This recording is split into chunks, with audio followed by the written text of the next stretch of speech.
3 months hassle.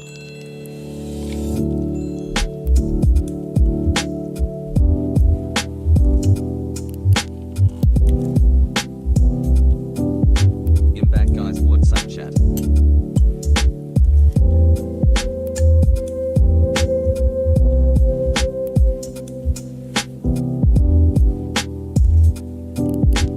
People, hey.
Pog.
Stop the counting Merck's got the illegal roads criminal.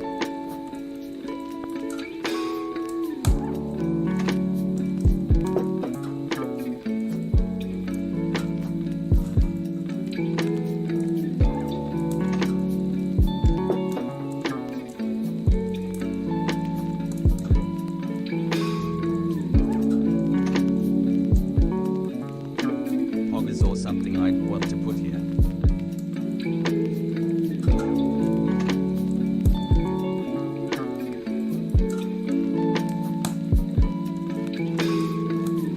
Hasan.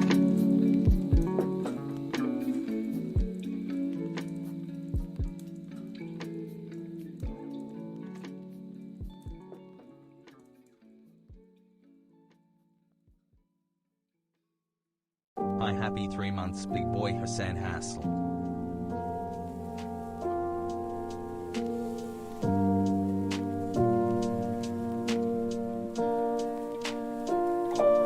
Hasan, mod check Hasan, mod check Hasan, mod check, chat pogo, chat pogo.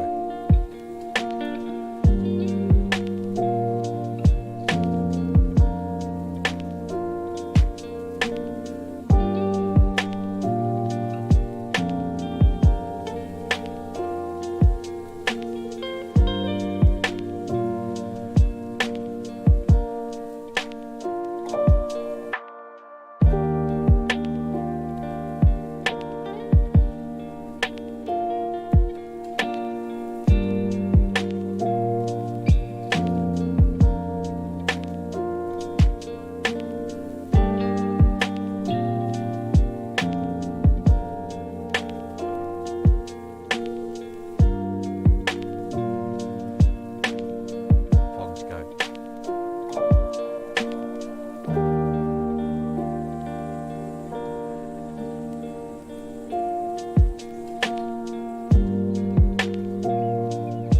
What?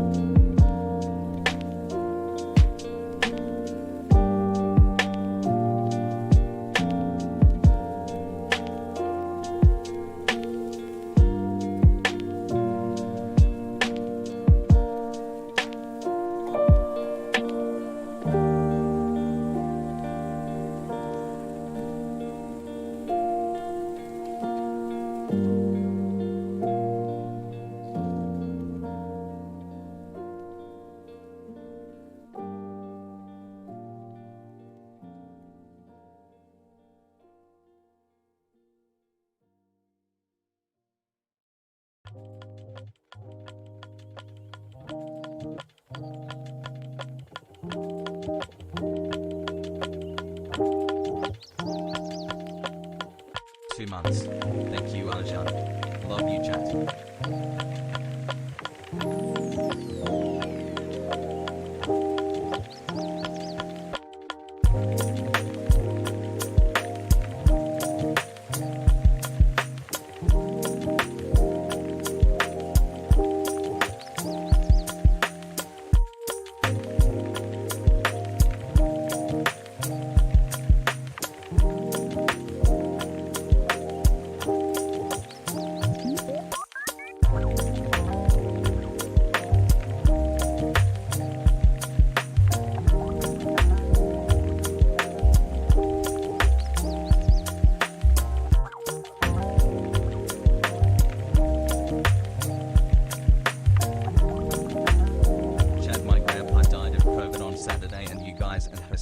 been the only things keeping me in a positive attitude. Hassle, I love you guys. What's so going much. on, everybody?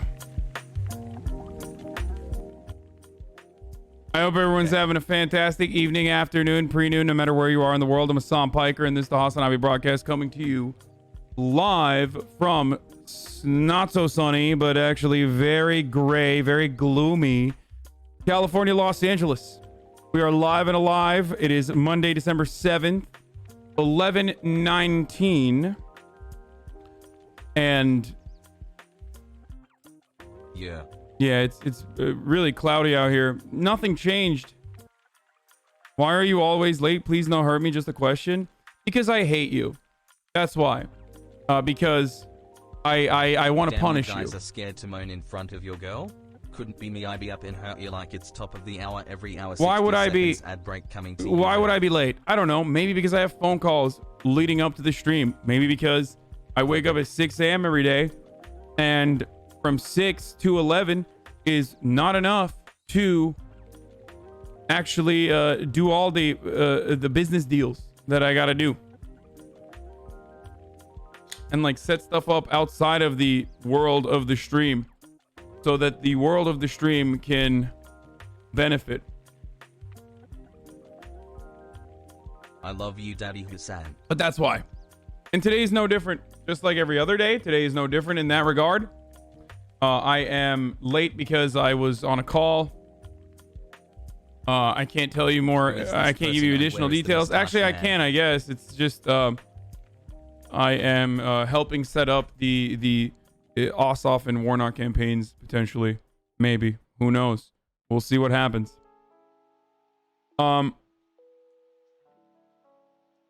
Cyberpunk reviews are out. I've been looking at all of it. Yes, I shaved my mustache, if that's what you're wondering. Nice. I did do that. I shaved it. And I told you, without the beard, without the beard and everything else, like, yeah, I knew I was gonna look like a little baby, and I do.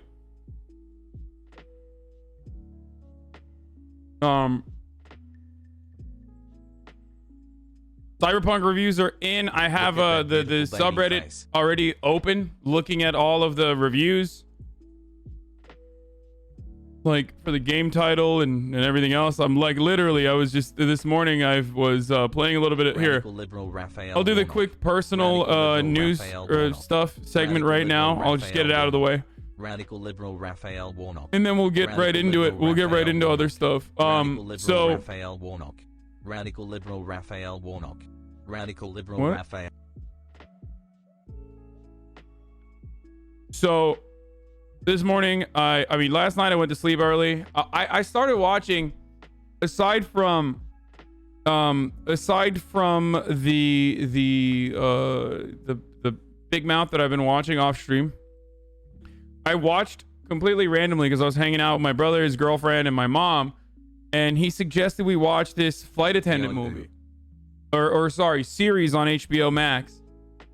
I think it's like literally called Flight Attendant, actually, with like Kaylee Cuoco, however you say her name. I don't know, the chick from Big Bang Theory, who 4 months of being a radical liberal is whatever. She's like kind of hot in the show.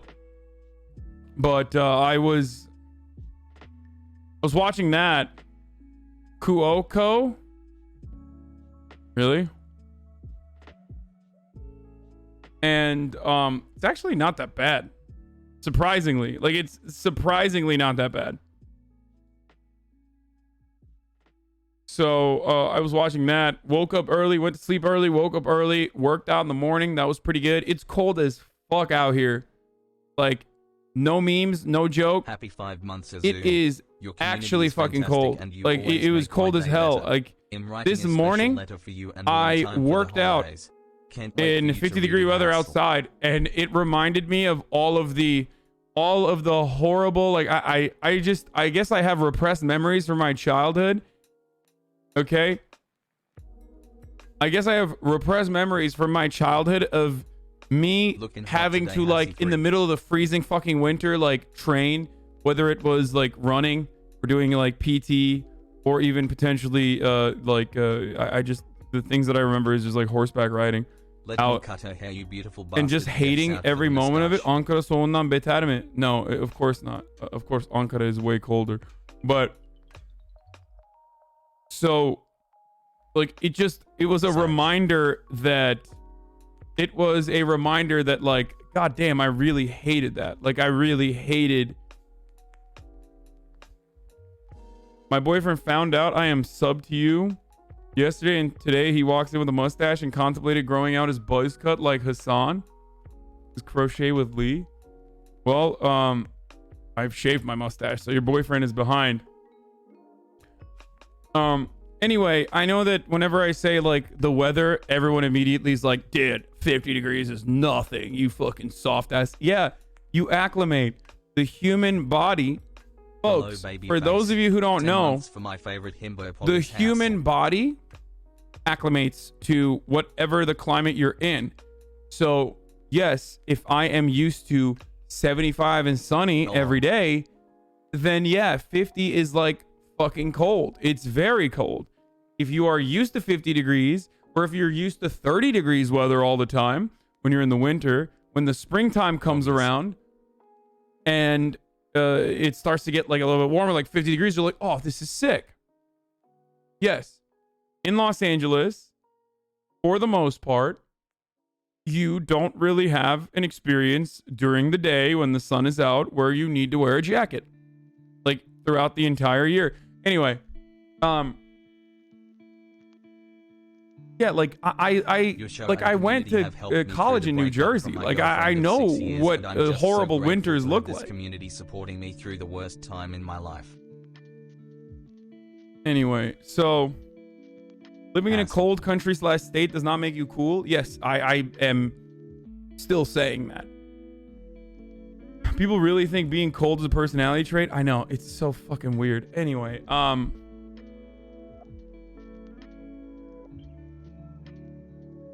you posted a pic of Steve Harvey's mansion to your Instagram story and said it was Kelly Loeffler's. Oh damn. Hassle. I thought this was Kelly Loeffler's. I was wrong.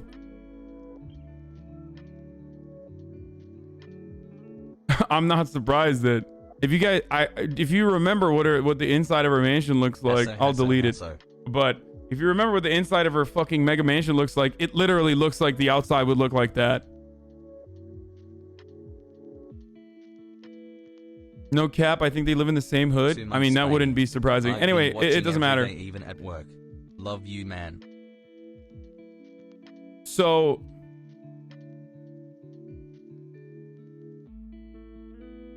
Hassle. HasanAbi has 839,000 followers, but only 129,000 people have voted. Stop the steal. Yeah, Nick Merckx is clapping my cheeks now. But, I mean, there was no way I was going to beat him, dude. There was no way I was going to beat any of these guys. Like, let's be real. Like, they have stands. They have more stands than I do. They're in this space. Like, I'm a megalol. I'm the smallest person in this group of people. Like, overall, as far as, like, industry measurements goes, it's like having it's like asking the New York Times who these people are in comparison to someone like myself. Like, well, maybe not the New York Times because they covered the gaming side of things as well every now and then, but like Raw Story or something like that, you know what I mean? Like, or like Mediaite. Don't be stupid and get TTS disabled by parroting some shite. Thanks. You should check out her stock plays, man. She moved close to 25 million in stock plays this year. Good for her. I'm glad that she's using all of the insider access that she has as a senator for good.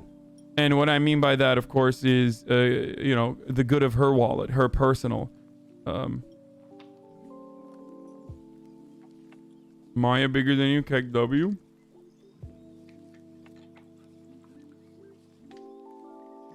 Is that true? I mean, I wouldn't be surprised.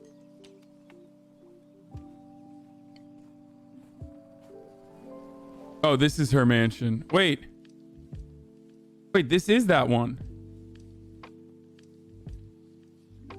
Hold on, let's take a look at this. This is that, isn't it?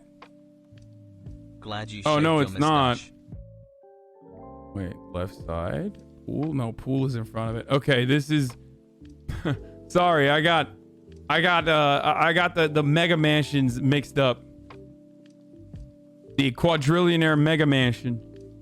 This Atlanta estate for 10 million. Oh man. Not bad for a farm girl, right? Not bad for a farm girl. Oh wait, what's Kelly Loeffler's background? Oh what wait, I'm sorry. She started working at the company and then married the CEO? Yeah, that's cool.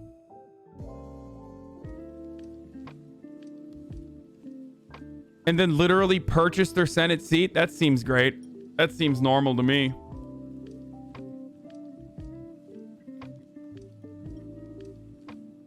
Basically, there's many bugs and you need a jacked up PC. That's what I've heard. Yeah. That's the American dream, dude. Who amongst us? Who among us does not want to live the American dream of, like, you know, working on your family's fucking farm? You know, going to a liberal arts college or whatever the fuck she went to, and then constantly moving up and then literally skyrocketing. Have you seen all the backlash against D on Twitter? Is pretty yummy karma? No. It's on it. It is so insignificant. I don't want to talk about it. Okay.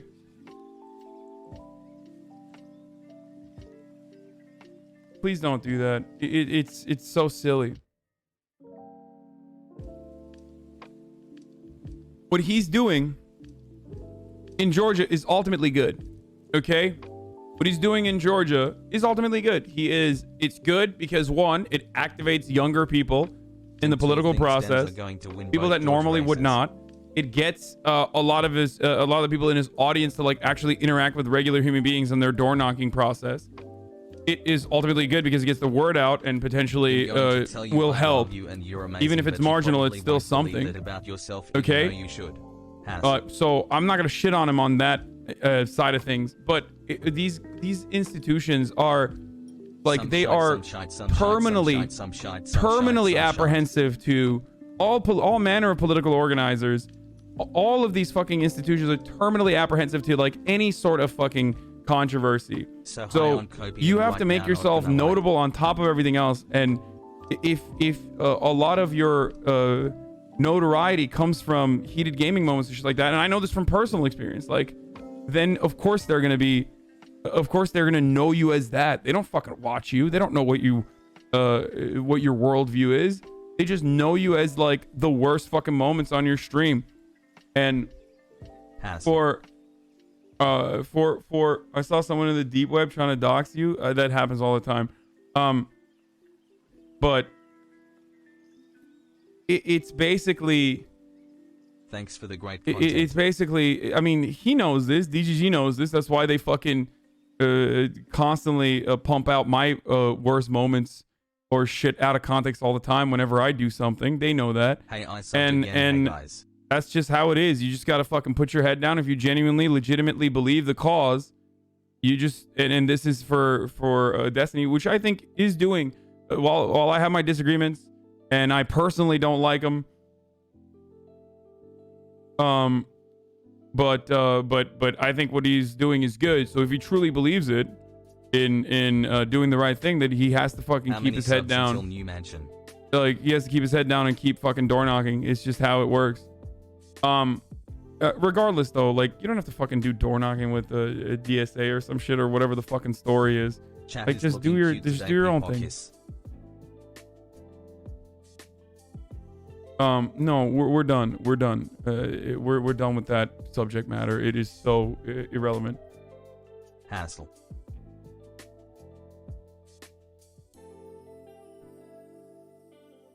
Just wanted to say that isn't true and scholars haven't deciphered it that way. Yo, I was rewatching one of your VODs and you mentioned something about how fasting is to make you empathize with the poor. Just want to say that isn't true and scholars haven't deciphered it that way. Also, you are missing the psychological aspect of it. People who fast know that it will end. So the suffering they face is nothing like the poor people who don't just get to eat at sundown and that's it. Wait, what?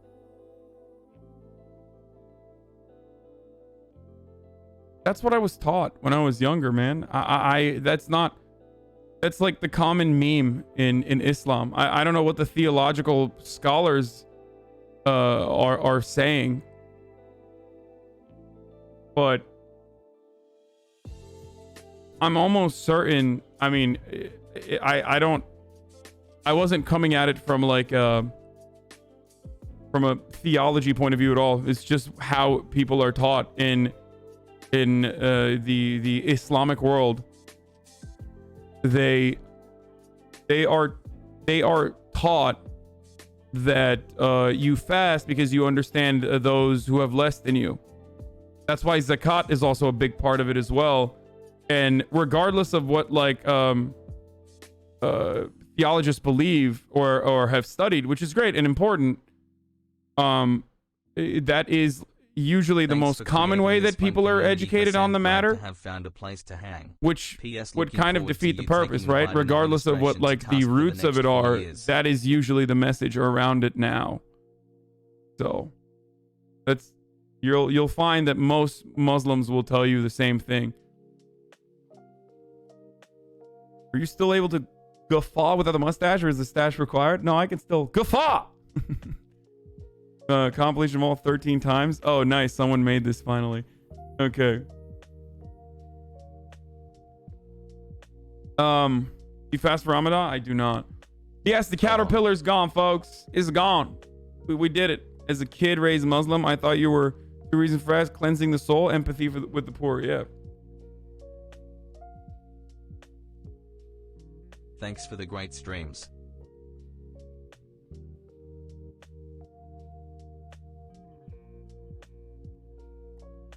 Does it feel that people just say you're right all the time, like on opinion matters? Love you, chat. Hope you are all doing well, Has. I think you're mistaken, my friend. Or maybe you're new here, but the meme is that they never think I'm right. This community almost always is looking for ways to find, especially on opinion matters, are always looking for ways to find how not right I am. And they will even go to like new depths. They will sink to new lows. Half the time when I'm literally correct, even if it's not an opinion, if it's like a recollection of from my own personal experience, like as an older gamer, it can be like a recollection about like video game categories or something. And they will literally just to the end gaslight me as though I'm completely incorrect. I disagree with you on that point. You're wrong. We always agree with you. Exactly. See, there you go. So no, I definitely have an entire community dedicated with blind loyalty to like proving me wrong on issues. And sometimes they're right. Sometimes even on political matters, the people who speak out against what I'm saying often can be correct. And if they are correct, I correct myself. Like sometimes I'm right, sometimes I'm wrong. It's just how it is.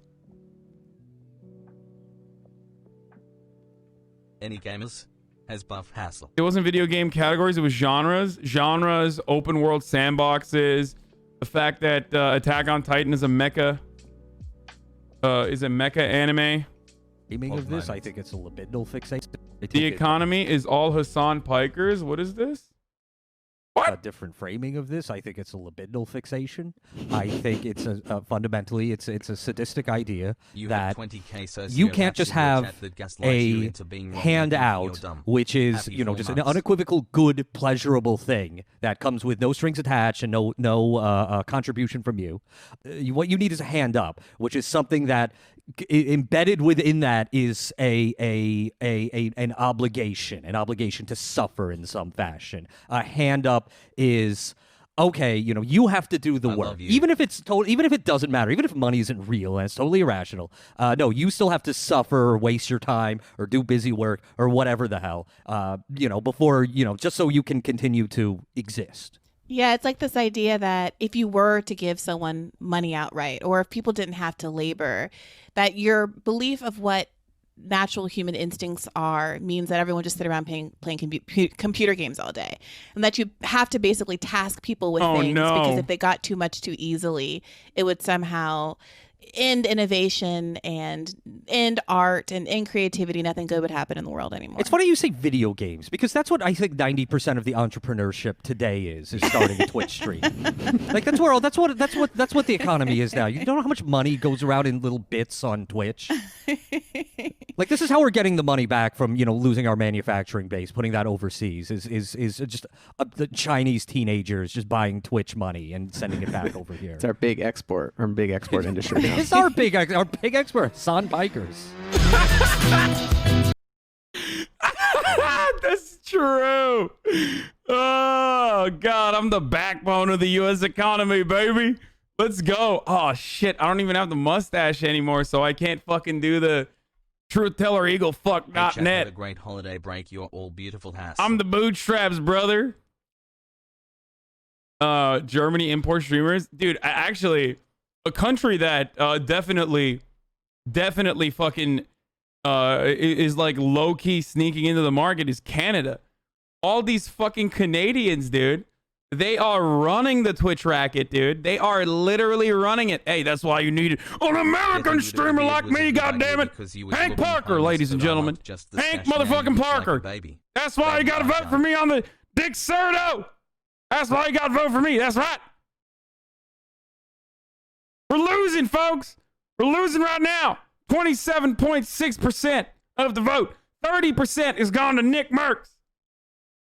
Did you hear Mario Judah's new song, Taking Over Tissue, just like took over the northern chunk of Wisconsin? Okay, dude. I saw you completed Demon Souls. You should we try lost. Dark Souls It doesn't remix. matter. That's my There's 2 favorite. hours left, but hey, it was a good run. You're only saying that because you recently found out about hot Canadian RuneScape streamers? What do you mean?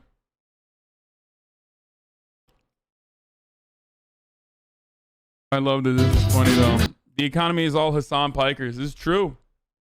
It's true. Anyway, that's all for personal news.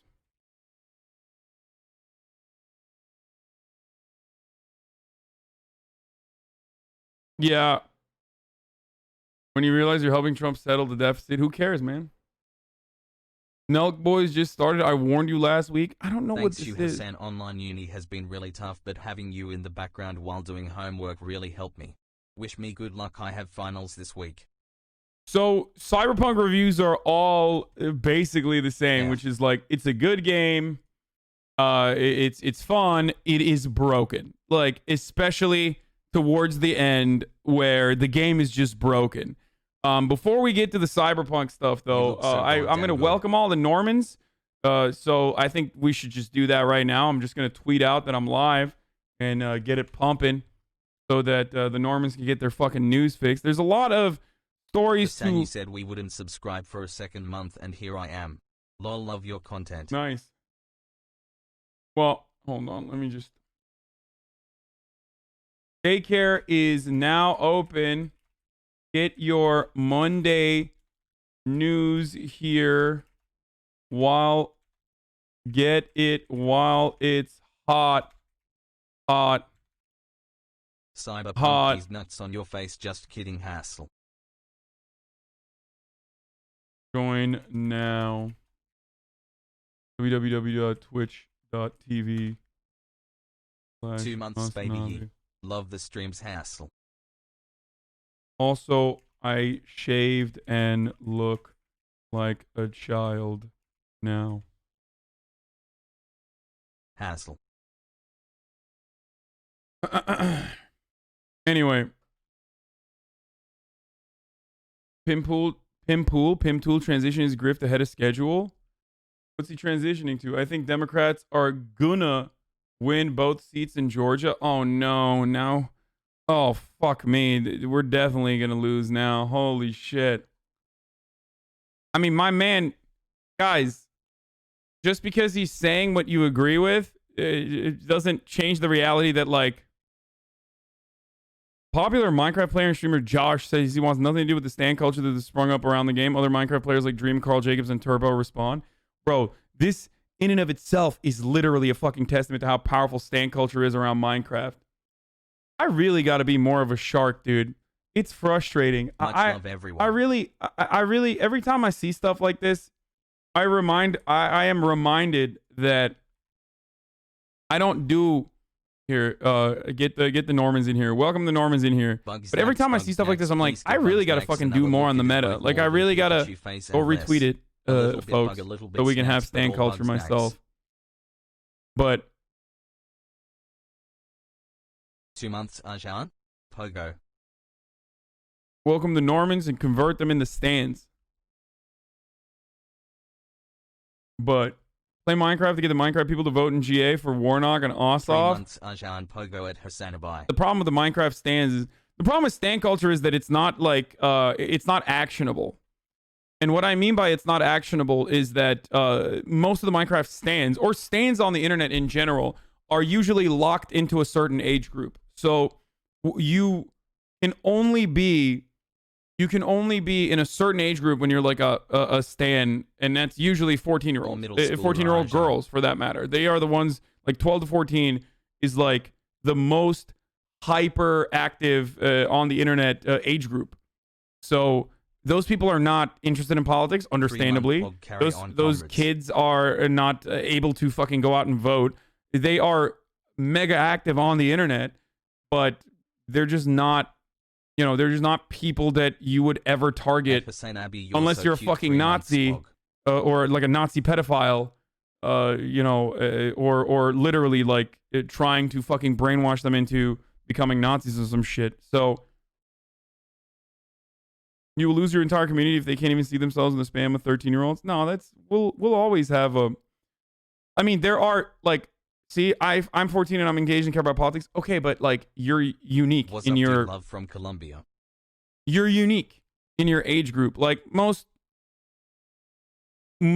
of the Minecraft stands are actually really fucking progressive from what I've seen too. Like they are K-pop stands and Minecraft stands are pretty fucking progressive too. Like overall, especially on social causes. So at least that's good. At least they're not like. You know, maybe they're even over the top. I am not as progressive as they want. Who do you think will win in the runoffs? I don't know. When I was 15, I was super woke, and everyone at school thought I was a freak. Yeah. What about at HasanAbi stance? I'm 9 and I hate politics. Okay, guys, you know when you write that, like, you can get banned from the platform, right? Like, there's staff in here. Like, I know you're joking, but Hassle. That's actionable. Like, they will ban you from the platform if you, like, even meme about, like, being 12 or whatever, if you're underage. Shaving was not the move. What did I tell you? Pogo, what did I tell you? Pogo. I have when I have the beard, everyone's like, the beard is great. When I have the mustache, everyone's like, oh, the mustache fucking sucks. Why'd you shave your beard? And then you get used to the mustache. Now you're like, oh, dude, you look like a baby. Why'd you shave the mustache? A week from now, when all this shit grows back to like the perfect fucking, all this grows back to like the perfect 5 o'clock shadow, everyone is gonna shut the fuck up. No more. It does not matter. No more sub. Shaving the hair and the glasses. Are you a good kid? I've always had glasses. The boy who lived. What? Anyway, so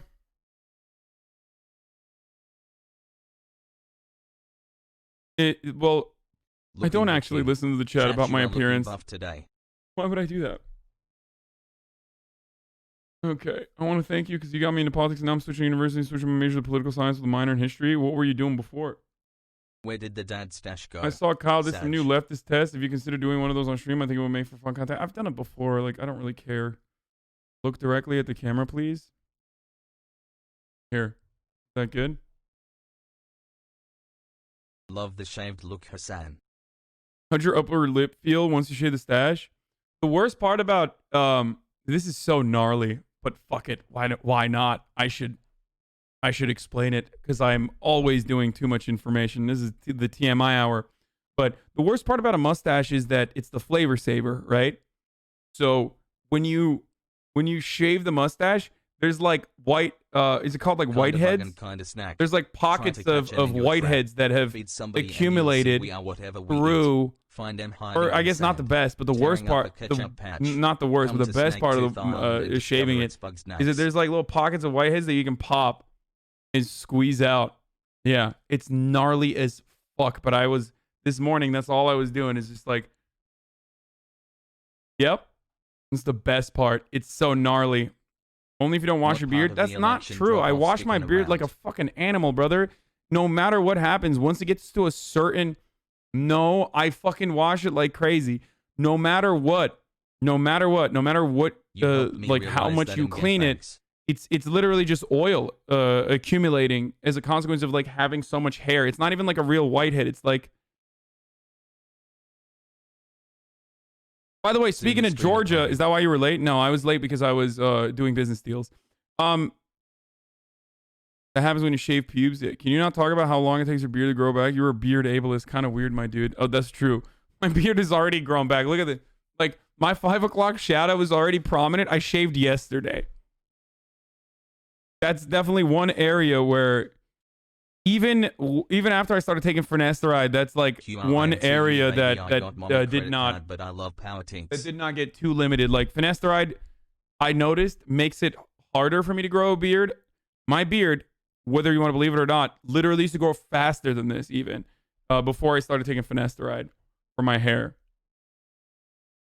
It's really unfair that you're hot enough to say that kind of thing and not discuss me for more than a second. Well, the thing is like everyone does this stuff. Like literally everyone does this shit nonstop. And I think it's like funny that we never talk about it, but like literally everyone does it. You know what I mean?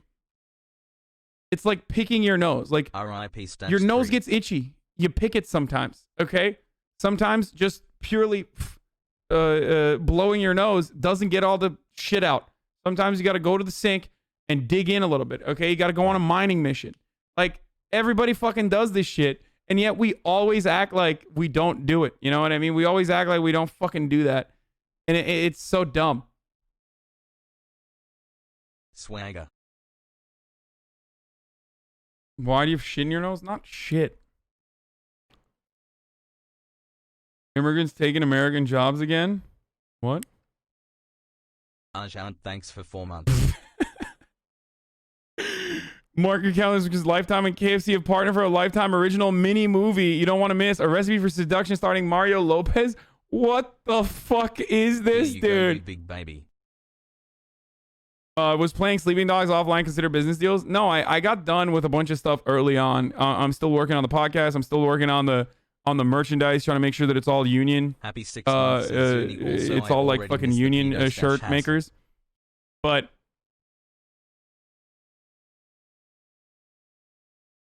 after that, I had a call. In between the call, I played a little bit of fucking...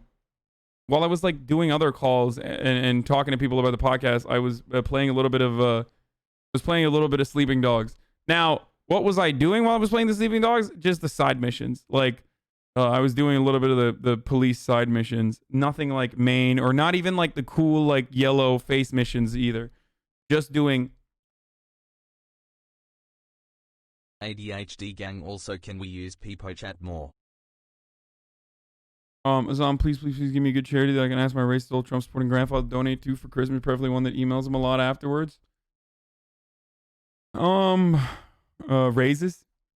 Like anything that works with undocumented immigrants is really good. Trans Lifeline is really good.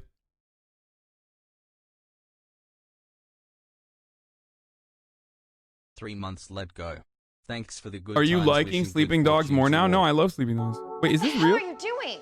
A Lifetime original mini. Oh my god, this is fucking real. What are they doing, bro? Brother, this is, ladies and gentlemen and thembies, this is fucking wild, dude. This is, I can't believe they did this. Like, are we out of content? I think we've reached the end of the world. You know how like early explorers thought if you sail west far enough, or if you sail east far enough, but especially west far enough, like you're gonna hit the end of the world. I feel like we are the content miners, and we have literally hit the edge of the content wall, and it's over. It's just, it's done. It's it's gonna wrap up around itself again. Movie. You don't answer my proposal, and now you're not answering my call. I think I'm falling for the new chef. Jessica is falling for Harlan. The cook? Leave Jessica alone and skip town. He has a secret recipe that's gonna change the world. Harlan claims to have some secret recipe. A secret recipe? Spare me. We all have our secrets. Step 1, change your back. You marry my daughter. Wait, what is this? We all have our What is he, dead? What the fuck is this? We all have our secrets? Dead guy. secrets. If you marry my daughter, I promise there'll be more long weekends in your future. Mom, I have to tell you something. We have a problem. Secret's out, chicken man. I'll take care of this. You're ruining everything! Just kill him already! Who the hell are you? Harlan Sanders, the new chef. Mario Lopez is Colonel Sanders in A Recipe for Seduction. Okay, Premieres December 13th at noon. One of the 11 herbs and spices, the forbidden human spice. Yeah, they kind of leaked it, but I guess it's blood. Blood is one of the 11 herbs and spices, huh? Dude, this is so bad. This is the worst thing I've ever seen. God damn, dude. 2020. I'm looking at the Cyberpunk reviews. On the one hand, the fucking Cyberpunk reviews are looking kind of a doo-doo butter. Okay? 5 months. Cyberpunk reviews are not great. They literally look like they're just like they're it's a reviewer 10 out of 10, which means it's a 7, okay? It's looking mid, which is weird because I personally said it's either a fucking 0 or a 10. It's either the best game ever or it's not, or it's just not going to be a good game at all. It's going to be a massive flop. And it seems kind of mid is what the reviewers are saying. But most of the criticisms, we literally told you, everybody shut up, okay? I don't want to be wrong on this, okay? This is like let me fucking ingest the hopium, okay? Everything sucks. Everything sucks. I got a PlayStation, thankfully because of you guys in the audience, Coelho specifically. I was able to get a PlayStation, and the only fucking workable game, I played the 2 of the main games that came out already, finished them, they were fun, but I need more, and the PlayStation has been mid so far as well. So I'm losing out on hopium. I need more hopium pronto. Okay, everything else is terrible. Everything else has been terrible. Everything else has been dog shit. Please, please, please let me have just one thing to look forward to. I'm gonna lose my fucking mind. What is it? The movie is bananas. Cyberpunk 2077 is dad rock, not new wave. God damn it!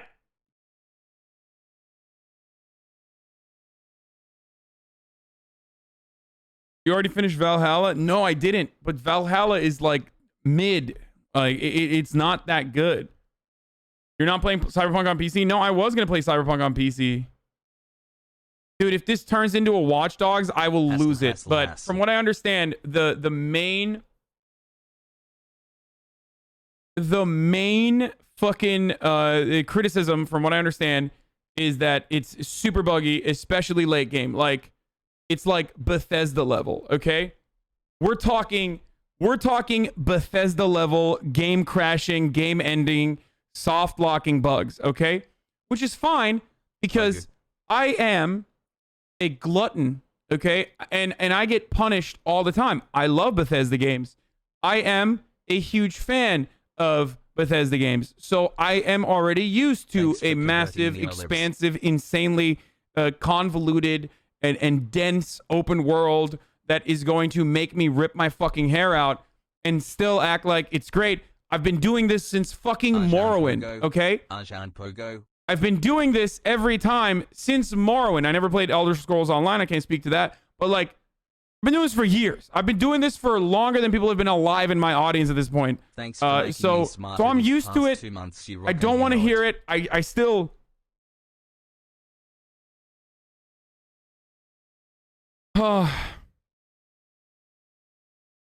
Thank you for shaving so you can give the rest of us a chance. Feel strong, man. Which fucking reviews? Everybody's saying that it's an amazing RPG with small bugs.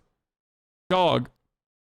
An amazing RPG with small bugs. Hi Hasan, have you met today, reviewers Hassel, before, Hassel, like pre-launch reviews? Are you new? Hassel, Hassel. Do you think a AAA title is gonna have pre-launch reviews that say this game is dog shit? No, pre-launch titles on a AAA game is supposed to literally be like, this is the greatest thing that's ever come out. This is the new Quran. This is the new Bible. Literally capture all of it. You know, add it into one fucking thing. Like people will. No longer, this will cripple the economy because people will stop playing it. Will never stop playing it. They will stop doing their jobs. They will stop going on dates. They will only play. This is the greatest thing to come out during a pandemic. This is the real great reset that they were talking about, the World Economist Forum or whatever. Like that's what a real incredible review would look like if it's make good content. If it's actually good. If they're saying it's a good game with some bugs, then that's not great.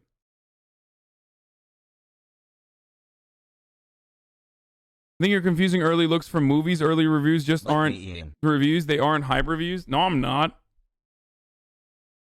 And so, I mean, good review from Wapo. I know my friend wrote this. Gene, I was talking to him earlier today. I asked him personally. He said it's a good streaming game because that's like one fear I always have. He liked it a lot. I still think it's going to be good.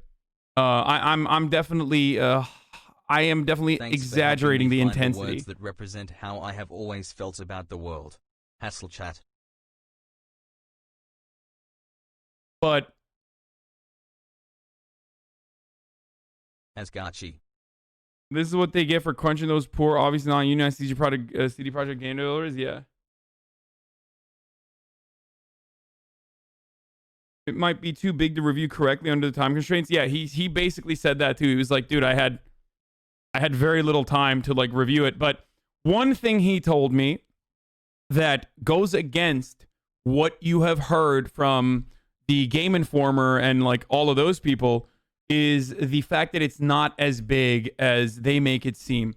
It's what you make it, basically. Like, the game is a 20-hour game if you just speed run through the main line. And it's not like a 175-hour game that you're going to have to go through. Wait, that's not a bad thing. No, hold on. That doesn't suck. That's not a bad thing. Like, it's like Grand Theft Auto a little bit, but the side quests are expansive and also definitely good to do, like the character missions and everything else that's around it. So it's have you considered playing Yakuza Like a Dragon? No, I'm not going to play a turn-based game, man. I'm sorry. To keep things clear and healthy, you should wash your face twice a day, one in the morning, once before bed. I do that already. If you wash your beard every day, you strip those oils from your beard, leading to a dry and potentially damaged beard. On average, we recommend washing your beard twice a week. Yeah, I would literally... that's the whole purpose of beard oil. GameSpot said side quests suck, though. Aren't they planning to add DLCs for it? I don't know, but... I mean, we can do that as well. Yo, chat. I knew Hasan had a 14-year-old son who looked like and talked just like him. Okay, good one. How are people so blind? Fallout 76? Cyberpunk 2077? 77 is after 76. Cyberpunk takes It's actually very nice because it doesn't lock you into a specific storyline. You can live on your own character and properly roleplay. Yeah. Fallout 76 Wake Up Sheeple. IGN said it was a 20-hour main story. Yeah. Originally, before the game came out, like, they were making it seem like tutorial mission is 7 hours and it's a 157-hour game or whatever the fuck. And it turns out it's like a 20-hour game. We'll look at the review. Should I just do this right now before I get into like the actual news, or should I just... I guess we're talking about it. Love you, Hassie. CD Projekt Red isn't allowing reviewers to use their own footage for these reviews. They have used trailer and gameplay footage already released. Yeah, that's... AC Valhalla.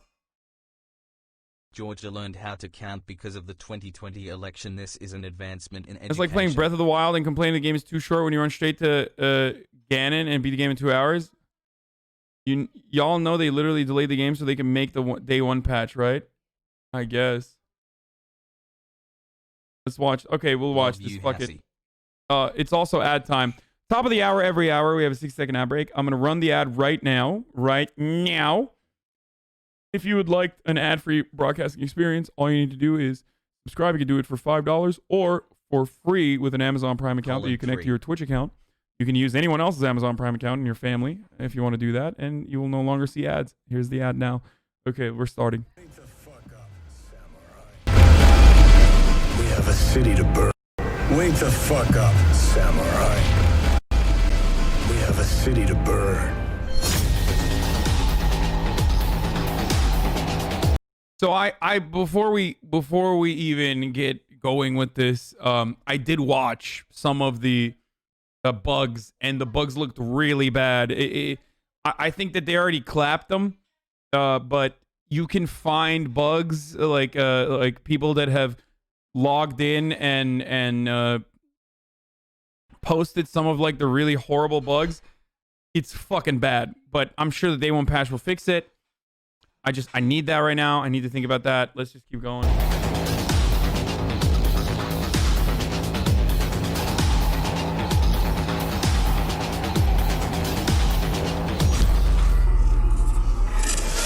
Before we dive in, let me make a quick apology. CD Projekt Red wouldn't allow us to use our own recorded gameplay for this review. So unlike a typical IGN review, what you're going to see while I talk about Cyberpunk 2077 isn't entirely representative of what I experienced when I played. But that restriction is only temporary, so when it comes out, we'll publish a new version of this review with our own footage to show you exactly what I'm talking about. Also, keep in mind that we haven't gotten to touch the PlayStation or Xbox versions yet, so what I'm talking about here is specifically the PC version of Cyberpunk 2077, which I played on a GeForce RTX 3080 GPU. And now, on to the review. The quality of an open-world RPG often isn't defined by the strength of its main story, but the side missions around it. With Cyberpunk 2077, CD Projekt Red has built an entire game around that philosophy. Apart from its surprisingly short but utterly compelling central questline, the vast majority of what you can do in Night City is entirely optional, but still extremely impactful.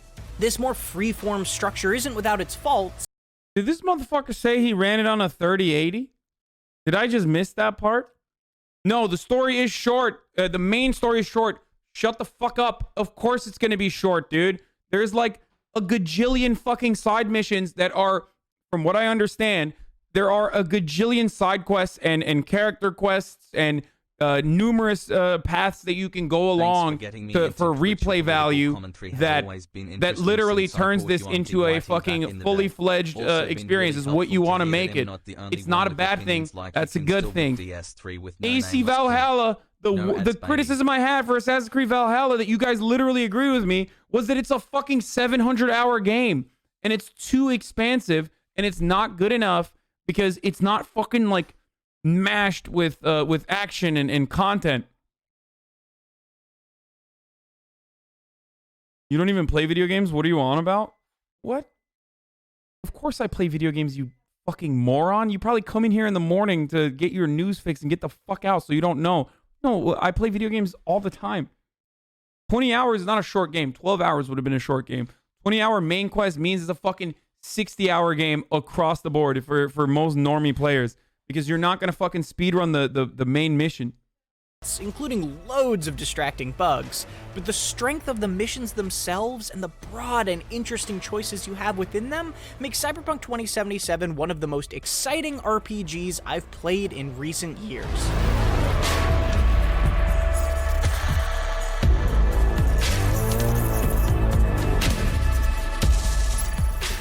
You play as V, a mercenary in Night City who ends up with the psyche of long-dead rock star and anti-corporate terrorist Johnny Silverhand trapped in their head. Get his base. Yes, that's Keanu Reeves, though his performance is actually a bit stiff relative to the rest of the excellent cast. Okay, but that's just Keanu Reeves. He's never, I mean, he's stiff. Do whatever it takes to stop him, defeat him, gut him. If I gotta kill, I'll kill. But Johnny's confrontational relationship with V is wonderfully tense, acting as the anchor of the whole story. Cyberpunk 2077's opening hours do an incredible job of getting you invested in their struggle. And then okay, that voice acting is just a little brutal, but we're gonna move past it. Shut up. Night City's sprawling map opens wide. If most game structures look like a redwood tree with a tall trunk that has paths branching off as you go higher, Cyberpunk 2077 is more like a large bush. You don't have to go far to have dozens of tangled branches within reach. Night City is so dense, diverse, and consistently beautiful that there are opportunities to stumble upon unexpected sights and missions all the time. The scope is simply stunning, from the massive skyscrapers to the immaculately detailed in-world advertisements that are plastered all over them. Cyberpunk 2077 feels like an RPG through and through. It's full of rich, beautifully presented conversations and an almost mind-boggling amount of choice in dialogue, character builds, mission approach, and beyond. What's more, okay, that's my shit though, dude. Like, I'm a freak. My favorite parts about Mass Effect, and the reason why I think it is the best in that franchise, regardless of its fucking combat being really not as good as the other Mass Effects that came out after it, is because of the fucking incredibly immersive dialogue options. You know what I mean? Like, that's what I want. Like, for KOTOR, for example, Knights of the Old Republic, like, that's what fucking kept that franchise, for me, as probably one of the greatest franchises of all time. It's like, it's goated on the sticks. This is what I want. I love this shit. I want to fucking ingest it directly into my veins. This makes me happy. This actually gets me really fucking geared up. And also, it's the based and true and real pilled fucking take for all of you stupid Zoomers with a 3.5 second attention span. I do not give a fuck, okay? This is what single player games used to be like, and that's what I've been excited by, okay?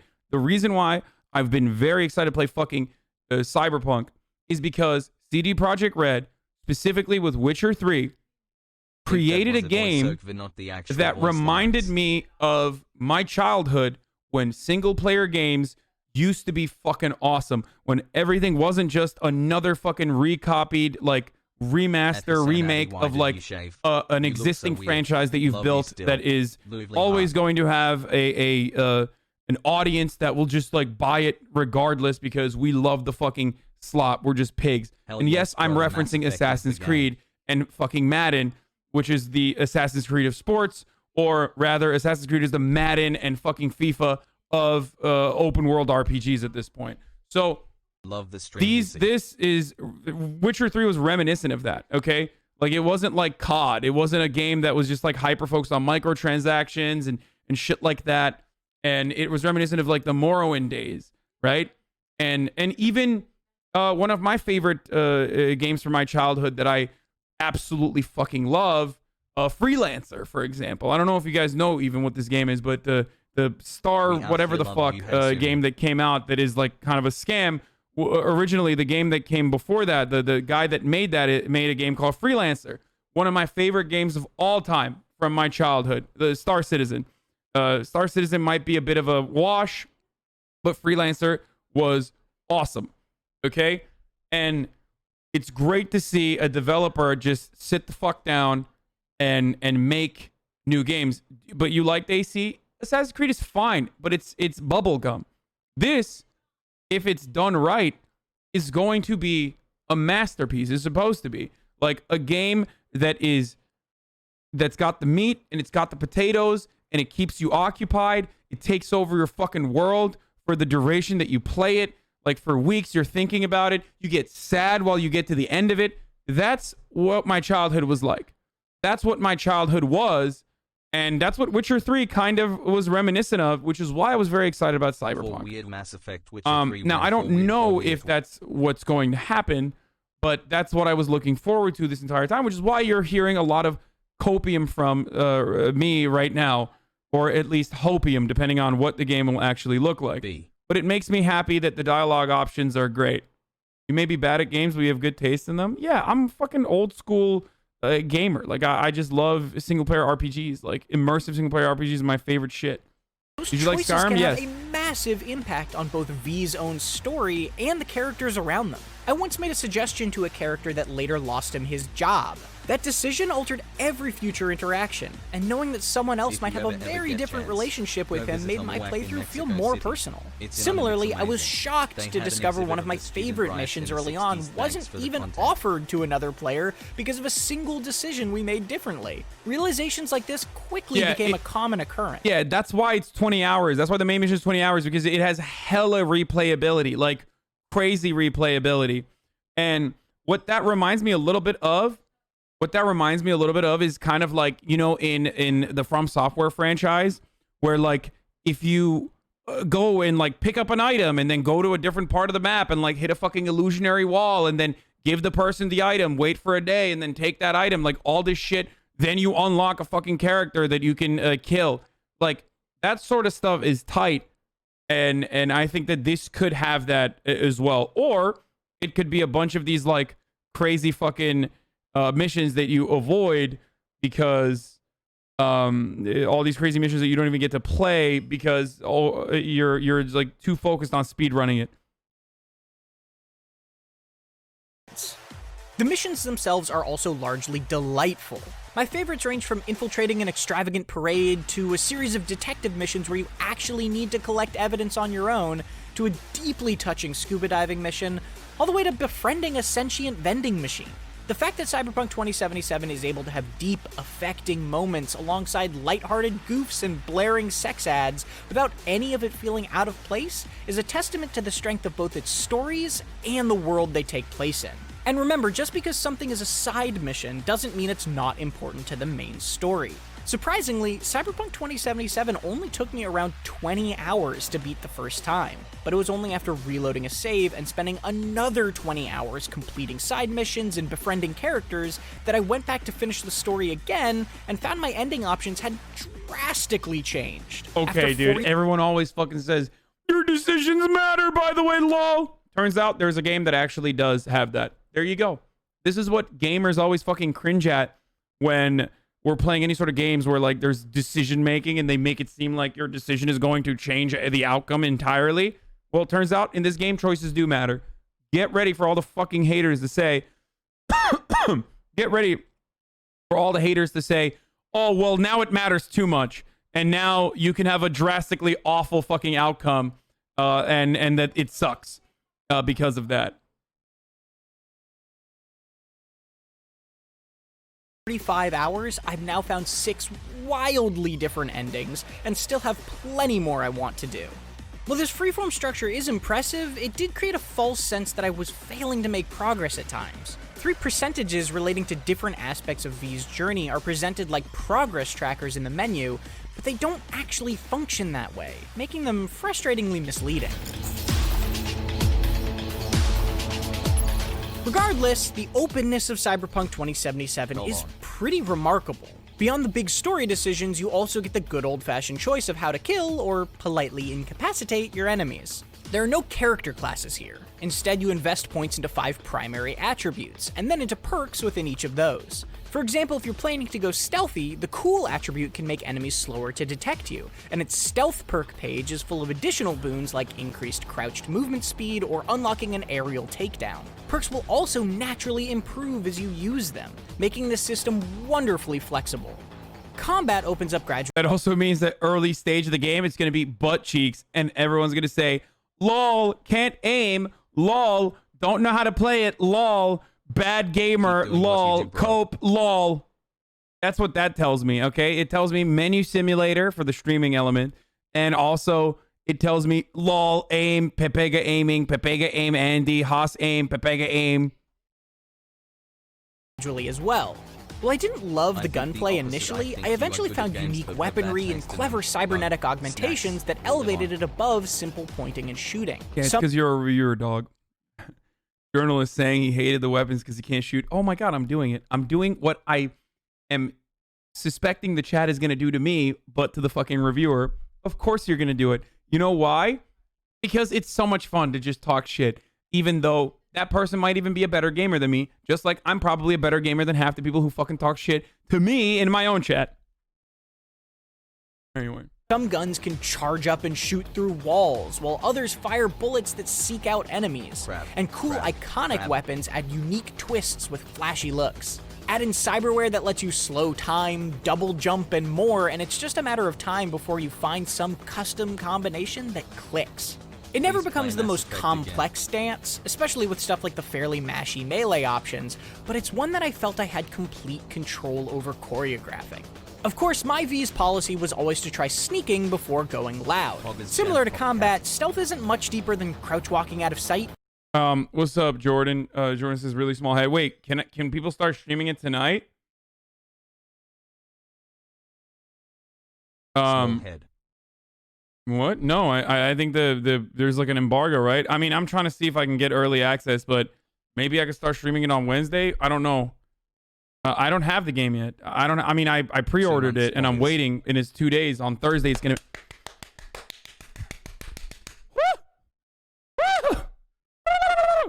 That's how I feel whenever I think about the fact that it's gonna come out. But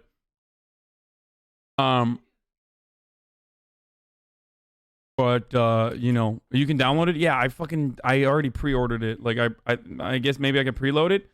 You can preload the game already if you haven't. Oh, okay. Wednesday 4 p.m. Pacific on PC. Yeah. Wait, what? Wednesday? So fucking 2 days? I can't wait to see you to play the stream so I can actually see if I want to buy it. I love the idea of this game. I just need someone to actually play it. I'm going to play it on the PC probably, but if it's too fucking heavy, if it's too heavy of a load, because it's not like fucking well optimized, I'll probably play it on the PS5. Even though I know the PS5 is basically the PS4 version as it stands currently, right? It's not like... It unlocks on the 9th, 7 p.m. Eastern EST. Okay. Are you going to do polls for choices in the chat or just do it yourself?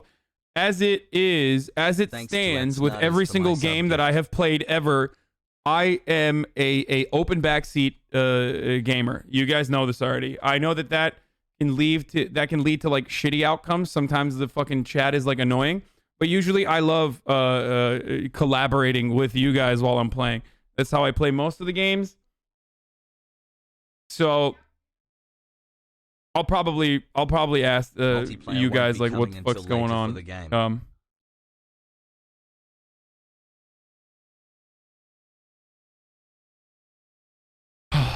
Do a choice with every single dialogue option. Wait, no, I'm not gonna do that. Boy. Potatoes PC have said to this game, fine. No, I don't have a potato PC. I have a 2080 Ti, but it's still. Most people don't factor in fucking streaming the game. Like the game, every single game that I've ever played on this stream has run like a goddamn well-tuned machine. Okay, it runs very well. The problem isn't games that run well. The problem is, can the game run well and also stream well? Because when you stream, you incorporate a massive load on top of everything else. So, like, if I wasn't streaming and I only fucking played a game on my own, I could max out everything. That's why a lot of streamers have 2 PCs. I don't. NL's mods have made a betting system with channel points. Can bet on it when I die with Xbox or not. I think that would be cool. We can't. I don't have the gambling system unlocked for me, man. Hit up CDPR to get that early streamer access, dude. You're big enough. They get to start Wednesday 6 a.m. Okay, hold on.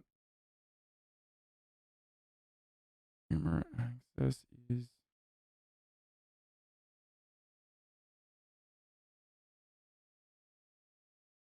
Okay, well. We'll see. I'll wake up. Like, if it's actually 6 a.m., which would mean, like, what, like 3 a.m.? If that's real? Or is that I would wake up at 3 a.m. to just play that. You don't have a separate streaming computer? No.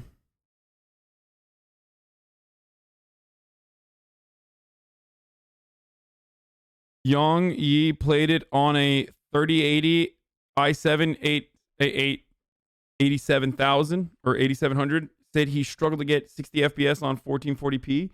It's because you're basically rendering the same thing twice. Yeah. Poggers. Guys, from what I understand, it runs well. None of you are going to have an issue with it, okay? None of you are going to have an issue with it. Most of you are not going to have an issue with it. My issue is being able to run it while streaming it, okay? It's not running it. It's streaming it.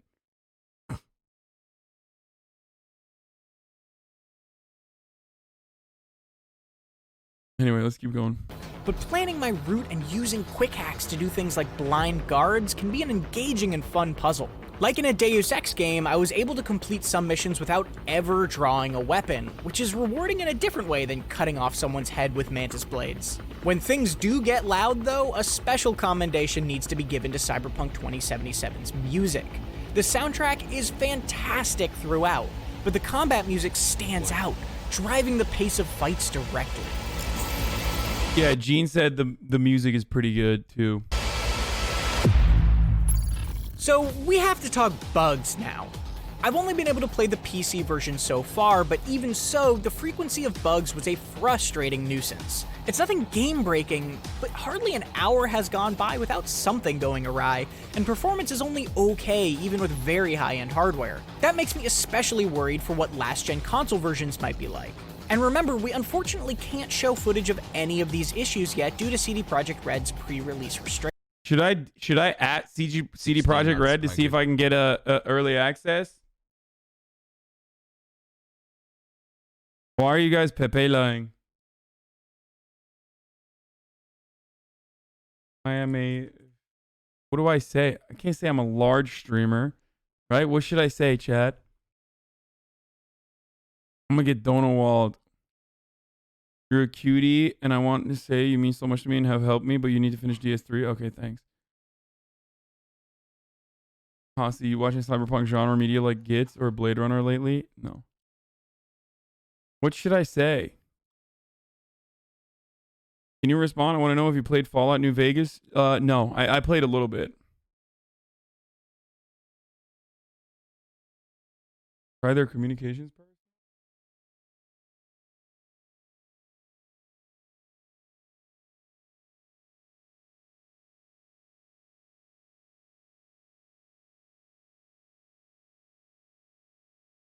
Okay, I'll DM them.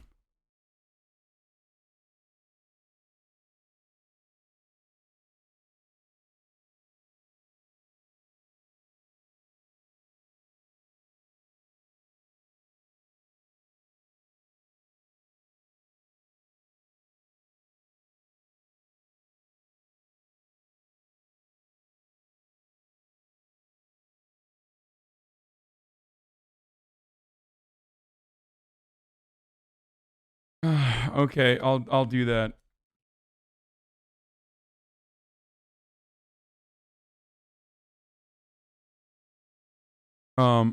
Okay, you are a big boy. Restrictions. For now, you'll have to take my word for it when I say that I've had important conversations undermined by characters glitching between incorrect poses or referencing invisible objects. I frequently get calls overlapping with other conversations, and had to sit through drives with my character bobbing like I was in a run animation. During the few story moments when I did get to see my own character model, I was usually missing my customized hair. And while I primarily had visual issues, I did have to reload a save a couple of times when mission progress was halted. None of this stopped me from loving the stories being told, but they did dampen moments that otherwise would have been powerful. A day one patch is expected, as well as likely many others after that, but CDPR has indicated it will focus on stability and performance, which isn't what gave me the most trouble. To be fair, its exceptional support of The Witcher 3 gives me faith that a lot of these issues could be sorted out with enough time. But right now, it can be a bit of a mess. In a way, I'm sort of jealous of people who first play Cyberpunk 2077 6 months from now, when I assume a lot of this has been fixed. Cyberpunk 2077 kicks you into its dazzlingly dense... They won't let you play, man. You said too much stuff in the past about capitalist red blood within the city streets and bridgeways. You think they want to let you play? They will, because you are a punk with many viewer. What? Pogo using streamer cheats? Cyber pejorative Pogo? I am sentient too, cow. Yikes, man, it's so obvious you are become paid from Cyberpunk 2. You didn't even finish the game with 3.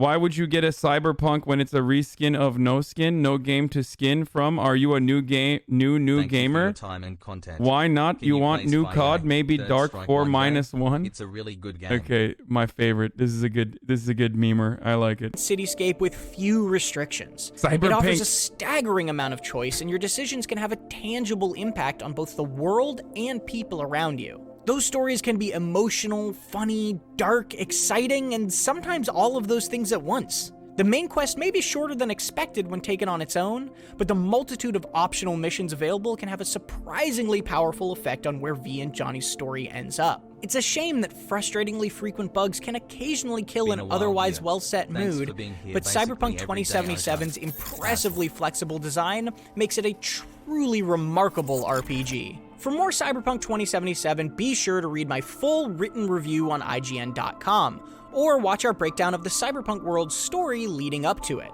And for everything else, keep it right here on IGN.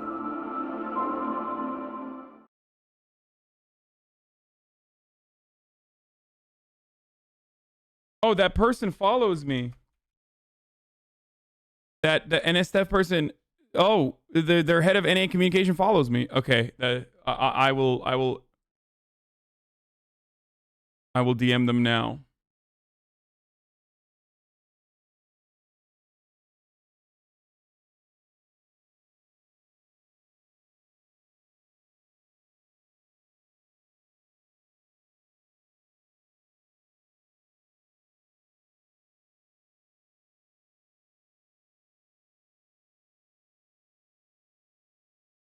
Stop spreading your communist cyberpunk propaganda, Hussein, Pakistan.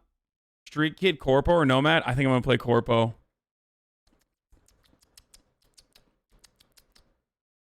Even if you get it, I don't think you can stream it before release. First of all, of course we can't stream it.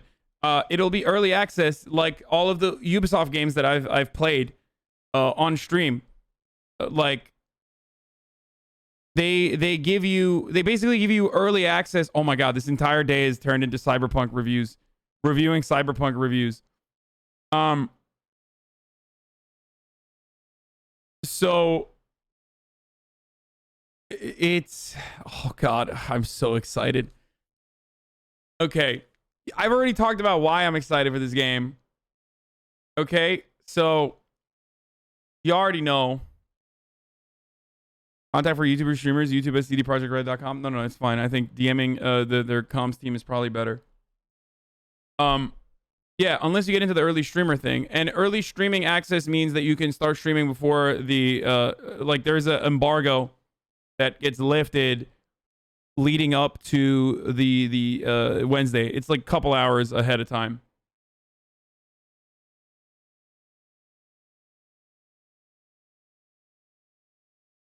People at HasanAbi, will you like my picture on Twitter? Young Yi one, it's good. It's long though. 38 minutes is way too long. We can't do that right now. Are you going heavy tech build, heavy smart rifle, or more natural melee combat? I don't know. Maybe stealth melee was what I was thinking, but I don't know what it looks like. Reviews and the culture around them is so toxic. There's an embargo until 3 a.m. Pacific time on Wednesday. It applies to streamers too. Yeah, that's what I'm saying. Like the embargo lifts at 3 a.m. Pacific time, but there's an hour. Like if I just get the regular game, I will be able to play it at later in that day, basically. Hey, son, I've been watching you for 8 months now. I want to let you know the hot girls that your girlfriend is Cyberpunk is lesbian. Sorry for spoiling. Okay.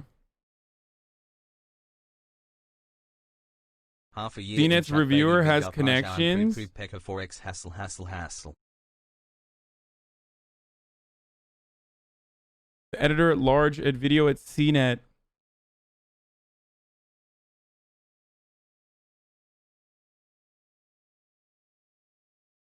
Okay.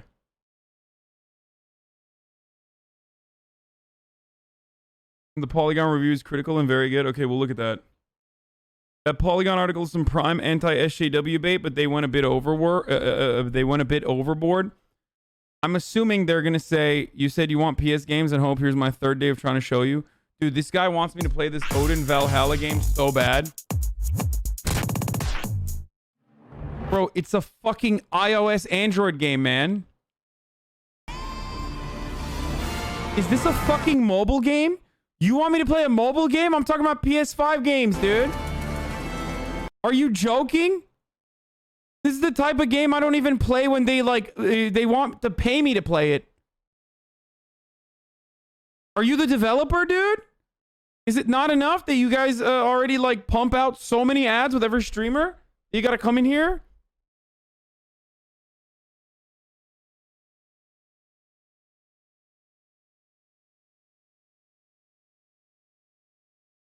Are you a weeb? New AOT season is fire. Let me know where you stand. I haven't watched the new AOT season yet.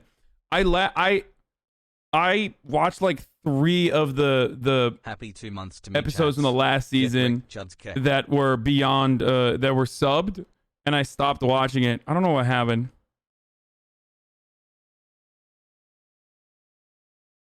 Love you, Hasan Hassel. Imagine playing video games instead of bettering yourself by reading self-help books by intellectual giants like Jordan Peterson. If you email Sagan, Sagan D's nuts. Yeah, that I should email that person. That seems great. Anyway, we looked at this KFC shit, and we are doing. All right, let's get back to here. I want to show you guys. Let's get back to the news. Okay, we got to do the news. I've been getting ahead of myself with all the Cyberpunk stuff. We're gonna get back to that, obviously, of course, in a little bit because I'm super hype about it. But I just wanted to play while I go pee. I just wanted to play a really quick summarization of what happened.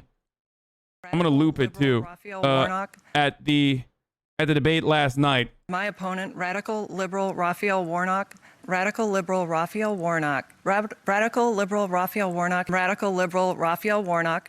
My opponent, radical liberal Raphael Warnock. Radical liberal Raphael Warnock. My opponent, radical liberal Raphael Warnock. My opponent, radical liberal Raphael Warnock.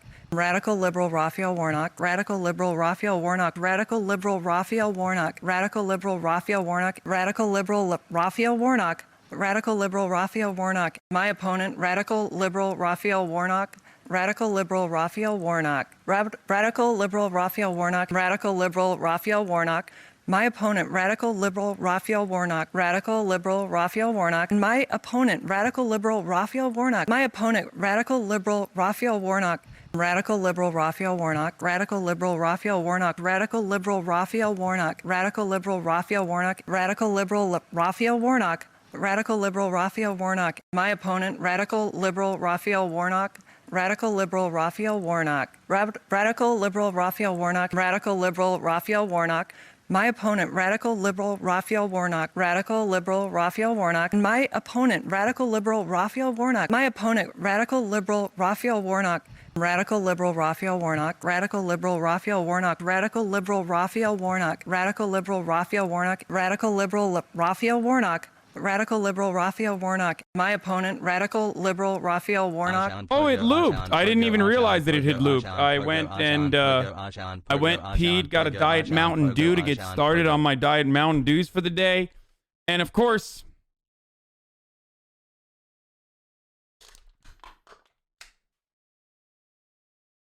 the reason why I didn't feel the need to stop this was because I overlaid all the time she said radical liberal Raphael Warnock over one another. Democrats want to fundamentally change America, and the agent of change is my opponent, radical liberal Raphael Warnock. Are we a joke to you? The Democrats. I love his face in the end of it too.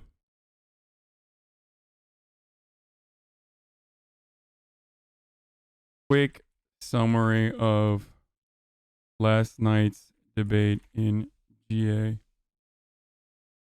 Loeffler used the term 13 times during the nearly 1 hour long debate. Even if she spoke for half of that time, that's once every 2 minutes and 19 seconds, according to Newsweek. It was incredible. It was a buddy of mine, Joe Rogan level, but over such a shorter period of time. So you have the same views as Johnny in Cyberpunk LMAO. You're going to get it easy because you basically are him. Changing every day and everyone is cheering you on. Thank you for your content and humor, and more news is always appreciated. Purple heart. Thank you, Resident Sleeper. Violinista. Why do you subscribe for 7 months? And while you're subscribing, you say it's Resident Sleeper. You already covered the Ossoff versus Purdue debate where it just panned to an empty podium. Yeah, we talked about it yesterday. This was like stuff that was happening already. But another thing that she, of course, constantly mentioned was how she grew up on a farm. Resident Sleeper. So I just want to take a little bit, just do a deeper dive into Kelly Loeffler, her life, and what her background looks like. Here's the 85-second supercut, including times to socialism and Marxism. Chuck Schumer said, now we take Georgia, then we change America. I'm fighting for every single Georgian to live the American dream. Chuck Schumer of socialism, the American dream. Radical liberal Raphael Warnock, the American dream. Radical liberal Raphael Warnock. Radical liberal Raphael Warnock, Chuck Schumer's radical agenda. It kind of seems like the problem is with Loeffler. Hasan, will you play Neo 2 when the problem is PC? It almost feels like you're copying and pasting the same thing over and over again, even though it is from different times in the debate. 2 months. And the reason why it feels like the reason why it feels like you're copying and pasting is because she's a fucking robot. And to everyone who will say I am being sexist about Kelly Loeffler, like, I feel as though she is the one unique exception that is literally like every single sexist stereotype built into one perfectly Republican like Barbie doll, pretty much, where she is not emotive. She is very clearly not ready for the job at hand. Her track record is horrible.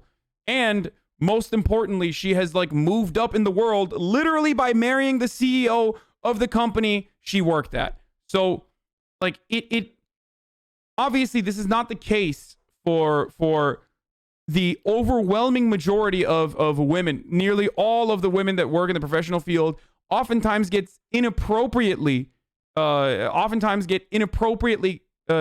called out in this capacity.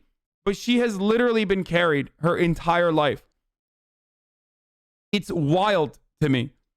It is wild that this lizard person was able to just basically buy her way into this seat.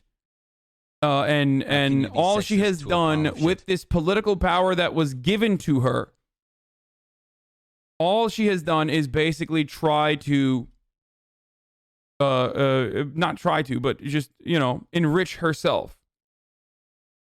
She's worse than Ann Coulter. I would never say that about Ann Coulter. Ann Coulter is a demon. Ann Coulter is probably the archetype for all of these horrible, monstrous, reactionary politics that you hear from people.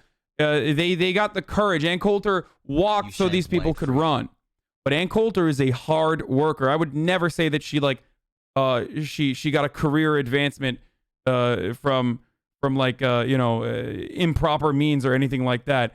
Ann Coulter is a demon, but she is a fucking hard worker. The devil works hard.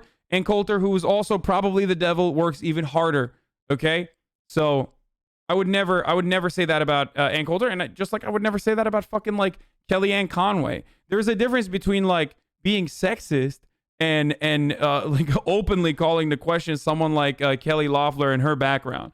And you will understand it a little bit better when I mention this, when I talk about her background in a second. But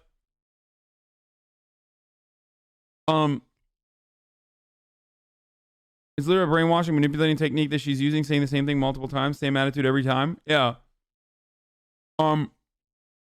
Did you and her hang out after the Alex Michelson debate? She wouldn't even look at my face, dude. Of course we didn't hang out after the debate. So, Ann Coulter, Kris Jenner, like Kris Jenner, absolute fucking demon, media demon, but incredible worker. Like these are people who have worked very hard. Like they might have had comfortable beginnings. Like Kris Jenner might have had like some help in the beginning, but no one should ever question whether they have like actually fucking worked to be in the position that they're in. Like, part of the reason why Ann Coulter and Kris Jenner, for example, are demons is because of how hard they fucking work. You know what I mean? Radical liberal Raphael Warnock, radical liberal Raphael Warnock, So, radical liberal Raphael Warnock, radical liberal Raphael Warnock, radical liberal Raphael Warnock, radical liberal Raphael. So this is the most mentioned of the debate on Fox site. Billing the top 5 minutes of the debate. Skim their 15-minute video to see how they play none of the debate in their analysis. Of course they're not going to. This is a very non-socialist take. What?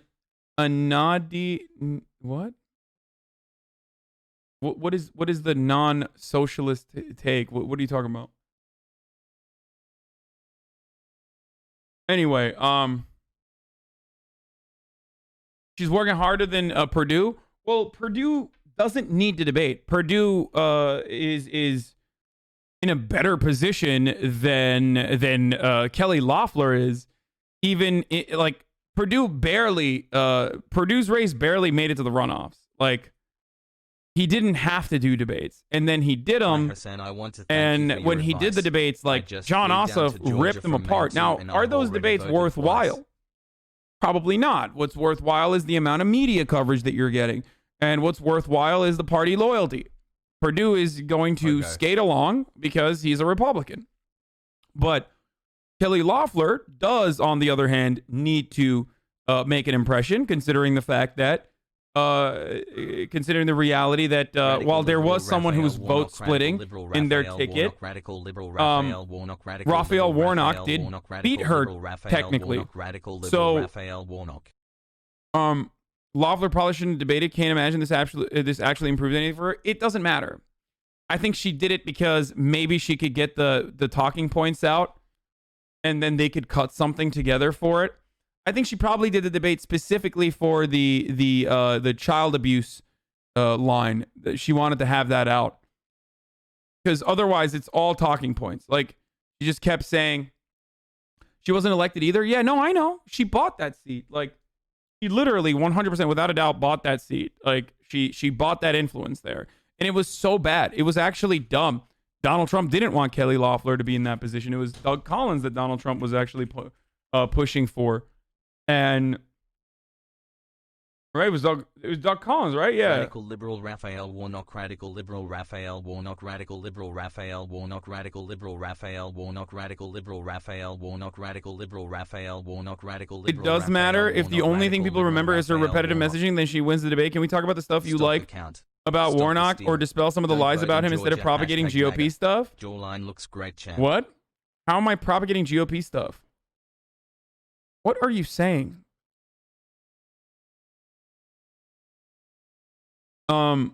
Anyway, yeah, I'm close to killing the TTS. Yeah, Even Fox News made fun of Loeffler. Let's take a look at what they said. I think we got the message. Let's have a look. Radical liberal Raphael Warnock, radical liberal Raphael Warnock, radical liberal Raphael Warnock, radical liberal Raphael Warnock, radical liberal Raphael Warnock. So, to my count, she said it about 14 times, and I actually stepped out for a few minutes. Big pogs for naked face Hasan. So, they're making fun of her for being a robot, which is good. It's good if you want to win. It plays to... Radical liberal Raphael Warnock, radical liberal. It plays to the sexist. Okay, I'm ending it. I'm ending it right now. Radical liberal Raphael Warnock. Yeah. I don't know why I let some of these people like Radical Rashidun, like even send donos. He's the one who is constantly and consistently. I might ban you. Hold on 1 second. Like, he knows it's annoying and he still does it. The one who constantly asks me about poop and whether I pooped and whatnot. Like, LMAO.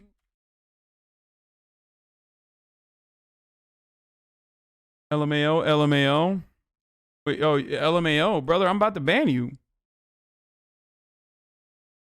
Like, what LMAO? You have any final words?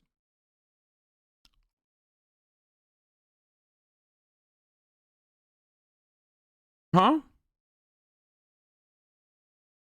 I love you, Daddy. Okay, you're saved. Anyway,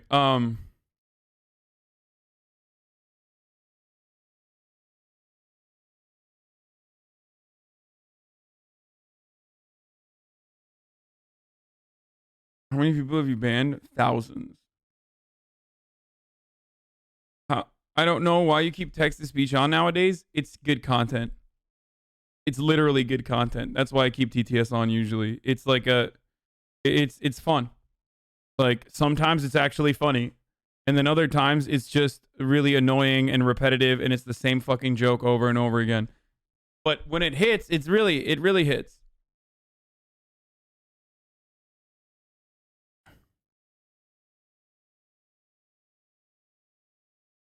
Literally free money and jokes to steal and post on Twitter.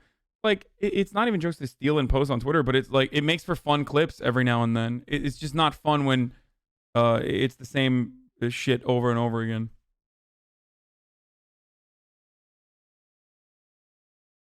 At least you don't get 25777 spam like XQC does. That guy spams TTS and just annoys the group. Not a value add. It doesn't matter.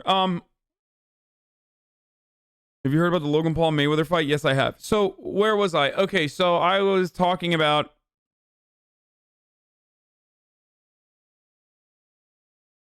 the debate and the reception of it. Like the debate doesn't really matter all that much. Debates rarely ever matter. Maybe it matters a little bit more on local races, like smaller races, but this one already has a lot of national attention.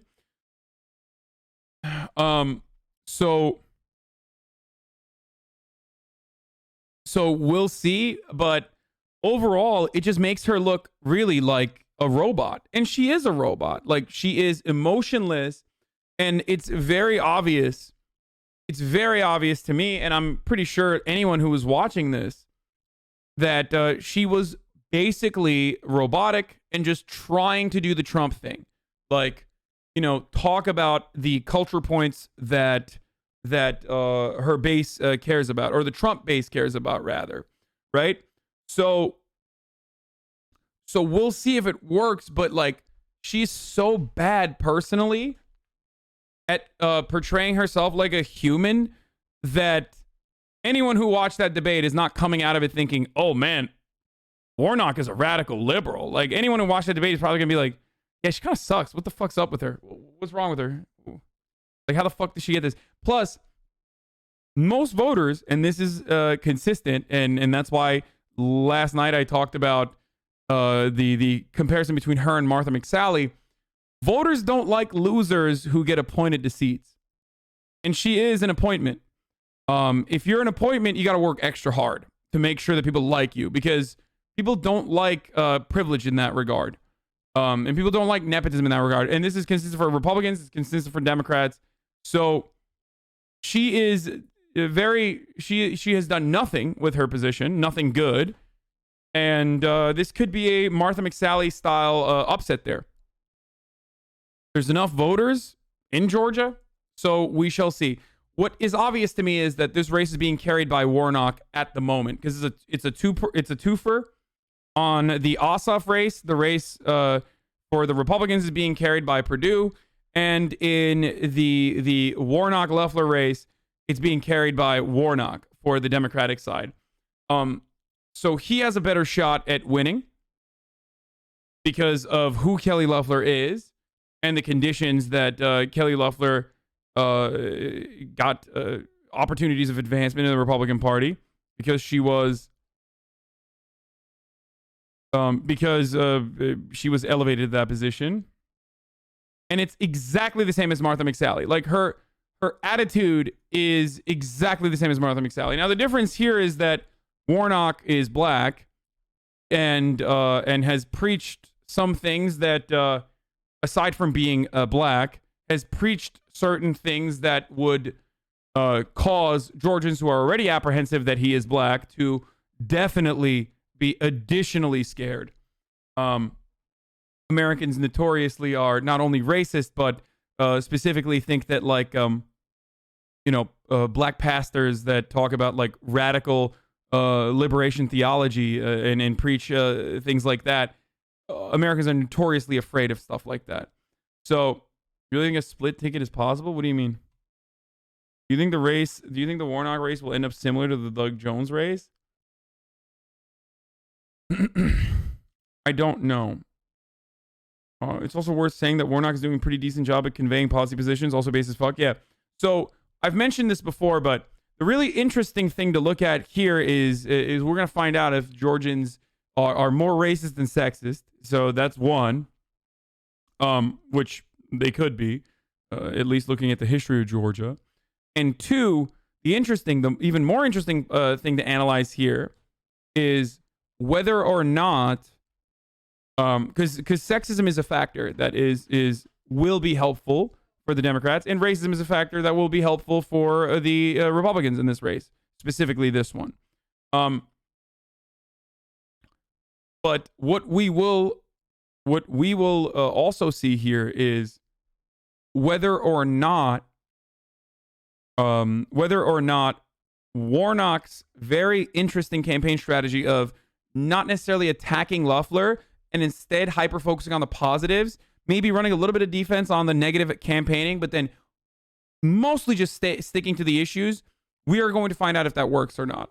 We are going to find out if the American electorate is as cynical as I am, and we're going to find out if hopefully they're not, and they will pay attention to what Warnock is saying rather than him being black, or rather than him being like a pastor that you could consider to be radical, I guess.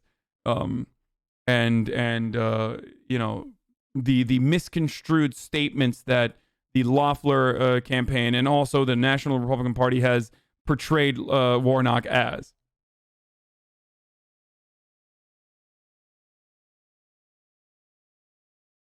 Anyway,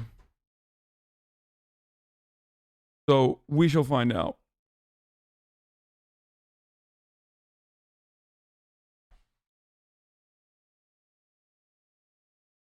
Do you think Ossoff will lose even without the Trump turnout? Wait, there is no non-Trump turnout. They already did this. Loeffler has Biden's charisma but without the dementia excuse? No, Loeffler doesn't even have Biden's charisma. Biden at least has like, Unite Here, Local 23 is bringing in 400 laid-off workers to canvass here in Georgia for the runoffs. Nice. There's hella mobilization here and boots on the ground registering people and knocking on doors. If Warnock and Ossoff win it, it's because of efforts like this. Absolutely. Speaking of which, if you are in the state of Georgia, this is your last day to register. So definitely do that if you live in the state of Georgia and you haven't. Also check your registration because, it's fucking Georgia. Notorious for voter suppression. You might have had your name purged from the voter rolls without recognizing it. If you live in a black neighborhood, especially. If you do live in a black neighborhood in Georgia, definitely check your registration today, even if you think you've been registered.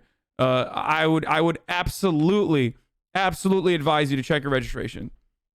You should do it regardless, but especially if you're black, or live in a black neighborhood. And tell your Georgia resident friends as well. I don't get into this shit politics. I only care about equality and other people being truthful. It's just an opinion. What?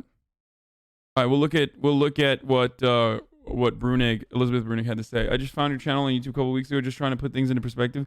Did you cry when Suleimani beefcake was made? What? Did you joy or cry when Suleimani beefcake was made? What the fuck?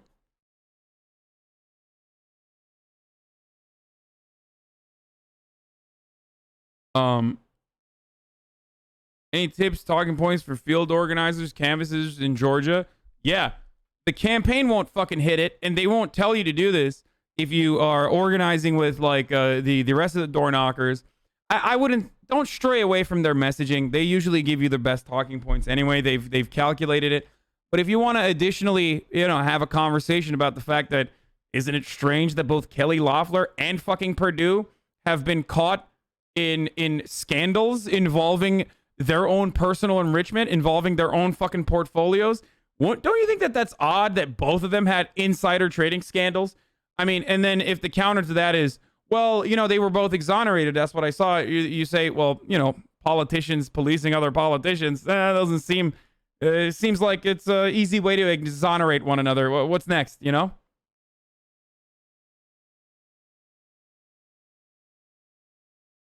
So,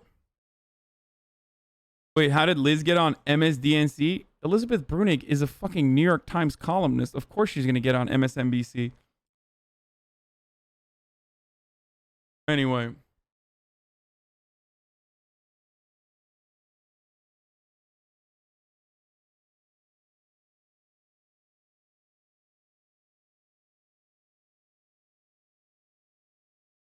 Dems are making the mistake of not bringing Biden down the GA. He won Georgia and is more appealing to the white suburbanites. I agree. I don't know why Biden is not campaigning down there. It's so silly. I don't know what the fuck is going on there. I find it very strange that both Kamala and Biden are not down there. No, don't say fucking broken foot. Don't look for excuses for the fucking campaign. They should absolutely be doing that shit. Like, they should be doing that. They should have, I think Obama did one already, but it was like a small event. But I would 1000% without a fucking doubt pump as much of like labor power from the Biden, Kamala Harris, and Obama as possible. I'm sure the closer it gets to the race, I'm sure they will probably throw Biden in the mix a little bit, but. Because the DNC don't like Warnock? No. The DNC currently has no other option but to love the shit out of Warnock. As I've already mentioned to you, he's the one who's carrying the double ticket currently. So good luck to the DNC for not fucking caring about Warnock. But I mean, here, does anyone have the vote totals in the end?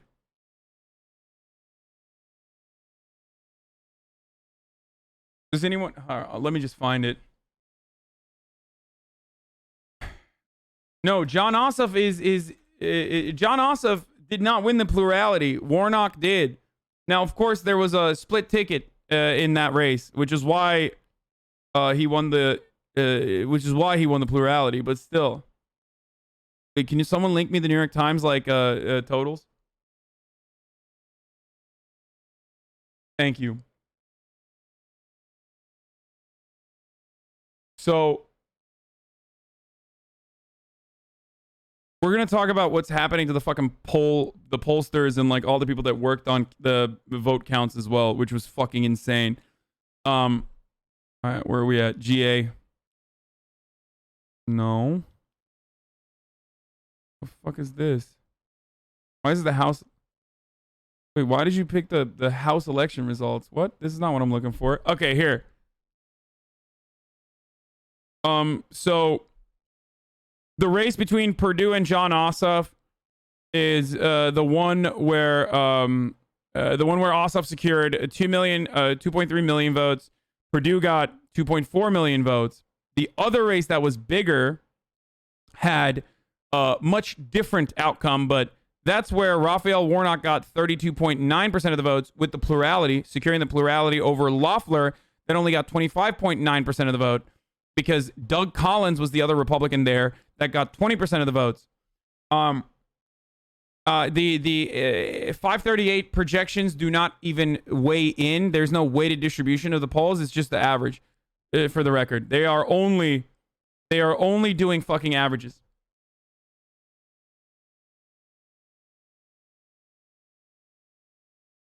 So, as far as the Georgia races goes, Warnock was the one who won the plurality. There's a fuckload of Democrats in there too. Look at this race, by the way. This special race was fucking insane. There was a fuckload of Democrats in that race, but there was one other Republican that absolutely took nearly 1 million votes. Now, do we think that Doug Collins' voters, the people that voted for Doug Collins, the Trump supporters, do we think that they are going to go out and vote? Do we think that they're definitely going to go and vote for Kelly Loeffler? Probably. They probably will. That's why Donald Trump went. There was another Dem hitter. Not really. I mean, it's like here and there. I guess you're talking about Matt Lieberman, which did take a fuckload of votes. But look at this. Tamara Johnson Shealy is a Democrat, got 100,000. Matt Lieberman is a Democrat who got, Matt Lieberman, by the way, son of a famous Democratic demon, Joe Lieberman. For those of you who are unfamiliar. And then there's Deborah Jackson, which got 300,000 votes. So there were a lot of spoilers on the Democratic side. Now it goes to runoff, so it should not matter that much. But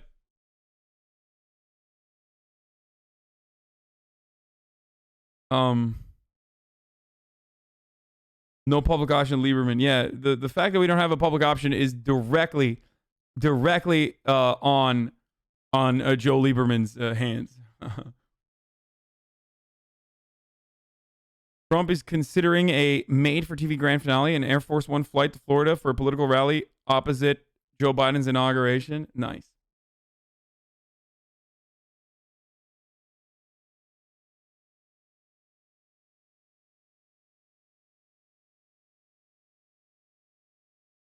So the goal here,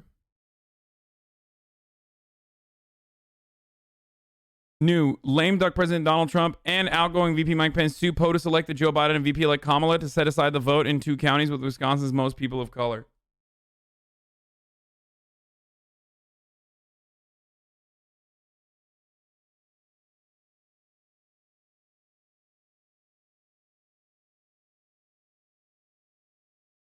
I mean, this is nothing. I don't know why we're even looking at this. It's bullshit again. Why are we not talking about the obvious coup Trump is trying to pull off? What fucking coup, man? What fucking coup? It's not like a real thing, dude. We're not talking about it because there is no obvious fucking coup. It's over. The election is fucking over. You're being ridiculous. Like, do you watch Tim Pool or something on the side? Is that why you think there's like a coup that's happening or something, and like Trump could still clinch this? It is a half-assed attempt at a fucking coup, and it's not even a real attempt anyway. It's just to, as is the case with most of the other things that this campaign has done so far, it's to fucking appease Donald Trump and his and all of his like weirdest sensibilities as a narcissist. It's to make him look good, or because he thinks it's gonna make him look better. Because all of his fucking loser fans who don't want to admit that he lost. For what it's worth, Uncle Jank has been pushing the coup narrative. I don't care what Uncle Jank has been doing. You're here. Are you on the Uncle Jank broadcast or are you on the Hasan Piker broadcast? Like, I've been telling you that there is a very scary part of this, okay? And that's not like a fucking coup. The scary part of this conversation is the willingness of the congressional Republicans, the National Republican Party, to go along with to entertain the notion that this is a fraudulent process. Now, if you've been paying attention to politics for as long as I have, you would know and recognize that this is no different than the numerous things that Republicans have said in the past. In order to work or in order to justify all of the voter suppression efforts that Republicans engage in on a regular basis, it is a fundamental plank of their electoral victory. If you are to recognize that, or not recognize, if you are to say that that voter suppression is a necessity, then you have to fucking cast doubt on the integrity of elections, as Republicans have done for many years. The most high-profile example of this is Donald Trump himself, personally in the year 2016 of our holy Lord, being a sore winner and claiming that the additional millions of voters who voted for Hillary Clinton in the popular vote were fucking illegals. Okay? So of course they are going to do this. And this is just a logical extension of that psychotic nonsense that they've been peddling for the longest time. There's no such thing as a fucking good Republican. Stop normalizing Republicans. Okay? There are Republican voters that might be delusional. There are Republican voters that are fucking racist. There are Republican voters that are not as racist but don't care about racism as much and are deluded. But there are no fucking professional Republicans that are good.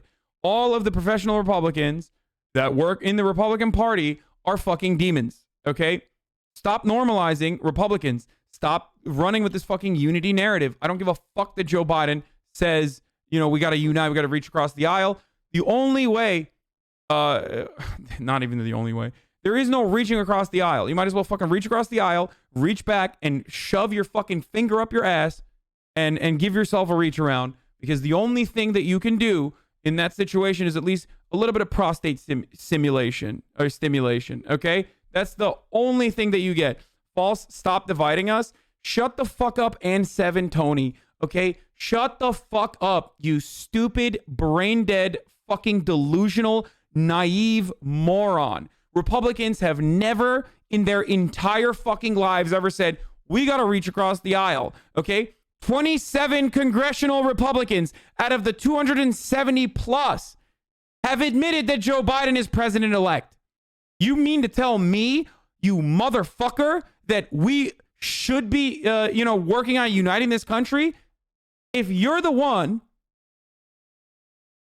that's constantly talking about, we need to unite the country, and the other side is like, Democrats are the real dividers. Even in a moment where they're supposedly talking about uniting the country, they're literally claiming that Democrats are the dividers. Even in that moment, if you say, oh, no, we got to unite, then you're either doing it on purpose because you don't give a fuck when we get fucked over every single time, or you're fucking brain dead, okay?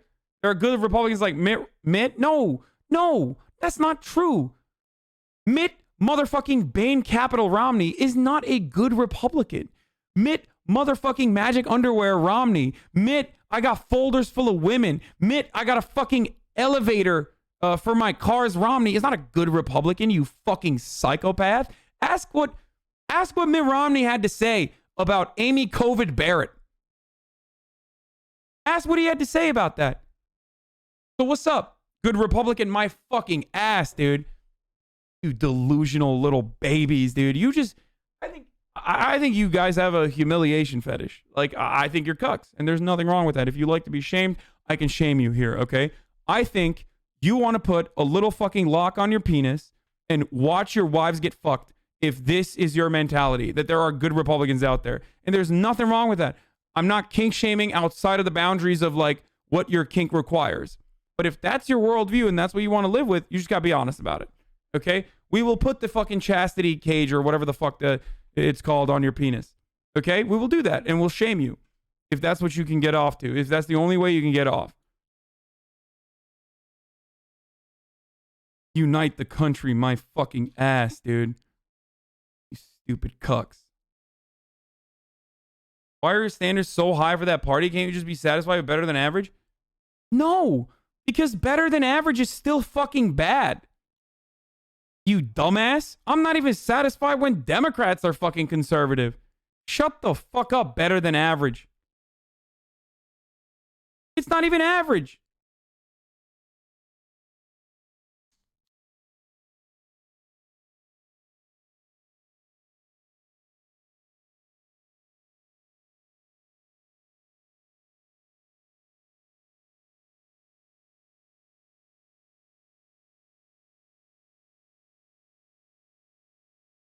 Republicans have never, ever in a million years been like, we got to reach across the aisle. These guys are some of the good ones. Like, that doesn't work that way. The soy is getting to you. Yeah, I should really get your mom to stop making me vegan tendies after I fuck the shit out of her, dude.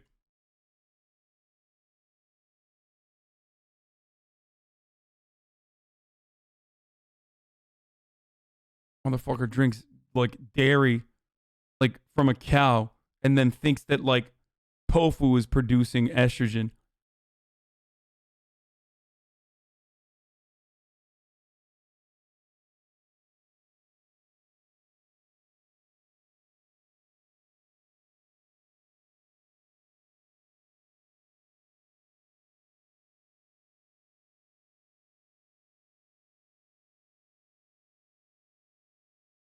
Anyway, I recently started watching. I've noticed you always chew on something. Nicotine gum.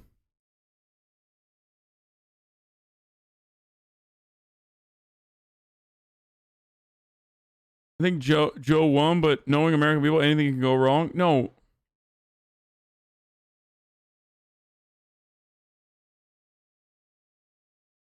You unite the people of this country by recognizing the transactional nature of politics, okay? The transactional nature of campaigning.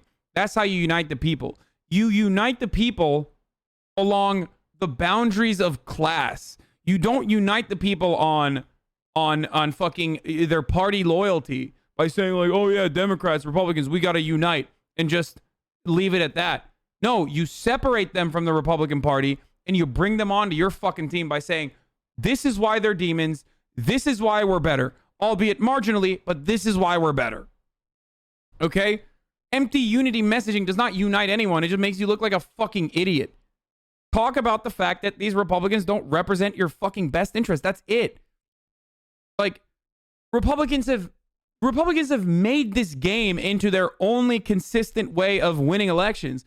Wedge issues, okay? Wedge issues. What do you think wedge issues are?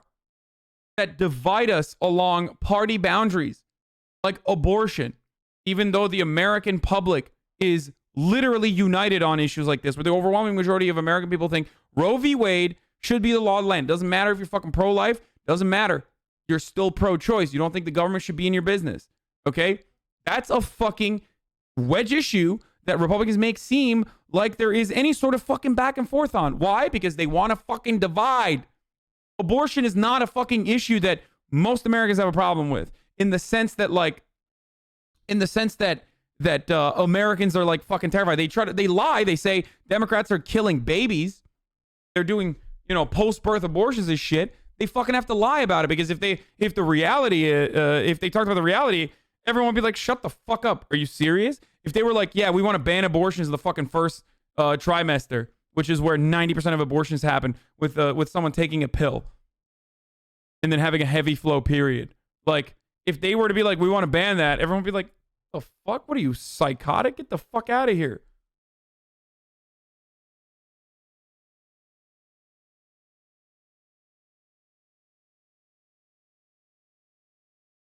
Better Than Average gave millions of Americans health care, but go off king, I guess. Weird champ. What the fuck are you talking about? What? Who gave Americans health care? What are you saying? Better Than Average gave Americans health care.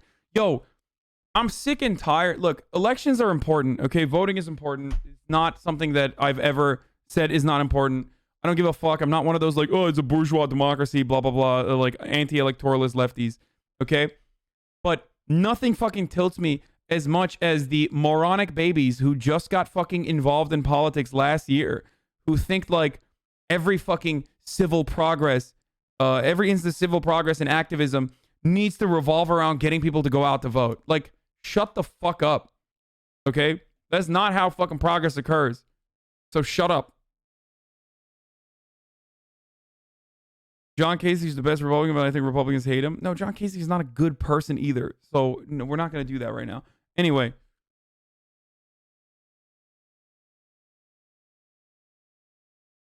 What? Have you thought about how there can be no discourse if the division between both parties are agitated by you and other radicals? So also, people are dying out in the streets and being homeless. Do you not care for these people, it seems like? Yes. I am the one with no material power whatsoever who fucking does not care about homeless people dying on the streets. Not those who have all of the power, who refuse to fucking give these people the help that they need. Great take from that chatter. Incredible. I love seeing how smooth people's brains can be. It's shiny. My eyes, like I'm having a hard time with my sight now because the light is directly shining off of your fucking smooth brain. Zero wrinkles.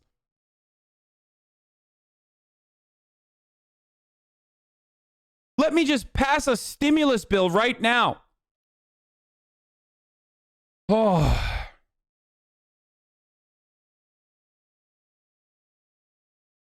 Okay. And this is, let me tell you something. This is not just my take, okay? This is Ezra Klein's take as well. I listen. I'll admit. Here, I'm going to fucking run an ad right now because it's the top of the hour and I forgot. It's 17 minutes. But I'm going to show you something that better describes my position on this. What the fuck is going on with this stupid fuck? I'm getting angry.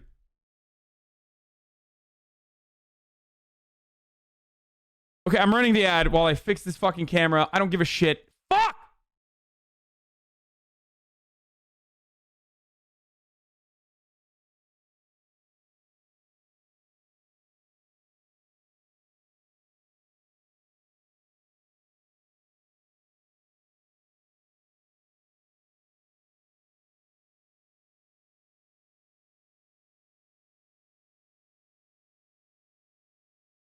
There you go. It worked. Just fucking hit it until it works, I guess. That's just how this shit fucking works. Technology. Anyway, okay. I'm just getting more and more angry by the moment.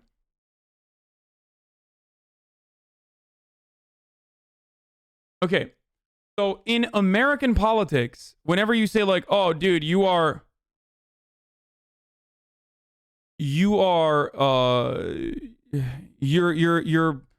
advocating for a worse world or something, or like you're advocating for the division in this country,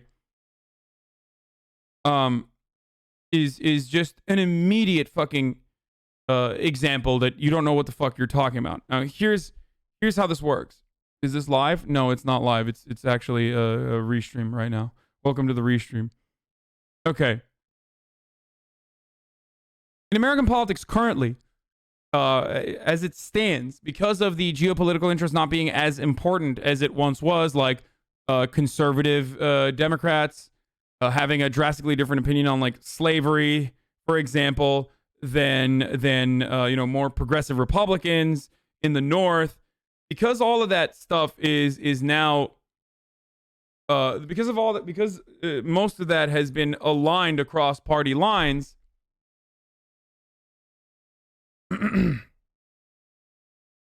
Because so much of that has been solved, I guess, in some way, that now the two-party system has become a duopoly, where people, no matter where they are in the world, no matter where they are in the fucking world, in the country rather, they have these wedge issues that have been fucking, hit. They've basically hammered in the back of their minds that define their party loyalty.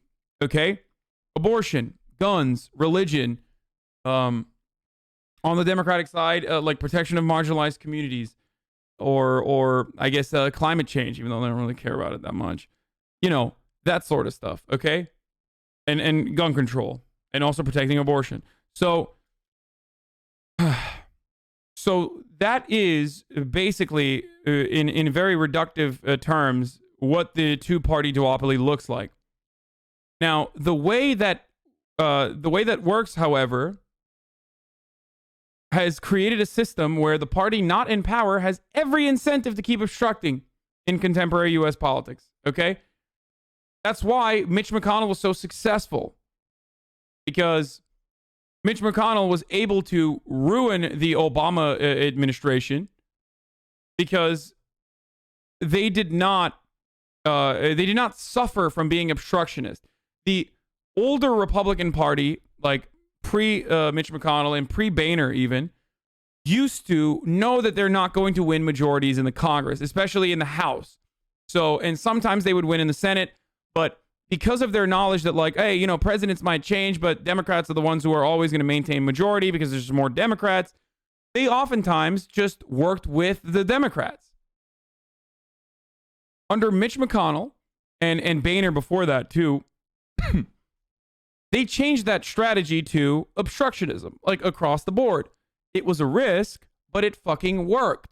It did not matter what the administration wanted to do, whether it was the grand bargain even, whether it was literally Obama trying to cut entitlements, trying to cut Social Security, as he tried to in 2012. Republicans were like, no, we are not conceding. We are never going to concede. So this created a system that basically dictates that if you're never going to suffer when a Democrat is in office and you have the majority in the Senate, if you're never going to suffer from being obstructionist, then you should always obstruct. Because if you concede, you get nothing out of it, and it looks like the administration is doing something good. If you obstruct, then the blame is on the administration's hands. If you obstruct and if you delay processes as best as you can, you get people to get upset. Now, how do you do that? For example, one of the examples of this is the ACA. I personally believe that if Obamacare was pushed through in the least democratic capacity, Obama would not have suffered so much political capital. He would not have had to expend so much political capital because Americans universally hate delay. They hate when Congress is gridlocked. They hate when fucking Congress can't get shit done. That delay also creates an opportunity for the Republicans to just keep lying while they're delaying, keep lying about the process itself, saying like, oh, there's going to be death panels, saying that like, you know, Obama's trying to kill your grandparents. This is socialism, blah, blah, blah. So they hate it, but they happily vote for a divided government, certainly because they're fucking brain dead, but they hate it. You will not lose as much political capital if you just fucking ram the process through. So in order to do that, you have to win both the House and the Senate, or you have to change the loyalties that people have on the ground, loyalties among parties, with messaging and organizing year-round like Republicans do. That's it.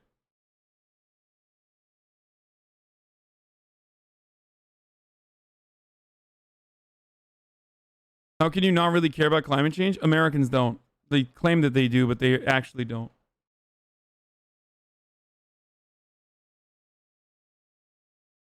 Do Republicans really hate delay, though? Or are they just so brain dead to not be aware that Mitch won't present bills?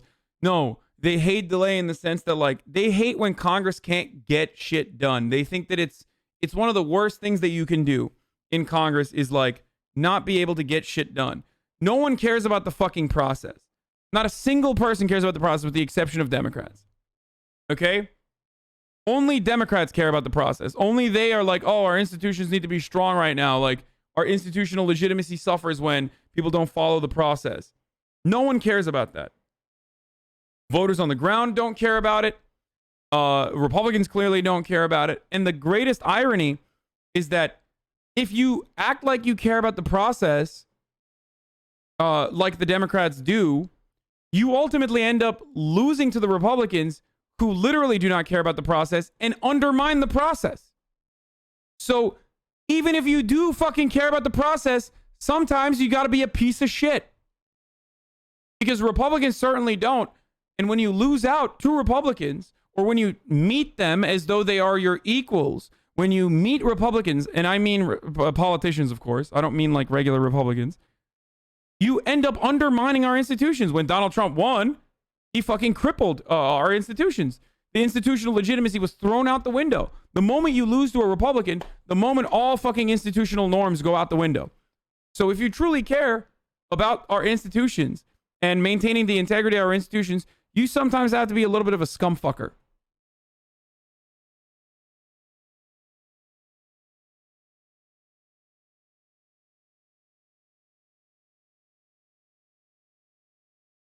Can you give us an example of Republicans ruining these institutions?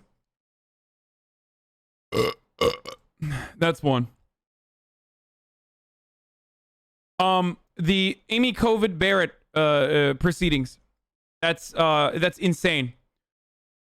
Like literally voting in a Supreme Court pick on a first term when people had already started voting for the next president is completely psychotic. Like, that's insane. Okay? That is absolutely fucking insane. You cannot do that, and they did it. It's a great example of destroying the institutions or destroying our like institutional norms, right? Another one is and then they went on vacation right after. A violation of the Hatch Act is another great example. Like Fred Flintstone Andy, what the fuck's his face? Not Bill Barr. Oh, that too, actually. Not following on subpoena requests. Not following up on subpoena requests and not appearing in front of Congress when they ask you to because you just don't feel like it. Violating the Hatch Act.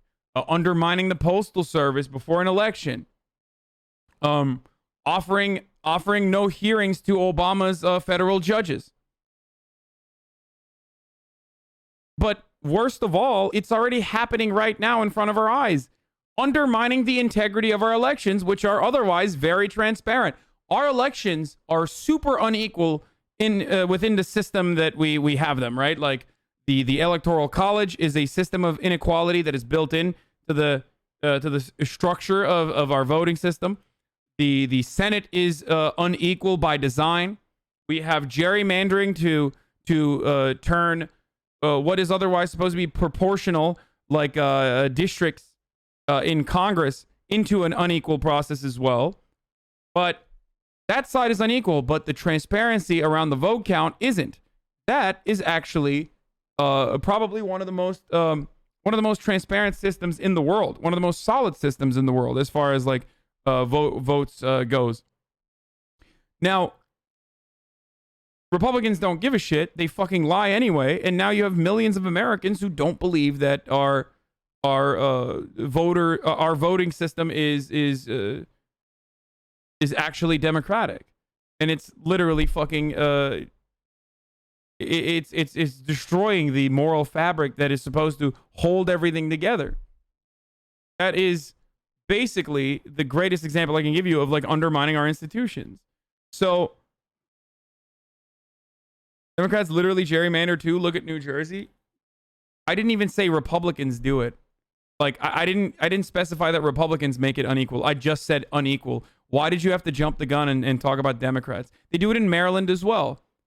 But for every fucking 2 gerrymandered district in like, for every 2 fucking gerrymandered state for the Democrats, you have every other state that Republicans have fucking completely destroyed. Have you seen Wisconsin? Get the fuck out of here.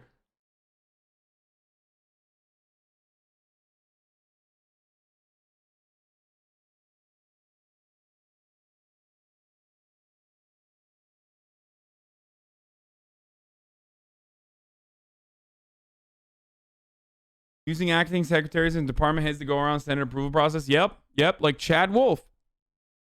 Yeah. Knowing that you can't get I don't know, one of your cabinet appointees to be approved, you just fucking use you just fucking dance around that.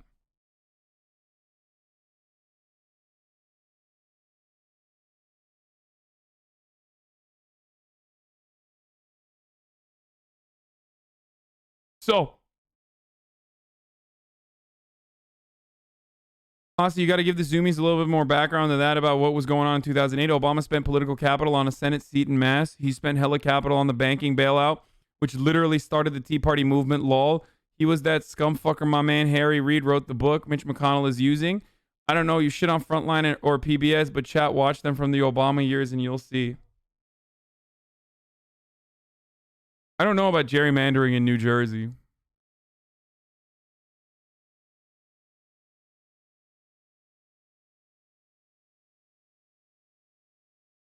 Anyway, yeah, asking Ukraine to investigate your political opponent while withholding aid, like, what hasn't Donald Trump done? If you truly fucking care about the institutions and their integrity and their legitimacy, you got to make sure you fucking win, brother. And because when you lose, Republicans don't give a fuck about institutional integrity. They will do whatever the fuck they want. So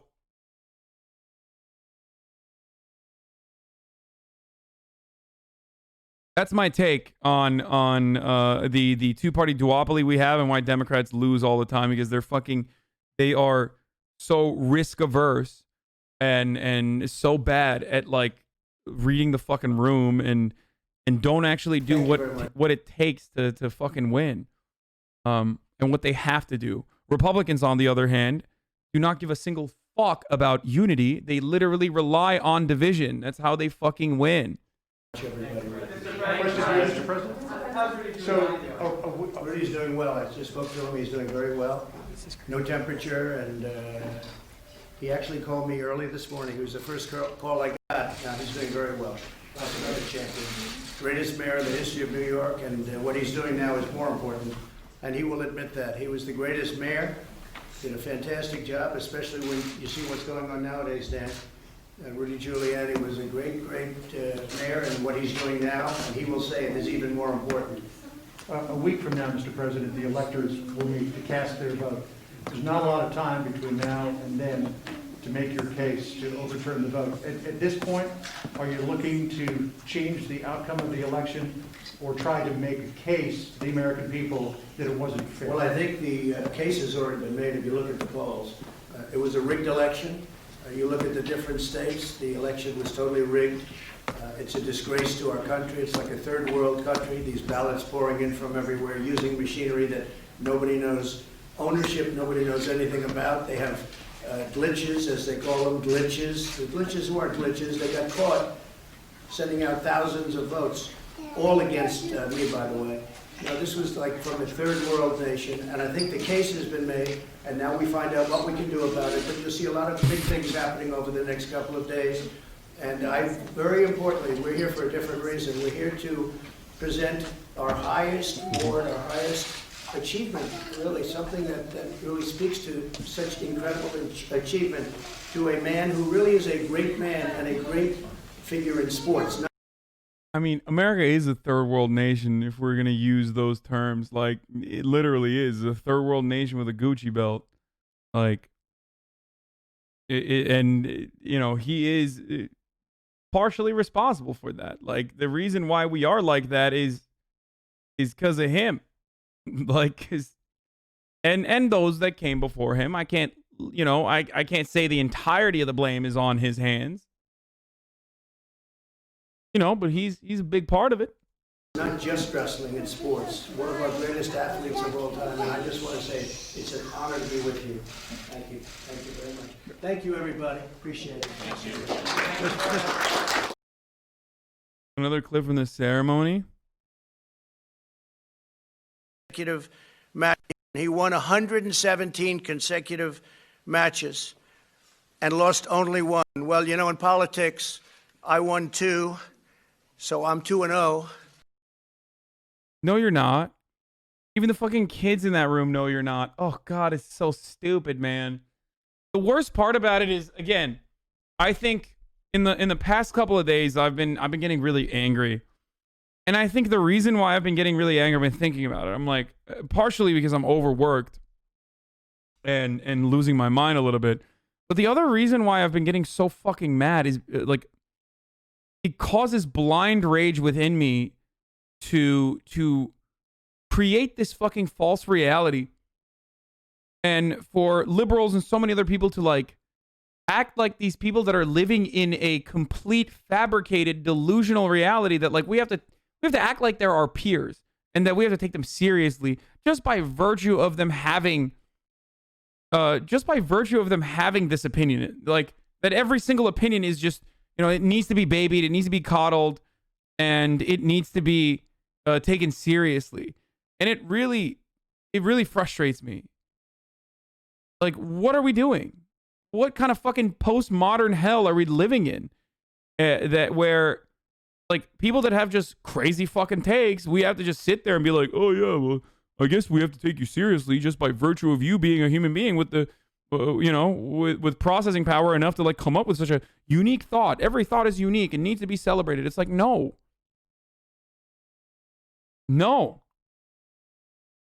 It's nuts.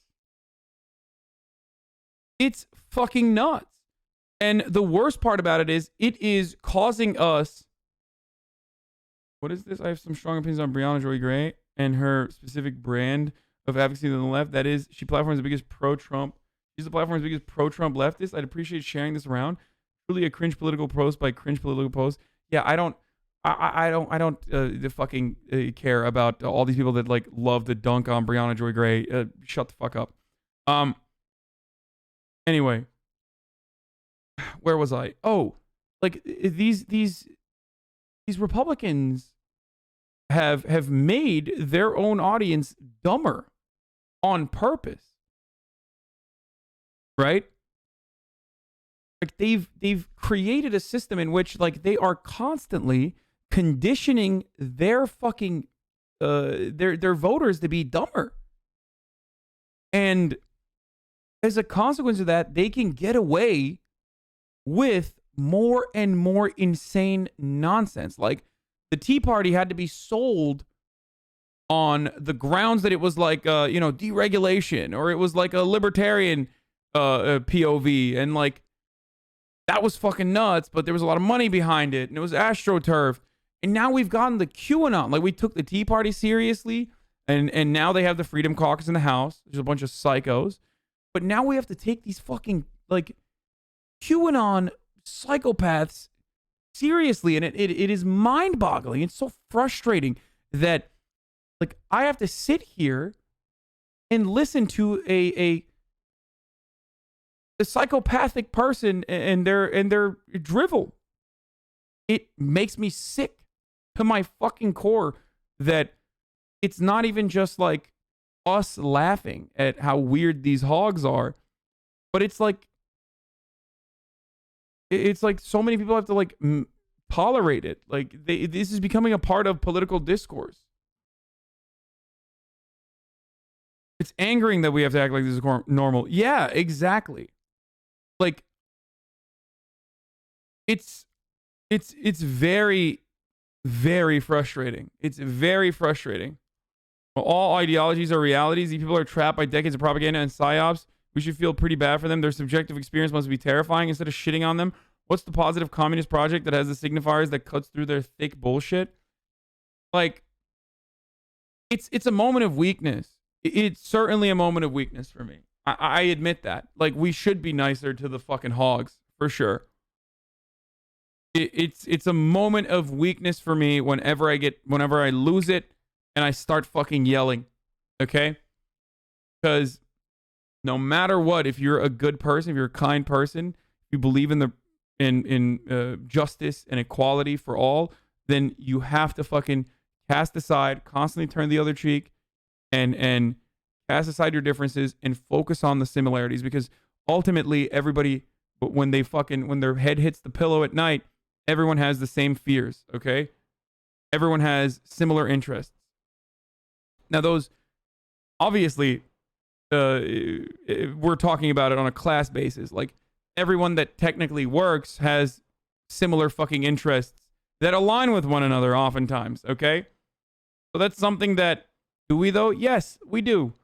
We do. No matter how fucking dumb or delusional some fucking West Virginia voter is, the reason why the West Virginia voter doesn't have a fucking tooth left in his mouth is because of the same material realities that they've been subjected to, that some of us have been able to at least get a better bargain out of, but are still subjected to. The same economic organization that oppresses that fucking dude in Appalachia that has to have like, an NGO, like a European NGO come in and fucking helicopter in help is a product of the same system that oppresses you in your fucking dead-end retail job that you fucking absolutely despise. Okay? And we all have privileged blind spots. We all do. All of us. And we're all complex. It's just really frustrating when I see these demons, these Republican demons, so willingly and so deliberately fucking misinform their base of support. And then their base of support fucking turns around and repeats the propaganda that have been fucking beamed in the back of their domes, as though it's the gospel, as though it's the fucking truth.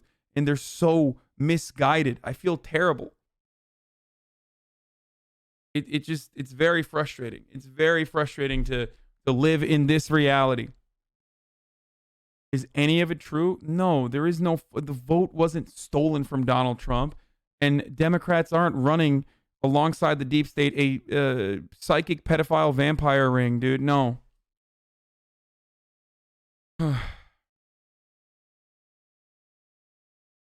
We have to reach across the aisle and show compassion to these people. Fuck the fuck off.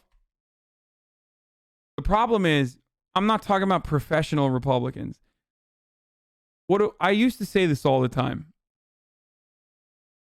We're not reaching across the aisle to the professional Republicans. Like, those guys are the ones who are creating the misinformation. I'm talking about the fucking voters. You have to win them. Like, at a certain point, you have to either activate the non-voters or slowly but surely change the opinions of the voters. That's just how it works. Okay? Because not every fucking Republican is like a delusional, psychopathic racist.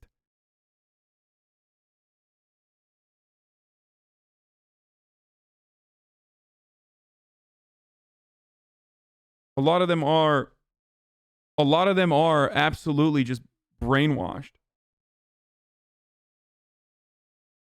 I have a hard time with it too. A lot of these hogs are my friends and family, and they aren't going to change their minds anytime soon. Yeah.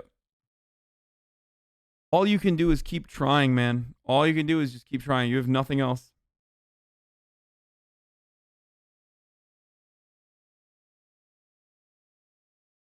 The most progressive politician in New Zealand, Chloe Swarbrick, wants to play in the next Political Among Us event. Please tweet at her. Wait, I think she tweeted at me before.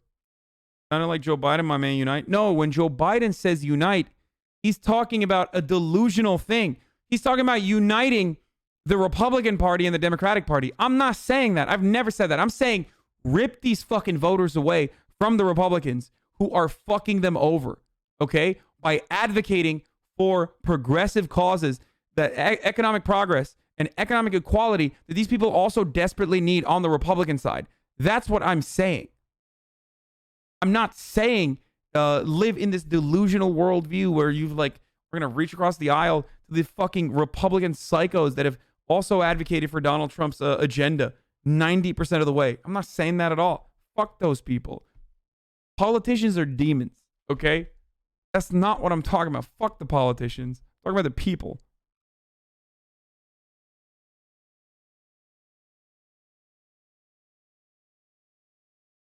And fuck anyone that tells you that, like, we got to work with Republican politicians. No. You have the people, okay? What you need to do is activate the people. If it were up to the Republican politicians, the $15 minimum wage would have never fucking passed in the state of Florida. But it did because the people fucking won that day. Because organizers on the ground put that shit on the ballot, like the DSA, for example. They put that on the ballot. And the people voted for it ultimately. Okay? That's it. I absolutely see why it's so fucking frustrating. I'm not downing on what you do at all, but Lenin won the military peasants in power with bread and peace. Aperuebo just won with dignity. I don't have any great answers, but I feel like we have to paint that hopeful picture of the day after revolution in a new way. I mean, I don't.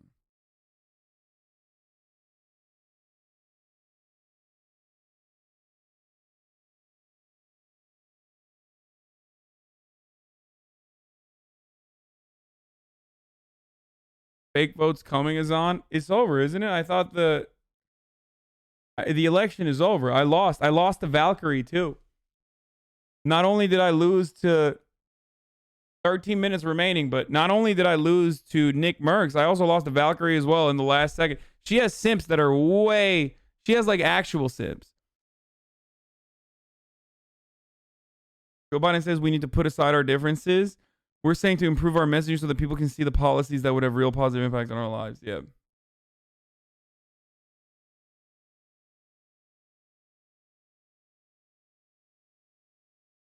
Anyway.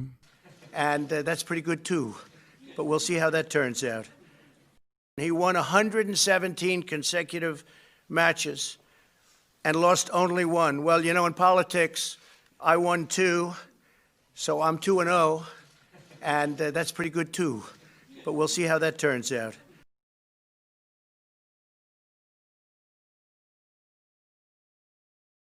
I have friends who were logical and decided to ghost them for a year to focus on myself. When I go back in touch with them, they turn to crazy, viewing QAnon and NoFap. Yeah, I don't know how to fucking...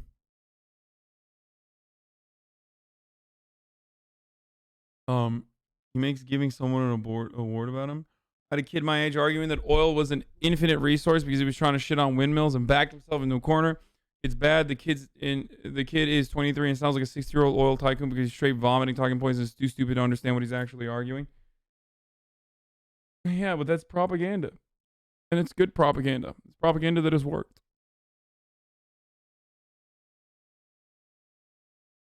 Oh my God. The Michigan Secretary of State is being harassed by armed Trump supporters at her own home. House. This is actually something I was going to talk about with Georgia as well.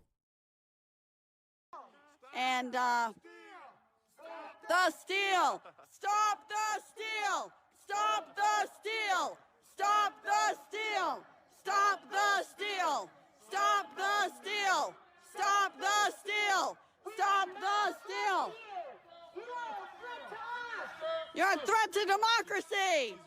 You're a threat to free and honest elections.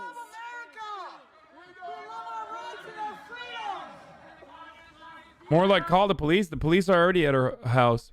Everywhere around the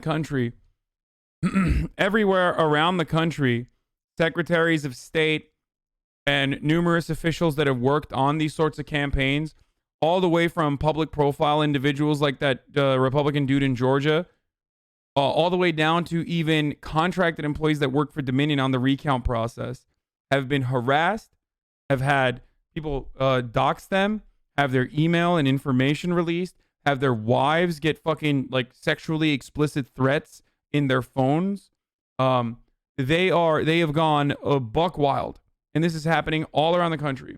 The reason why I'm mentioning Georgia specifically is because the dude in Georgia that had that, like, you know, viral moment. Here, I'll just show you that. The one who's like in charge of voting, vote counts.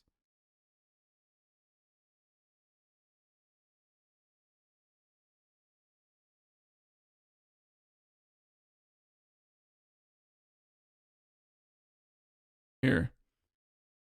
Gabriel Sterling. He's a voting systems official in Georgia who at a press conference was finally like, it's time to move on. Like, you guys are being crazy. And I listened to him talk on the Daily. And he was basically talking about how, like, a person that we basically hired as a contracted worker was doing their job and making sure that all the ballots were being recounted perfectly. And they said that he was scary. They figured out who he was. They said that he looked suspicious.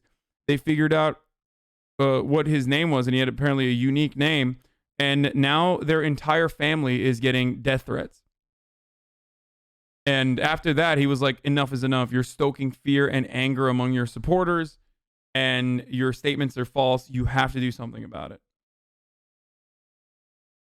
Yeah, Mayor Garcetti is on a totally different level there too.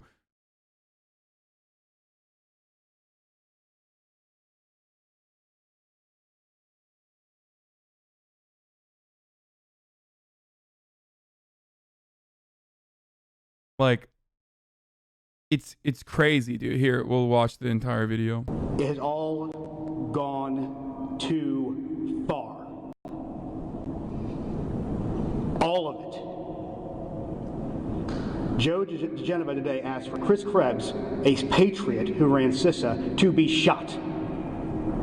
A 20-something tech in Gwinnett County today has death threats and a noose put out saying he should be hung for treason because he was transferring a report on batches from an EMS to a county computer so he could read it.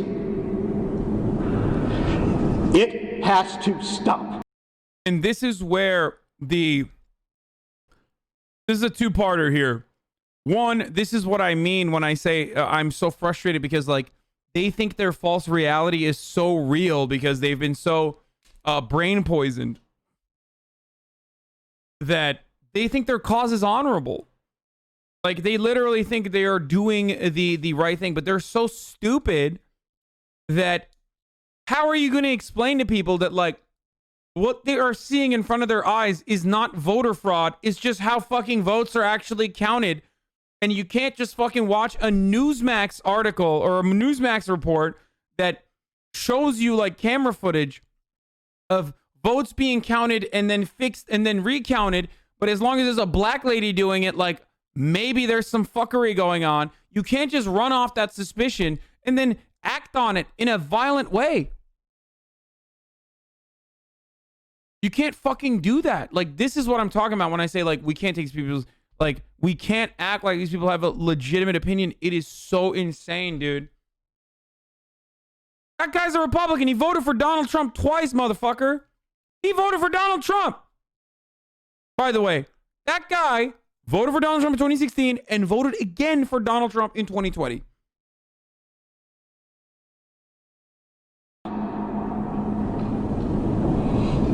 Mr. President, you have not condemned these actions or this language. Senators? Republican, yeah, okay. Brother, are you fucking stupid? It's the state of Georgia. Like, nearly every part of the elections process in the state of Georgia is notoriously handled by Republicans. You're talking about a Secretary of State. You're talking about a governor that's a Republican, Brian Kemp, that Donald Trump himself personally fucking advocated for. You're talking about a Secretary of State that handles this entire fucking process. These are all Republicans, man. They're all not only Republicans, but they're Trump's very own Republicans who voted for Donald Trump, dude. You have not condemned this language or these actions.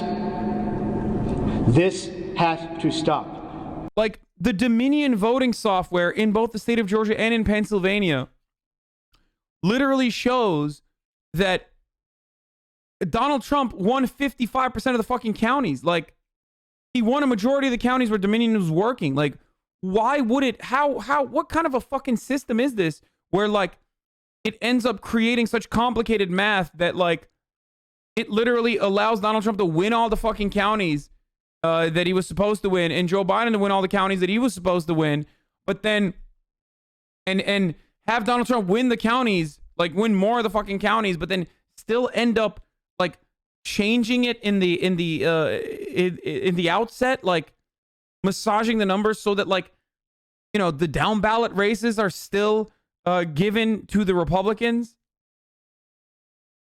There's literally a state house rep here in Georgia who is a Democrat, but he keeps saying Trump actually won and he's a Democrat. No, that guy is a grifter. You're talking about the black dude, right?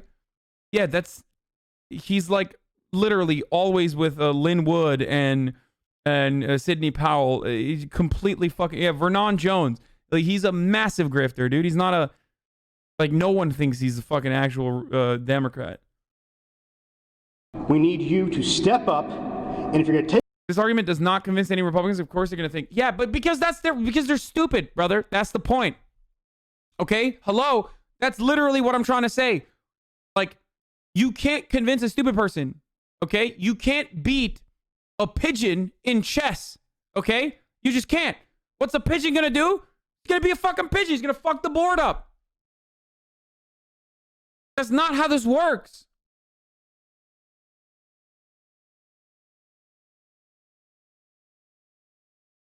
Like, what you are expecting me to do is basically be able to fucking convince people that are impossible to convince because they already have their biases and they have fucking years and years of social conditioning that has very carefully and very handily, they've very carefully and very handily worked off of those pre-existing biases that they have, they've been nurtured into believing, that then has gone to an uncontrollable fucking place where they now believe in QAnon shit. Like, it's over. Like, there's no way. You just can't save that person.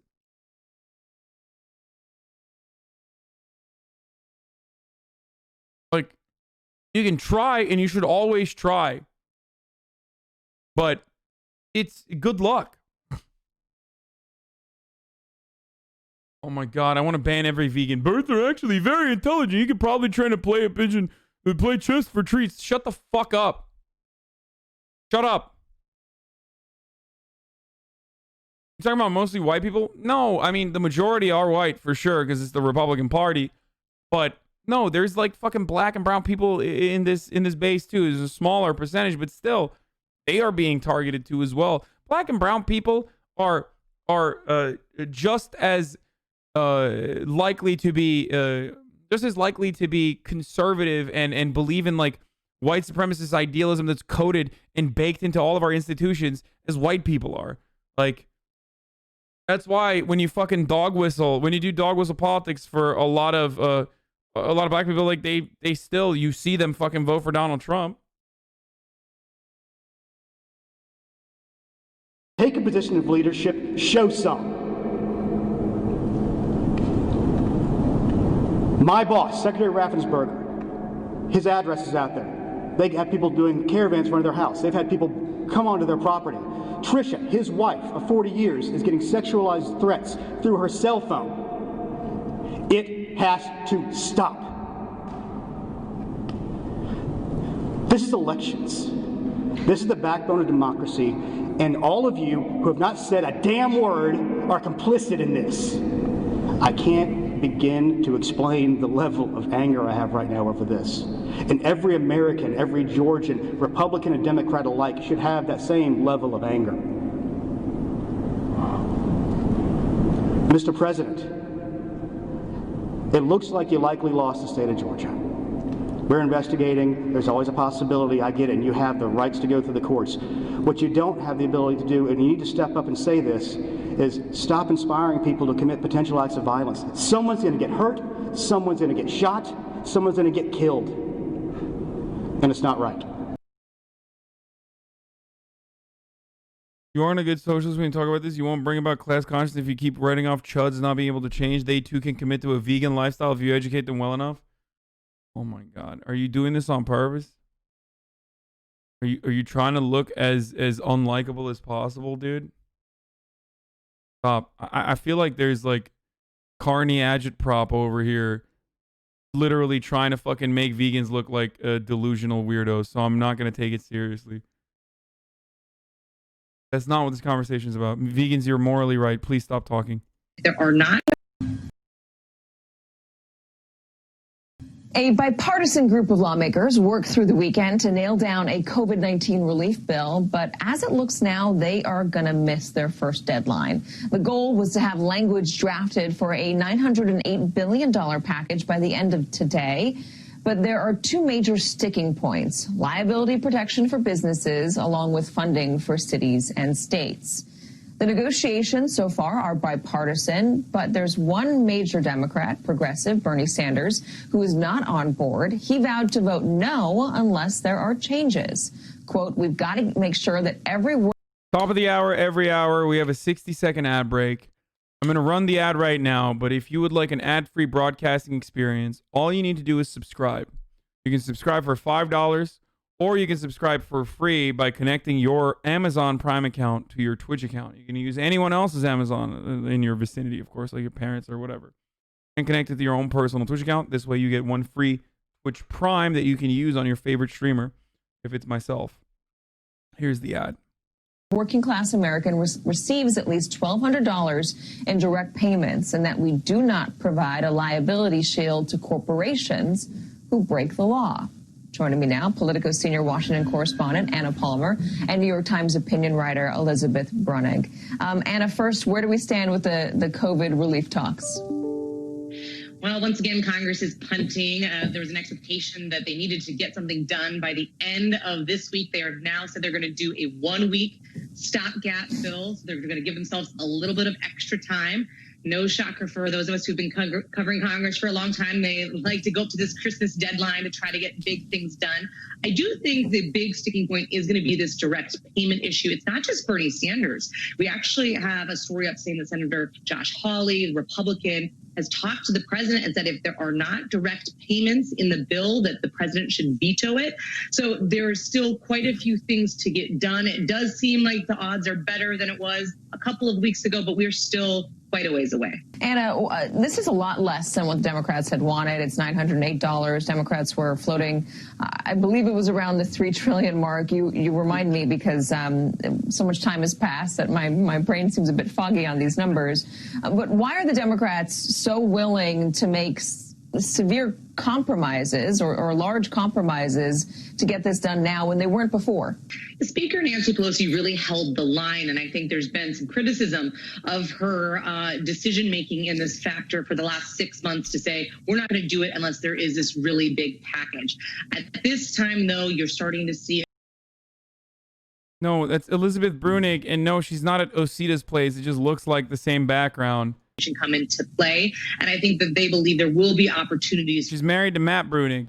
They're both great. For potentially another bite at the apple, and frankly that Americans really need this help. They need this funding. There's a lot of programs that are going to expire that, it isn't like Congress. Sometimes you're talking about trillions of dollars and it's very abstract. This is about whether people can put food on their table and pay their rent. And I think when you have members of Congress going back home for the holidays, puts it into real focus. How do progressives feel about this, Elizabeth? Because there's been a lot of talk that the Democratic Party is going to see a fracturing between the progressive left and the more moderate wing of the Democratic Party, and we're starting to see it here with these negotiations.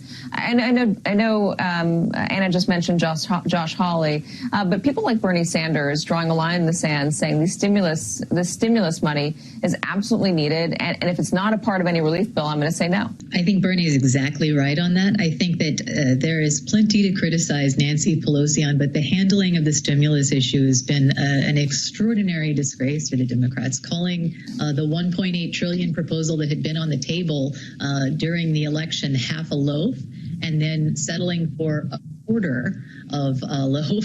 It seems bizarre, and I think a lot of people are not wrong in saying that her calculation was along the lines of if he sends more checks out with his name on them, as she did, that Trump would have had some kind of boost in the election. I realize that was a concern for Pelosi, but the fact remains that, as Wolf Blitzer said in October, people can't wait until February, and people can't afford another stimulus bill without direct cash assistance. I've been talking to parents all week, interviewing parents who are struggling. I talked to a young man who's 21 years old. He has 2 children. One is a newborn. He's homeless. He and his wife have no place to live. They have no money. They're on unemployment, and they can't afford Congress to pass another stimulus bill that doesn't have a direct cash assistance, at a minimum $1,200. Where do you see the relationship between the progressive wing of the Democratic Party and everybody else come January? Where is it going? Does it? This argument also, no matter what, though, this argument also leads to, well, Elizabeth, you're wrong, because what Nancy's trying to do is like get them anything. Why make perfect an enemy of the good? This is something that Democrats say all the time. This is like a classic Democratic counter. Well, this isn't good. You're using bad as though it's the only option we have in our hands. And that is very, very frustrating, especially when you consider what the arguments that Democrats themselves made not that long ago. Like, at the heart of Nancy Pelosi's grand bargain here, at the heart of that, what is deeply frustrating is her assumption that, like, well, now that Joe Biden is president, we have a president who believes in science. So now we can get less money in this round and then get more money later down the line, now that we know Joe Biden is going to be president. Okay, but there is still a fucking election. An election that will render Joe Biden's presidency useless. So if you were to stand strong with your $1.8 trillion proposal, or your $2.2 trillion proposal, rather, because of the reality that you didn't know whether Donald Trump was going to win or not, and that's why you need to get as much money as you can out of the Republicans, because who knows when a second stimulus would come, then you should have that exact same argument right now. Because Joe Biden being president is completely meaningless if we don't win the Senate.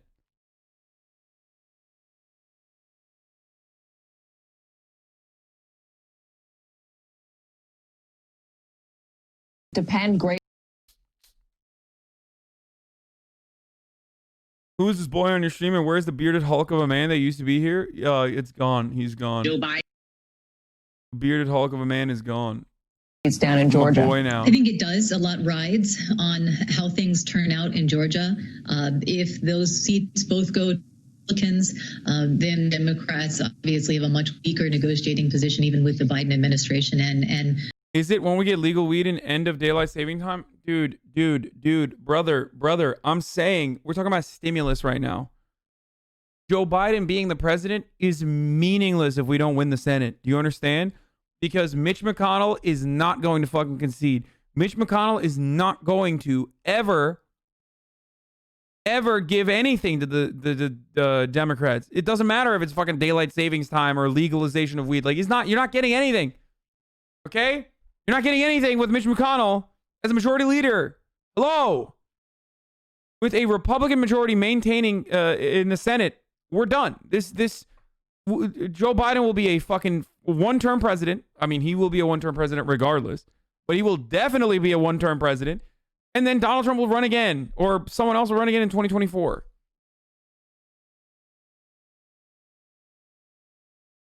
There's no way around it.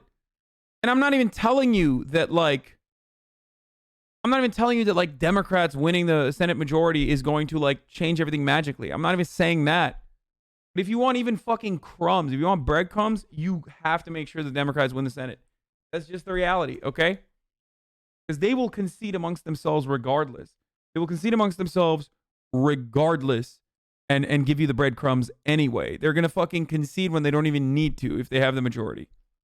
Party unity at that point will be pretty critical. At the same time, I think there are a lot of Republicans who see a deadlocked Congress as a time to make a point, which is, look, there are so many things that Americans need. The pandemic has brought into sharp relief how many people are financially precarious, how many people struggle paycheck to paycheck, how many people can barely keep their kids in daycare, barely keep their kids fed. We have seen child poverty indicators really, really start to skyrocket during the pandemic, and it doesn't have to be that way. We have at our disposal the tools we could have passed a $1.8 trillion stimulus package that would have contained quite a bit of assistance. We chose not to do that for political reasons. That's unfortunate, disgraceful in my view. But I think the progressive wing of the party needs to pick up this mantle and push it home, which is people need help. People need assistance through no fault of their own. They're suffering. We could be helping them. The fact that we've made the decision not to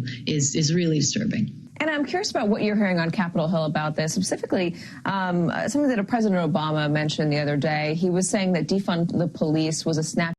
Can you please explain what powers the Senate have that allow them to be able to turn tables? What do you mean? No bill gets passed if Mitch McConnell says we're not even going to look at it. No bill hits the fucking the floor of the Senate when he's the Senate Majority Leader. What do you think has happened these past 4 years? People desperately need money. People desperately need funds. And Mitch McConnell has refused to concede. Democrats have put forward numerous proposals over and over again, changing the numbers, massaging them, conceding. Or the original number is 3.4 trillion. They go down to fucking 2.2. They go down to 1.8. Now they're saying our starting point is going to be $900 billion. Could we actually have passed the stimulus, though? Didn't McConnell literally say he wouldn't pass the 1.8 trillion one? McConnell also said he wouldn't pass any stimulus, not just the 1.8 trillion one. Even under a trillion, he will probably still not pass it. Anything beyond 500 billion, McConnell is probably not going to pass. He doesn't need to. He doesn't want to. It's literally not in his best interest. He doesn't care.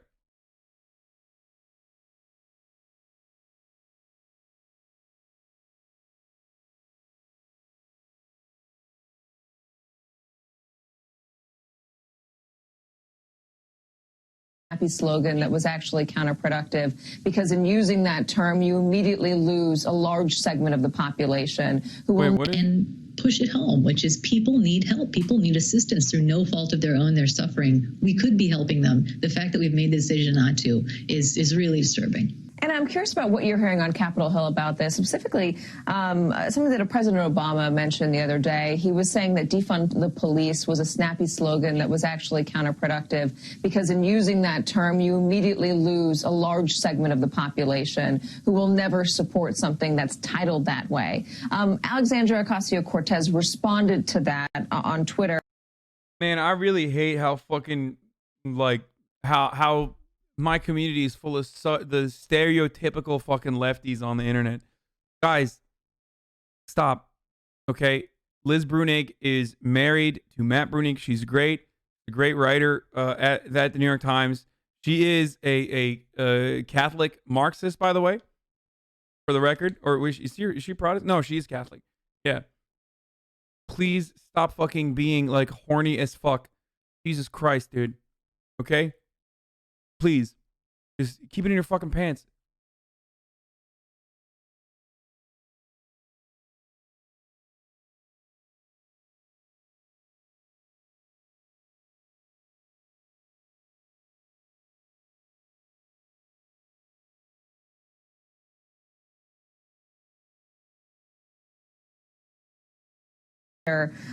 She said, quote, they tried playing the polite language policy game, and all it did was make them easier to ignore. It wasn't until they made folks uncomfortable that there was traction to do anything. Yeah, I think President Barack Obama has been in a different place, certainly than AOC and a lot of the more progressive members of the Democratic Party have been.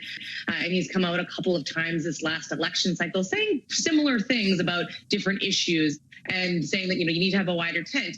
Certainly when you look at where Joe Biden is on defund the police, he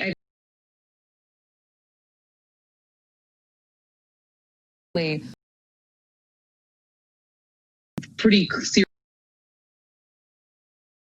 serious and clear about what he thinks needs to be done, but he didn't say this that they want to defund the police. I think that's really where you have this tension point where with the Democratic Party, with some of the more establishment Democrats who want to have more of a middle of the road approach compared to where a lot of the progressives are. And the question I think is going to be the one to ask next year is, will these progressives really hold more of the moderates' feet to the fire? Are they going to block things? Are they going to take political retribution? If they do, all of a sudden they become much more of a player on actually getting what they want done, enacted in Congress. Are they going to act like the Freedom Caucus did to the Republicans? Anna Palmer, thank you so much. Elizabeth Brunig, thank you as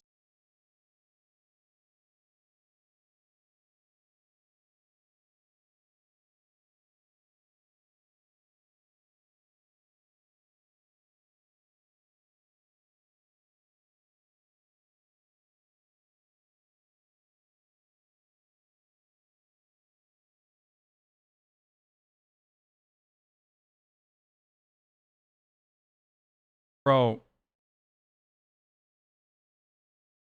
I'm so mad. It like, give us attention. No, chat, shut the fuck up. Yo, you guys are annoying me a little bit right now. Please dial back the fucking childish shit. Okay, let's get through some of the news coverage before we get back to the fucking Cyberpunk stuff, please. Oh wait, I lost the Xerdo thing, right? I assume I lost it. No, I'm not even mad at just the chat. I'm also mad at fucking this like DSA Atlanta drama that's occurring. It's so fucking dumb. It's so fucking stupid. And it is so pathetically internet. Like, please do not participate in it, okay? Do not be the type of person that like fucking participates in this. It's literally, even the fucking people who are saying like, oh, like, I can't believe they did this one way or the other. Like, everybody shut the fuck up. Just organize, okay? If you truly care, then put your fucking head down and organize, all right? That's it. Because otherwise it just seems like you're only there for content.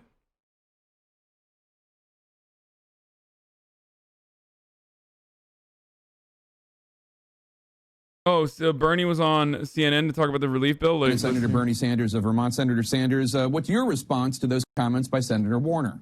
I have great concerns, and I share those concerns with the AFL-CIO and hundreds of organizations who understand that right now workers around this country, especially in meat processing plants, have been treated absolutely shamefully.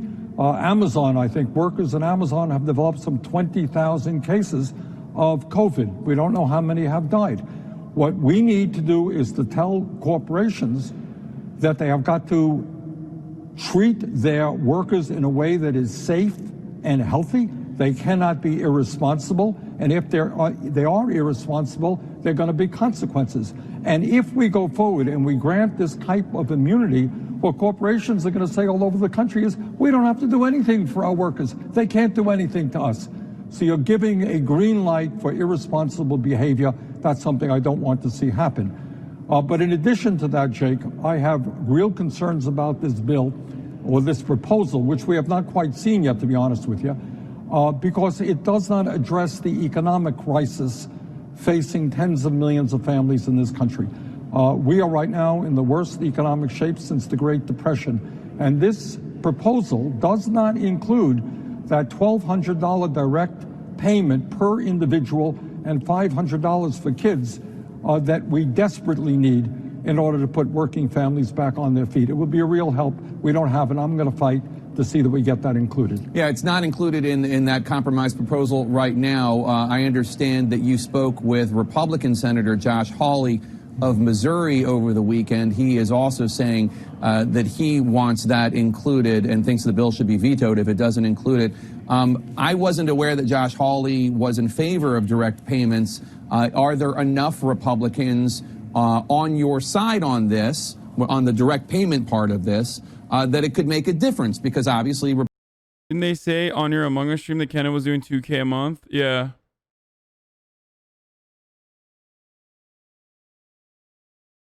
Wait. Without the mustache, you look like you're fucking 13. Bro, I can never win. I can never win with you guys. When I have the fucking mustache, I look like a pedophile. When I have the beard, I look really old. When I don't have any facial hair, I look like a baby. Is there a perfect age where I look like I'm 29 years old? Or no, is there not? It's just like, I think you guys are going to talk shit regardless. I'm happy with what's going on over here, okay? I'm happy with it. Just like I was happy with the mustache. Just like I was happy with the beard. Just got boring after a while. Please stop reading chat. Yeah, I agree.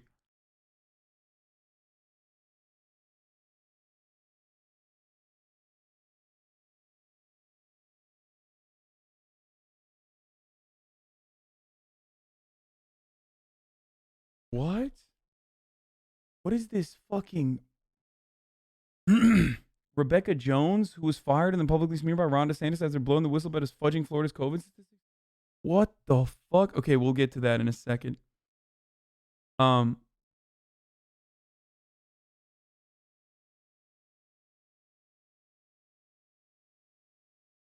don't care about the former Israeli space security chief saying aliens exist, okay? I don't... Who gives a fuck?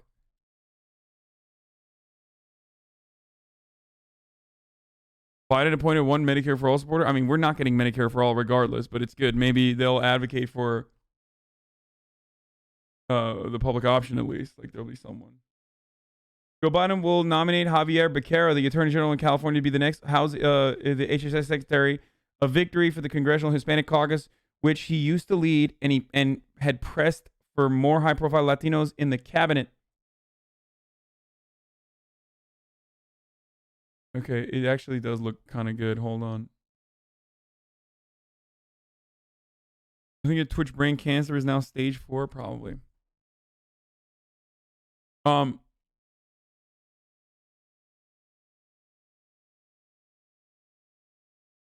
California Attorney General Javier Becerra told Fox News Sunday that he would absolutely support Medicare for All and did so when he was in Congress. Oh, absolutely, Becerra said. When asked whether he would personally support Medicare for All health plan, like what Senator Bernie Sanders has called for, I'm going to support it for Medicare for All for all the 24 years that I was in Congress. This year as Attorney General, I would fight for that if we had an opportunity to put that forward in the state of California, because I think what we do is we give people that certainty that they're going to be able to access a doctor or a hospital. Nice.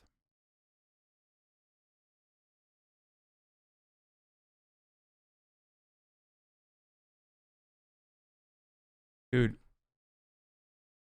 One of the worst fears I have is the Democrats somehow fucking up the Hispanic vote. And it's like it's Becerra. Oh, okay.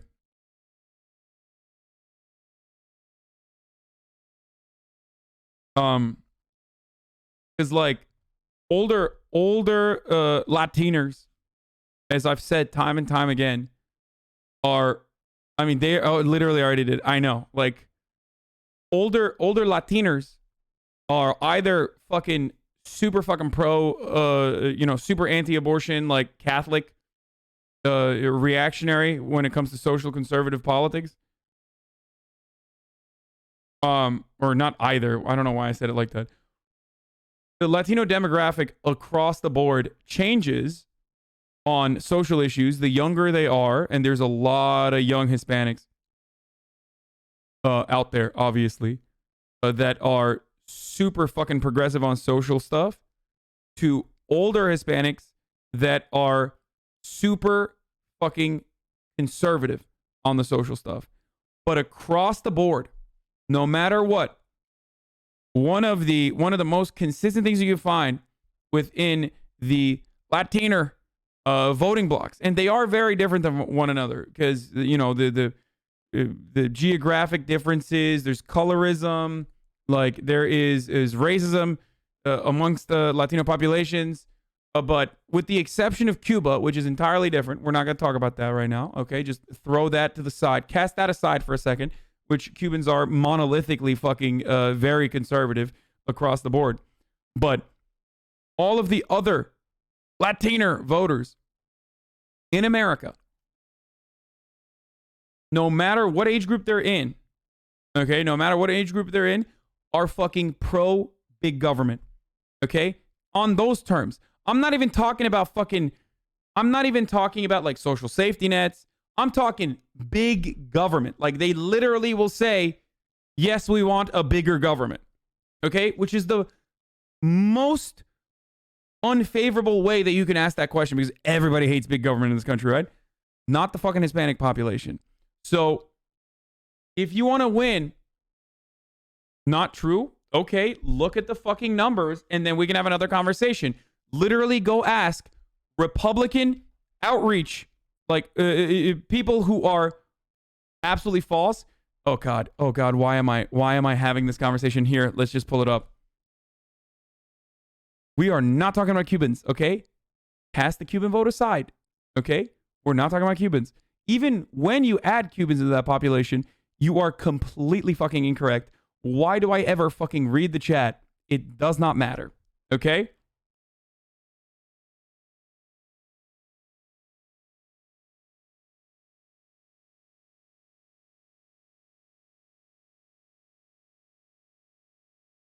This is from 2012, but it's the first one that came up. Hispanics favor a bigger role for government. When it comes to the size of government, Hispanics are more likely than the general public to say that they would have a bigger government, which provides more services than a smaller government, which provides fewer services. Some 75% of Hispanics hold this view. Just 19% say they prefer a smaller government. By contrast, just 41% of the public at large voice support for a bigger government. This is across the fucking board. Okay, this is across the fucking board for even older Hispanics as well.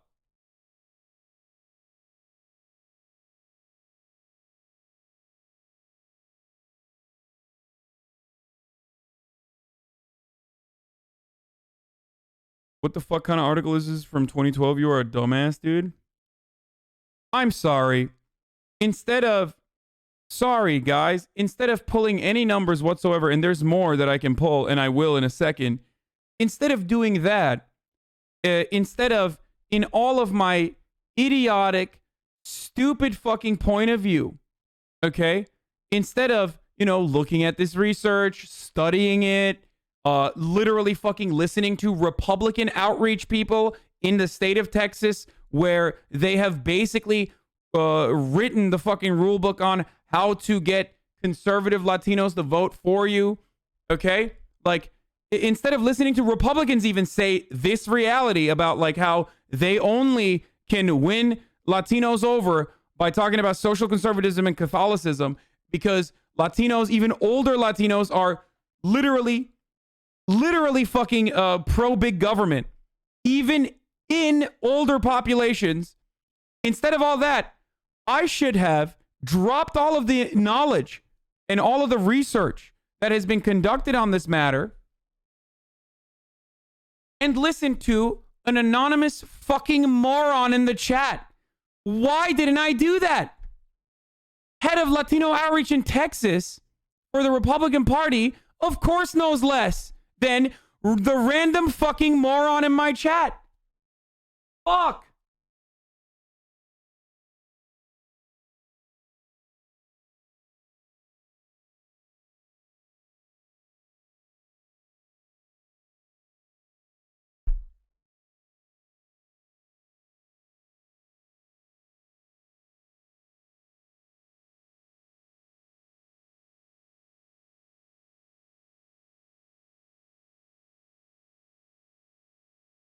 Fuck, dude.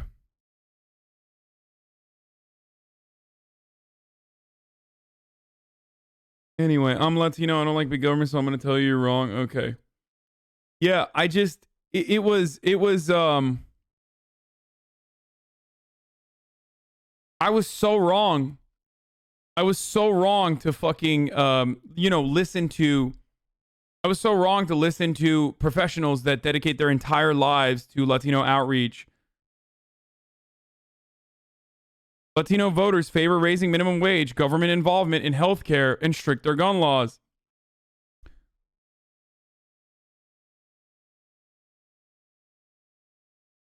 Even on the Republican side, that lean Republican, 51% believe that the government should do more to solve problems. Well, this is from 2020.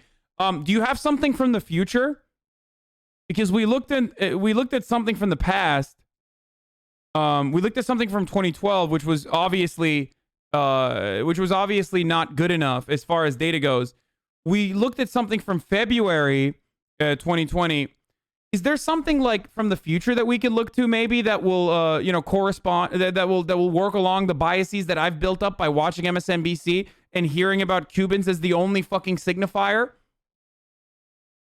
Is there a specific year where like the data actually if we massage it enough will prove my point? Because I don't like this one. I don't like this one. Maybe we should use one from like 2024.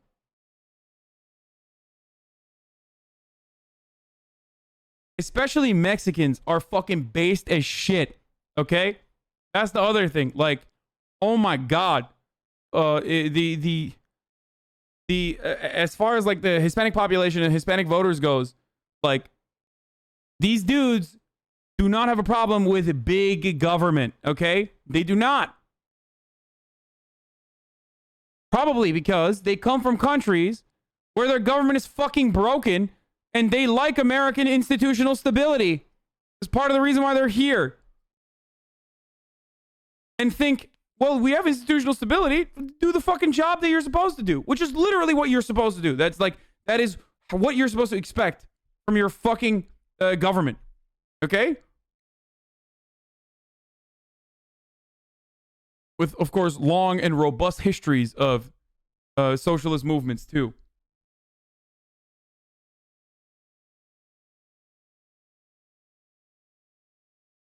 Yeah, okay, dude. The government sucks at handling most issues. The less they have on their hands, the better we're all off. Shut the fuck up, dude. 80% of fucking private companies fail. At least the government can't fail, you dumb fuck. Shut up. Shut up. Shut your stupid fucking garbage mouth. I hate hearing 20-year-old idiots on the internet repeating American Enterprise Institute talking points that they've, like, literally heard from whatever intellectual daddy that they listen to. Like, god damn, dude.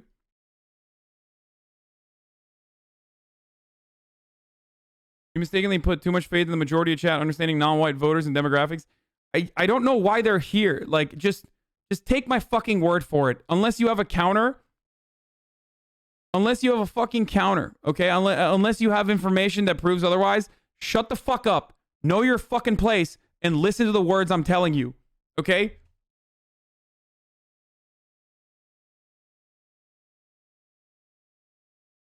What do you mean the government can't fail? What the fuck are you talking about? Governments do fail from time to time. But the entire point of, like, the USPS, for example, is not that it's operating for profit, but it's operating regardless of how expensive it is because people need it. Okay? That's the point I'm trying to make. When the government fails, the economy fucking fails too. But not vice versa.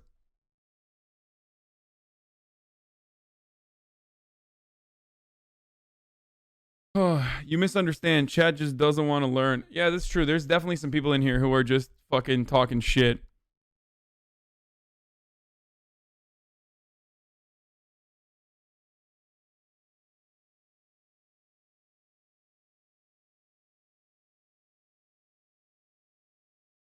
I thought Latinos would bring a blue wave to even take over Texas. Now it's a toss-up because Dems are lazy and incompetent. I want to personally apologize for trolling in chat earlier. It's too early in the week for that shit. Hope you have a blessed day, my king. Anyway. Even the motherfuckers who say they hate big government are still They're like Ayn Rand, whatever, however you fucking say it. Like a person who literally took advantage of Social Security. Of course she did. And that's understandable that she did. It's like people say they hate big government and then they fucking, then they expect the payment protection program, like for their small businesses. Everybody says they hate big government, but no one fucking refuses a handout. And if you do refuse a handout, you're a fucking moron. You should expect a handout.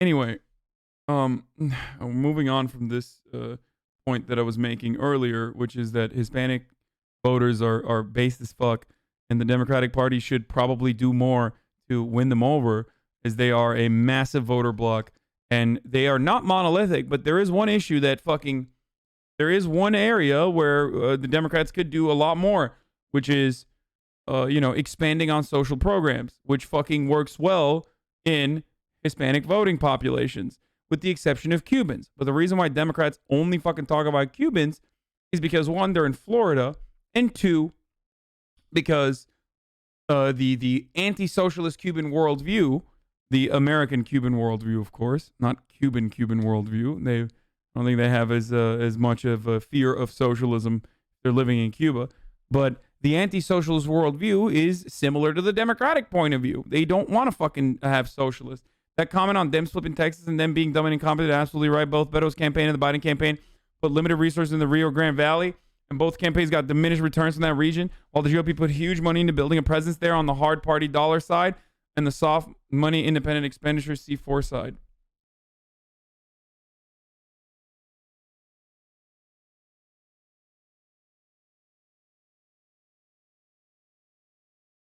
Says they only survey this info from 2K Hispanics annually. I feel like that's not indicative of an enough general Latinx population. Hey man, what happened when you got fucking owned? Now do you have any information, brother? Do you have any information, brother? No, you don't. All you have is this. Yap, yap, yap, yap. That's all you got. Oh, well, I don't have any information, but like, it seems like the methodology on this is inconclusive. First of all, 2,000 is a relatively decent sample size. Suck my dick. Secondly, you don't have any fucking argument. You don't have any empirical evidence to back up your argument. All you're now doing is saying, oh, well, it doesn't matter. Maybe your data is incorrect. Well, do you have any data to counter? No, you don't. You have nothing. That's why you're doing this. I went to the website that you said was your information. Dog, where is yours though? I'm giving you empirical evidence to back my fucking claim. You have nothing, and all you're doing is countering it. Give me information. Tell me why your opinion is correct. Tell me why you think you are right. Because my only information isn't fucking Pew Center research. It's also Republican outreach directors that have fucking personally talked about how this is a significant hurdle that they need to overcome, which is why they pump out the fucking Catholicism takes to win over Latino voters in Texas, for example, where they are leading the fucking Latino outreach for the Republican Party. He's like, I have no evidence, but your evidence is wrong. My evidence isn't even fucking wrong.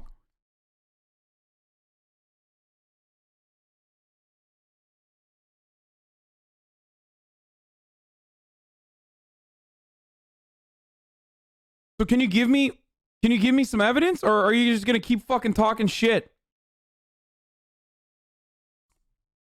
I didn't disagree with your source. I just said your source sucked. Okay, well, here you go, brother. Here, you're now banned officially. I don't want fucking brain dead delusional morons in here that are going to, pollute the conversation with zero fucking actual input, okay? You are just as stupid as the fucking dumbass Republicans that are in here. Maybe you might be one. I don't give a fuck that you've subscribed to me for 2 months. Get the fuck out of my community, you dumb bitch. Republicans still control the U.S. Senate. Well, that's what we're working on right now. And right now I'm working with my Democratic colleagues to make it clear that we should not go forward unless we do what the American is. Now, Jake, as you well know, I mean, we got half of our people living paycheck to paycheck. Something like 20% of our population now is either unemployed or earning less than $20,000 a year. People are facing eviction. Hunger is at a higher level today than any time in recent history. We have got to address those issues, and it concerns me. Why am I mad? I'm mad because I fucking hate ignorant people, okay? I'm mad because people can not only be so fucking wrong, but they have this, like, weird fucking attitude. Like, where do you get off?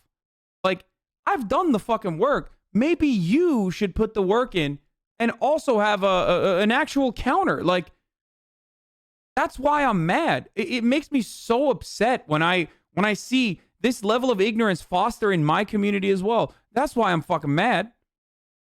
I'm mad because motherfuckers don't know what the fuck they're talking about, and yet they still have the confidence of someone who has done the research. It's the self-righteousness that fucking makes me, like, lose my mind. God damn, dude. Like, so fucking smug. I just said your data is shit. Okay, bro. Then bring your data on your own, okay? And then we can discuss what your data's methodology looks like. But he has no fucking data.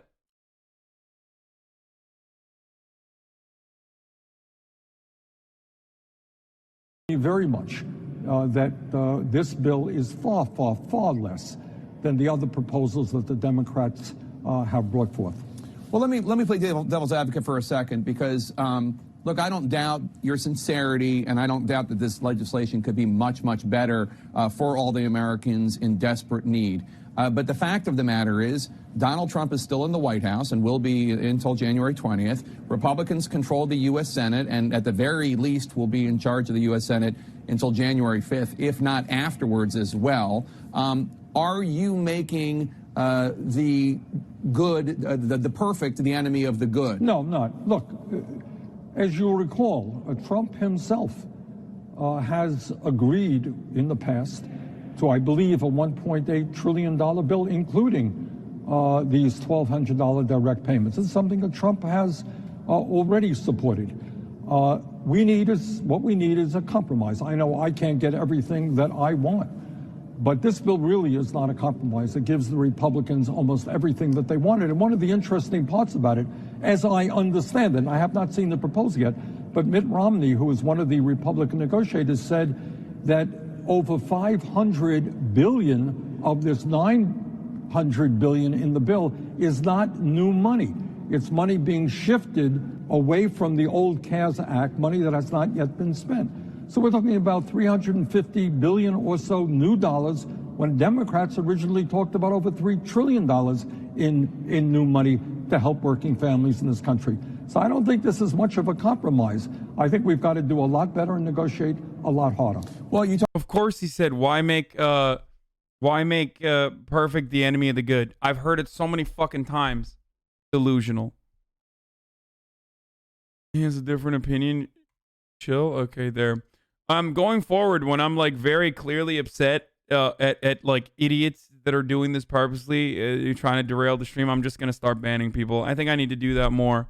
Yeah, I don't give a fuck about free speech. Okay. Talked about that $1.8 trillion bill that the White House, Steve Mnuchin, the Treasury Secretary, was working on with the House Speaker Nancy Pelosi. Like, you don't get to kill me, okay? Like just because Democrats just because we have this back and forth doesn't mean you get to fucking give me hypertension and murder me. All right, because I'm just losing my fucking mind. Away from that bill, right, because they wanted 2.2 trillion and they walked away from 1.8 trillion.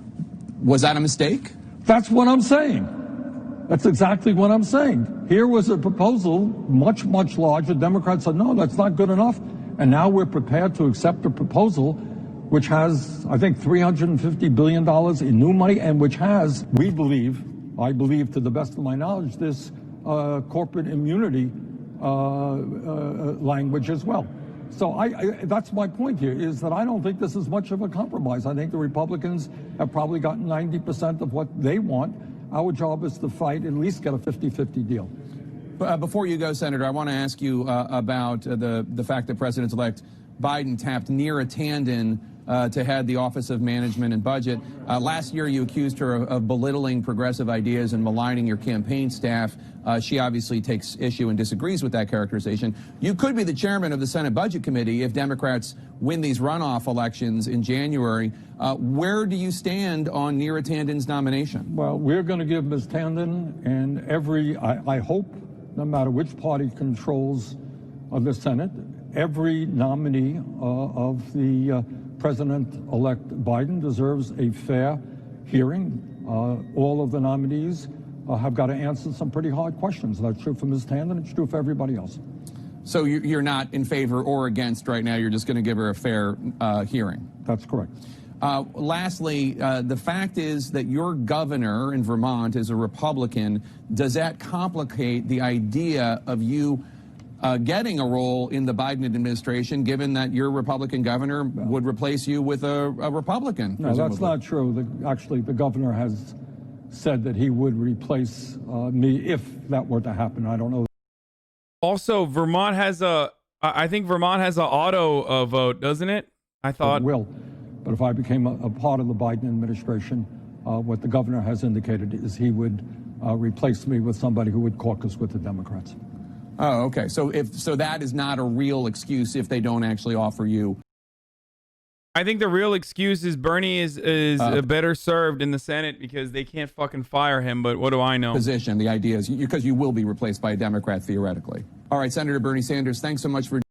I lean conservative, but want to watch to hear another perspective. Please don't ban me, dude. That's entirely different than coming in here and listening to me trying to describe this fucking concept that I definitely know more about than whatever the chatter is saying, and snarkily and smugly being like, you're fucking wrong, and then not showing any sort of evidence as to why I'm incorrect, and like start vilifying the data that I'm putting out there with incorrect terms, like saying, oh, well, it's only 2,000 people, the sample size is not large enough.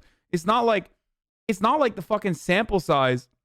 He didn't say the sample size wasn't random, okay? He just said the sample size was too small, which is false. It's not. So, like, your argument isn't even fucking correct. That's what I'm frustrated by. Like, you're smug, you're ignorant, and you're derailing the stream. So, no, you don't get to fucking take up more time.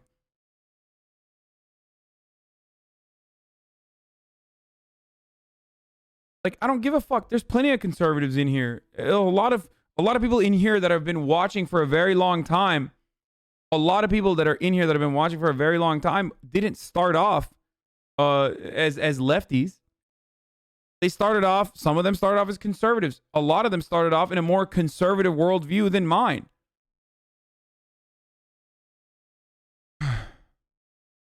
So I'm not upset about people that have a different point of view than me.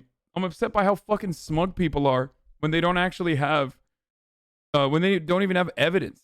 Like, obviously, like, there's plenty of people who don't agree with me. I'm a fucking leftist, man. There's nearly the entirety of the American political spectrum, or at least like the professional politicians, all of them fucking disagree with me on certain issues.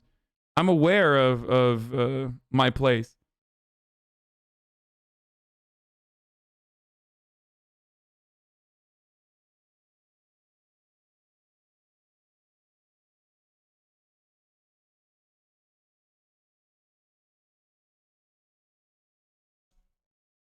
In Georgia, where voters will determine the control of the Senate, progressive issues could bolster Democratic candidates. Warnock is at 50, Loeffler at 47, Ossoff's at 48, Perdue at 50. Yeah, see?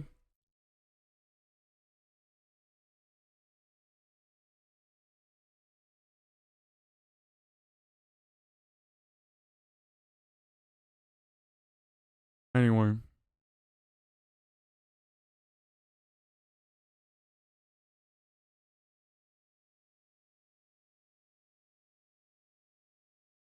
Here is what I wanted to show you guys.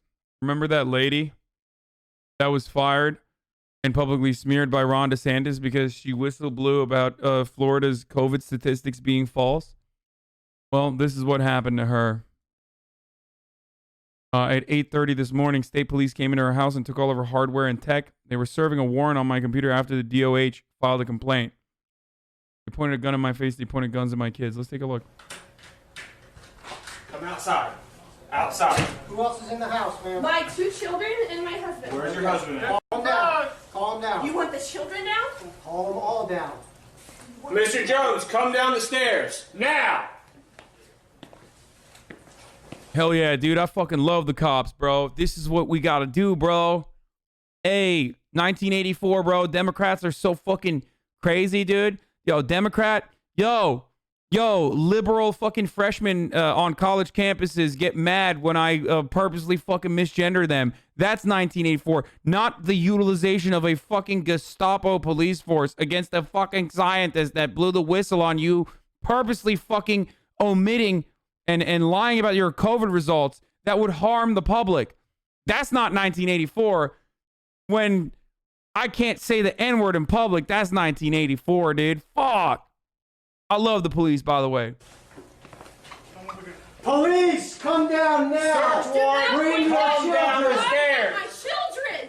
Glenn, hang on, let me clear my He just pointed a gun at my children! Search warrant.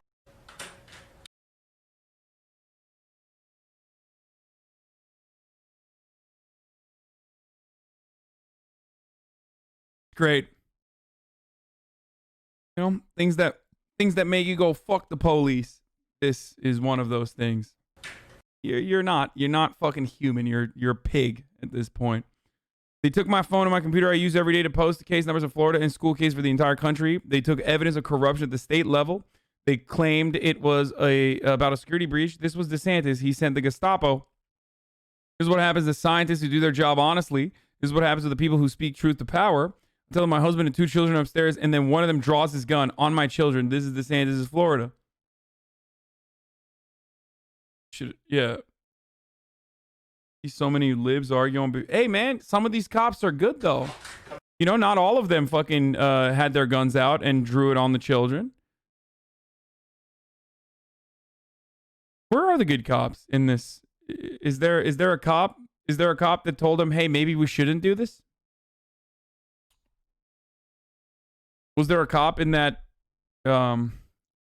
What is like a group of cops called? What's a group of pigs called? Is there like a specific word for it? I don't know, but where's the good cop? A gaggle? Okay, where is the good one that was like saying, hey, maybe we shouldn't have our fucking guns drawn out? This is a fucking scientist after all.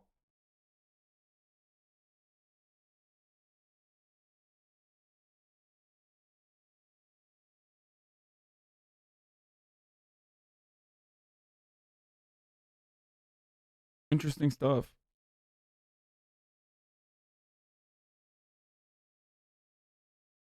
A pen of pigs. Yeah. This is why. Some of those cops might actually be nice people in real life. Okay? I don't know. Maybe they're your uncle. Okay? Maybe they have some questionable takes, but otherwise, you know, at the barbecue, they're not too fucking crazy. After a couple beers, they lighten up a little bit, and they're not fucking horrible. Okay? But as they are acting out their duties, they are bad. Okay? That's just how it is. They're just following orders. And those orders are fucking bad. They are bad.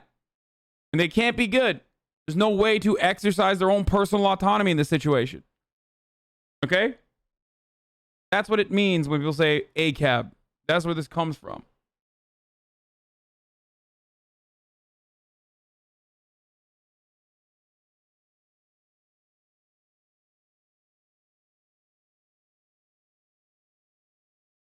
No, Candace Owens will never say that this was unacceptable. No. Now watch Candace Owens find some sort of proof that the states of children are drug dealers. No, she's white, dude. Candace Owens would never. You kidding me? Hey. That's not what Candace Owens' purpose is, my friend. Candace Owens isn't there just to defend the cops across the board. She's there to do white supremacy. The victim here is white. She's not going to fucking talk about it.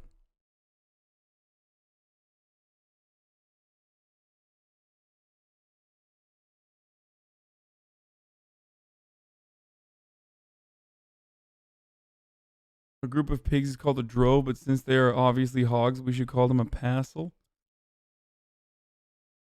No, Candace Owens defended the cops who murdered Breonna Taylor because Breonna Taylor is black. You guys are mistaking. You don't understand. Candace Owens isn't there to fucking defend cops unconditionally. She's there to defend white supremacy unconditionally. That's her job. Her job is literally to be a black female voice that sounds out white supremacist talking points. Her job isn't to fucking I don't think she touches this story. She does not touch the story.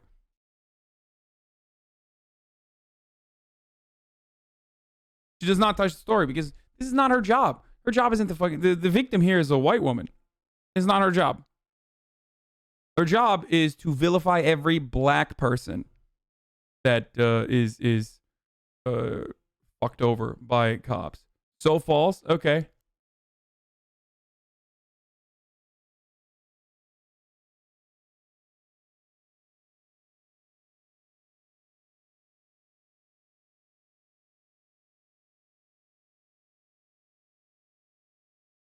Dude, it's Florida where everyone has guns. Why wouldn't the cops have their guns drawn? Why am I not permabanned? Good question. You are not permabanned because you're a pet. That's why you are not permabanned. Because we like to have pets like you around. It's good. It's good to, you know, pop the bubble, the safety bubble that we're in. Yeah, no, totally. This seems like a normal worldview. Hey, I agree with you. We should literally demilitarize the police and also Florida in its entirety. Thank you.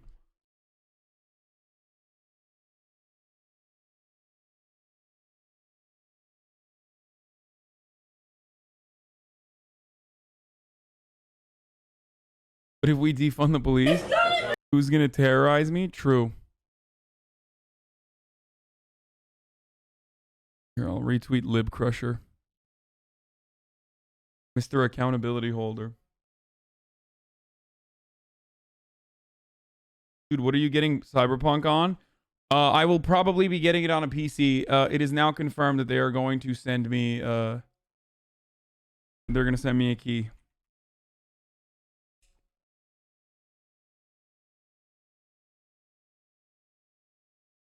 Hog.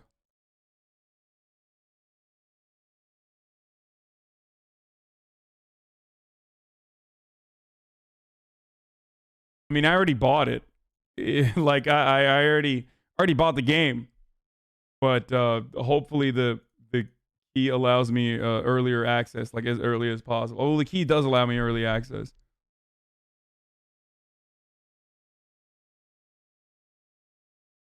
If you see me not live as much in the next day, well, now you know why. I think you can play like 6 a.m. on Wednesday. Yeah, that's what I thought too.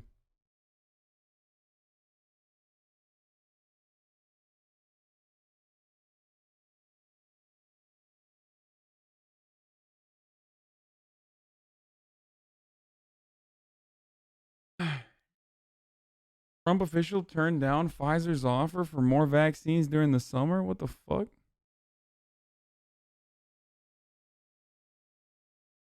Okay. All right, we're moving away from... Okay, let's look at some of the Cyberpunk stuff. I think we should do that. It's the Alex Jones alerts? Oh, I'm sorry. Pre-download PC through Xbox app. You don't have to buy it there.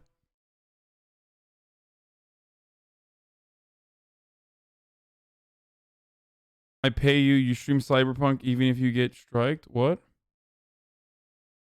First of all, you don't even pay me.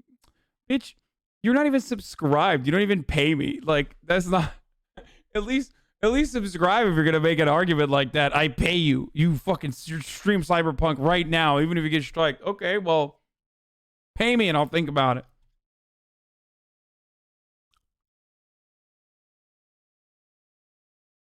Will your Cyberpunk character have a beard? I'm going to try to make it seem as close to me as possible.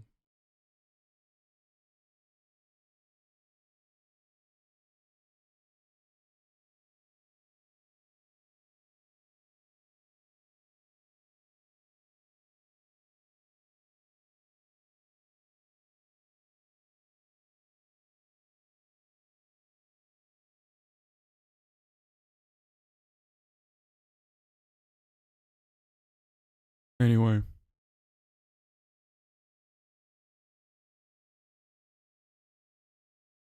That include your Cyberpunk penis? Dude, I'm so excited. Okay, Easy Allies had an awesome discussion of their impressions after 30 hours.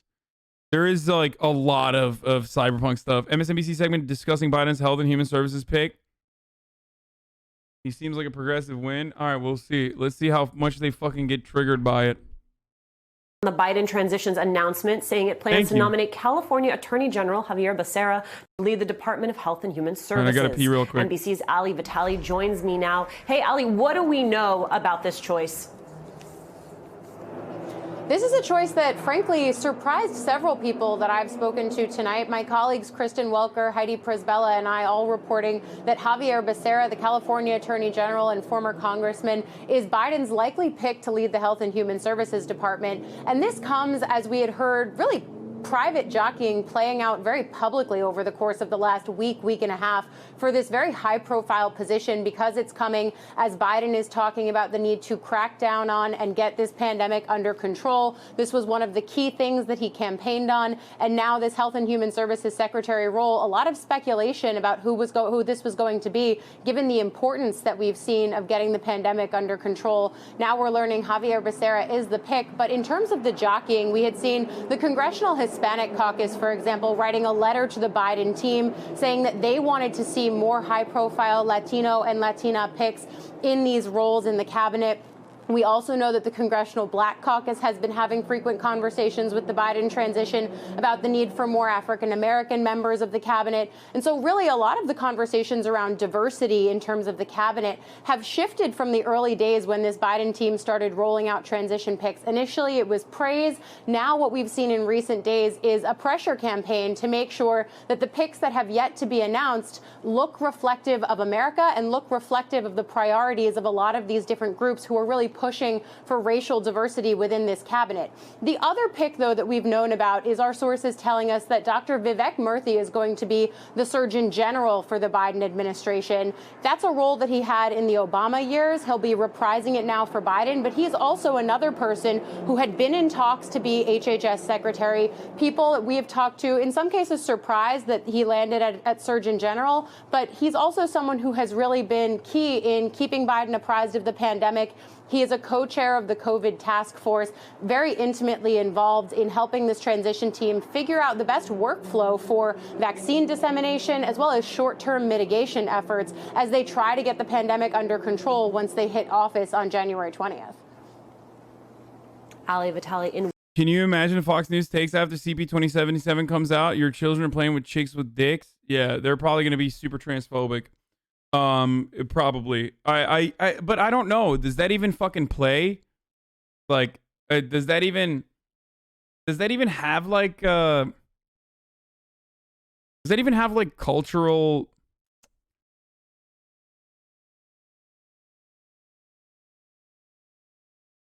Yeah, you can be trans. Yeah.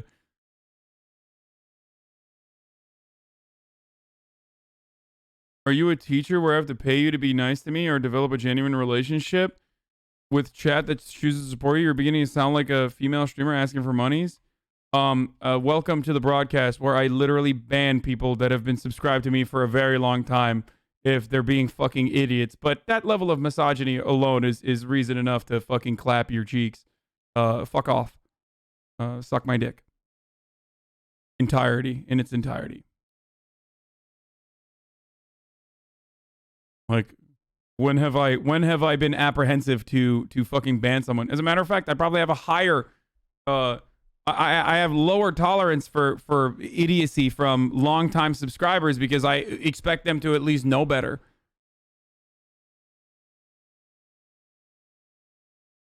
Yeah, Cyberpunk. I wonder if like Ben Shapiro, like, will this be culture war? You think? Probably. Explain why I'm not permabanned then. Yeah.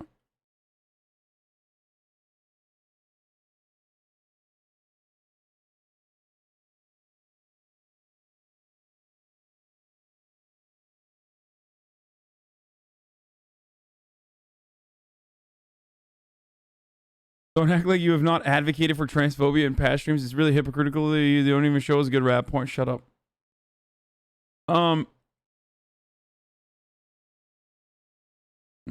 Okay.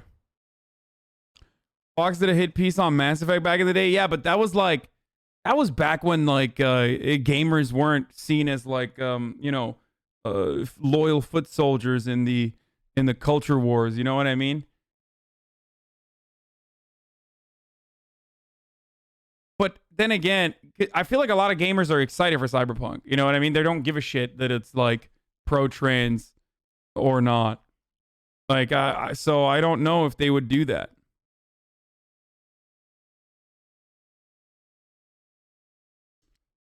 If I've learned anything over the years is that Fox News will never pass an opportunity to shoot on gamers and tell parents video games are corrupting their youth. They gave The Last of Us shit. Fox News did? No. That was because The Last of Us is like SJW. Cyberpunk, on the other hand, is not like it's not like fucking SJW. If it flops, though, they will say it's because it was SJW. If it's good, it's because it didn't give a fuck and had like trans options, but like didn't care about transphobia or coming across as transphobic. But if it flops, it's because SJW, go woke, get woke and go broke. Cyberpunk is super transphobic. Polygon talks about it unless their trans writer handle explaining why Cyberpunk is super transphobic. I haven't seen it yet. I haven't played it. I can't speak on it, but we can look at it. I assume it's going to be... Okay. View from a distance, safe from the vast desert outskirts known as Badlands. Night City looks like a beacon so massive it's promising. But denizens... This is the Polygon article that is like anti-SJW cannon fodder, isn't it? Come on, tell me, who are you? Before you hit the streets of Night City, you'll construct a version of the same central character, V, in a process indicative. Thankfully, your character's gender is not tied to your choice of genitals. You can create a dude with a vagina or a lady with a penis. That's no problem. But because of everything else about how the game handles trans identity, this hardly feels like the progressive step it should be. Rather than just letting you pick your pronouns independently of all your other character creation choices, your pronouns are assigned based on your selection of voice. Pick the feminine voice, and your pronouns are she, her, and vice versa. The question I have here is like how do you fuck this up? Seriously, no. Before you get mad, listen. If you are already... Stop, chat, stop. It might come across as like hysterical or that someone is like asking for too much. But if you're already doing all the other shit, like, what do you not have a single trans person? Like, how do you not like... It's so easy. It's so fucking easy to just like literally change it in accordance to your gender pronouns. Like, it's that this is hysterical, dude. Is probably for programming reasons, isn't it? Is it? Like, and by the way, listen to me. Listen.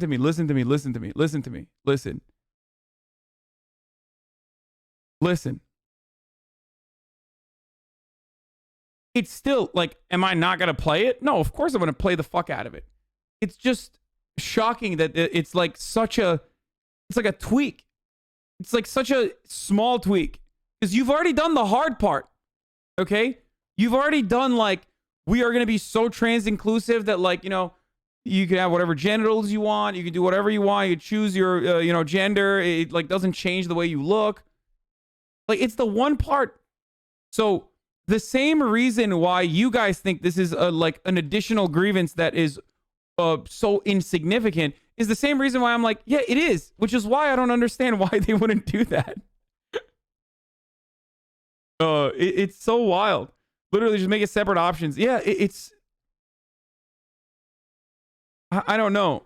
They don't have non-binary voices? What the fuck? Wait. They literally don't have any trans people there. It's been reported on a lot of these issues regarding transphobia in the game would be fixed with one trans activist or trans.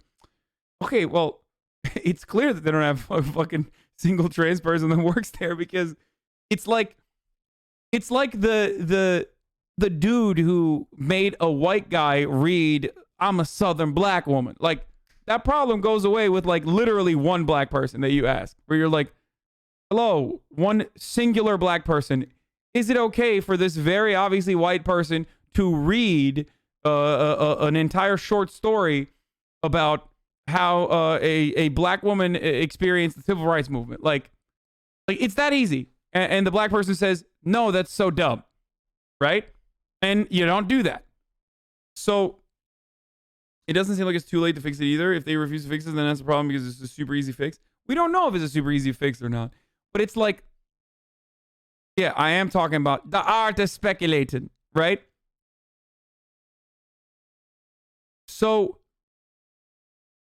it's just as easy to tie the pronouns to a choice than it is to tie to a voice. Like, I feel like I feel like you could have just like I feel like you could have just said you're non-binary or something. You know what I mean? Like I find it hard to believe that it's that difficult of a programming fix or something. But I don't know. Maybe it is. Okay, maybe it is. But ultimately, I still think it's like well intentioned. Ultimately, but still misses the mark. You know what I mean? But it's still well intentioned. I think that it's difficult. It's probably because of the voice acting. The voices were given gendered scripts that had pronouns in it, and they caught it too late. Yeah, maybe. If they didn't record the options while doing other VA, it wouldn't be an easy fix. Oh, true. Maybe.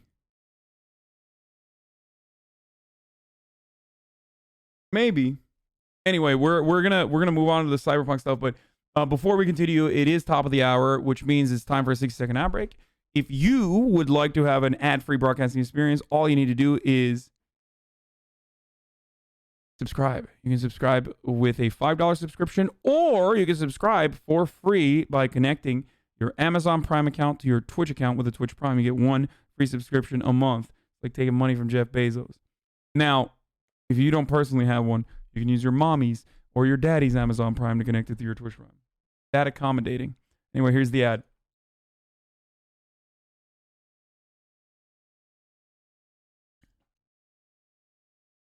Dude, I have a serious question for everybody that has been on this CD Projekt Red is transphobic tip.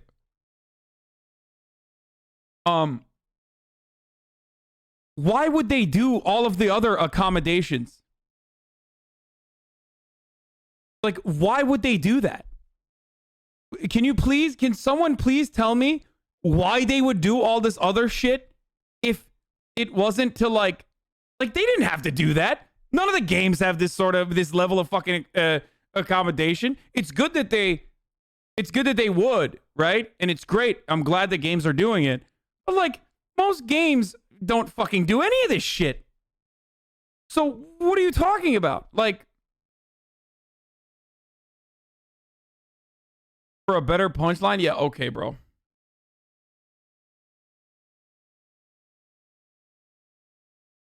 I don't think they're necessarily transphobic, but the lack of follow through is a bit insensitive of them. I mean, I think that it's bait for PR. Come on, dude. If it's bait for PR, they don't even need to do any of it. They literally don't need to do any of it. They could just say that they're transphobic. There you go. Like, bait for PR. If they're gonna make money off of the transphobia and the back and forth, they literally don't need to like add in this level of customization. They could just be like, we're transphobic.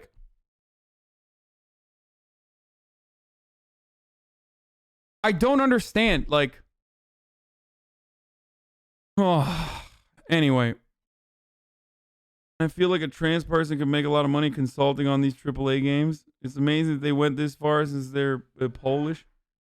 The promo poster seemed exploitative. Dude, it's a future dystopia, dude. It's a future dystopia where yes, they're fetishizing trans people. It's a future dystopia where marketing is being criticized. The one person that said like there's only two genders or something on their team was fucking fired. They dropped them.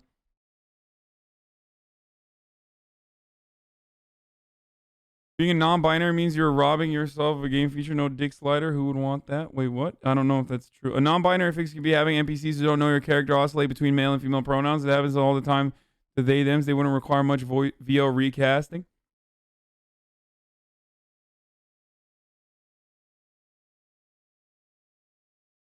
The genitals isn't really much accommodation if they're not going to let someone's identity be decoupled from cis-normative phenotypes. Okay. My friends. once again, we are failing to understand what like the average fucking cishet person's point of view is on this shit, where like this seems more like a group of individuals who were trying to be more accommodating and trying to be more woke, if you will, and fucking failing on an area that is otherwise solvable and fixable. It seems more like an oversight issue in a Polish company rather than like deliberate transphobia. Especially if it's supposed to be fucking transphobic, then they would have just been transphobic. Like people that say this is a PR stunt fail to recognize that it's very easy to just be transphobic as a PR stunt. The trans people in here know this as well. Most people do this shit all the time to advance their own personal brands, to advance their own personal representation. They say, you know, fuck trans people. I'm Ben Shabibo. Please give me money. And it's that simple. Because unfortunately, given how fucking transphobic most people are, it's a normal conversation that people have, even in intellectual circles. So because of that, it feels like this is not even an additional thing that they needed to do. It seems like an oversight issue where paired up with the fucking insane crunch that they were subjected to, they were like, we can't fucking, we can't like change the VA. Like we can't add additional voice lines. It would push it back so much further because in the beginning phases, they didn't think about it. Due to how many bugs there are, the game doesn't even seem to be fully done, and I'm sure they will fix it. Everyone needs to chill out and give them time in a pandemic. Okay.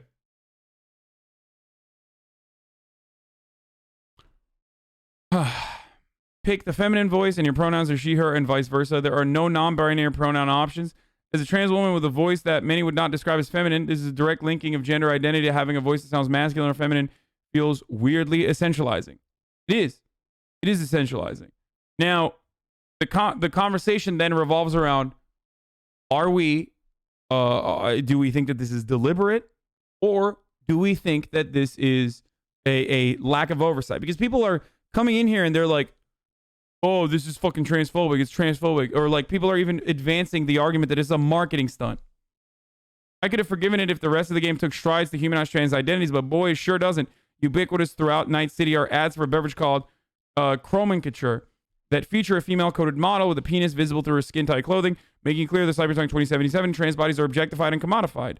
Yeah, some cis bodies are too, of course, but the crucial difference is that as V, we constantly meet, interact with, and form relationships with cis characters who have far more dimension than the surface of any sexualized image on a billboard. The same can't be said of trans characters. When you opt to play as trans V, she's not particularly well defined. The game is about what you see through her eyes, what she goes through, not by who she is as a person. What?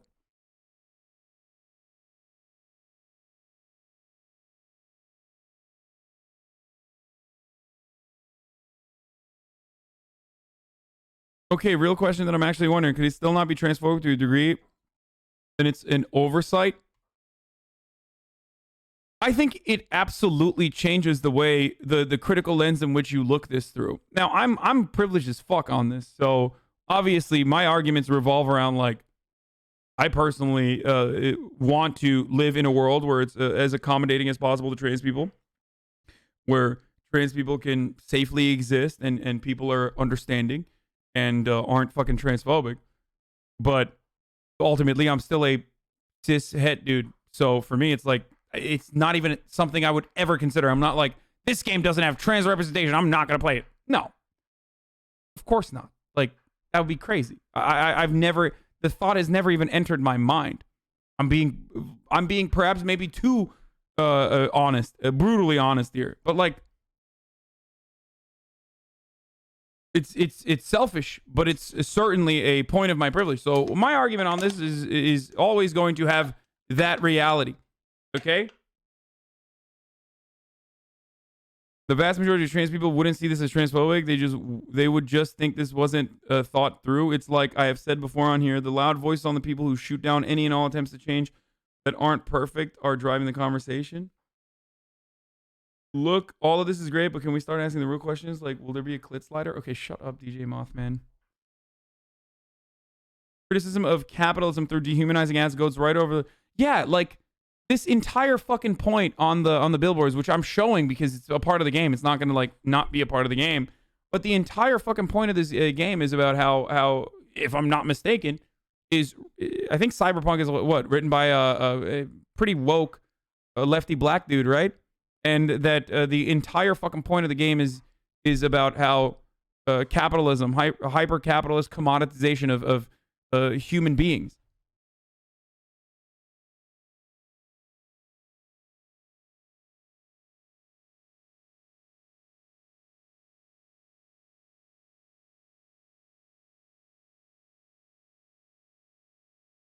He's not a lefty black dude, he's a libertarian. Wait, really?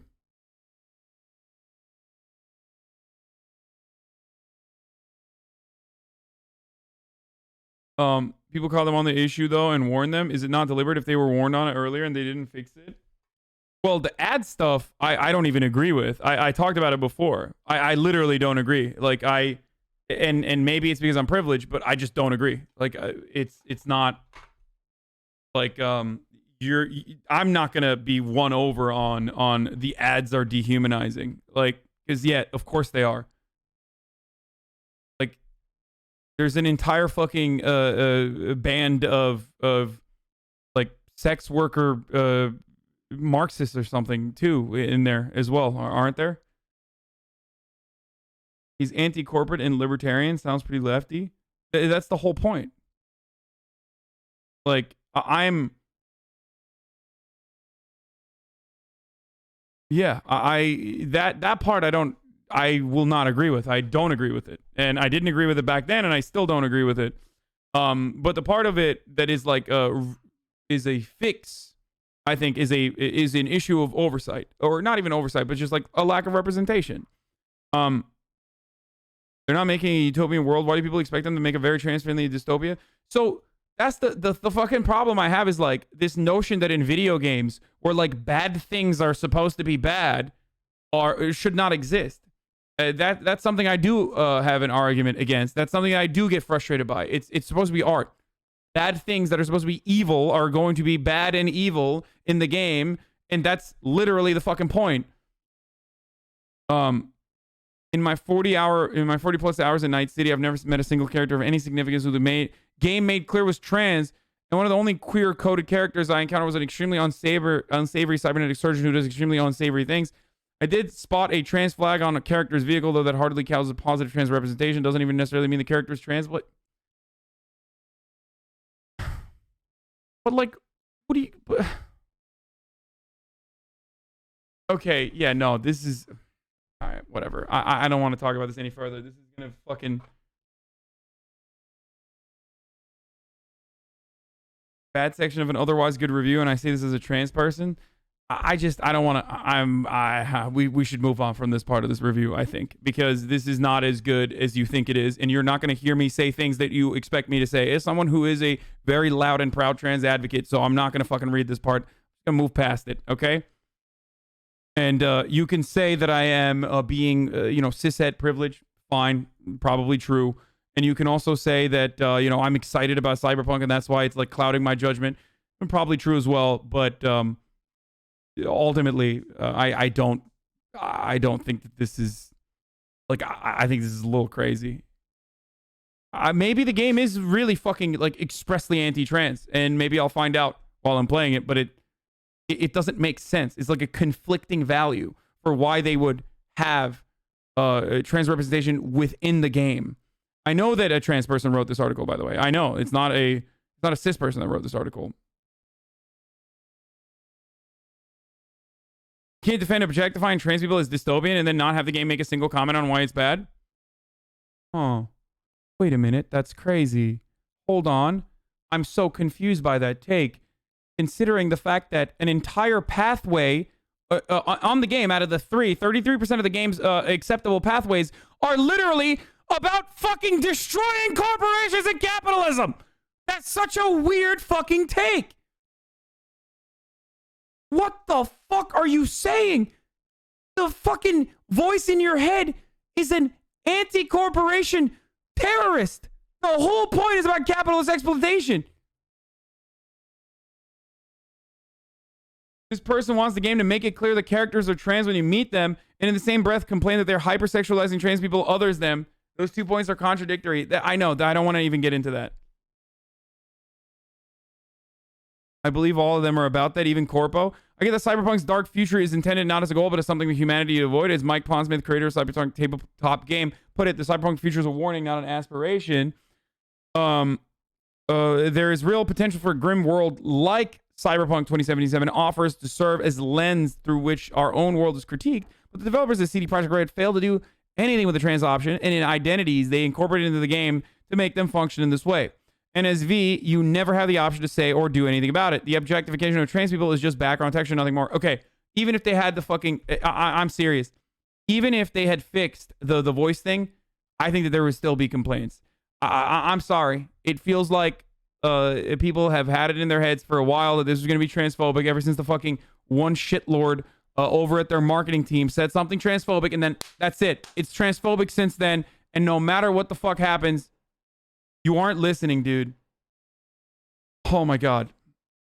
Yeah, I really do think that like the fucking unironically sketchy and bad and transphobic social media shit literally fucking made it so that this game is transphobic no matter what happens. Like, you can say this about virtually every single part of the identity. The entire fucking game revolves around, from what I understand, and I haven't played it yet, so obviously I'm at a disadvantage here, but the entire fucking game revolves around corporate exploitation and capitalist exploitation. Not reducing it to individualized identities being bad means that you could write an article about how this game does not feature heavily why the sexualization of women is bad. This game does not feature heavily why the commodification of black bodies is bad, or the fetishization of black bodies is bad. Not every fucking cultural depiction is supposed to have every single unique identity expressed thoroughly about why it's bad to commoditize them, when the fucking point is commoditization and exploitation and fetishization, and why it's bad because of because of a dystopian hyper-capitalist future. These guys are fucking game developers, okay? They are not academics who are sitting around thinking about these sorts of concepts. It's like when people got mad at The Boys, okay? I forget what it was exactly. What the fuck was it? Holy shit. Libs do an overcorrection on a well-intentioned game. It does feel like it. I found CD Projekt as good as his corporation full of cis breeders could be. I think it's fine, and in the next 5 years, trans-repping games will be better. It's still better than any AAA game so far, considered GTA 5. I think that the game is a fine first step, but the sequel, better off on this stuff. Never accept the status quo. I think these articles are not representing the general trans perspective. You cannot designate it as not transphobic, bro. You literally have no stake in it. These criticisms can ultimately drive and change accommodations. Stop shilling. Wait, first of all, I think this part, I can do whatever the fuck I want, first of all, okay? Here, hello. Welcome to my fucking Twitch stream where I say and do whatever the fuck I want. You can agree with it. You can disagree with it. You can suck my entire cisgendered dick too, okay? While you're at it. Fuck you. That's one. Two. My personal point of view, as I've described numerous times over, while qualifying the position that I have as a point of privilege, is that there are definitely oversight issues that would be very easily fucking fixed by having a single trans person in the consultancy process, even if it's not like literally a full-time employee. That would have been like, yeah, fix the voice thing, okay? That's it. That's it. Everything else that I've seen thus far about the commodification of trans bodies and whatnot, again, with my fucking personal point of privilege, seems to be arguments that are being launched because it does not hyper specifically include trans people as a individual identity that is not being discussed from a social point of view. That's it.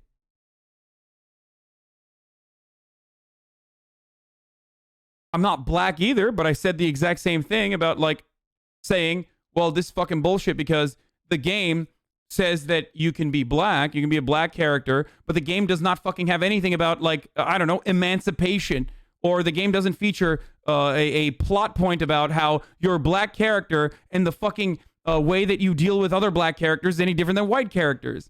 That's literally what the argument is in that circumstance. But there are black fetishized bodies. I'm not a black person, but I think that if someone made that criticism, I'd be like, what the fuck are you talking about, dude? What do you mean?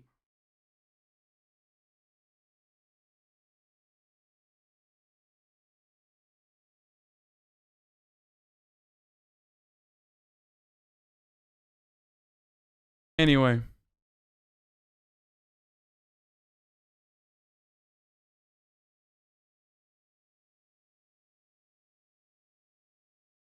They are saying that if you are given the option to have trans characters and play as one, why are there no prominent trans characters for them to interact with? And if there are wait, first of all, she didn't say that. Wait, I'm not misgendering them, I hope. Carolyn. Okay. No. She did not fucking say that. She said, if there are trans characters in my 40-hour gameplay, I did not know if they were trans. That's entirely different than saying there are no trans characters. Okay? That implies that she doesn't personally know. They did not fucking code in people who were like, I'm trans. Very easily, half those fucking characters could be trans. If they rubbed it in your face all the time that these were trans characters and look at how trans they are, you would then say, it's fucking insane the way that they wrote this. It's very clear that some of these, they didn't have a single fucking trans person, overlook the process, and now all the trans people are just fucking trans. And that's the entire point of their identity. You can't win. Like, that's crazy. Do we want to live in a future where trans people are like, oh, I'm trans, by the way, and that should designate my entire fucking life? And that is what my entire personality revolves around? Or are we living in a future where trans people are just coexisting in society and being fetishized just like every other fucking marginalized point of identity? Because I feel like that's the whole point.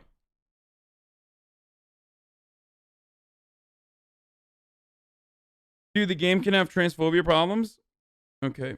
7 years ago, our fathers brought on for. Isn't the point of that in the future these groups are no longer marginalized and therefore an individual's belonging to said groups has no influence on their experiences? Where in the article does it say the game is transphobic? Hasan? They're just saying that Cyberpunk could have handled representation better. Strawman Andy.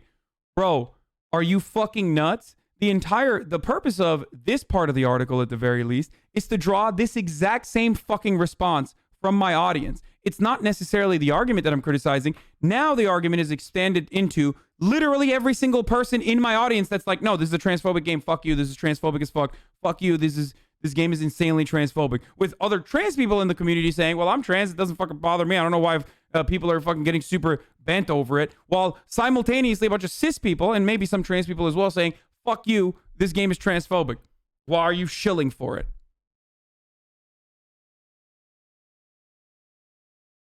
This isn't a hill you want to die on? No, bitch, it is a fucking hill I want to die on, okay?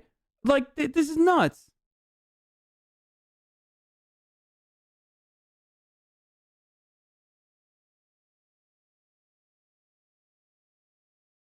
I think marginalized people are just tired of being told to be happy about representation when it's only surface level or trauma porn or villains.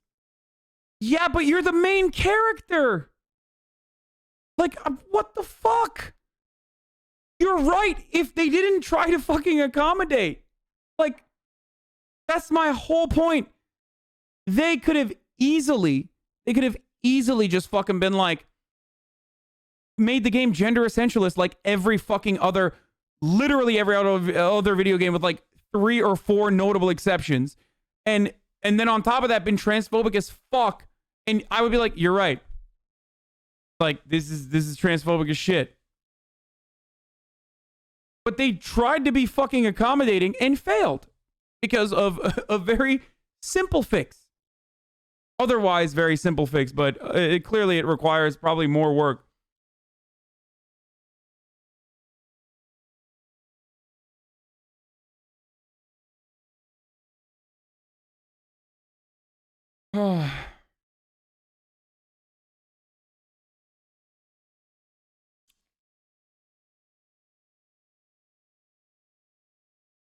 What? Of course I'm gonna still play the game, dude. What are you guys fucking nuts? Obviously I'm gonna still play the game.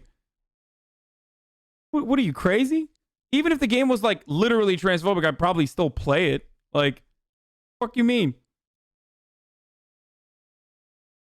Like what? I don't stop myself from literally consuming points of culture because racist or transphobic or homophobic shit happens in it.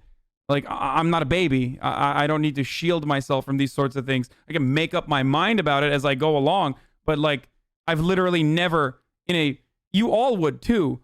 I've never, ever, in a single fucking moment in my life, ever been like, oh, yeah, I guess I'm going to stop myself from consuming something because I will be critical of it. Like, consumption is endorsement. Okay, well, then I endorse it. There you go. Like, yeah, if you have a very stupid worldview, then yes, my worldview corresponds to your stupidity. Okay, yeah. By the way, ultimately, this conversation that's being had will probably make it a better space for trans people overall, because trans representation in video games is a relatively new thing, but it's getting better. Okay, and it takes time, and it's a shitty process. Just as it is with everything else. And there's going to be a lot of people that fucking react to it. There's going to be a lot of people that get fucking mad. But ultimately, it's still a good thing, step by step. And this is a good step in a AAA title that tried to be as accommodating as possible and still fell short in some ways. Okay? You are being a liberal, Hasan. Yeah, I am, I guess. And it's probably because I'm privileged. If you think that I'm now transphobic because of my point of view, then you are welcome to that opinion. I don't care. I literally don't. But I understand that like a video game is not going to fix, like every video game is not going to fix racism, transphobia, and every other fucking point of marginalization on an intersectional perspective. I understand that most people are fucking complicated and very privileged and have privileged biases, and their art reflects that reality. Okay? I understand that I'm never going to read any of the essays that you're writing in the chat. That's definitely something that I understand. So keep it up, but I'm not reading it. Okay? Anyway, I know you think you're making a brilliant take that you keep fucking spamming with a Control-C, Control-V, but it's not getting read by me. Okay? I never said that this solves transphobia, by the way. Merely said it's a step in the right direction. Anyway, for elements like the inescapable dehumanization of trans people on imagery throughout the city to function as any kind of critique of transphobia, the game itself would need to create tension between those images and showing us humanized trans people navigating in that world, but it doesn't. The result is a game in which transphobic players, of which there will be many, can just laugh at us by using the creator character to generate models they consider worthy of mockery and derision, by gagging at the chromanticure ads they see everywhere, or perhaps by fetishizing the model while continuing to see trans people as objects of desire, but not as full human beings. Meanwhile, it's like, again, those people that hate trans people are still transphobic, whether they could make a trans person or not in the video game. Does not change that reality that is completely absent of like what the video game has tried to do. This is, I'm sorry, absolutely fucking beyond the pale. Like, it's I do not agree with this at all. Like, those people are transphobic. It's making it seem like having the trans option was worse off in this game. It literally feels like it would be better. It literally feels like this person is saying that it would be better if there was no trans people in this game at all. If that's another argument that you're using to pad the deck in your stack of arguments.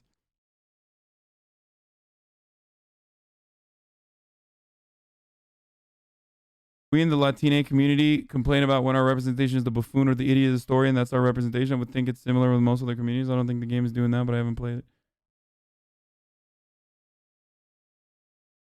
Apparently, this is the right article you were looking for. It sucks that Cyberpunk's 2077 edgelord marketing works so well. What? Okay, we'll look at that in a little bit. Oh, Jesus, you're gonna make me read 2 Polygon articles? Are you fucking kidding me? Jesus Christ. Okay. Feels like little things we got are because people have complained, not that CDPR cared to have them in the first place. That's why their support is so spotty and lacking in a broader context of the game. While it's inherently transphobic, the transphobia is unintentional and internalized and meta when it comes to the game and how it's made. So yeah, I'm going to play it. Not entirely their fault for being uneducated. And I agree with what you continue saying, that they could have at least had one. I'm trans, by the way.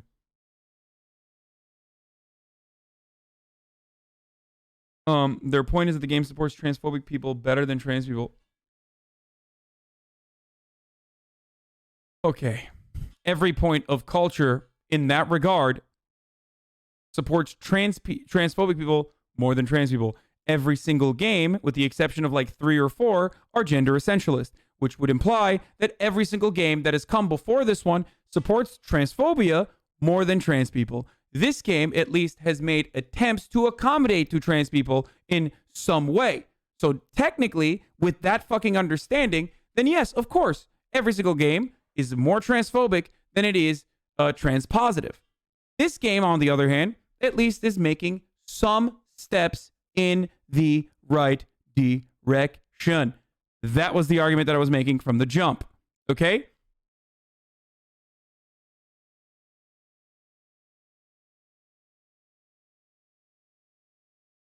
I think games need to be extremely sensitive touching on identity politics, or it will just come across as disingenuous.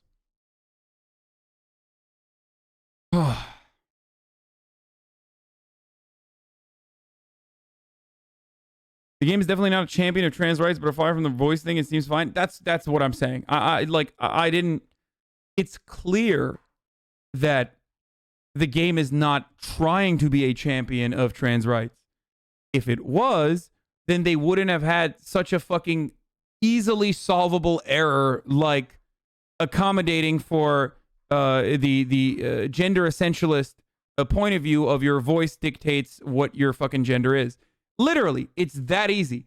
But that argument also comes with the implication that you understand that that is a minor part of the conversation because it's a minor thing to fucking solve.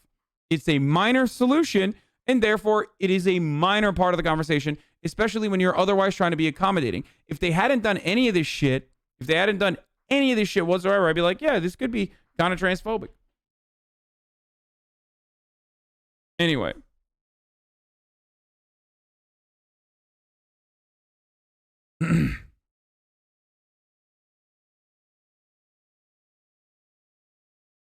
As deeply unfortunate as this is, it is one facet of Cyberpunk 2077, a game that demands to be reckoned with in all of its messy, multifaceted entirety. V may be the central character of the game, but unlike Geralt in CD Projekt Red's previous game, The Witcher 3, she is not the star. Wait, did she write about how fucking Witcher 3 was transphobic as shit? It's gender essentialist as fuck. You have no choice. You keep fucking ladies. It's homophobic for that matter. Where Geralt, whatever, shut up. Geralt is not even, I mean, technically, it is, again, much like every other fucking game. Anyway, to its credit, Night City of Cyberpunk is not just an amalgamation of imagery lifted from other influential stories, but an original creation that incorporates many signifiers of the cyberpunk genre flavor. Lots of Japanese kanji and neon airships slowly drifting through the sky, while also feeling like a place we have seen before. Steam may issue forth from every service, but it is the shadowy aesthetic of Lure Blade Runner. The turbulent history isn't something you feel in the look and design of the city. It's something the narrative brings stilling the life to. Okay, I don't. Nothing in Cyberpunk 2070 brings you in closer contact with the knight's storied past and Johnny Silverhand. In the Cyberpunk tabletop RPG, one of the playable classes is Rocker Boy, a term for any musician or artist whose work stirs up public sentiment against evil corporations or other social ills. Interesting. To me, the Rocker Boys are the one thing that prevents Cyberpunk as a property from being wholly defined by cynicism and violence. There's something earnest and hopeful about the fact that the tabletop game wants players to see themselves not just as heavily armed solos and skilled netrunners, but also as artists whose creative output has the potential to change the world for the better. Johnny is played, of course, by Keanu Reeves. I can't imagine anyone else in the role. Johnny is an asshole with an ego as big as Night City, whose every word is uttered as if it's so important that the whole world should take heed. That chatter earlier today is looking hella stupid for saying that chat agrees with you, LMAO. Yeah, chat does not agree with me on everything. but that's a good thing. As long as it's thoughtful and well-crafted arguments that, again, come from like a point of a position of experience, that sort of thing, then it's entirely different than like some idiot being like, you're wrong and I won't tell you why.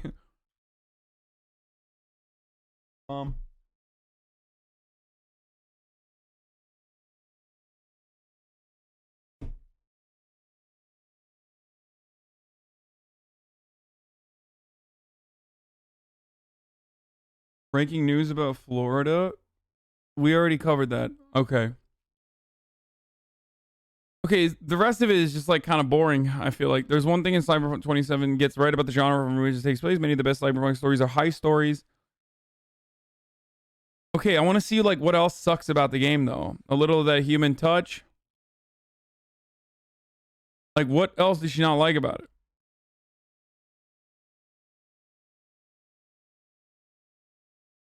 Ludicrous to expect people to develop an entire game perfectly. If we blast them for trying to be exclusive, then what are normies supposed to do? This legitimizes what gamers believe. SGW is trying to start shit instead of rightful grievances about discrimination. Dude, when you do this, here, take fucking 4 more hours off, okay? Holy shit, you're still stun-locked about something? I'm not stun-locked. I like this conversation that we're having. I want to cover it, okay? You're just saying that you don't like it personally. And it's frustrating to me that you feel the need to voice your opinion in this matter. Just leave if you don't like it. It is an important discussion to have. It's one that every single fucking gamer will be talking about for the month to come. And I want to be a person who is as thoughtful as possible that is discussing it. I want to be a voice that is discussing this conversation with all of the fucking numerous sides that I may not have potentially thought about. Okay?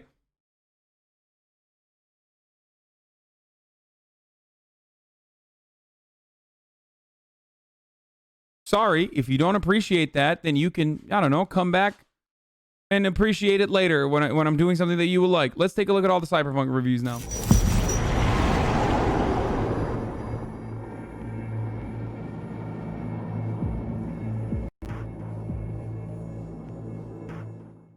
What is going on, the problem that some trans people have with the ad in particular is when a cis person cosplayed that character from the ad and essentially took that fetishization that makes sense and is understandable from an in-universe way and brought it into the real world and made it real fetishization. CD Projekt Red and the cosplayer treated the gigantic visible fetish-like cock on a woman as some haha funny thing. Okay, that's fair.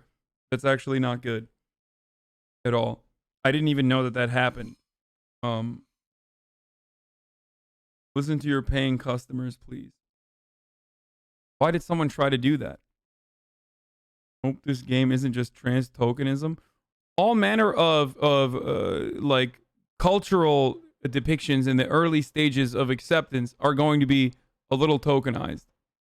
Like, it's just a part of the growth process.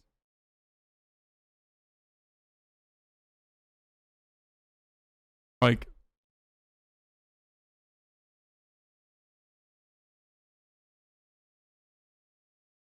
all right, let's watch this. Nation, and over the last few days, I've been half tourist, half merc in the worst place to live in America, Night City. I've soaked in over 30 hours of Cyberpunk 2077, so today you guys are going to get my spoiler-free thoughts, impressions, and feedback after immersing myself in this world over the past 2.5-ish days. Now, I'm not going to lean too hard into this video because I am saving most of my thoughts for my full review, which will come out soon, but this should whet your appetite for that quite nicely. Before we get into it, review code has been provided by CDPR, so a big thank you to them for allowing me to give you guys my thoughts and impressions in the lead up to release. Now at this point, I'm not allowed to share my personal gameplay, so on screen you'll find the official gameplay trailer on a loop. But again, my full curated review will include more extended looks into Night City. For those of you wondering what I think of the game so far and if it's living up to my expectations, in many ways it's not only meeting them, it's exceeding them. I know there's been a lot of worries about if this game will live up to the monumental expectations it's been given. It's in my opinion that Cyberpunk will live up to the hype for most people. Now, Cyberpunk doesn't really bare its fully chromed teeth till about 10 hours in, sort of like The Witcher 3, but when it does, prepare for the world of Night City to tell a wide variety of encapsulating stories. Night City itself is really something you have to experience. The initial shock and awe of the city has still not worn off in the 30+ hours that I've played thus far. When I mean shock and awe of the city, I'm not referring to its quests, its people, or even doing anything. It's simply standing, staring, and wondering how a city like this exists.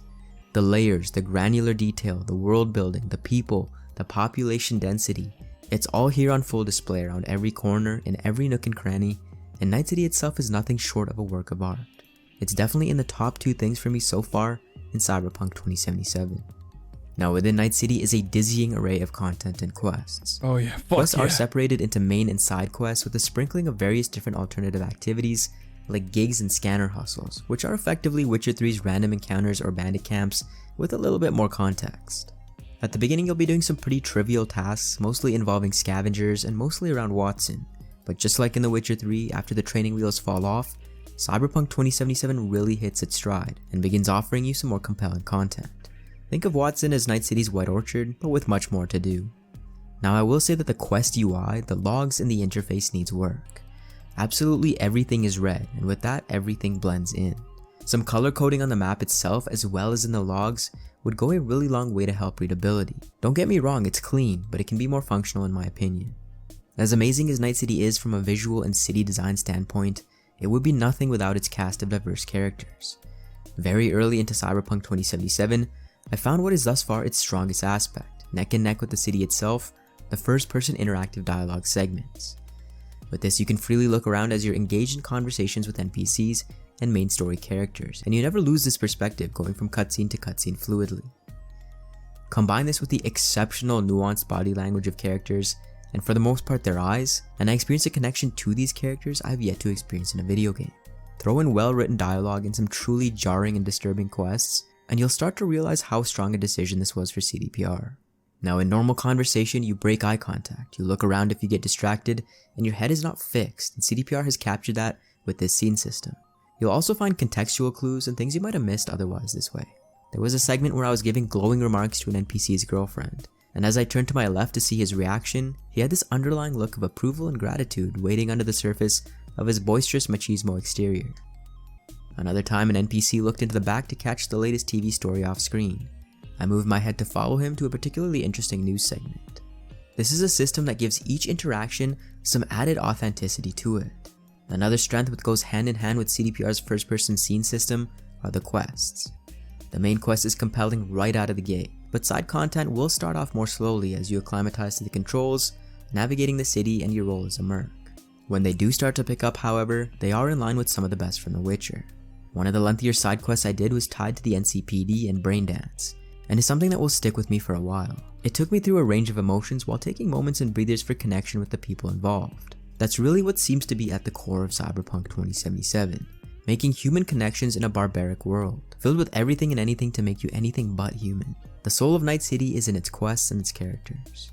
Now let's talk about combat next. There's been some contention on whether or not the combat in Cyberpunk 2077 is weak or not. I'm someone who plays almost exclusively multiplayer shooters, and I have to say from that standpoint, the gunplay is quite good.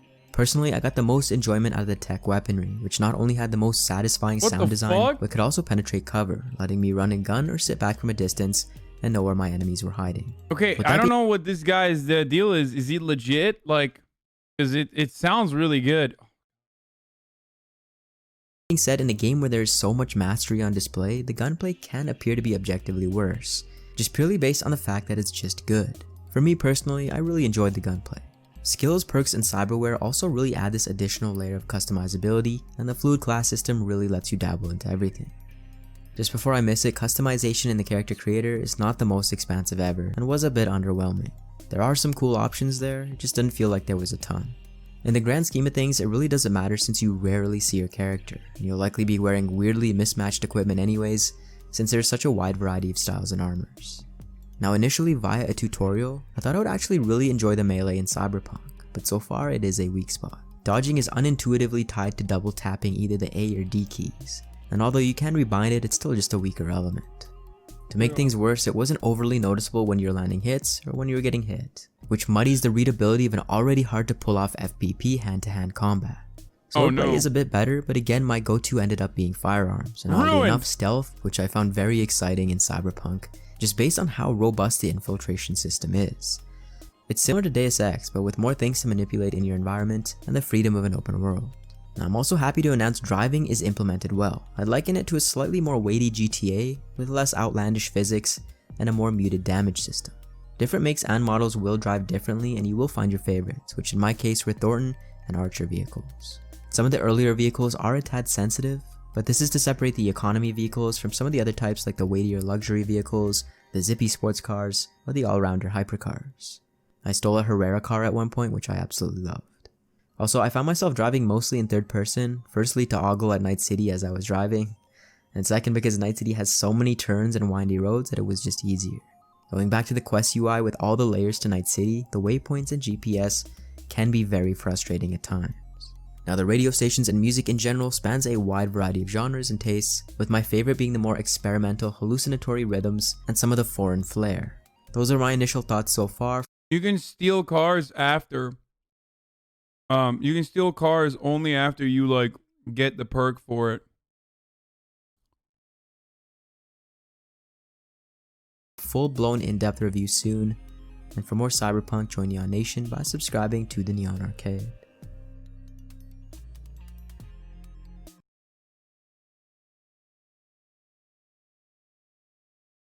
How long have we waited? 8 years? 2012 was, I believe, when they first announced the game. It's surreal that the game's finally here, that I've played it, that I've rolled credits on it. And let me tell you, the substance of the game blew me away and lived up to my hype. I am in love with what I experienced with this title, and as a huge fan of the cyberpunk genre and CD Projekt Red's work and the marriage of the two, this has lived up to be sort of a game of my dreams as a cyberpunk fanatic. On the other hand, quick disclaimer, for this December 7th review embargo period, I am not allowed to show you my own gameplay footage. I can only use footage provided by CD Projekt Red, and it's not particularly super useful footage. It's B-roll that's cinematically shot, but isn't really fully representative of actual gameplay. I'm allowed to Young Ye is literally a chud who supports pretty much every gamer outrage. Okay. Wait, someone said Young Ye is actually based for a gamer? Wait, what the fuck is going on, dude? Young Ye is the GOAT? Half the chat's like he's a freak who loves Gamergate, and the other half the chat is saying he's fucking based. Show you my own. Pick one, motherfuckers. What is he? Well, I don't know. But hey, here's what I don't care about. What his fucking political point of view is. Okay? You want to know why? I don't give a fuck about what his political point of view is. Because I'm trying to find out if he liked the game or not. Okay? My political identity or my worldview in that regard does not fucking matter in this circumstance. Like, Jesus Christ. Gameplay on if he turns around and he's like, I love that it's like so transphobic, then that's entirely different. If I'll be like, all right, fuck this. And also, it will probably mean that the game is definitely a little bit more transphobic than I thought it was. Okay? But otherwise, if he's talking about the fucking mechanics of the game, I'm not like, wait a minute. Did this person support Black Lives Matter or not? December 9th, which is the day the game comes out in certain regions. And this really doesn't sit well with me. This feels dishonest, as it feels like CD Projekt Red is trying to hide some of the buggy elements of the game that I would like to show you guys because I feel like it's important for you to know, but I'm not allowed to until the day that the game launches in certain regions. I can talk about it, just not show you, and just in general, there's not going to be a lot of gameplay footage in this video because of these restrictions. And look, I didn't expect this game to be perfect. I knew there were going to be some bugs, but I do feel as though the bugs that I found were constant and persistent and at times disruptive enough where it is worth highlighting and warning people about. Now, CD Projekt Red did release a mid-review patch that improved on certain aspects, and they did tell me that this was a partial version of the Day Zero patch that the public is going to get, but at the same time, even after the patch, some of the issues that I experienced persisted. I'm not sure how big of a difference the final version of the patch will make. We'll find out. We'll see, I suppose. And I'll talk about the technical issues later in the video. Just know that on December 9th, I will be launching a part 2 to this review, showing my own gameplay footage to spotlight both the things that I really loved about this game and the technical issues that I encountered. But with that warning out of the way, let's talk about the experience itself, which, you know, it really did take my breath away in many regards. Let's start with story. This is the element that I want to talk least about for obvious reasons. What I will say is that I was truly blown away by the storytelling and writing in this game. One of the key elements of the Cyberpunk tabletop RPG that the game's based off of is the idea that you're not out there as a cyberpunk or edge runner to save the world. You're out there to save yourself, to save your soul, or maybe the soul of others. This is something that CD Projekt Red clearly took to heart because Cyberpunk 2077 captures that like Joe Biden very well with its core narrative. Don't get me wrong, there are plenty of epic moments and set pieces with really awesome heist, chase, and action sequences, but at its core, this feels like a very deeply personal story that asks questions about what it means to be alive, what it means to be human, what it means to be free in a dark future where technology allows the top 1% to play God among other conundrums. You know, in the marketing materials, we have seen a lot of the loud moments of Cyberpunk, but they've actually shown very little of the quieter, contemplative, more personal moments, and those moments are here aplenty, which I was really pleased about. One of the things that I appreciate most about this game from a narrative standpoint is that they know how to take their time with no, bro, I feel like he's gonna be like, one of the things I love is the transphobia, and then I'm just gonna have to turn off the video. Like, moments and scenes. There are long stretches of time where you won't fire a single bullet, you're just talking to people, making choices, picking dialogue, and it's all incredibly well executed. And even within dialogue, there are plenty of moments where characters will just kind of contemplate and sit silently before saying their next thing, and CD Projekt Red just really knows how to add dramatic effect, and the conversations as a result feel more natural, more human, more real. The game can often feel like this first-person interactive movie, one with incredible attention to detail. The narrative in this game just in general was thought-provoking, asking a lot of interesting philosophical questions associated with the cyberpunk genre with, I thought, great nuance, with decision-making that tends to lie in some kind of gray area. No choice has a correct answer. It's more about actions and consequences and what your view of the world is and what you want out of it as V, the protagonist of this game. And depending on the choices you make, the relationships you build through side quests, you do get to unlock multiple endings. And there are some that are more hopeful. There are others that are darker and more questionable. But it's all really fantastic, really complex, really well weaved together. And beyond the main quest, CD Projekt Red is known for their ability to create truly compelling side quests and smaller scale stories, and 2077 is no different in that regard. I mean, some of the side activities you partake in will be simple mercenary work, you know, steal something, kill someone, find some info. But there are some side quests that really deliver some really effective personal stories with lengthy narrative threads. And then there are also side quests that are really goofy and really funny, making some references that many of you will recognize. Or I heard this as well, that like it is very funny. Like it's a funny game. From other friends that I've talked to that have reviewed the game. Showing cameos that I won't spoil that just had me in stitches. And I did find a decent variety of activities too, with story-driven main and side quests never feeling generic. Everything just feels really handcrafted. While there is some repetition in the gameplay loop, as with any game, it's a matter of how does a game find a way to keep it fresh, and Cyberpunk does so through, you know, compelling new narrative threads, compelling stories, and also through the player progression that kind of makes you feel more powerful and develops the style of play over time. I also really love the dynamic between the main character V and his companion Johnny Silverhand, played by Keanu Reeves. I'm going to tell you right now, Johnny Silverhand, he is, I would say, the other side to V's coin in this game. He's not, I wouldn't even say a supporting character, I'd go as far as calling him a second protagonist. The two are forced together by, shall we say, unfortunate circumstances, but there's a bond there that develops over time, over the course of the campaign, and it's really compelling, and I really grew fond of Johnny Silverhand, who comes off as this hardened kind of jerk and dickwad, to be honest, but you know, those walls, those barriers start breaking down and you get to know him more. You get to understand why he's the way he is, and it's simply phenomenal. Also, if you're a fan of the Cyberpunk lore from the tabletop RPG, the amount of fan service here, the good kind, is really unbelievable. Just so many familiar faces, plenty of callbacks to the 2020s era and even before that, exploration of past events that contextualize current events, and inversely, 2077's story makes you look at past events in the Cyberpunk lore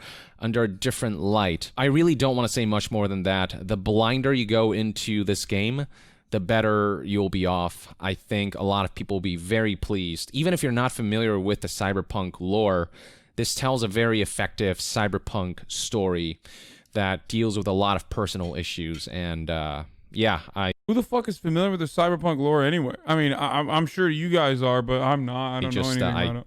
I loved the main campaign. Many of you will surely wonder how long this game is. It took me about 35 hours to beat my first playthrough, though keep in mind that I did focus a lot on the main quest to get this review done on time. After you beat the game, you can go back and do side quests, so, you know, that's what I decided to do, though I did do a decent amount of side quests along the way as well.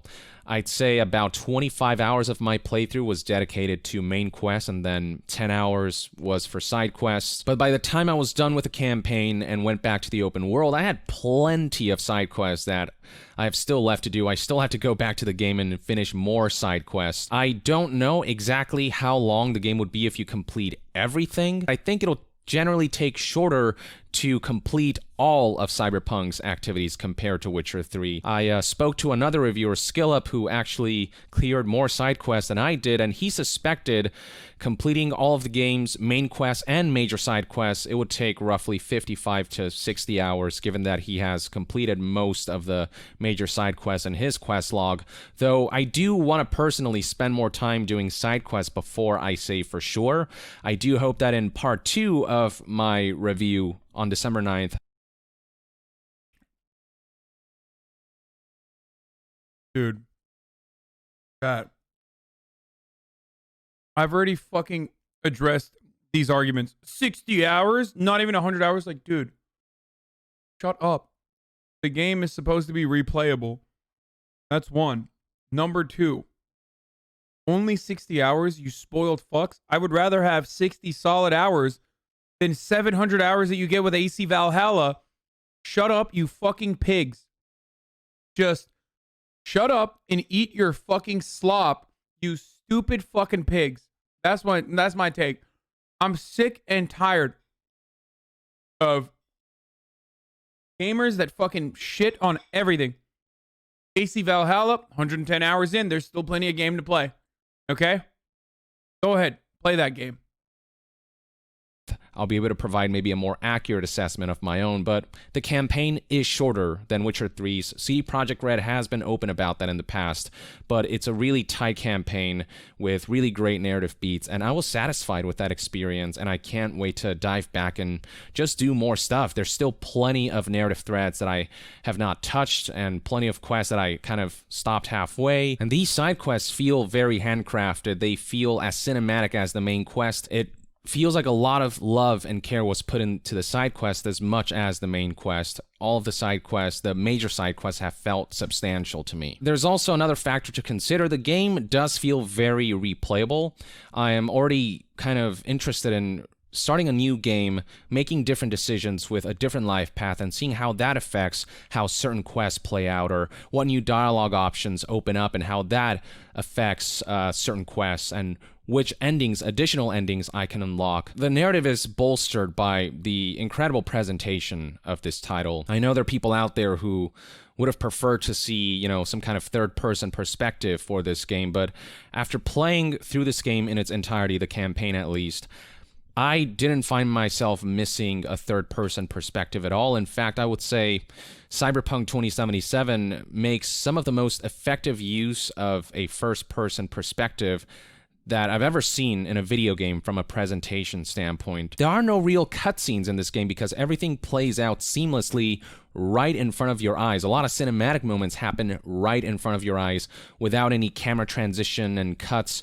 It's all kind of one shot almost. And the amount of animation work that is done is so extensive with so many nuanced details, like just seeing how characters do basic actions like sitting down on a chair instead of just a stock sit down animation. They'll kind of I literally just feel like chat has already made up their minds. Originally you guys were all shitting on the trans writer for saying like, oh, you know, she made up her mind on the transphobia, but you're doing the same thing. Like, you've made up your mind on whether the game is going to suck and now everything is hopium, or sorry, everything is copium, or you made your mind that the game is going to be great and everything is hopium. Like, it was just chill out. Try to assess maybe it. relax like that and kind of brush their eyebrow a little bit, maybe put their hand on their face like that and then move their hands as they talk. There's just so much little nuanced details that bring these characters to life, make them seem so lifelike. And a lot of the things that they do between the lines, the little animations that play, little ticks that characters have that feel different from other NPCs, all of that stuff. To be fair, I am on the hopium train. Anyway, it's top of the hour every hour, which means there's time for a 6-second ad break. So I'm going to run that, and I'm going to run the video still because it's a very long one. Here it goes. Culminates in some of the most immersive first-person perspective conversations and intense moments and scenes and sequences that I've experienced in any video game. And it makes for just a really cinematic first-person experience, and I genuinely believe that many scenes in this game would just straight up not be as effective or immersive in a third-person camera view with, you know, camera cuts and all that. You can look at your character in third person if you change camera perspectives when riding a vehicle like a car or a motorcycle. You can find mirrors around the world or in your apartment that you can look at to see your character in third person perspective. And there are very specific cutscenes that will play in third person. That's all I'll say about that. But for the most part, you're looking at a game that takes place pretty much almost entirely in first person and does a really good job with that perspective and really takes full advantage, as much advantage as possible, of that perspective. Not to mention that the graphics in this game are really impressive. The character models look really good, particularly under the right lighting conditions. The music in this game is seriously some of the best in the cyberpunk genre, used to great effect to establish just the right mood. Beyond the efforts that CD Projekt went to establish unique tracks for the game's radio, the background music, the original soundtrack that kicks in during combat, during key story beats, during tense moments, during quiet moments, during somber moments, it's all so incredibly well done. It's so very effective. And this is all elevated by the performances, which are spectacular across the board.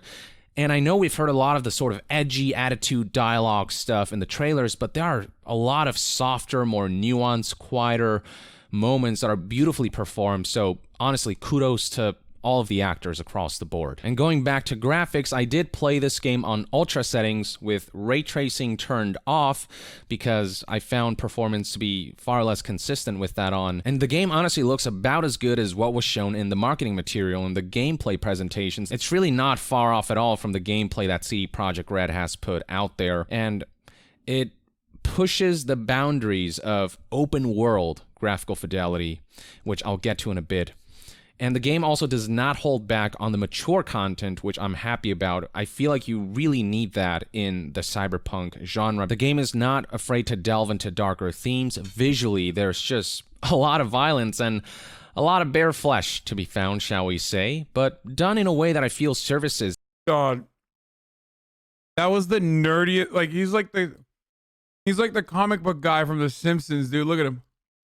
A lot of bare flesh to be found, shall we say, but a lot of bare flesh to be found, shall we say?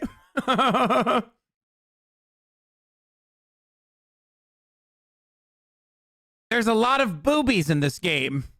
Ooh, the carnal pleasures of the flesh. Why, yes, I'll partake, milady.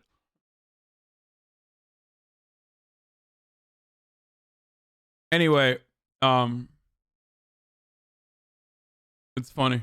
But done in a way that I feel services the game's themes, narratives, the cyberpunk world, this setting, and the kind of dark future that this is. I mean, the character creator alone allows you to pick out options for breasts and genitals, and it's not censored at all. It's all there in full display as you're customizing those elements.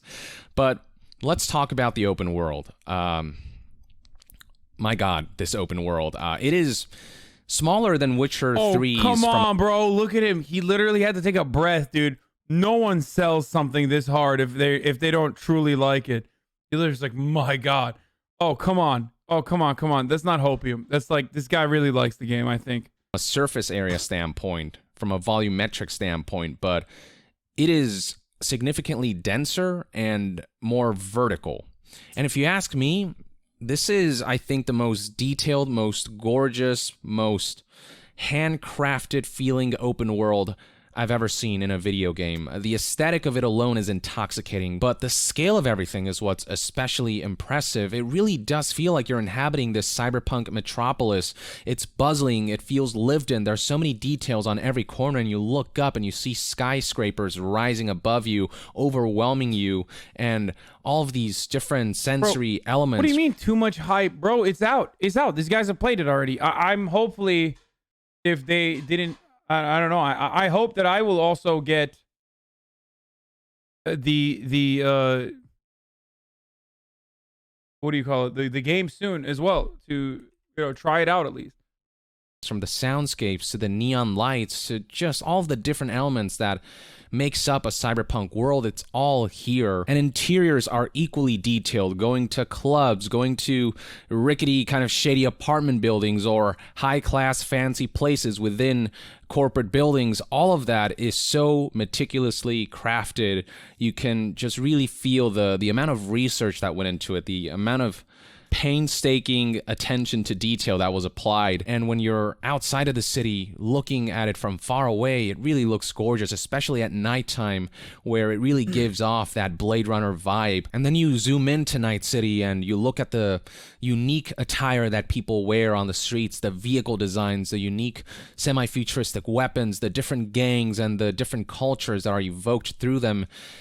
It's all incredibly meticulous and passion-filled work. Not once did I feel that any one section of the world was generically thrown together. Every corner feels handcrafted with love and care on a level that is just rare to see in a video game. Whether it's day or night, whether you're walking on foot, zooming past with vehicles you've purchased or stolen, or whether you're in the air during some of the scripted aerial vehicle sequences, it all just looks so freaking incredible.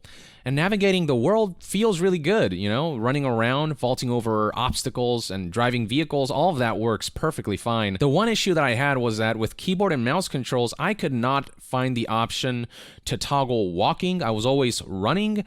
With a controller, you can just kind of tilt the analog stick and define your speed of movement. With keyboard and mouse, though, there's usually a button to toggle that, and I could not find that toggle for the keyboard and mouse control. So I was always running around, and sometimes, when I was following a character during a quest, I'd have to move and stop because they were walking, but I was like running and stopping, and that was kind of strange. So I wish they... Bro, was he just like fucking trying to RP or something? Dude, who cares? Okay, it's fine. Would have added that. Who cares, bro? I'll fucking run the whole time. That aside, navigating through Night City felt like an... Just play with the controller, brother. Absolute pleasure. Looking at the map of this game, it can be overwhelming just how much there is to do at any given time.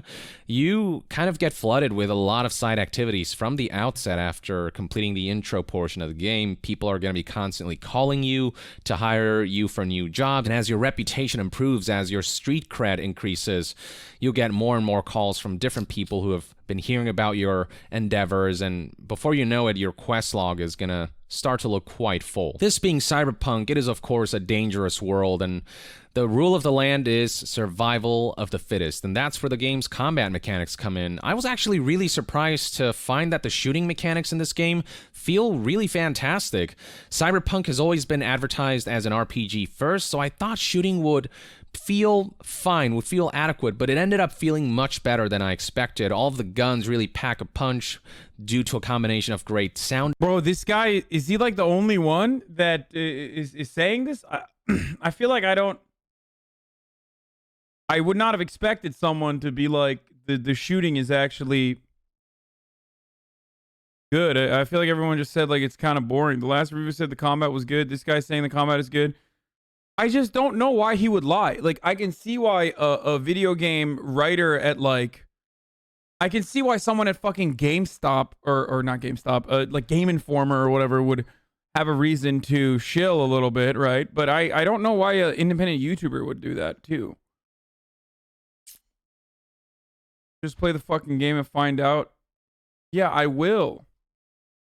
Design combined with punchy visuals, the variety of weapons, and some of the insane designs like, I don't know, a shotgun with 8 barrels with bullets that track and stuff like that. I mean, that all contributes to weapons that are really interesting to obtain and explore. This being an RPG, I was also worried that enemies would be really bullet spongy, but after leveling up a few times, that was not the case at all. Once you start leveling up and concentrating on the things that you want to focus on for your playstyle, I was able to off enemies relatively quickly, especially as someone who played stealthily and, you know, dealt headshots with a silent pistol.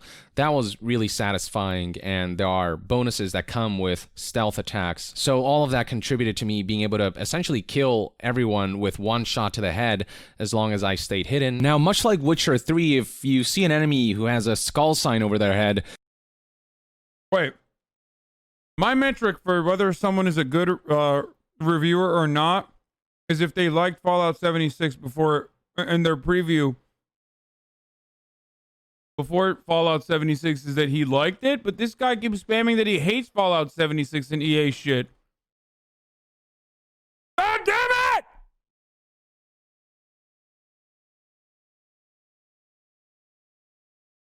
Why?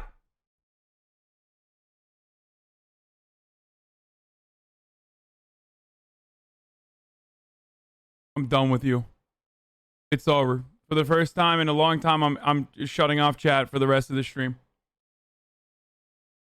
That means they're much higher level than you, and those guys are more bullet spongy, and then their boss battles... I'm sick and tired of it. Today, you've been fucking crazy. I don't know why. Like, every time there's something going on, you're like... I feel like you're purposely giving me conflicting information. The game who have health bars, and you have to shoot them quite a bit before you kill them, but for the most part, you're fighting regular goons, and the game's really well balanced in terms of how many shots it takes to take them down. And another major aspect to combat is hacking, which is kind of the equivalent to magic in fantasy RPGs.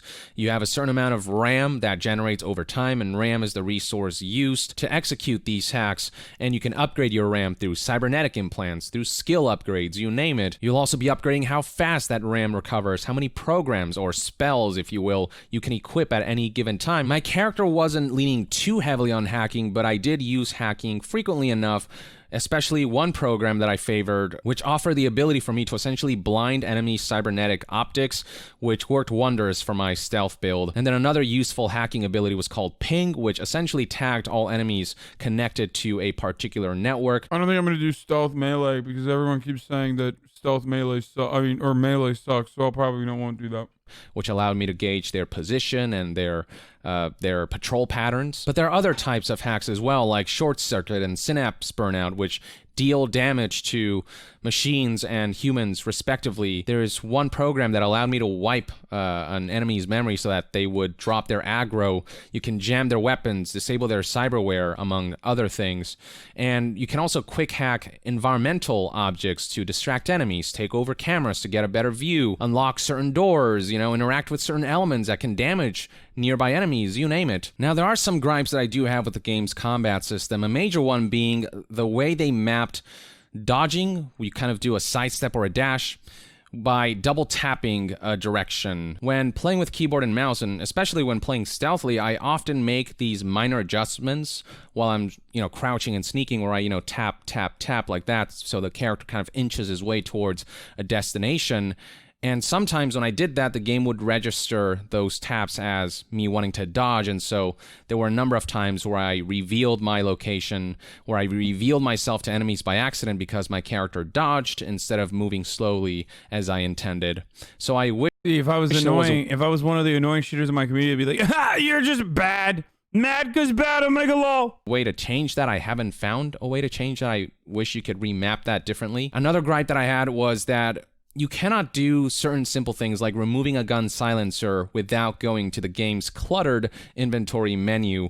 Removing the silencer takes multiple steps, and the same thing goes for using certain consumable items. Items in this game cannot be mapped to the numbers button, which I find to be strange. 1, 2, and 3 are reserved for your primary, secondary, and tertiary weapons, but you cannot use 4, 5, 6, 7, 8, 9, and 0.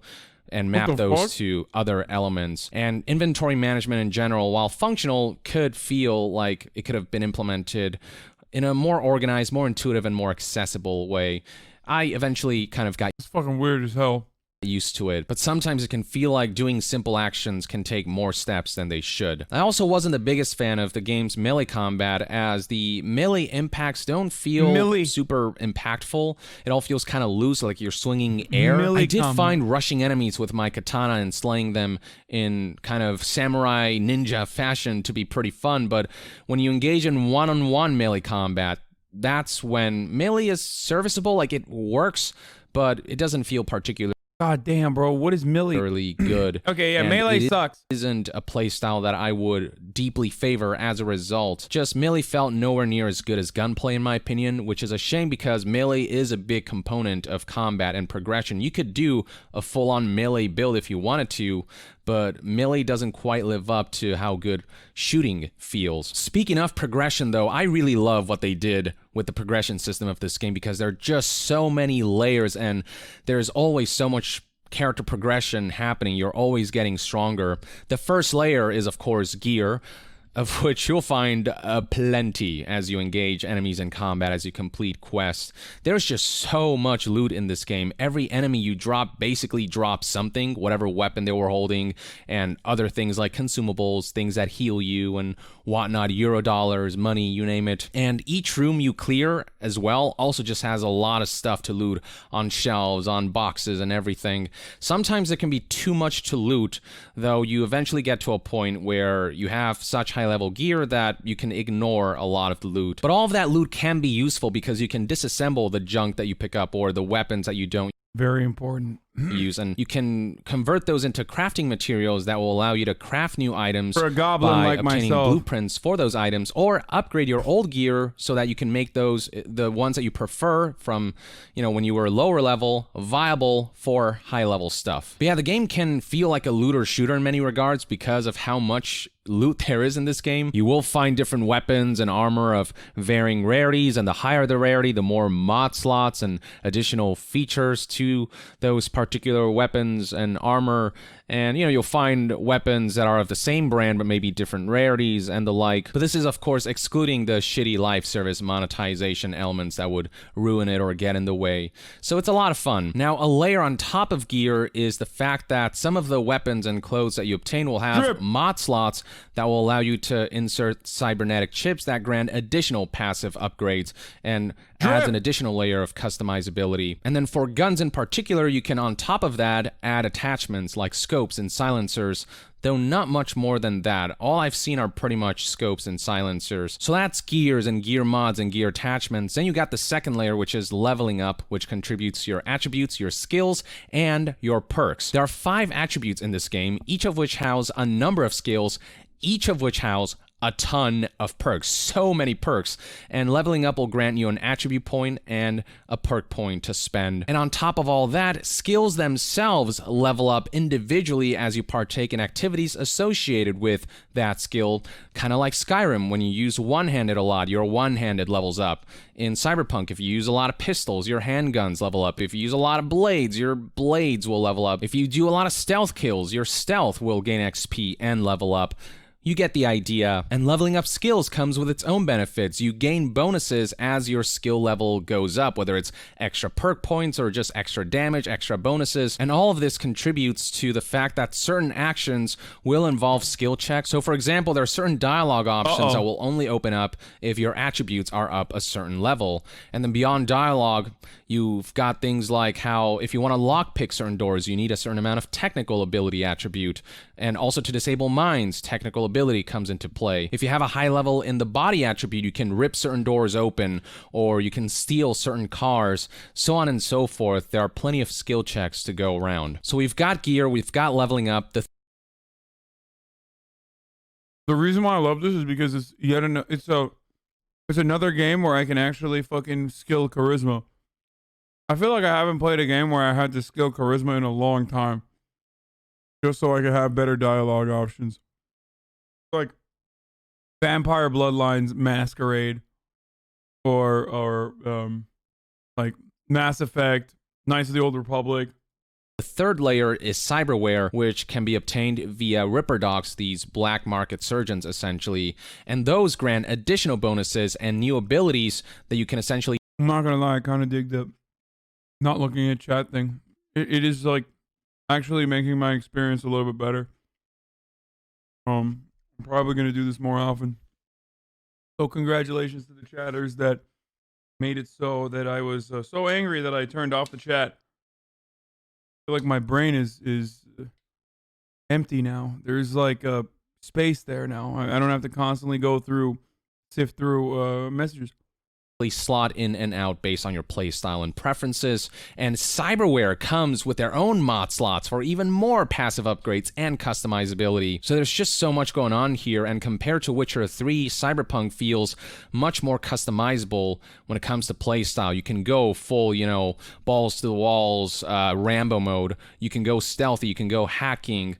And I'm curious to try more playstyles as I do additional playthroughs. I had the great satisfaction of developing a stealthy build for my first playthrough. I focused on silenced pistols for the stealth element, and it was just satisfying to build my character that way and see that progression through a combination of attributes, skills, perks, and cyberware dedicated to that build. I was popping off headshots and doing a ridiculous amount of crit damage, and it was just fantastic. So the progression system of this game, the leveling system, the gear, the rewards, all of that I think CD Projekt Red absolutely nailed on the head. So you've got all of the right ingredients to make this one of the most memorable, one of the most incredible, jaw-dropping, just unforgettable. Okay, does this guy have criticisms? I feel like this guy just loves the game. Like, do you want to marry the game? I want to know. I feel like he hasn't said a single negative thing so far about the game. In a game that's otherwise supposed to be very buggy right now, he basically glanced at it and said, "Oh, well, I got a midday patch or a midway to like first day patch." Let's see what he was about to say. Maybe he'll say it now. Open world RPG experiences, and for a nerd of the cyberpunk genre, again, this is a dream come true in many regards. But then come the bugs, which brings down the game a couple notches. If the bugs were... Okay, I didn't know that he was literally getting to the bugs and technically... Okay. ...weren't there, this would just be a masterful game. It is unfortunately unpolished. I was in unfair. The state that I play the game in. And again, we'll see what happens with a full day zero patch instead of the partial one that reviewers were given. So the most annoying and consistent issue that I've encountered was weapons that floated in the air after I killed enemies or after I dropped a weapon. While all of that stuff didn't break the game, it was very much immersion breaking with it happening constantly. After a major firefight, for example, after I cleared a room full of enemies, the room would be littered with floating weapons, and even when I would loot those weapons, the weapon models would stay suspended in the air, so they were kind of there permanently. Now, what's interesting is that after the mid-review patch came out... Oh, no. Look, did he just say floating weapons? I was putting the kitchen stuff away. Permanently. Now... Why am I asking this question? I can't see chat. So if you're answering me currently, I can't see you.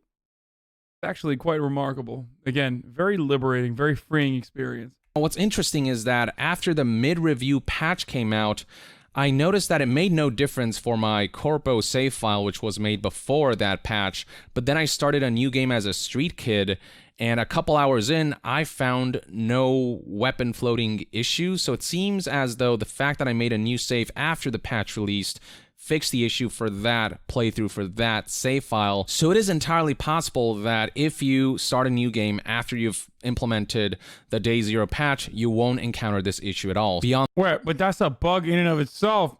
That's terrible. Imagine getting all the way on like the corpo pathway all the way to the end, and then there's a game-breaking fucking bug, and then you download the patch. There's a new patch that comes out that fixes it. You download the patch and it's like, oh yeah, sorry, now you have to restart an entirely new game for that patch to take effect. Fucking over. It's done. On that, I encountered a number of first-person animation glitches where, drawing weapons would glitch from time to time, like the gun and hand animations would not align properly. The hand would come up and then the weapon would come up like that from my shoulder and then position itself on the hand. And then there would be times when I'm hacking and jacking in with the cable on my wrist where the hand and the cable would be misaligned, and so the visuals didn't quite match up. And then jacking out sometimes, I would jack out and the weapon would float out of the blue onto my hands, and just a lot of visual jacking out elements that were distracting. I encountered plenty of issues with NPCs, a good amount of occasions where I found NPCs T-posing, spazzing out, walking back and forth, floating in the air, popping in and out. Sometimes their animations would bug out while walking, so they'd hover in the air in weird positions instead of, their usual walking animation. During quests, sometimes NPCs would teleport to their next position rather than walk to it as they would normally. AI sometimes would bug out where enemies will stay in cover and do nothing. That happened from time to time as well. A number of times I encountered an issue where if an NPC is interacting with an object, sometimes a duplicate of that object will suspend itself in the air. There are plenty of cases where I found duplicate NPCs in an interior environment, especially. Okay, what the fuck, dude? We watched a 38-minute review, and on the 30th minute, he's like, this game is broken. Like, it is broken in an almost irreparable capacity. Oh, Jesus Christ, this is it's not good. It is definitely not good. Actually, I'd find them a lot there, and hopefully the patch fixes a lot of the stuff. I mean, I'm certain it will, but god damn, it's still a little scary. It was very prominent and noticeable. They were standing right next to each other, not even apart at different ends of a room. They were next to each other, exact same copies of the same NPC model with the same hair color, same clothes, everything. V's character model also had some issues here and there, among them being that if I went to my apartment and looked at myself in the mirror, if I was wearing a hat, both the hat and my hair would disappear, and so I was staring at a bald version of myself instead of how I actually equipped my character. And then for the Street Kid new game that I started as a female V, and sometimes her upper body clothes will disappear and she'll just be fully naked when looking at a mirror. Or that sequence where Victor Vector pops the eyeball out to implant a new cyber eye, and you kind of get to see her character in third person for a brief moment there. In that scene, while my female V was on the operating table, for some reason her upper body was just fully naked. Audio glitches are also pretty abundant. Sometimes dialogue would straight up just not. Okay, I'm obviously kidding. Not play, so there would be stretches of silence before the next dialogue plays, and I'd miss out on key important details for certain quests. Sometimes lips would not move as an NPC is talking, certain lines of dialogue where lips just remain sealed. Another audio issue was me getting phone calls in the middle of important dialogue that would lead to multiple dialogues happening at once. You'd hear V both talking on the phone and talking to the person next to him. Other times I would walk away from an NPC mid-conversation and they would continue conversing with me, and V would continue conversing with them despite having moved very far away from them. And then certain sound effects would straight up be missing, so sometimes footsteps would be entirely muted for an extended period of time. There will be other times when the sound of glass... Okay, I asked and he delivered, and I wish I never asked. I mean, seriously, I wish I had never asked. I wish I had asked for something else. Oh my god, dude. Oh my god. oh my fucking God, dude. What the fuck? He's like, did he just expect people to not fucking, I don't know, watch the entire thing?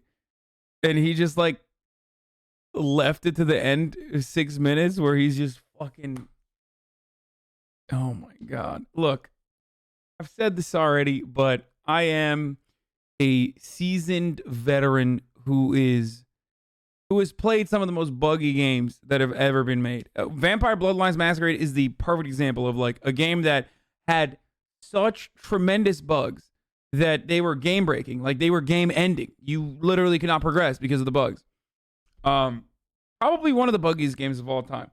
Morrowind, all the Bethesda games I'm a big fan of. So I don't care. I will play a buggy game if the story is compelling, and it feels like this is. So it is reminiscent of old school RPGs for me. So I'm excited still. Breaking or shattering wouldn't play when I would break a window by shooting at it or by engaging with it via melee. Visual elements would not appear from time to time. So there's this one mission where I was in this AI controlled cab, and I literally keep refreshing my email, hoping that they send me a key. Like, I'm worried that they're gonna be like, oh yeah, he said that it's buggy. Sorry, it's over. You're not getting a key. And there is a screen where the face of the AI would show up, but there will be times when the face would be absent completely. On a larger scale, one time I was walking in Pacifica and there was this giant Ferris wheel that would occasionally disappear if I approached it from a certain angle. A few times, subtitles would just sort of stay on the screen that had already been spoken and would not go away. The inventory menu bugged out here and there. There'd be times when I want to compare stats of weapons, and instead of comparing to the weapon that I'm currently wielding, sometimes it would compare to a weapon that I was wielding previously instead. There'd be times when clicking on elements of the inventory menu would not work. So if I wanted to attach a silencer and wanted to see what silencers I had, sometimes clicking on the silencer tab would not work. I would have to like click on something else and then click on the silencers tab for that to show up, stuff like that. And then I encountered issues where looking at my stash where I store my weapons and gear, sometimes weapon stats would all show up as, 0 DPS, 0 damage, even though that wasn't representative of the weapon's actual stats. More severely, on multiple occasions, elements of a quest did not trigger, so that hampered my progression and forced me to reload to a previous checkpoint. And then... Bro, I was just kidding, bro. I was just kidding. I didn't need to hear all of it. Oh... It's like a meme. It's like, I reap what I sow, okay? Equally severe was the numerous times where the game just full-on crashed for me, though the game's generous autosave system meant that I never lost too much progress, but it was still annoying when that happened. The game from Still time to cancel period? There's no fucking way, okay? I'm seeing the I'm looking at the chat now. Okay, first of all, I need to say something. You guys are children. Okay?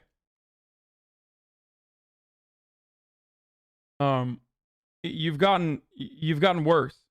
As I like turned off the chat. That's one. 2. I will still absolutely, without a fucking single shred of a doubt, very excitedly play this game. Like, it doesn't matter. I've been waiting for too long. Technical standpoint, it feels... And chat is back to being off again. Like death by 1,000 cuts. It was disruptive enough where I would recommend people to wait until CD Projekt Red releases a patch that people can confirm works a lot better, makes the game a whole lot more polished. Until then, I might recommend that you hold off so you have the best experience possible, because without the bugs and glitches, this is a mind-blowing experience. I also did encounter performance issues before the mid-review patch. Performance was just really bizarre. I have a 3080 on my PC with a an i7-8700K, which is a 3-year-old CPU, but it was top of the line 3 years ago, and it's still pretty good and runs pretty much every other game that I've thrown at it. But before the mid-review patch, even with that 3080 and a pretty good CPU, even on low 1080p settings, the game would be able to dip below 60 FPS. But after the mid-review patch, things ran much more stably. More often than not, I was running at over 60 frames per second at 1440p resolution, and I could even turn on ray tracing, but there were also enough instabilities with ray tracing where I ultimately decided to play without it. With ray tracing on, certain areas in the game would have the frame rate dip into the 50s and 40s, so I turned it off and the game still looked gorgeous without ray tracing. However, even with the mid-review patch, there are still areas in the game that are very dense, and so my frame rate can occasionally dip into the 50s, and I don't know if that's just my CPU being an older architecture or if it's just optimization issues and they'll be able to... Okay, this sucks. Oh no. No. Okay. I'm so fearful. Damn it. I should have gotten a new PC. Why did I let chat convince me not to get a new PC? Just kidding. No one in chat actually convinced me not to get a new PC. It was totally on my own. Oh no. I hope it's not going to be hard to stream this on the stream. On the same computer. Maybe I'll just play it on the PlayStation 5. Who knows? I might do that. I haven't decided yet. To sort things out so that even with my current setup, it'll run at above 60 frames per second without dipping below 60 FPS. It is also worth noting that review copies did implement a Denuvo DRM just for the review units, and I understand why. If a DRM-free version of the game were to get out, you know, that'd be pretty bad. So I'm wondering if the Denuvo DRM is affecting my performance, given that the software has been known to do that. So there's some stuff that I'm waiting until the game officially launches and until Denuvo is unlocked and until the full day zero patch. Yeah, it's probably that. Oh, fuck yeah. Oh, come on. Yeah. Is released before I fully gauge the performance. Now, one abnormality, one bug is that sometimes when I would load a file, the game would lock itself to low frames per second. So I would load a file and the frame rates would be in the 20s for some reason, and it would just stay there until I would restart the game. I don't know why that happened. It only happened to me like twice or 3 times, but, you know, still annoying and bizarre and strange. And hopefully something that's ironed out with the full day zero patch. But yeah, as far as technical issues go, that's everything that I found, everything that I jotted down in my notes. And these bugs happen consistently enough, disruptively enough, where I would say it definitely affects the experience. But even with all that, I cannot help but feel as though this was one of the most memorable gaming experiences I've ever had. I was just constantly blown away when everything was running well, at the detail, at the story, at what was going on screen, at the world, just every facet of the game. I've never played a game quite like this. This is the Cyberpunk game. There have been other games in the Cyberpunk genre, and I think that once they get the bugs sorted out, Cyberpunk 2077 is gonna surpass all of them by a mile. It's just, it is that good when things are running well. So that, ladies and gentlemen, is part 1 of my review. I hope to be able to show you more of my gameplay in part 2 and highlight what I mean with some of these issues, but also really spotlight the incredible achievement that is this game at the end of it all. So look forward to that. In the meantime, though, if you want to support the channel directly, we got Yong Yeah Cyberpunk shirts on my merch website, yongyeah.com. Every purchase goes a long way, and it's just a good time to... My God, dude. Okay. Wait. Let's see.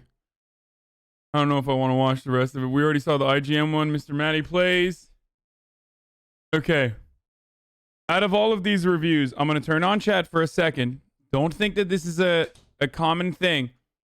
I'm going to turn on chat for 1 second. Out of all these reviews,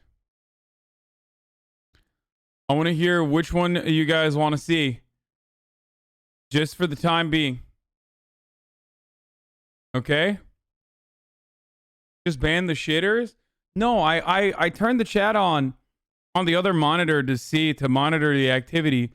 And if I banned the shitters, I would just have to turn off the stream, honestly, because you guys are all the shitters. Like, you were all fucking spamming like crazy. As a matter of fact, it feels like you guys started spamming more when I turned off the chat. So, you know, it's just something I gotta manage. Maybe every now and then I gotta have like little breaks from chat. I've gotten a little too used to constantly reading chat and constantly talking, and I think you guys have too. I think you guys got a little bit. I'm trying. No, it's all good. Don't worry about it, Fizz. It's not your fault, guys. Come on. There's like 20,000 people in here.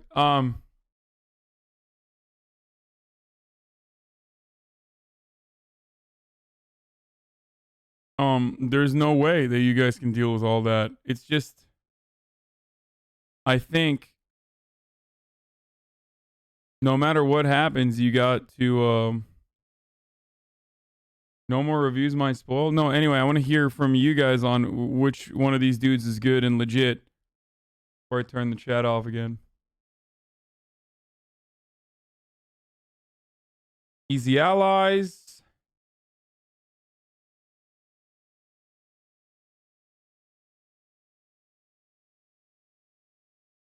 Eric's, Dantix, Swanee Plays, Legacy Killa, Layman Gaming, Dantix, IGN.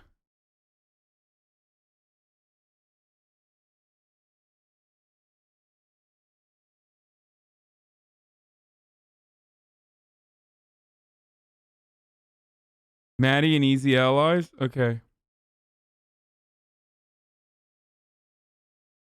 I don't know what any of these people are, by the way. Like, is that weird? Wait, where's Easy Allies? Mr. Maddie Plays. Swanee Plays, Legacy Killer, Mad Queen, Layman, Dantix. Where? There's no Easy Allies. Easy Ally? Did I read it and not see it? Am I not seeing it? Where the fuck did I read Easy Allies?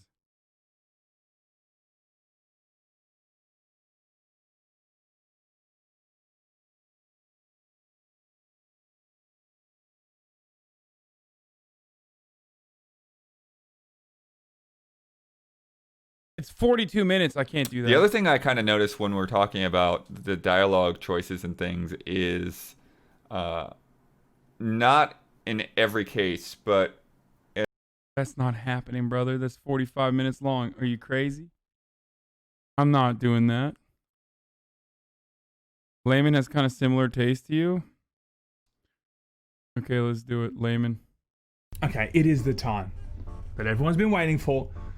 Cyberpunk 2077 has not been delayed anymore. I received a review code about 5 or 6 days ago, and apart from 2 days that I had to be away from my PC, that's all I've done. Played as much as I possibly could of Cyberpunk, experiencing the world, the story, everything. So when I sat down today, I'd have the best possible idea of what this game's all about. This game is like the game of the generation to a lot of people, or they're expecting it or hoping it is. The question is this game Cyberpunk 2077 or Cyberpunk 2076? Let's find out. What does that even mean? So before we start, okay, there is no spoilers, or I'm going to try my very best to not spoil anything in this game. Oh, Fallout. Okay. Apart from things that I absolutely need to talk about so you have an understanding of what to expect. Now, we are using B-roll today provided from CD Projekt Red. You won't see any of my own footage. Now, they're not allowing us to show our own footage until later, and the bugginess that I experience a little bit later. But for first, there we go, let's talk about what I did like about this game. Now, expectations are very high with this game. We all kind of know that. It's probably the most hyped game I've ever experienced. So when I jumped in, also my expectations were very high. When you jump into the world of Cyberpunk, it is one of the most realized, visually amazing, jaw-dropping experiences I've personally ever had in a game. From traveling around in the car and just experiencing the actual world and the nightlife of Night City, from sitting down in smoky rooms and having conversations with like amazing lit, almost like noir-esque lighting coming through, to nightclubs, to everything in between, to desert scenes, to car chases, to just chilling in the world and taking it all in. It is honestly one of the most immersive experiences I've ever had in a game. Graphically and atmospherically, I really feel like this is absolutely class leading. And it's not only the atmosphere it creates, it's the detail. From inside cars to just walking around the streets to talking to people and seeing what they're actually wearing, what the nightclub looks like, or what the city streets look like, going up to even small areas of the map and just looking down and just seeing the minute details they put into vending machines, particular types of shirts and jackets. And it's not only what the characters look like and what the characters are wearing, the skilled voice actors that bring these characters to life. It's just, you are completely sold on the idea that Night City is a real place and you're just visiting it, and somewhere in the world or somewhere in the future it does exist. So in terms of a visual experience and an atmospheric experience, it definitely for me lived up to the hype, which is pretty hard to do. And when you're Cyberpunk is the first game I've actually stopped to read the user agreement. Even the dry legal stuff has a CDPR flair to it. All right, so this load of corpo talk on the left is actually pretty simple. It's kind of like a safety manual for a new piece of cyberware. Like anyone reads those, right? So I'm here to make it real easy to understand. But remember, the long version over on the left, that stuff is legally binding. My version, well, I'm just here to help. It's kind of lame. driving around, but whatever. Night City, it's cute. It's cute. It's cute. going into nightclubs or having conversations. I mean, that's a Reddit moment. Like that is literally a Epic Chungus Keanu Reddit moment. Like, thank you for the gold, my good sir. That's what that is, okay? Why, thank you for the Reddit gold, my good sir, is basically what that is. Conversations or in the middle of gunfights or car chases or explosions or whatever, I pretty much held a consistent 60 FPS on my 1080 Ti. So if you've got a 1080 Ti and you want to play on the higher settings, Ultra without ray tracing, I didn't have much of a problem there. When it comes to weapon mechanics, now I played on controller and keyboard and mouse to try and play both of them to see how they both felt. I was pleasantly surprised to see how competent the actual weapons really were. Look, they're not like Destiny good in terms of the shooting and how it feels, but like, it's actually really close. The more I played the game, the more I felt like it was not only satisfying to be shooting those enemies with these different types of weapons that you find, but it was also really effective in terms of the enemies weren't overly bullet spongy. You know how some games come around and they just want to fill the room with a few enemies and keep you there for a while just so you can't move on, and that results in just having to just load them full of bullets and bullets. They didn't do this with that. It feels like a really nice balance between the actual weapons that you have and the actual enemies and how much they're going to take. And it kind of keeps the pacing of combat and using those weapons really, really awesome. Especially... Okay, everyone's fucking reviews are the same. You see one, you see it all, dude. Okay, that's it. I assume this is what I wanted to look at, which is like the only review that I saw that gave it a 7. Source material, everything in there, sir. Blah, blah, blah, blah, blah. Welcome to the machine.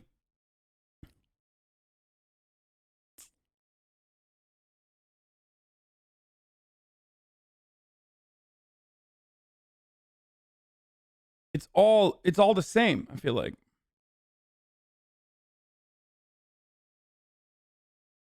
This game will be good enough to where my least favorite part is that I can't play with my friends, which ultimately is the best case for a single player for me. They get them wrong so often, I get dulled before I wish my friends were with me.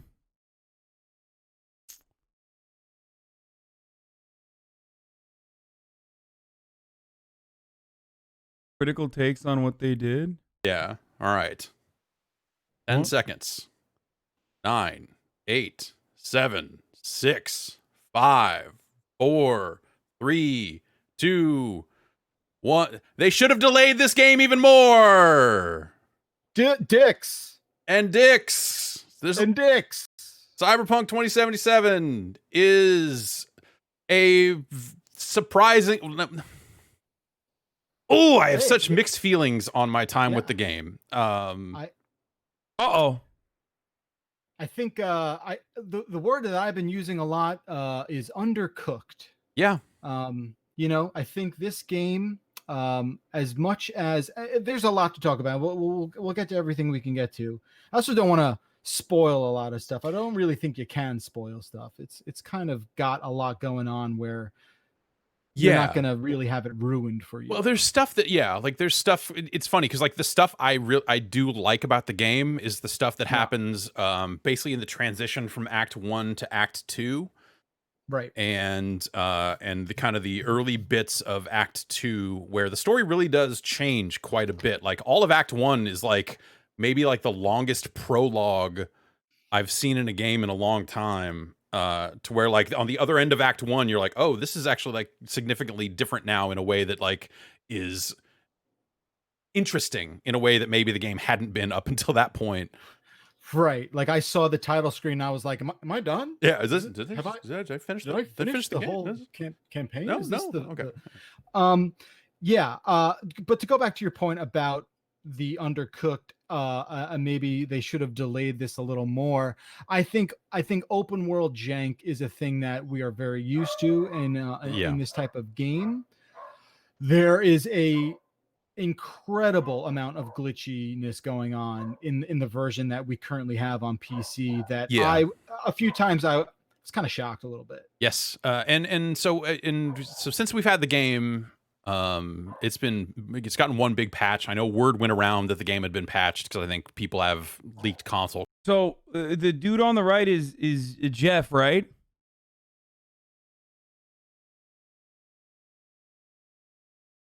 Or the dude on the left is Jeff.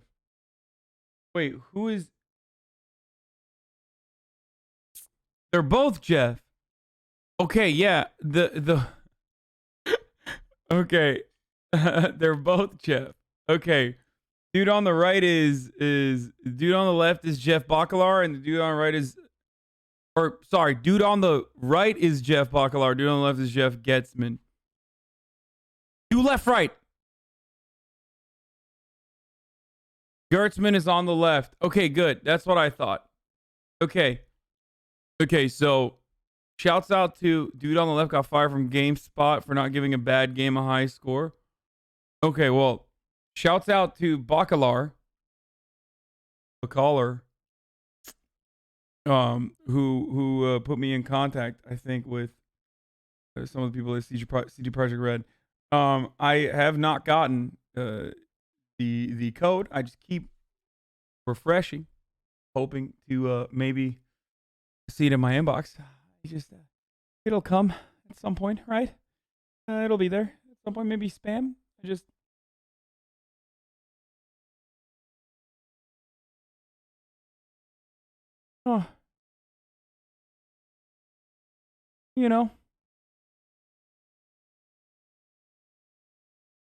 Let's do it. Lol. Someone sent me a mail. I was just looking at my spam, and someone sent me a mail from, you know how sometimes your passwords get owned? Like they just leak. And it's like on websites. Google now has a great feature where it'll show you like what websites have your passwords like have been compromised. Anyway, someone sent and this is one of my oldest passwords that's been owned for a very long time. And he just sent me that and he goes, I know is one of your password on day of hack. Let's get directly to the point. Not one person has paid me to check about you. You do not know me and you're probably thinking, why are you getting this email? In fact, I actually placed a malware on the adult vids, in parentheses, adult porn website. And you know what? You visited this site to experience fun. In parentheses, you know what I mean. When you were viewing videos, your browser started out operating as a RDP, having a keylogger which provided me with accessibility to your display and webcam. Immediately after that, my malware obtained every one of your contacts from your Messenger, Facebook, as well as email account. After that, I created a double screen video. First part shows the video you were viewing. You have a nice taste, OMG. And the second part displays the recording of your cam, and it's you. Best solution would be to pay me $4,593. I find this really funny because what a specific and weird number to ask for. we are going to refer to it as a donation. In this situation, I most certainly will, without delay, remove your video. And then he gives me a Bitcoin address. You could go on your life like this never happened, and you will not ever hear back from me again. You'll make the payment via Bitcoin. If you do not know this, search how to buy Bitcoin in Google. If you are planning on going to the law, surely this email cannot be traced back to me because it's hacked too. I have taken care of my actions. I am not looking to ask you for a lot. I simply want to be paid. If you do not receive the Bitcoin, I definitely will send out your video recording to all of your contacts, including friends and family, co-workers, and so on. Nevertheless, if I do get paid, I will destroy the recording immediately. If you need proof, reply yeah, then I will send out your video recording to your 8 friends. It's a non-negotiable offer, and thus, please don't waste mine time and yours by replying to this message.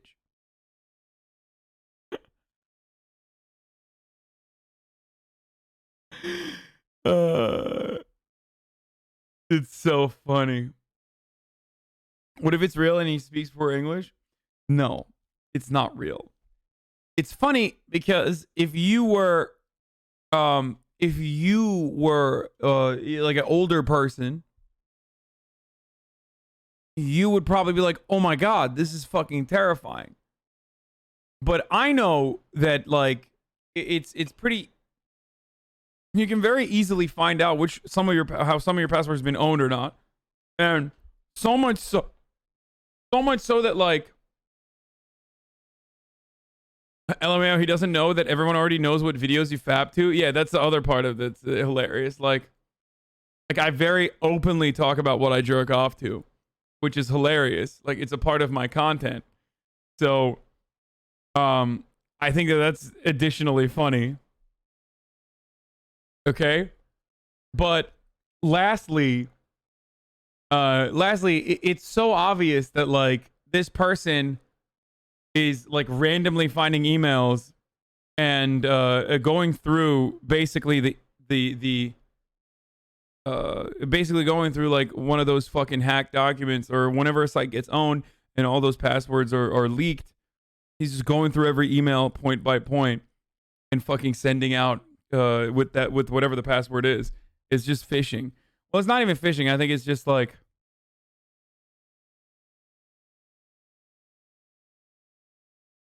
but yeah, see, normies think this shit is like real. Like if I was a like less degenerate, or if I wasn't on Twitch and I wasn't like more aware of this world,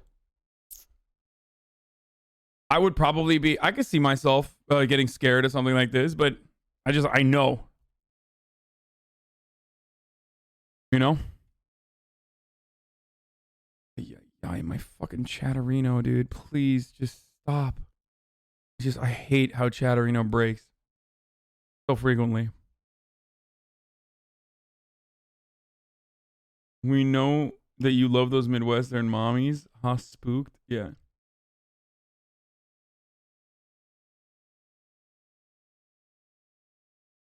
What do you mean your mom has fallen for it? Does that mean like your mom went and purchased fucking Bitcoin?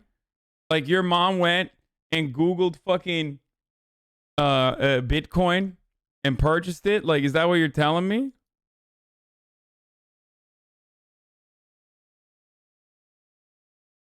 Or your mom got scared because she's actually jerked off to like weird porn?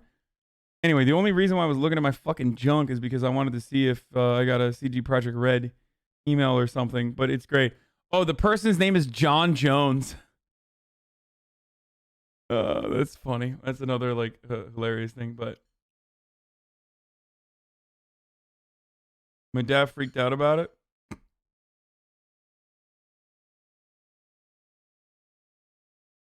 My username translates as my name is Jeff, and no one ever notices Sag. This was my time. Mi chiamo Giuffredo. There you go.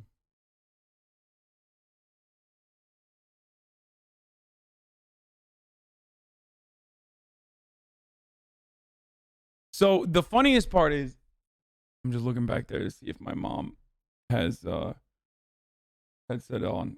The funniest part is, like, I've talked to you guys about this before. Like, if they had footage of me fapping, it would literally just be like from the chest up. It would literally just be like chest up and just me looking down like this as I'm like fapping. You know what I mean? Because like that's where the camera is like looking at my face, because it's like this.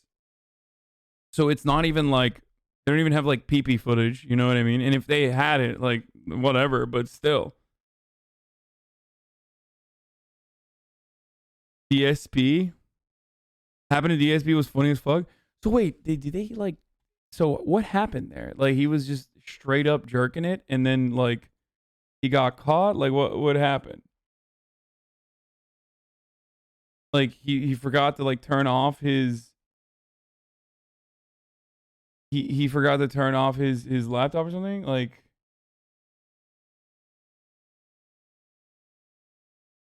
or he took his shirt off to jerk off? What?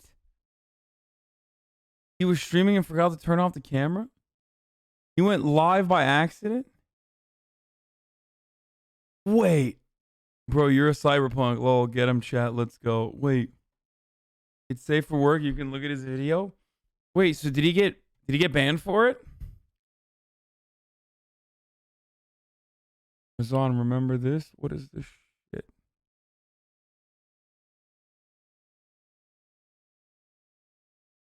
This for whenever you disagree.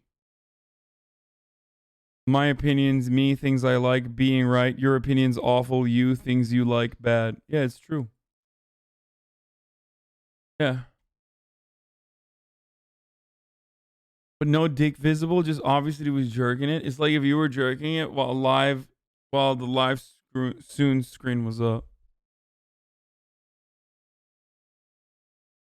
You don't put a post-it or something on your laptop cam? Yeah. You jerk off on the same computer you talk to chat on? Rude? No, I don't. That's the thing. I've never jerked off on this computer.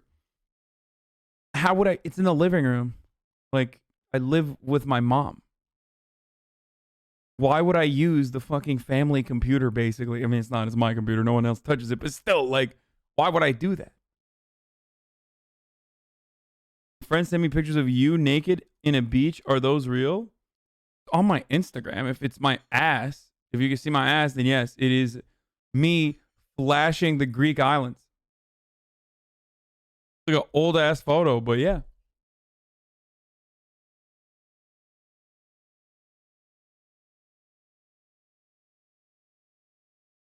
Watch DSP jerking it.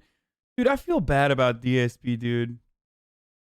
I feel like he kind of deserves it because like every video I've seen of him makes it seem like he's not a very nice person. But also at the other, like, you know, I think about like how much hate he gets and how he is known as like, he's like a recognizable entity on the internet for being owned. And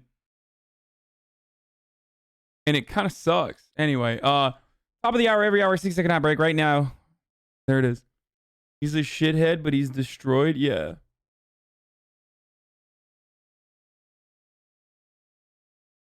He's a complete clown. There's so many people that you just want to destroy him for the laugh.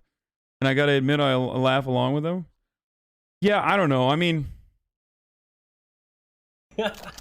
I didn't know who DSP was originally, but like, every person that uses the term lolcow or says kek, not kekw, just kek, or, you know, visits blogs like Kiwi Farms kept coming into my chat back when I was like first starting and would be like, oh, dude, you're just like DSP. Oh, dude. And it's like, I didn't know who DSP was. So automatically I was cooler than the people who knew who he was and were saying things like, oh, dude, you're just like DSP. You know what I mean? When it's like you're already a fucking nerd because you say shit like lolcow. Like, so is the leaked pic of you? What? Let's see. Oh, good one, dude. Love how you didn't even bother watching a negative review and just opened LSF. LMAO. Wait, it wasn't a negative review. It's all positive. Everyone has said the same exact shit. It really sucks when you make your content about you getting owned. Look what happened to Ice Poseidon. Yep, Kiwi Farms do hate watch jank. Yeah, but that's the thing. Like, you're on fucking Kiwi Farms. Like, you're kind of at the bottom of the pond scum. Like, you're literally not even. You see what I'm saying? Like you're not really better than anyone else. Like you're really just kind of one of the worst people on the platform on most websites, if we're being honest. So you actually didn't read the whole Polygon review? You only read the first part about the trans stuff? Yeah, because I was interested in that part. I'm not interested in the other parts. The giant bomb one was mostly negative and also really, really good discussion. Oh, that was what we were watching. Yeah, true. Not leaked? Is it really you? I've seen the emergency one. DSP has said some fucked up things about black people. There's a YouTube vid on why he's such a POS if you want to see it. Perfect numbers. 99th minute. What does this mean? Oh, FPS at okay, 1080 Ultra. I mean, I have a 2080 Ti, which is not even on here. Why is this not on here? This is the review copy with the Denuvo and no drivers. Okay, but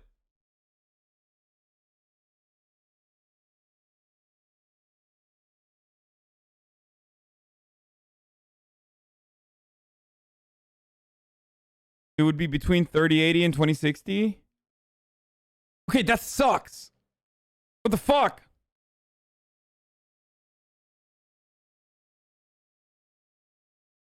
Also, 2080 Ti plus streaming is going to be awful.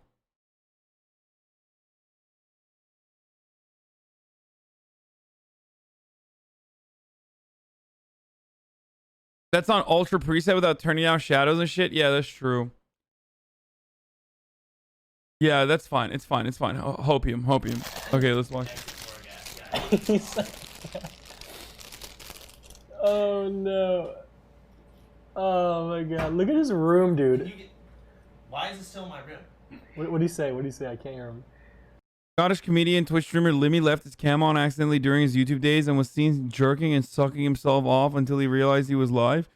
Video still gets circulated widely on Twitter. Wait, what? Limmy did not suck his own dick. What are you saying? Yeah, he did. Wait, that's fucking impressive. Is he proud of it? Like, I think it was a bit. Oh.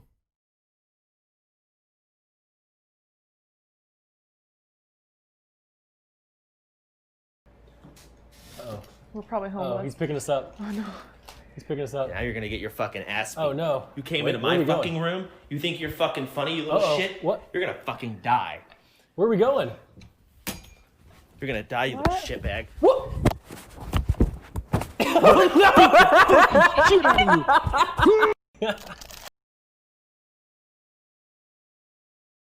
My face when it's a Limmy sub posting that meme. Oh yeah, it is a Limmy sub. Scottish comedian, Twitch streamer Limmy left his cam on accidentally during his YouTube days. Yeah, I mean, it's obviously a bit. There's no fucking way that he like accidentally sucked his own dick on camera. Like, that's not a thing that happens on accident. Okay, good one though. Good bit, brother. Good bit to the Limmy. To the Limmeister. Giant bomb, literally seconds after embargo, says Cyberpunk was very undercooked. Oh, we were just watching this. 6, 5, 4. Feelings on my time with the game. We just watched this. Okay, what are the comments on this? Oh, we're just going to go ballistic. All the people on PC gaming who spent thousands on a new PC scalped RTX 3090s just for Cyberpunk Pepe hands. More like Pepe Lav or Omega Lol. Should I keep watching it? I feel like that was a good review. Let's fucking do it. 6, 5. Yeah. All right. To your point about the undercooked, maybe they should have delayed this a little more. I think open world jank is a thing that we are very used to in this type of game. There is a incredible amount of glitchiness going on in the version that we currently have on PC that a few times I was kind of shocked a little bit. Yes. So since we've had the game, it's gotten one big patch. I know word went around that the game had been patched because I think people have leaked console copies and other stuff like that, and I think the patches hit that platform also. But I'm not sure if that's actually going to be the day one patch. When they sent this out, they said, hey, don't use this for benchmarks because it's not the final thing per se, to which I was like, then what are you sending us? So it's a weird limbo where, in my experience, every time I get in a car and try to drive, the frame rate takes such a huge dive that I've started walking everywhere. Wow, that's interesting. And it's so funny because I talked to you about it, I talked to Vinny about it, a few other friends from around the sort of industry, and everyone's got their own little special story of unique jank that is kind of wild. Do you have this issue where if you look at your player in the mirror, damn, bro, they're just ripping Uncle Jank apart, dude. They're using him as a pejorative, dude. No, I'm just kidding. I know what he's saying, but still completely shut down. Like I'm talking like 2 frames a second. I don't know, but when you look in the mirror, it pops up an option that says, hey, do you want to like smile or frown or do these other things? And I hit smile, and it didn't change anything. So maybe that was the problem you're talking about, and I just didn't notice the frame rate was bad because she was just standing there with her boobs all out, and didn't move or animate at all, and until I said, okay, stand up, and then then she stood up, and the mirror blacks out or whatever. Yeah, that's I know there's a lot of graphical settings. There's one in there for like mirror quality, literally. Oh, is there? I gotta go look at it. So maybe check that out, I guess. I had my favorite glitch, because it's a throwback glitch, is I had a full-on Mass Effect Andromeda PB backwards gun moment. Oh, those are fun. I've had a couple of those. Yeah, where so this is a sequence they showed a couple months ago, or I guess it feels a couple months, maybe it was 6 months, I don't even know, this year. But it was the first brain dance you do, where it shows the guy going in to rob the liquor store, and they put that footage out there. When I did that guy's gun was pointed up or backwards or just like 9 different ways, and is like popping out of his hand all screwed up in a way that like I just had to laugh. Like I was just like, oh, that's so perfect that it's got the Mass Effect Andromeda bug right up here in it. Yeah, it's been a lot of like, I'm running down a street and there's just a gun hanging in the air, or a cigarette, or an iPad, or just like a lot of stuff just like hovering in the air, like there was a person here, but they didn't appear, or they walked away, or for a while I was like, oh, is this just part of the story? Because like there's, visual glitches and things that happen because you got cyber eyes. And I was like, no. Are people disguised? Yeah, is this like right. a tell that they're using some sort of like, cloak mechanism or something like that? Yeah. I'm getting that. I'm getting a lot of like, I'm getting the gliding where people won't walk. They'll just sort of like, oh yes. Yeah. Of like total lack of animation. Like, wait, Moist Critical? He made one too? Yo, he got an early copy? What the frick? Damn, bro. My man is a r/patient gamers. Join us, chat. These kind of glitches will make great stream content. Yeah. It's all right. I don't think so.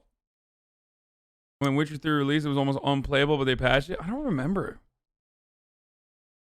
He didn't play it. He's just talking about it. Oh, come. Bro, my man is the master, dude. He is literally the master of bait. Okay? He is never... God damn, he's so good. Streaming and the nude bug gets you banned? Wait, no. You can have video game nudity, brother. As long as you're not, like, going over the top and being gross with it, I'm pretty sure you can... I'm pretty sure you can still... Unless it's, like, modded or unless you're, like, literally going over... Like, I'm sure I won't be able to, like, you know, sculpt out my beautiful cock on screen. Like, I will still do it, but I'm not going to be able to, like, have the... It's not going to be on screen while I'm sculpting it out. Like, I'm going to do it. I'm going to take the time out, make sure it's girthy, make sure it's veiny. Oh my God, I'm burping a lot. But you won't be able to see it. You'll just have to believe it.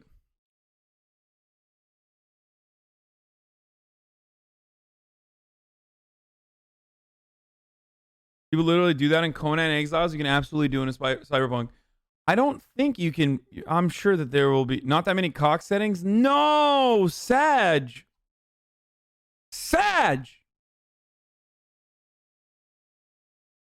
Damn it.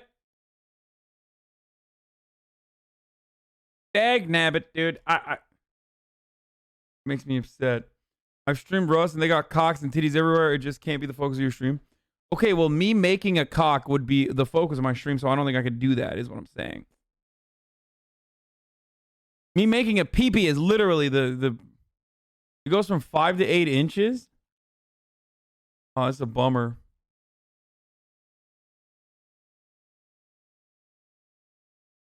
More pube settings than cocks?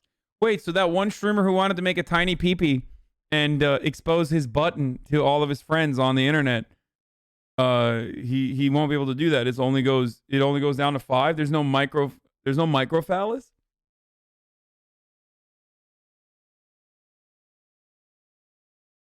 It's kind of a bummer. That's kind of the saddest thing I've heard about the game so far. No, I'm just kidding.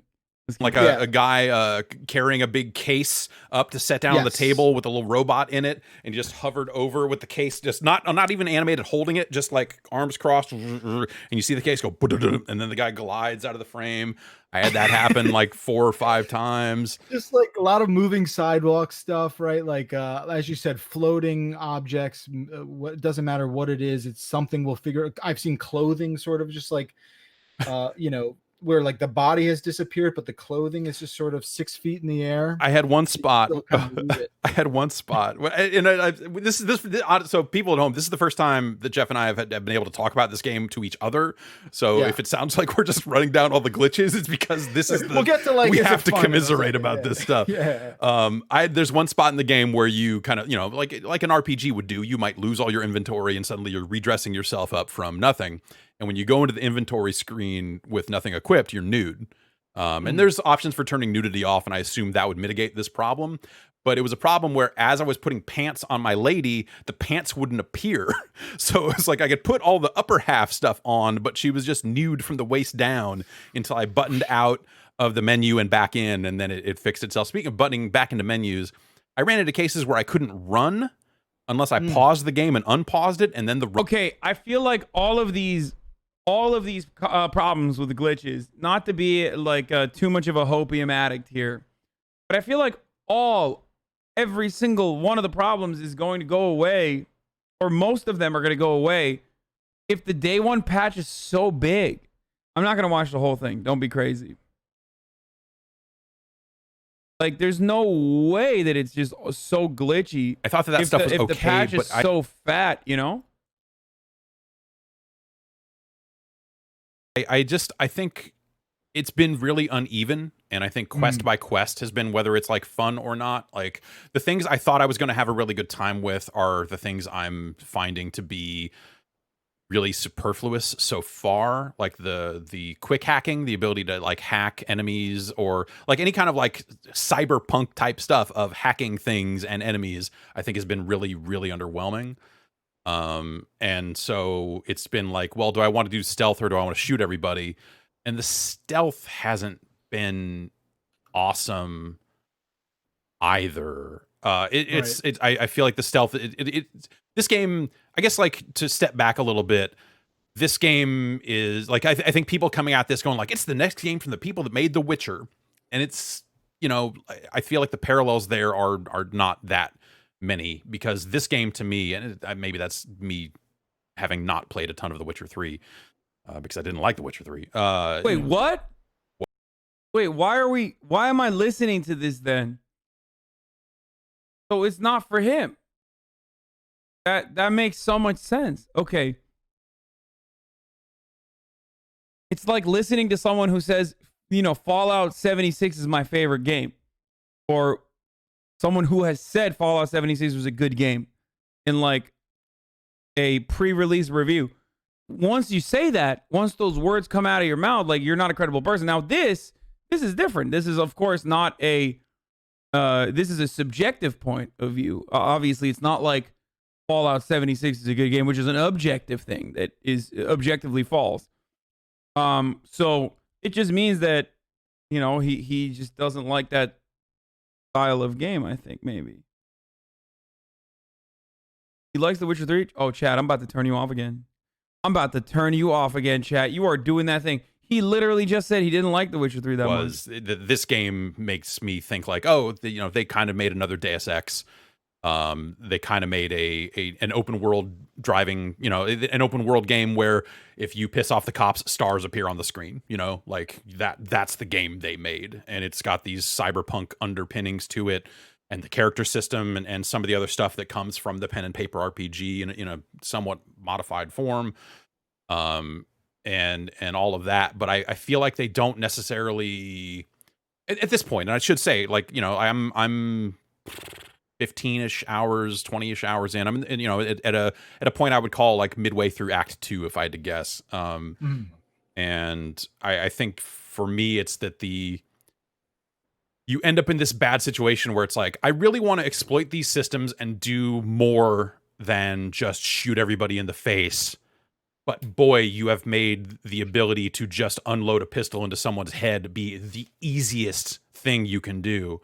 Right. And the repercussions for that are so not there. So, like there have been some missions where I've forced myself to do stealth and you can, occasionally there are places where you can hide bodies and, they will patrol a little bit and find bodies. You can tag enemies so you can see. I don't think I'm going to do stealth. Or maybe stealth with like weapons, but I don't think I'm going to do melee. From what I understand, it's like, wait, Joe Rogan had Bill Burr on? Oh, Pog, dude. Okay, I'm not going to do that today. I'm going to do that tomorrow. I'm going to save that shit for tomorrow. We'll do that tomorrow. See them through walls. There are cameras that you can hack and turn off. But like by and large, I didn't even put a bunch of points into my body stat, which is the one that gives you additional hit points and additional stuff. Hasan, remember playing Hitman? Hitman was easy as fuck. What do you mean? You can really just mow through rooms full of enemies with guns. Or even knives or just any of the blunt weapons and stuff. Hasan, you like every game you play, even Last of Us 2? Last of Us 2 is great. Item and all this other stuff that like you really just dump a pistol into a guy's face and you just see the words headshot flying off of him over and over again, and then he falls over, and then you go through the glitchy process. We got 2 hours left. Fire that shit up, bro. No, I'm gonna do it tomorrow because I'm gonna switch over to playing Sleeping Dogs, which I've been excited as fuck to play all day. Chad held his hand the entire time, easy as fuck. No, the game held my hand. Hitman is great. It's really fun because it's so obvious. Like you pick. I only asked the chat for like what pathway to take, but The Last of Us 2 was a great game, dude. I don't know why the fuck people are still so triggered by it.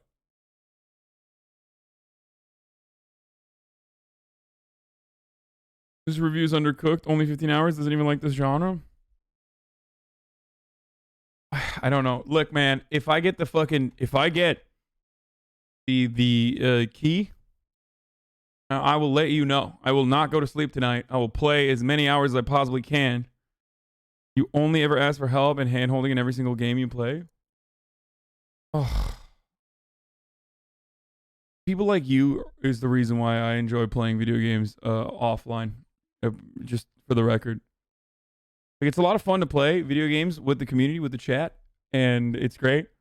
But it is also part of the reason why I like playing games offline, and fucking sucks. Like, and then do it 8 more times to clear a room. And the stealth stuff is, the only times I've done stealth is when it's felt, when there's been a character at the end of it that's been like, boy, you sure shot that shit up. Yeah. Fuck. All right, you're right. And I reload, do the stealth way, and it's like, this took twice as long, and it would, like, the only difference seems to be that one line of dialogue from some lady who just called me on the phone out of nowhere to say, I've got a job for you. It's a lot of people that just call you on the phone with jobs that seem to have, like, no story or no meaningful tie to the world. It's just like some face on a screen tells you, like, I got a car for sale, or if you want to go kill a guy. Yeah. And you're like, I mean, my biggest sort of problem, I guess we'll just call it a problem, is that it, especially on the sort of front loaded portion of this thing where you're in your first 10 hours, the game tries to do so much so fast and so sort of in succession that you kind of don't realize until a little later that there are so many systems in place, but you really aren't shown the necessity to investigate and like follow through. What does Jeff One like out of video games? Like, what kind of video games does he like? I don't know anything about him, so I need you guys to tell me. Why is Chad roasting you, LMAO? They always do. Listen to Run the Jewels new Cyberpunk track and thank me later. Word up, homie. Antifa bless.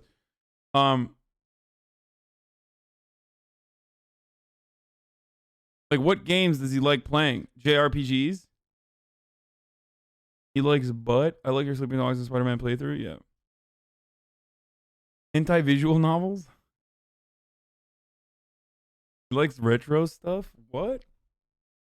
Please make a Cyberpunk character with massive titties. I pray. No, I'm not gonna make one with massive titties. I'm gonna probably play a character that's similar to myself. I mean, I like that he is honest though. I want him to be brutal.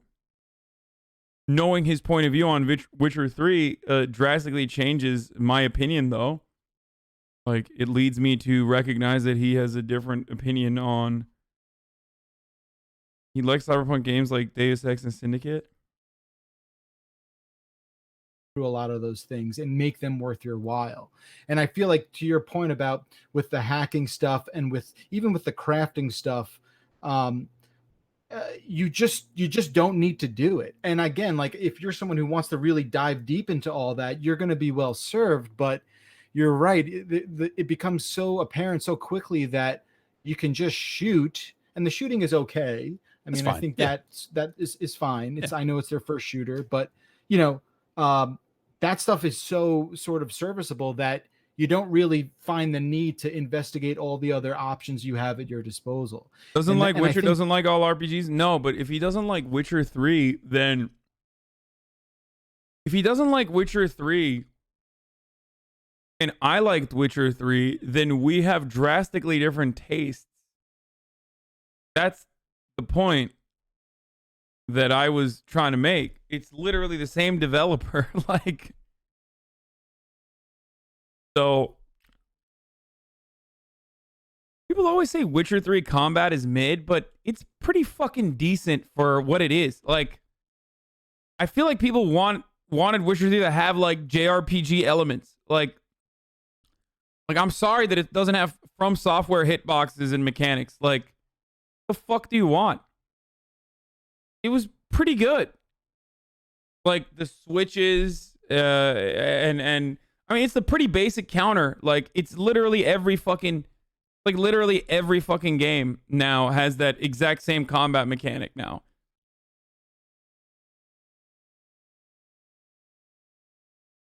Witcher 3 as a whole is mid. Come on, dude. Am I being too nostalgic about it?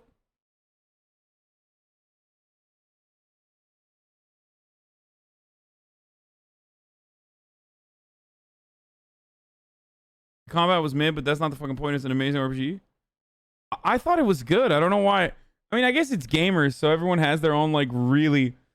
The one thing about gamers is that, like, you know, everyone's going to have an opinion, and they're going to have a very strong opinion. Like, no one has, like, a middle of the road opinion on anything. Gamers Love to be centrist in their politics, but hate to be centrist when their video game opinions come out.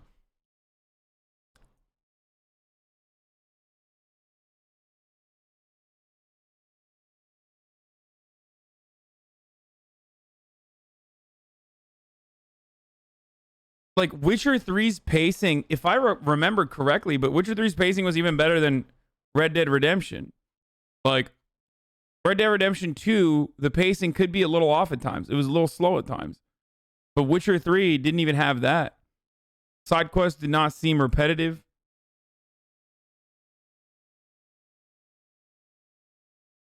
Everybody acts like it's cool to hate The Witcher now. Witcher 3 is the best game of all time. You're not wrong. The last boss was miserable, but the Blood and Wine expansion was great. Combat was okay. You could make yourself invisible in Circle of Death. The story was amazing. Jeff's taste. Top 10 games of 2019. If you skip right to the end of this list, it won't make any damn sense, but don't let that stop you. Noida, Baba Is You, Hypnospace Outlaw, The Outer Worlds. Okay. Wait. The Outer Worlds was fun, but it wasn't like one of the best games. What the fuck? It's a game literally designed for me, and I didn't even think it was one of the best games.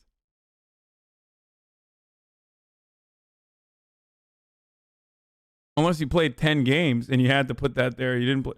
What?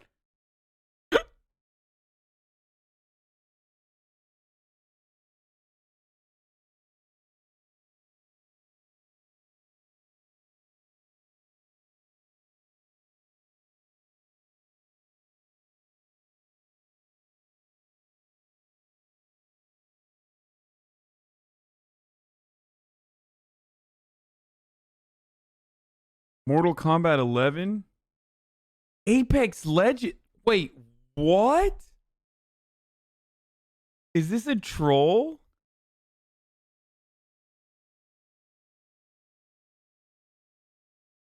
No, I know it's of 2019.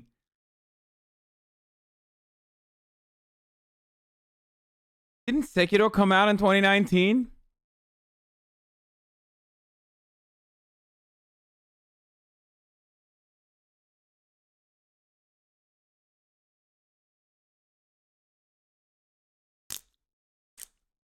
Bro, what the fuck is wrong with you? I'm just trying to understand where he's coming from.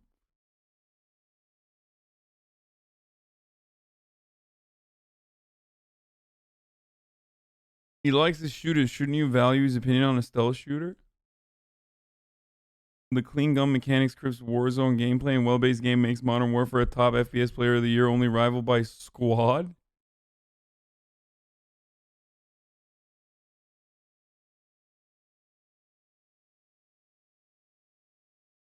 This is one guy's top 10. He has opinions and tastes and stuff. Okay. Why is chat describing to me what like subjective opinions are, or what like subjective this is a POV. I know subjectivity. I understand. Okay?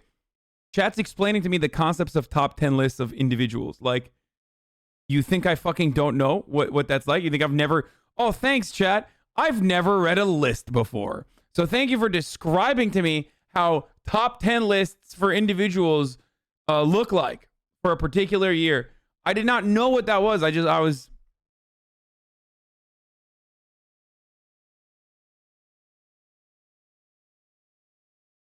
One of the best games ever seen. You don't understand the depth of the chicken tendies work. I mean, I know he has different tastes. I'm surprised by his different taste. Can I experience that I am surprised by his different taste?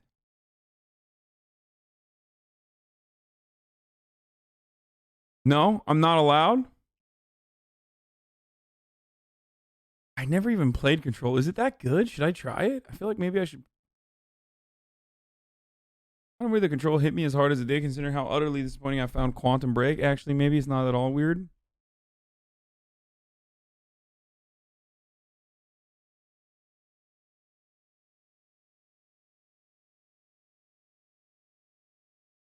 Okay.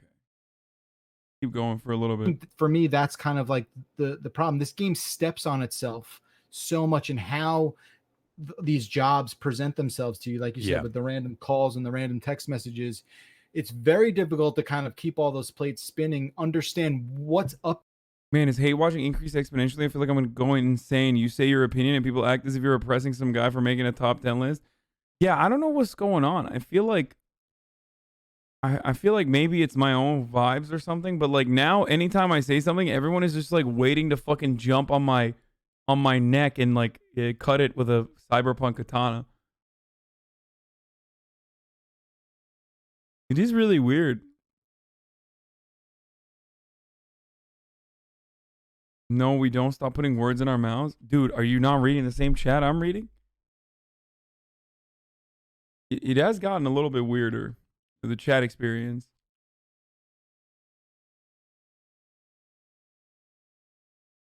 Updating and what's not. A lot of things are like cooking in the background. And for me, when it's all said and done, the most fun I've had with this game is following, you know, that main sort of story arc and not necessarily looking around for other things to do, because I don't think they're truly that compelling, or I haven't really come across something that's truly that compelling. It's coming across like you're gonna fall on a fucking sword for CD Projekt Red, regardless of what the game is like. Chat is toxic in response. I liked Witcher 3. I like CD Projekt Red, or like at least the CD Projekt Red games, because it's a style of game that reminds me of my childhood. I've already mentioned all of this. But if it fucking sucks, are you kidding me? I will be insanely brutal to it, like as I am when I play games. I've fucking dropped games that I played all the way to the end that I've played in the past. Like, do you not remember Uncharted 2? I was like, no, that's it. I'm not doing it. Like, I literally dropped Uncharted 2 at the last mission and refused to complete it. Like, if something sucks, like, you will definitely know what my opinion on it is. And then, of course, if it sucks and I stop playing it, then you'll turn around and be like, oh, you're mad because bad. Like, you know, not because like I individually did not. CD Projekt Red only has one game. Yeah, except it's the style of fucking game that reminds me. Like, these are all old school publishers old school developers used to make one fucking game every 7 years. And it was awesome. Okay?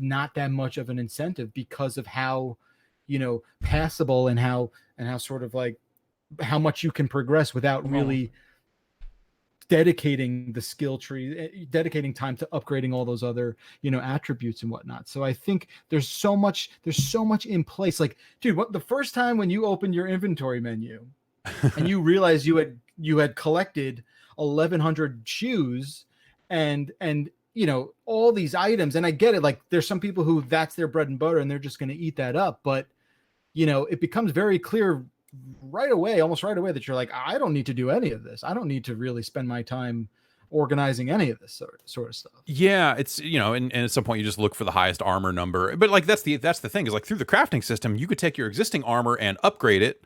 Or you could craft new armor, or you could just like everything drops so much that like I have occasionally upgraded a weapon. And it seems like the incentive they give you for upgrading or crafting and upgrading is that there are some weapons and there's a jacket and stuff. I think this might be pre-order bonus stuff or something, but they call them iconic. Yeah. And so you get like an iconic pistol. And the idea is that you can upgrade, you can craft a new version of that destroys the old one to increase its rarity and make it relevant across the entire game, is what they say in the little pop-up. But at this point, even when I do find enough rare crafting components to upgrade the iconic pistol it gave me at the beginning of the game, it'll still be underpowered for a lot of the stuff I've found so far. And so it just feels like a lot of systems that aren't necessarily in sync with each other. Like, it's really incongruous that way, to the point where, like, so you get points to put into your levels, and you also get perk points. And so attached to each big level of like intelligence or body or technical prowess or cool, there will then be perk trees off of that for the different things you do. And that'll be stuff like oh fuck, Shitty's back. I like how you never have competent people. Is it any coincidence the communist fist and the BLM is the same? I like how you never have competent people on to debate you. Shitty, would you want to debate me, brother? Like, or are you going to admit that you're not a competent person? Which one is it?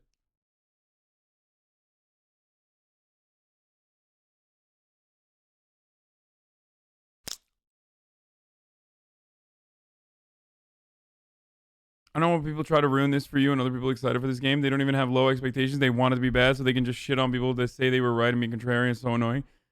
I mean, yeah, it's just like super hyped up. I get why people would potentially have like a negative POV. Wait, what? Update, restart Steam. Okay. I get why people could potentially have, I mean, the expectations are set way too high. It's like all this ambiguity is making me hype for you to play it and share your own take. Yeah, exactly.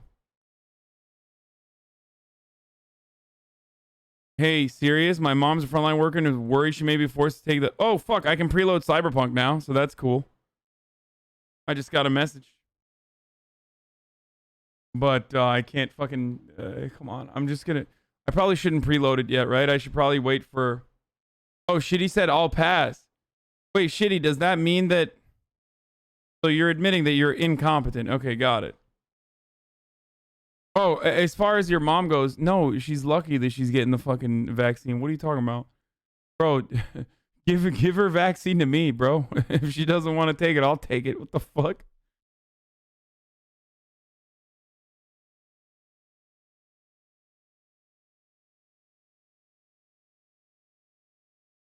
My mom is at risk? Can't wait for Cyberpunk?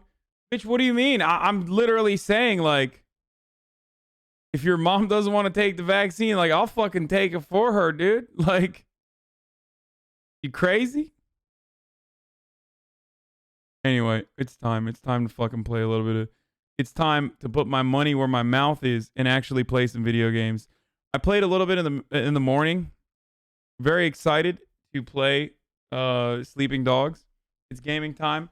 I feel like I should have gotten into gaming earlier today.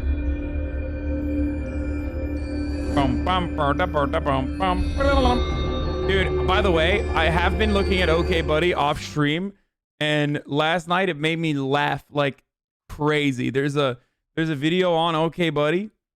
You were watching LSF? Yeah, I don't care about LSF. There's a video on OK Buddy that is so fucking funny. Oh.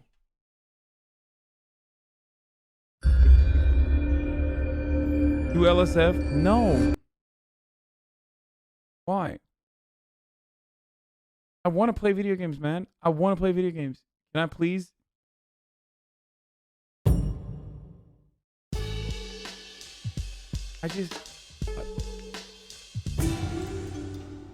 I feel like...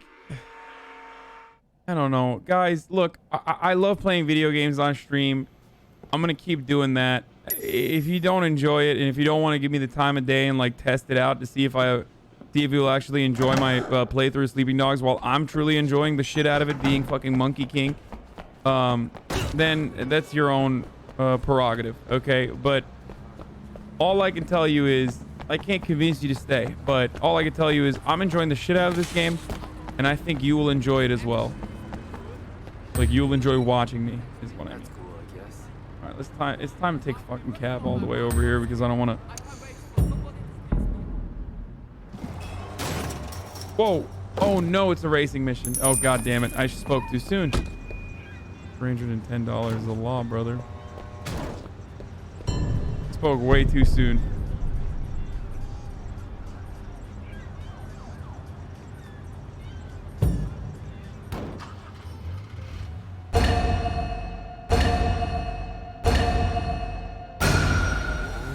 I did kick ass on the last mission, though. That was cool. At least, you know? Oh, shit. Beta! Oh, no! Okay. Get out of here. Get out of town, brother. Get out of town, brother. Oh no, I'm hitting cars too much. Okay.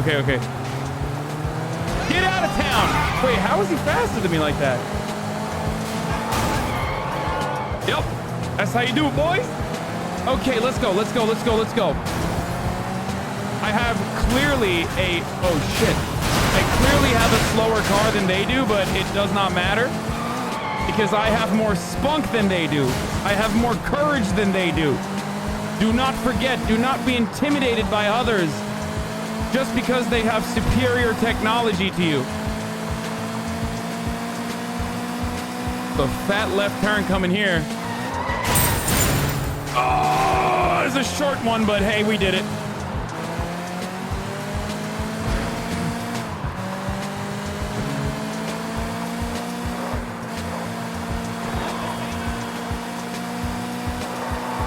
Oh, I did it. I did it. Let's go.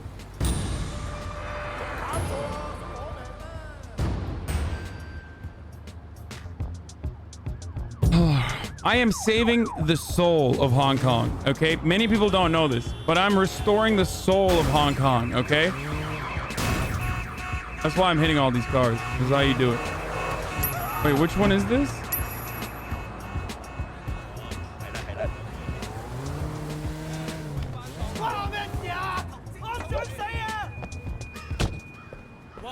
Did you do any missions? Yeah, I did. Hold on, I'm gonna turn on game. Wait, what did I do? No.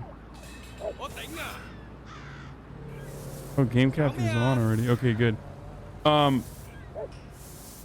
I did missions. I did cop missions. I did like side missions. None of the local street racing problems getting out of hand. Intercept, take out their vehicles. Nice. I didn't do any. Oh, what? What? The cops in Hong Kong have?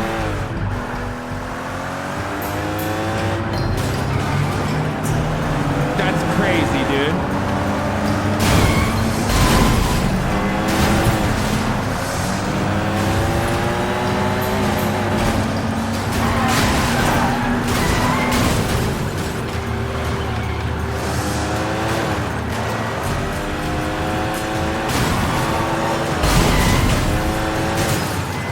I'm killing cars that are not even in the race, I feel like, or are in the race, but they are not targets.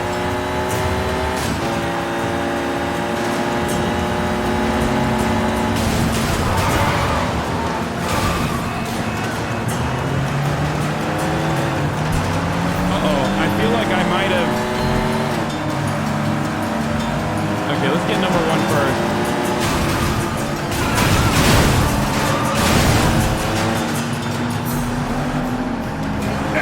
Okay. Get in front of me.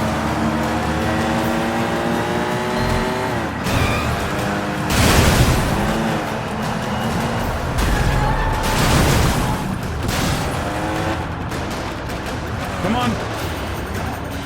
Wait, what? Where did they go? Uh-oh. Why did I go that way? Uh-oh.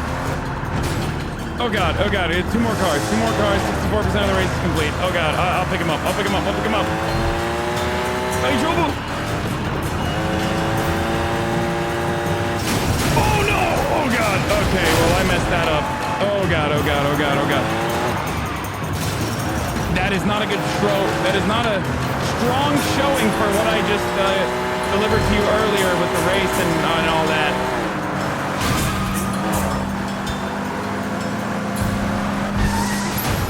Oh, come on, dude. Dude, why are they so hard to... Oh, God. I'm not gonna be able to disable them. Oh, God. Okay, got one. Oh, God. One more. No.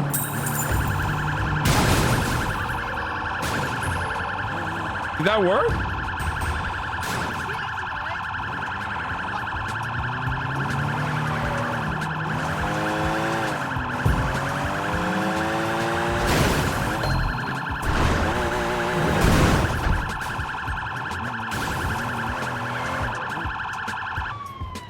Damn, this car is sick, by the way. I actually clutched it, dude. Yo, we can't defund the police anymore. I'm looking like I'm trying to fund the police, my guy. Not defund it. What the hell? I'm thinking we need to fund the police more all of a sudden.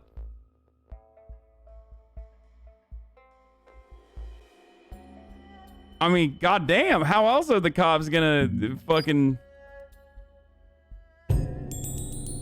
How else are they gonna stop these dangerous drag races by literally killing them?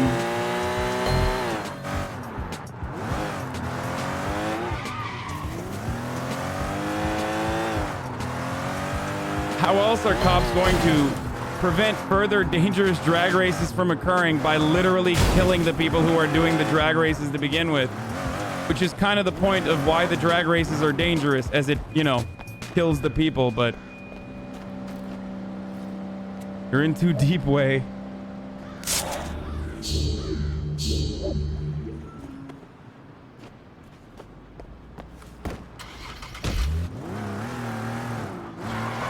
Okay, this car is sick though, for real. Like, for real. On God, on a stack, on a $150. Oh, shit.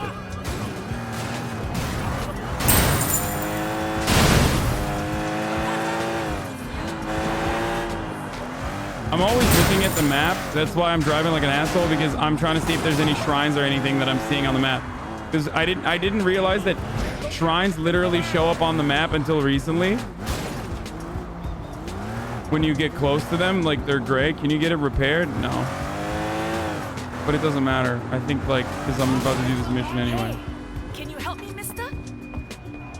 Yes, of course. Why, yes, of course, milady. You see, my car's having a problem, and you look like you might be able to fix it.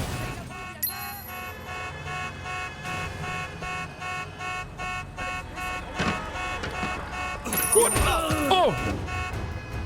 Oh, God. Oh, she died. Oh, she just died anyway. Okay, well, fuck you. You died anyway. That's 1,500 Hong Kong dollars. Get back here, you ponytailed son of a bitch. Oh, what?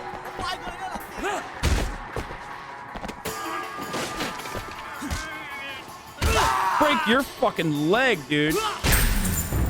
And then... I don't think that was supposed to happen, but it did anyway. And, you know, I don't hate it. Boom, boom. I'm sure there's, like, items back here, too. I've never been in this part. That's the funniest sequence of events to happen in this game. Yeah, I feel like the bugs make it pretty funny. Sometimes. Cigarettes are bad for your health.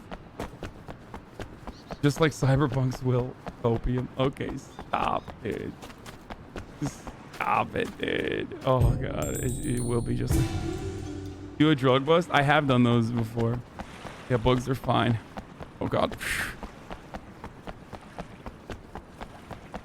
The only part I don't like about this fit is that I don't get to... I don't get to have that... That's what good pussy sounds like. Sound coming in from my shoes.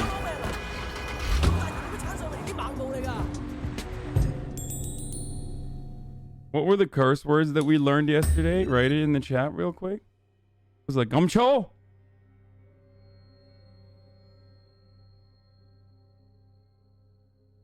Amgachan, poke guy. Osho, you know, poke guy. There it is. Oh, it's top of the hour time. It's top of the hour time.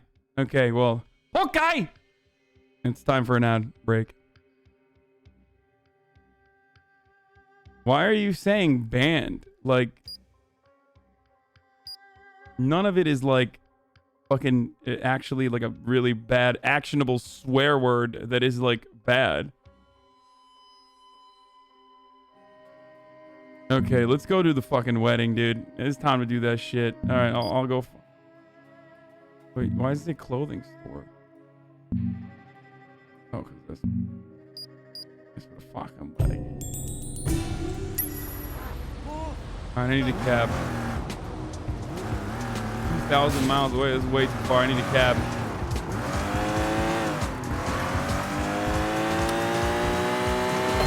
The 3 ones in Cantonese are...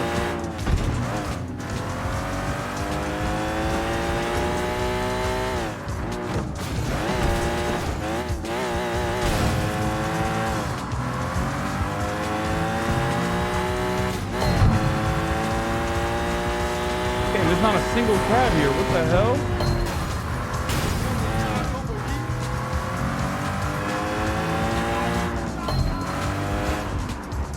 Oh, that's not. I'm waiting. Oh.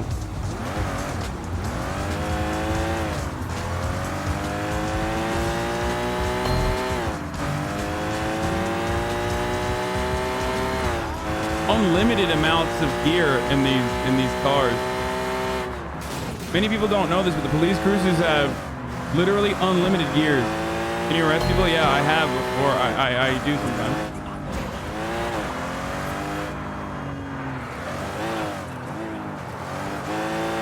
I guess I might as well go all the way. I have already.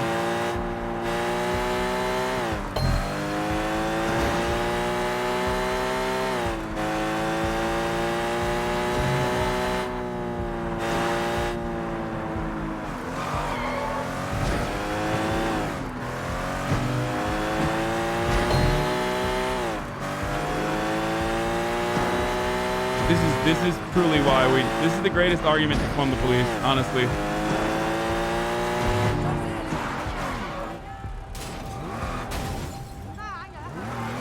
I'm a radical cop nowadays, yeah. Pick up your tuxedo. You look like you could use a pole.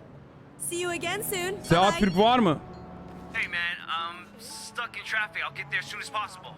Don't worry, there's still time. Don't start without me.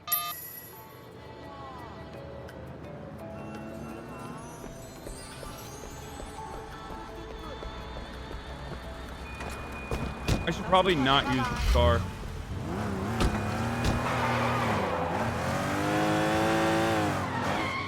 Oh. Sorry, sir. This is the police. I'm afraid I'm gonna have to commandeer your vehicle because this mission probably requires me to have a fast car that isn't broken.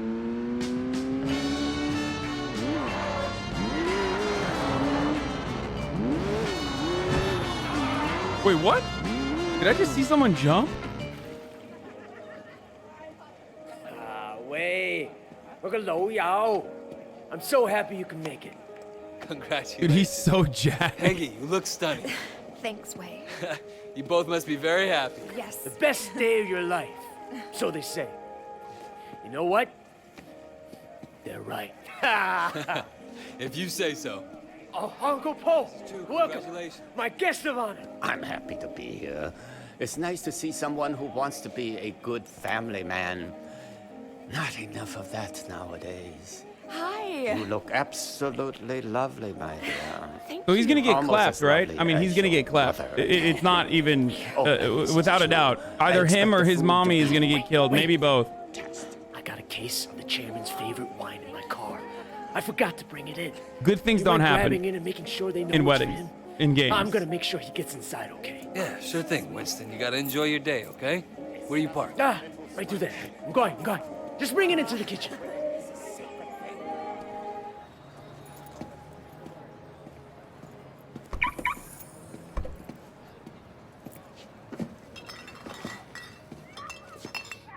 Shit! Fuck! Jackie, you there? Holy shit, did you see that? Who'd they clap? There's no way we're getting in through here. I'll find a way inside.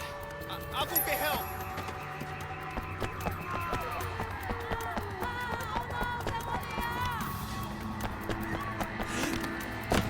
Oh my god, come on, dude.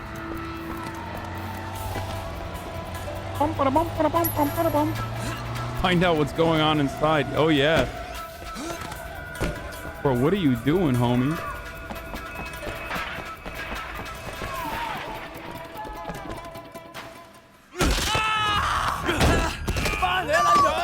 What? Dude, radical hair oh my god. Radical caterers, dude. You don't fuck with the working class, huh?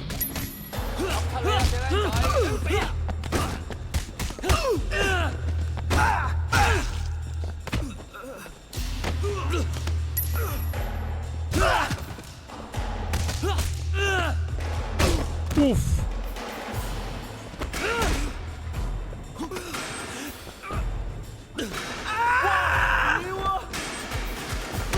Oh god. Fuck you, dude.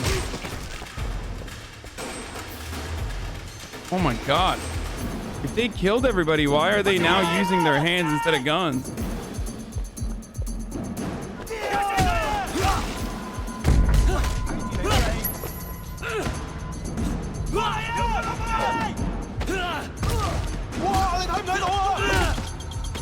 Get him! Oh shit! Oh, he still has it. That's weird.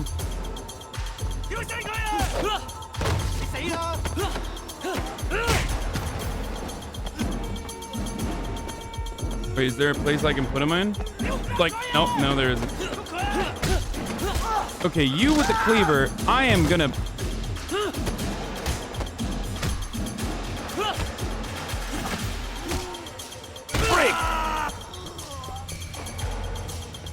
Come back. Now I'm gonna there it is. There we go. Yeah, you just gained the radical cleavers, baby.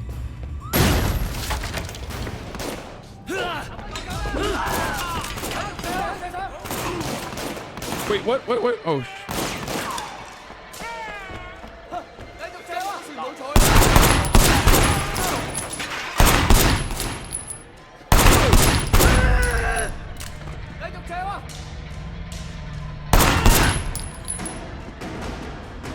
wait, let me try to...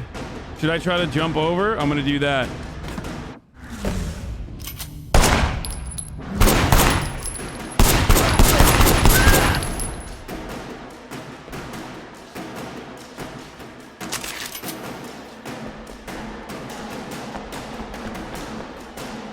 Winston! Shit. Yeah, that wasn't the greatest thing. Oh god. Peggy! Wait. Get Peggy out of here. She doesn't deserve this. Winston. Winston! Fuck. Shit. Peggy.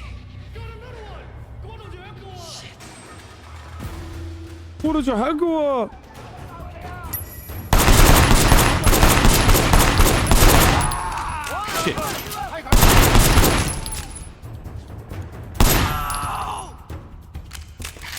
Ooh, I just got a machine gun. What? This is nuts. Why would they let me have this, dude? I like that this game only lets you have one gun at a time, which is pretty crazy. But it's not supposed to be a shooter. It's supposed to be a fighter.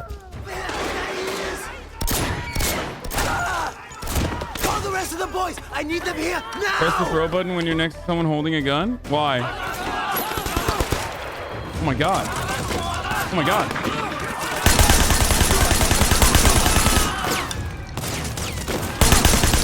Oh god, this is hard to shoot. Okay, this is much harder to shoot than...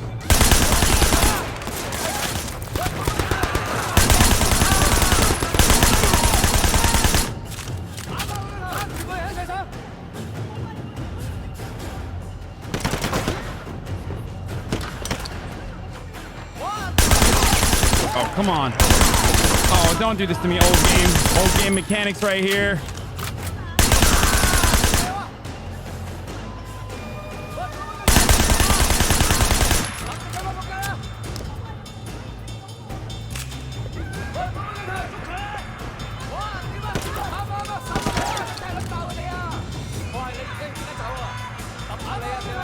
Oh my god, look at the photo.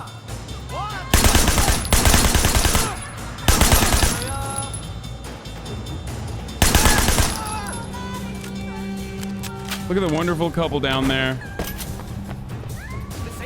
What a beautiful wedding. I chimed in. What the haven't you people ever heard of? Closing the goddamn door. No. It's much better to face these kinds of things. I'm just saying, dude. Oh. Hey, there we go.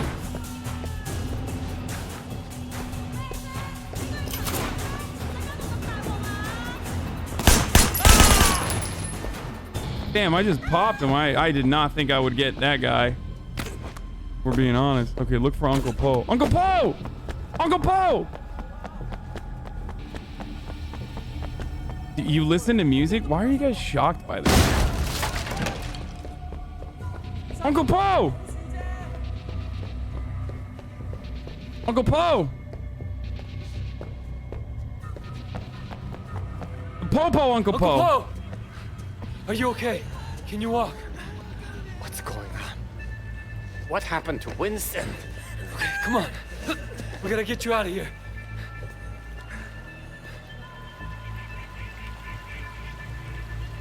Uncle Po! You're hurt. Can I run him again? It's nothing but a little scratch. You look sorta... We gotta get you to a Oh, hospital. we can run him. Okay, good. Swap for purse, imagine.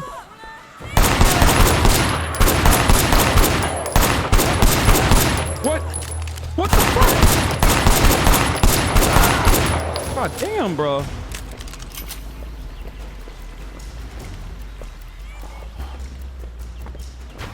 Oh shit. Uncle Popo, they're coming. Whoever did this must pay. A wedding is a sacred thing.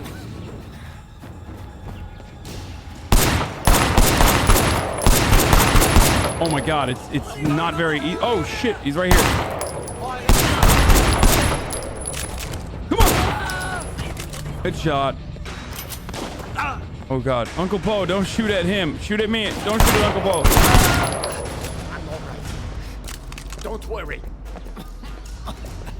Okay, where are we? Uncle! Oh! Ôi da hay cơ.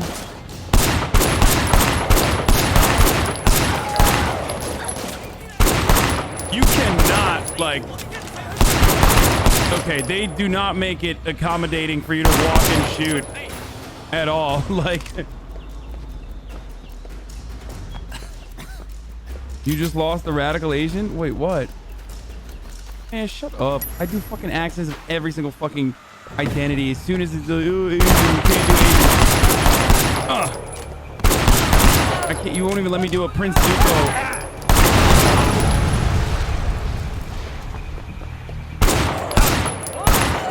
This game does not let you shoot while you're walking. Like, it's not a, there's no way to readjust. Oh, he's gonna die. Uncle Popo is about to fucking go no-no over here. Okay, we put him in the car. My uncle, he's hurt. We need a doctor, now! What is this? What's going on here? My boy, maybe you'll want to leave before our friends, the police, show up. Are you gonna take care of my uncle? And if anything happens to him, I'm holding Hello, you police? personally responsible. Oh, thank God. I'll be clear. Okay. Wow, he gave her the serious look. Yeah, our friend the police. Yeah, Uncle Po. Our friend the police is right. Woo! I got upgrades, baby. Let's go. I got the wedding suit. How much? I mean, Uncle Po's got a lot of money, so I think he'll be all right. You just lost the radical frontline workers? Yeah. Thank God, I'm finally back in my outfit. Stuck in traffic. It's Hong Kong. Fuck, Raymond. You think showing up for these things is easy for me? I know you've been through a lot, Ray. More than we have any right to ask. Now the wedding. It was a massacre, Raymond. A massacre. Winston was a red pole, sure. But his wife, they fucking gunned down his wife on her wedding day. We knew you would become personally attached, Ray. It's inevitable in an operation like this. And seeing something like that would be hard. Hard for anyone. It's war now. No, it's not. You're a cop, all right? Your job is to enforce the law. You can't remember that? I'll pull you out right now. Pull me out? Your job was to get close to Winston. Now, that's not much of a strategy anymore. Get close to... Open your eyes, Raymond. I am Winston now.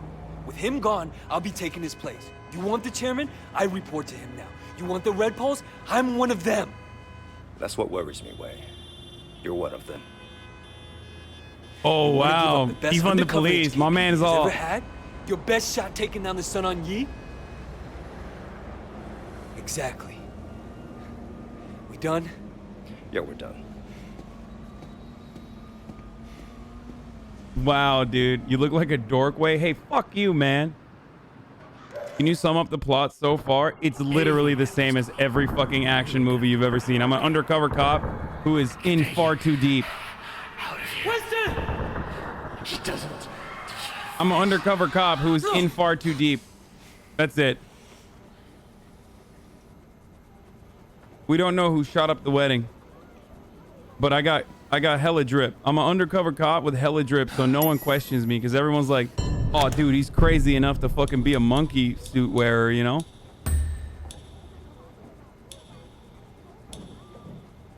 The Winston Chu ensemble steroids optional. Oh, I got the SWAT tactical uniform because super SWAT. What the fuck? Wedding suit. Cold water cannot fix this. Damn, they kept it like this. It's kind of crazy.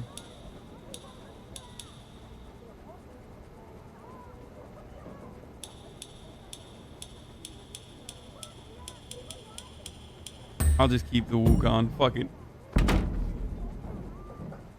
The Vigilante one looks cool, but this one looks funny. All right, I'll do Vigilante. Wait, let me see. I think I have like individual shit to wear now. I've probably found some other cool stuff like Bruno James formal suit, knockoff Jay Jiggler jersey.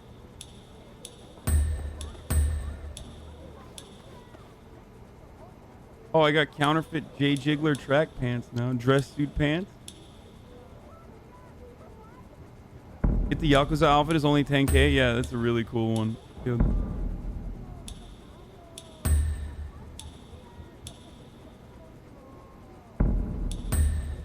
Nah, I'm going with Vigilante. It's a really cool looking one.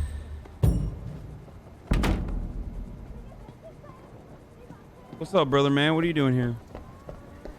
In the back. He told Dog Eyes he wasn't going to pay, and they hit him in the other eye. Poor guy. He needs to get involved with those people. I'm not involved. I keep telling you, everyone in town is. Put a hat on, you coward. Fuck no, dude. Should I do another side mission or should I do... Oh, no, that's the clothing store. Wait, is that a mission on the clothing? Oh, Ting's t-shirt.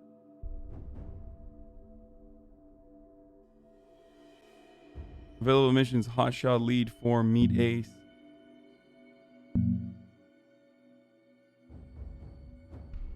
What the fuck is gonna happen to Way's blonde babe? I mean, we can fuck. Like, that's definitely not something that went away. Shaolin Showdown? What's this? Should I do this?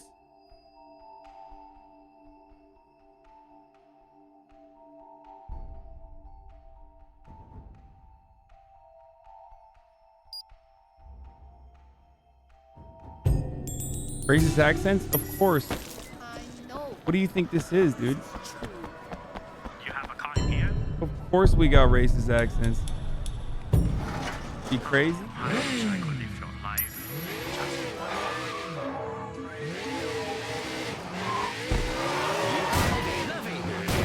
I swear to God, this is the one fucking Nimbus. Check out all the latest games, comics, shopping, and technology. Oh God.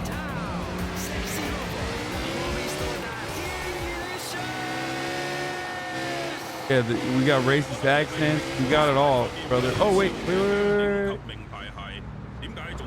Before I forget. Let's go.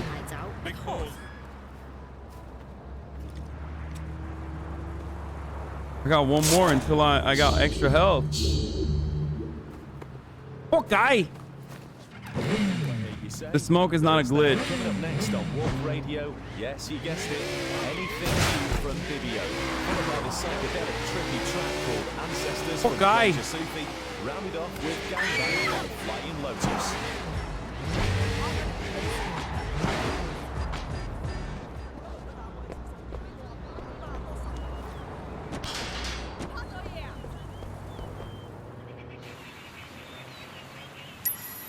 What? Defeat the Oh my God, what is this fit, dude? Oh God, oh my God, oh God, they're really very powerful.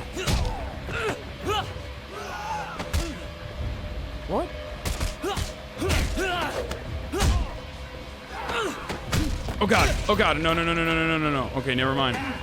Oh god, I can't even grab him. Oh wow. Okay. Oh, this is a very difficult mission, huh?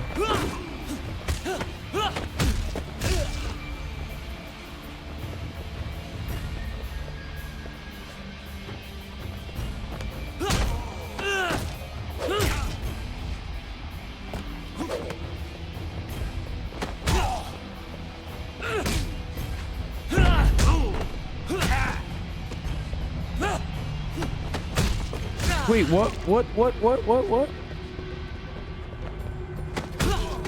I have to just keep countering them, huh?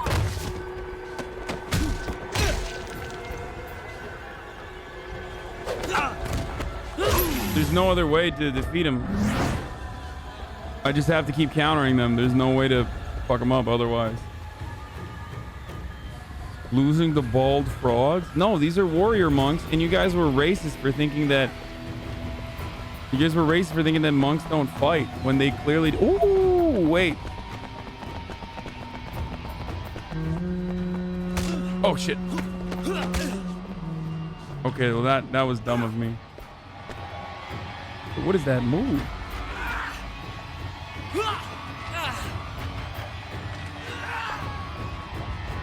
What are you doing, bro?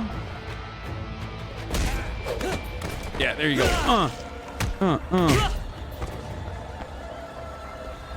Yeah, die.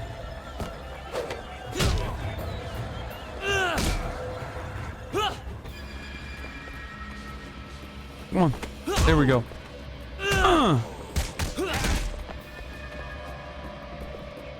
Come on. Oof. Bro, I just killed a monk, dude. Wait, did I get this or no? Total kills 6 out of 10. I can't believe I'm just killing monks over here. POV, what liberals do to our religious liberties, brother. These monks are actually radical Marxist monks, brother. They're preaching tolerance and shit. Okay.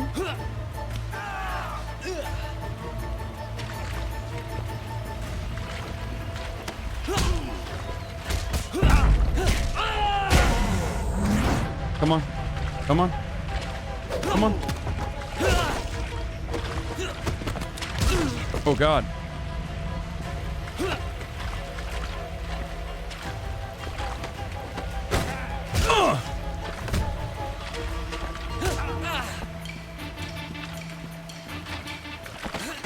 Let's go.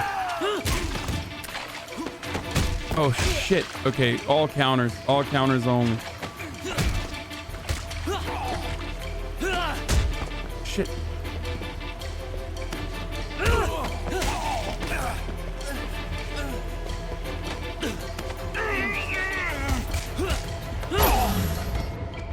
All right, one last monk left. I bet he's the top boss, huh? Check the files on your phone about Amanda. There's a damn mega boss. I bet he has like, I bet he has an actual hair or something. No, he. Whoa. Okay. Oh no. Wait, what?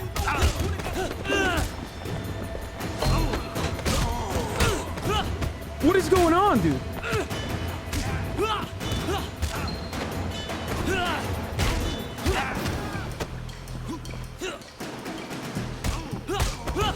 I'm one-tapping these things.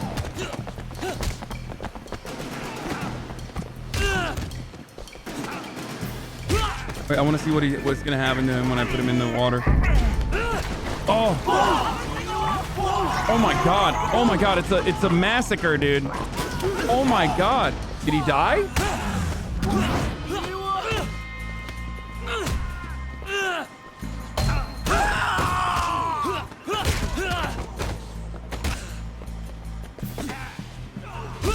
Oh my god.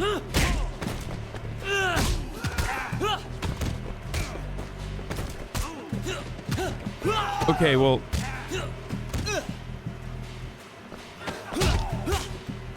Oh.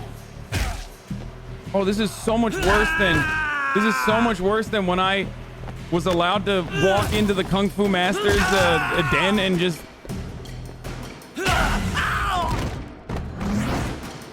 You just invented hell and Buddhism?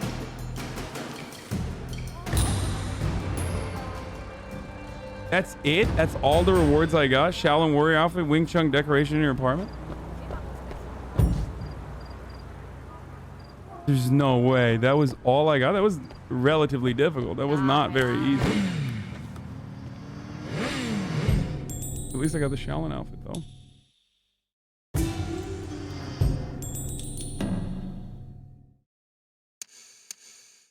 Action dismount, waken into slow motion aiming while leaping from a vehicle at high speed while armed.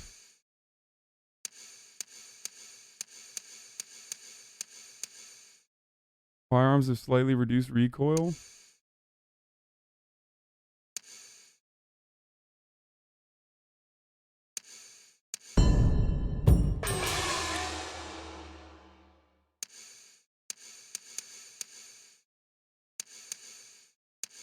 Armor rising.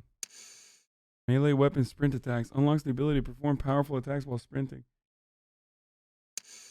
Kung Fu Hustle. I love Kung Fu Hustle. There's a statue in the temple. I think I got it last time I did a mission. I got the statue in the temple.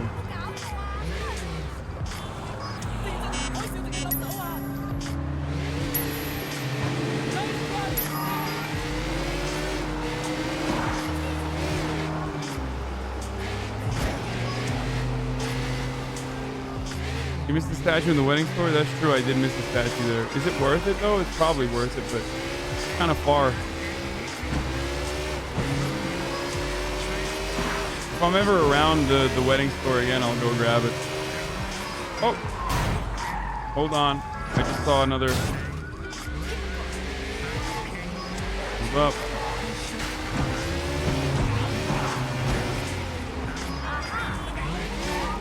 Get out of the way.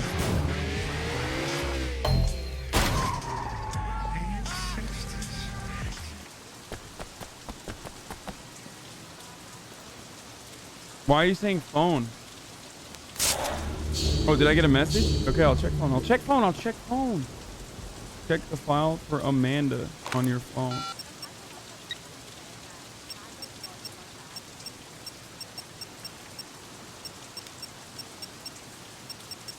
Wait, it's just surveillance.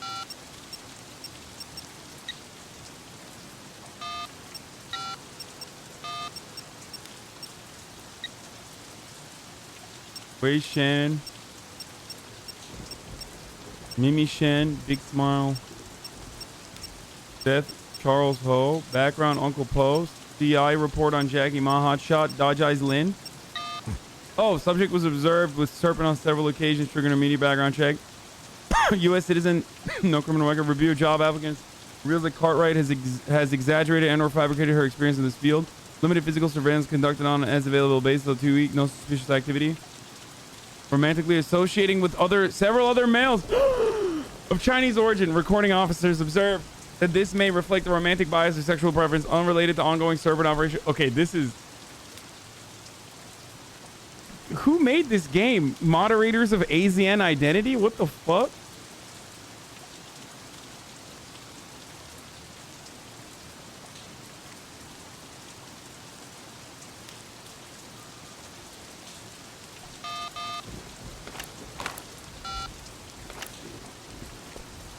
I feel like there's a lot of repressed stuff going on here.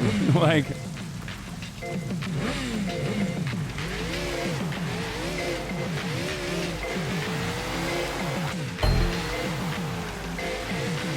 There's some stuff that they gotta... Like, the fact that she's white is, like, a big part of her identity for some weird reason. I don't know why. Like...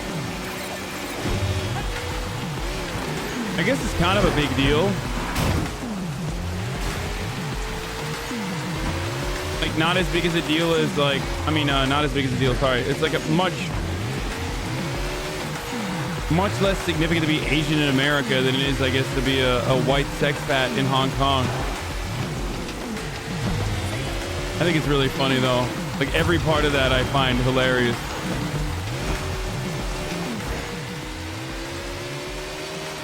They're like she's fetishizing our Asian bodies, bro. Why do they make these harder than it has to be? Wait, what? Oh, I'm definitely going the wrong way, huh?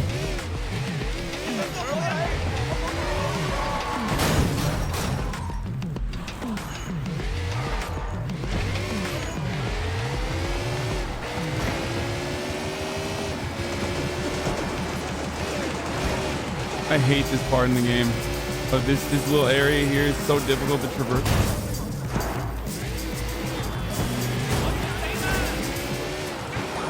Am I crazy, or did this game make me go the long way there?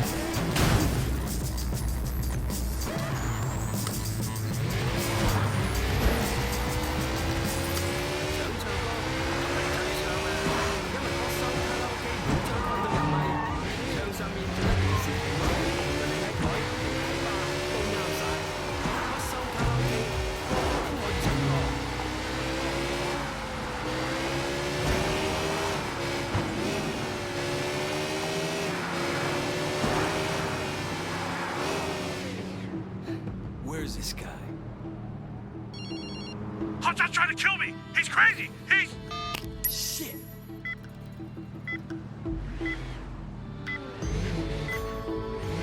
Get to the center of the antennas to indicate a trade.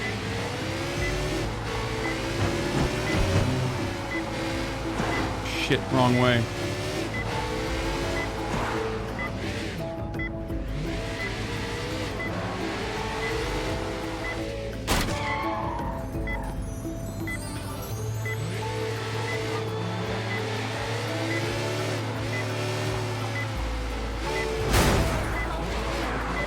Okay.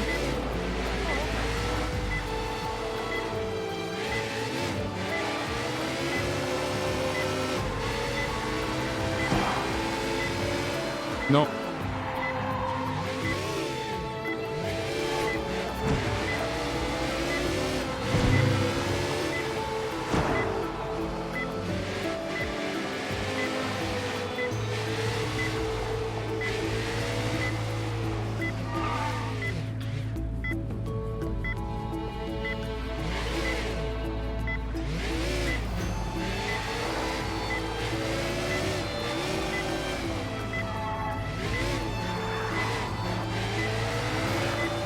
$250, $240, $230, $227, $190. Why did they do this? $182, $186. Oh no. Maybe this way. $170.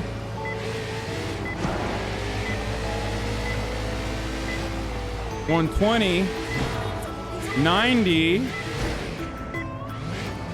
60, 50,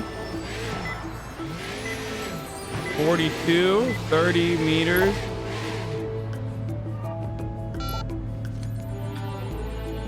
Hi, Fawn. Hello? Hello? Is anyone there? What? Hello? Hello? Can you tell me where you are? What? He's dead. He's dead. Look, I'm coming to get you, okay? He ran us over and I'm back, man. Find the I'm common. trying to find you. Hang on. You gotta keep talking. Stay on the line, okay?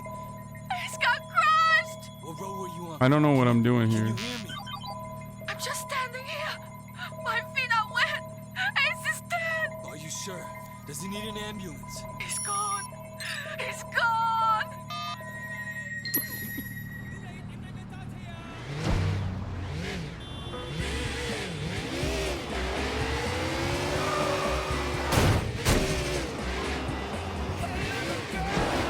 Oh my God, she's gonna die soon. How did I even do that? I have no idea how I did that, chat. I did not understand. Some of the mini games in this, I just freestyle. Especially, you have to remind yourself that I am already unfamiliar. Oh, there's 2 shrines up there. I gotta come back and get those later. You gotta remind yourself that I don't even know what the fucking buttons are on this game. So half the time when I'm doing the mini games, I keep forgetting, like, I'm pressing the random buttons. Oh no. Did I miss the exit? Was I supposed to hit the exit? Never mind.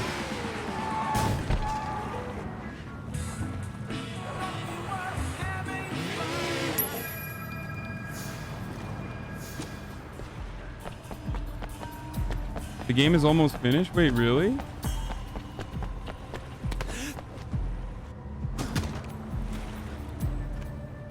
What? I tried to help him, but he's not breathing. There's blood everywhere. No, not even halfway. Ace was winning, At least he thought he was winning, Hasan was setting us up. He got alongside the back of the car, ran us into the railing, pushed us up against it. We flipped over it. We went right into Ace's chest. You'll be all right. Hang in there. I'm just gonna leave the crash. All right, bye. You'll be all right. Peace.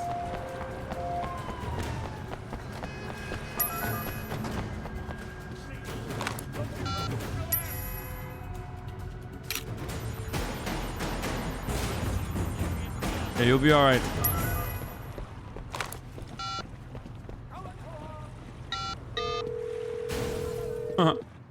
Yes. Inspector?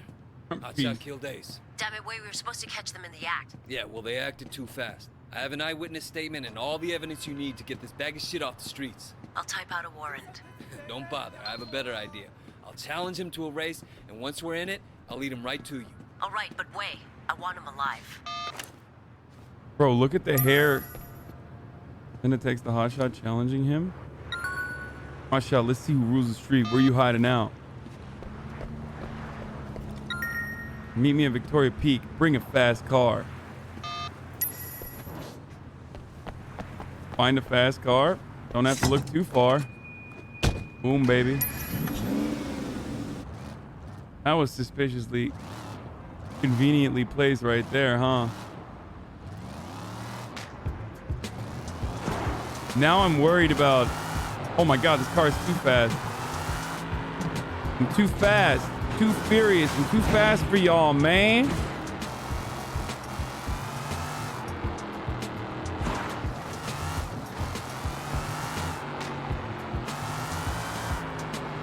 Okay, now I'm worried about hurting the car while I'm taking it over there, which is the worst part of these sorts of missions. Like, ah, ruined! It's ruined. Mission failed. Mission failed, dude. It's over. Like a baby scratch, dude. Wait, let's see how bad it is. Okay. Oh, it's just a paint job. Nothing a paint job can't fix. Oh god, Victoria Park. There's gonna be so many slopies on here, dude. It's all slopes. This map is all slopes. This is Tokyo Drift up in here. And yes, I know I'm not being culturally insensitive. It's just the only thing that I can think of as far as drifting goes. I'm not saying that Tokyo and Hong Kong are the same. Okay, chat. Okay, everybody. I'm not being insensitive towards the Asian community here.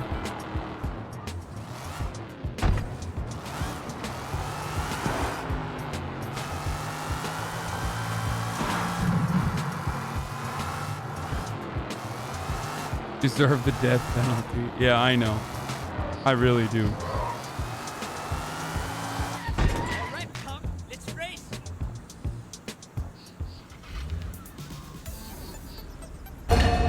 Wait, what? Why isn't it started? You gotta cheat to win? It's not cheating if you win. You know it's dangerous to drive and talk, right? You suck. You know that? How do I even disable his car? Oh, okay. It's not the slopey side. Hey, wait! You think you're good? Ace thought he was good too. They find all the pieces of him yet? Shit.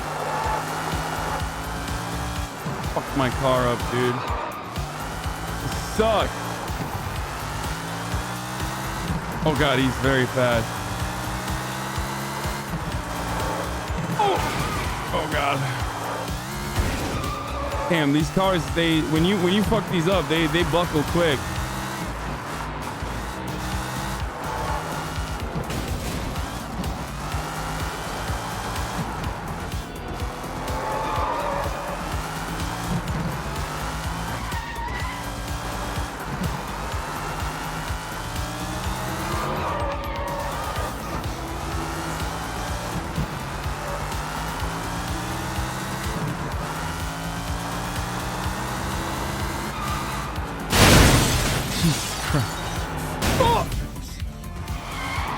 Did he go here or did I go the wrong way? Oh, I went the wrong way, didn't I?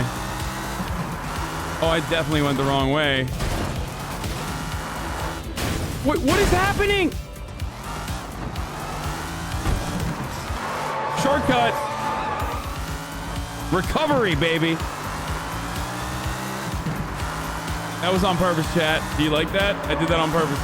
Totally on purpose. It was absolutely, without a doubt, without a shred of doubt, know that I did that on purpose.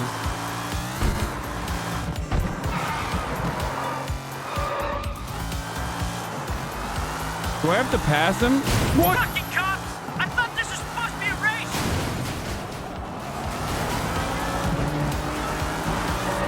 Come on! Come on! See you later, hotshot. Hey, say hi to the police for me.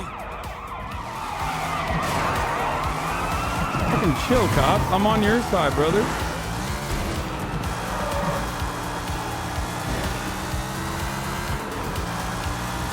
There's no way they can capture me. We picked Hotshot up. Little punk never shuts up. You should have seen the look on his face when we charged him with murder. He'll get 20 years at least. Nobody pays much attention to those guys, but they kill or injure dozens of people a year. I mean, how many people did I kill? Saved, but you really did a job on this one, Officer Shen. Who just raided? Who raided? Northern Lion? Hey, what's up, brother? Thank you for the raid. Hope you had a good stream. We are playing a game about white genocide. For those of you who are unfamiliar, we are here. I am a Chinese man who is about to date Emma Stone. So, welcome. That's probably a pretty good introduction as far as introductions goes. Yeah. Egg raid. It's a really good game. This is fucking fun as shit. Fucking perfect time to tune it. Yeah, fucking perfect time. What are these like little areas where there's just like people?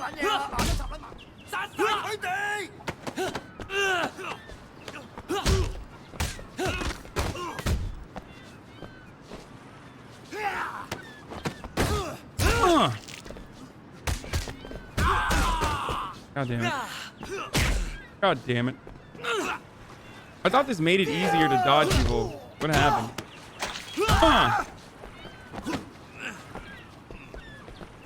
Wait, I can't throw him off? That's fucked.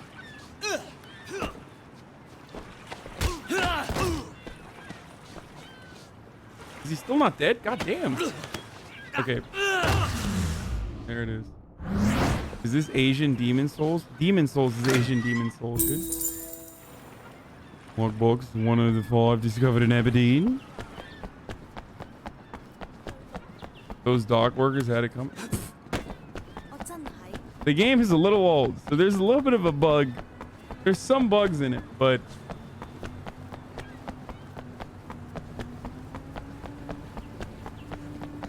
One out of 15? 1 out of 15. This is my car right here. Very good. Very nice. Very nice car. Alright, what should we do? Ooh, should I do another yellow mission? Let's do a truck recovery. It's exactly like Cyberpunk, but better. Just kidding.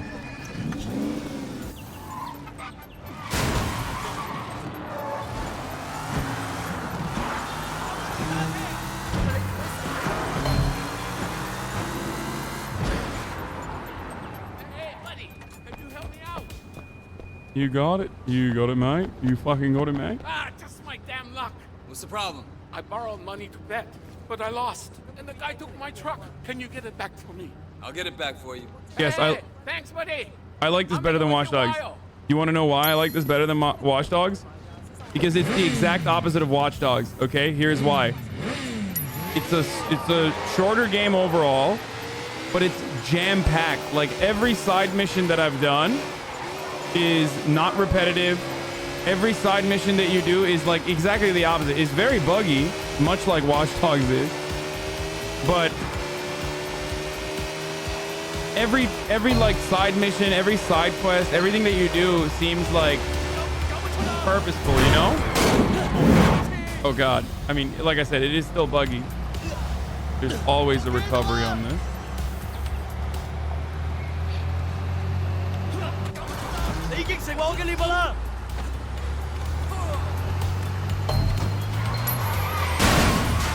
Oh, I gotta go straight. Never mind.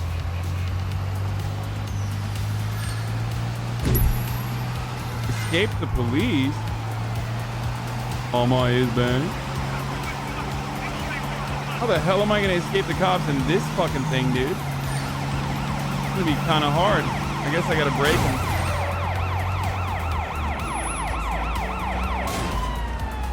Wait. What just happened? Okay, cool.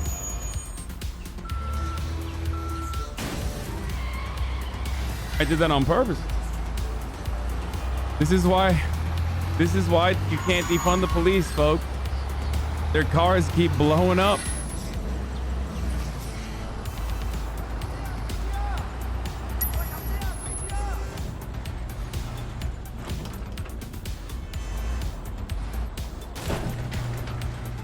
Democrat run cities, baby. You got it. How'd you convince him to give it back? I improvise. Give me a call if you need something. Dude, come on. Give me face level 3. Give me face level 3. Oh, so close. I don't even know what unlocks with face level 3, but wait. Oh, there's a car place here.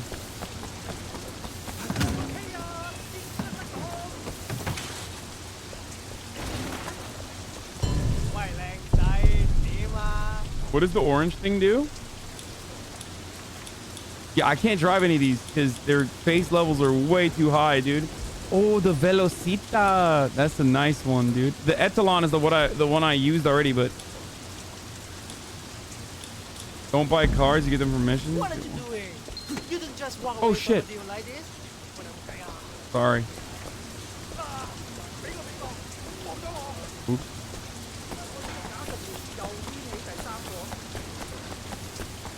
Orange is a fight club. Lots of face. Hey, Shota! Alright, let's do it. What was it? Puck Cho? What is All right. You Fight want to Club fight? do? You look like you might survive a couple of rounds. The Hell yeah. acceleration! My fans will be very happy.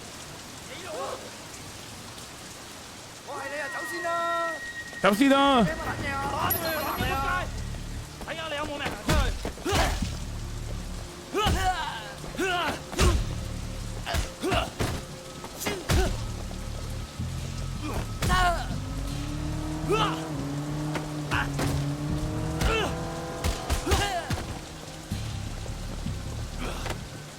Break. Butt. I love stabbing homies in the butt with my feet.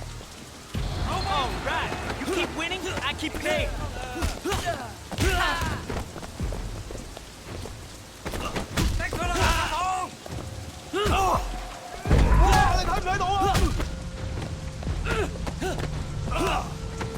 Dead.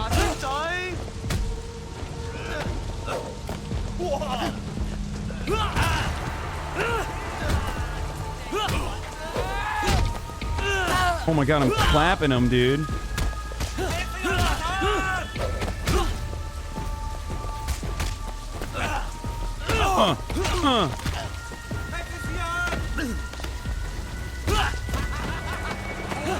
Okay, you're done.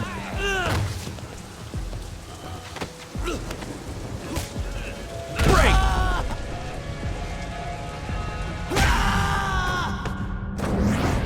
Dude, it's sick. It's GTA.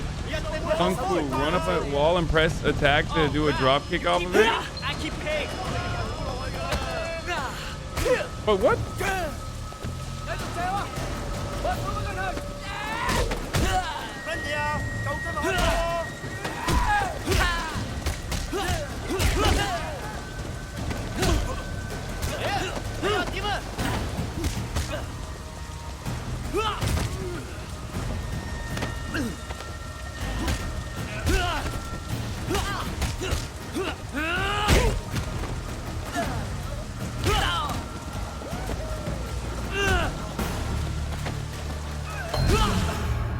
Oof.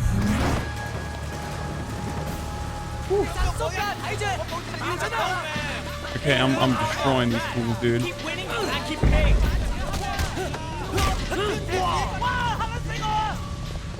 How do you do it?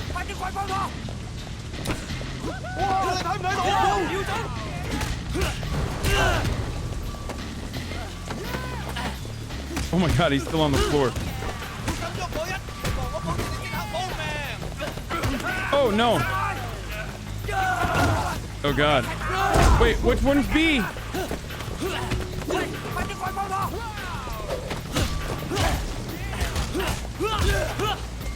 Oh, big boy, dude. A big boy, dude.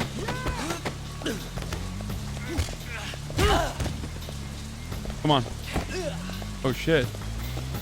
Almost got me.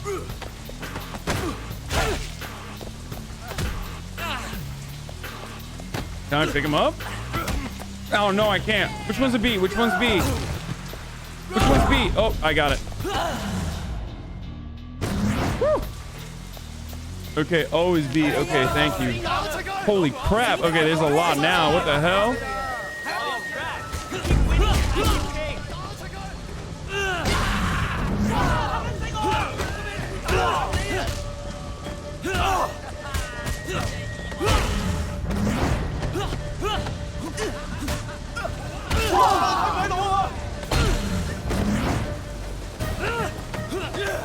Done.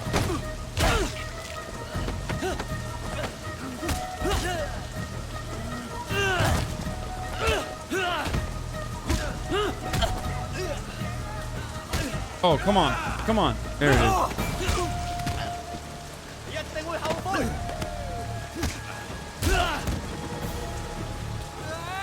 No, no. Oh, there it is.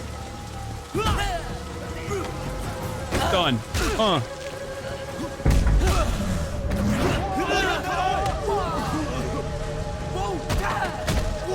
Dead. Get out of here, brother.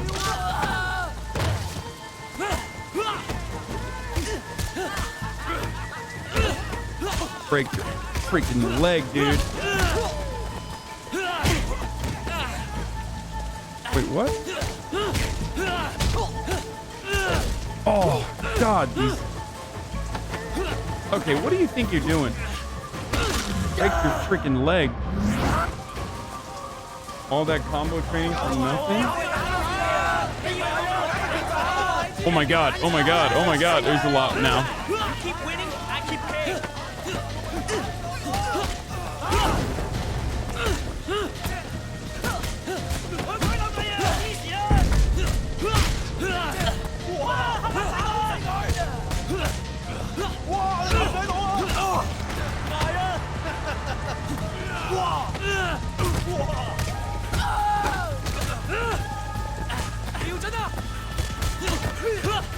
Woo! Kick, slide drop kick. Oh god.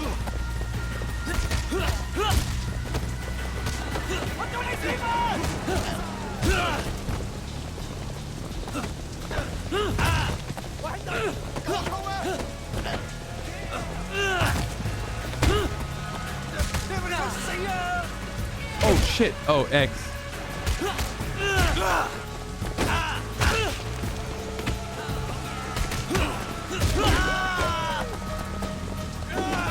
Go after the big guys first.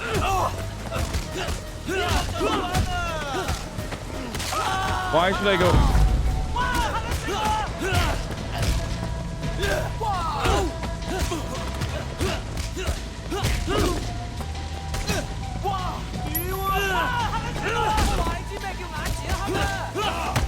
No, no, no. No. Ah, there you go. Fucking suck me, dude.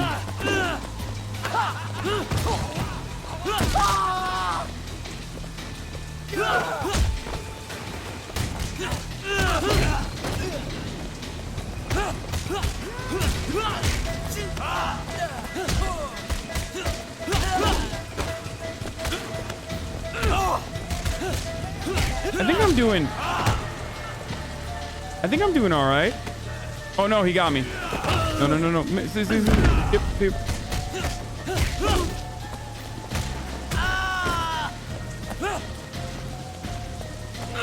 Where is there one more? Where is he?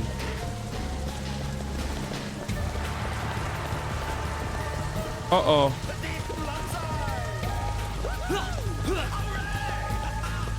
Oh no.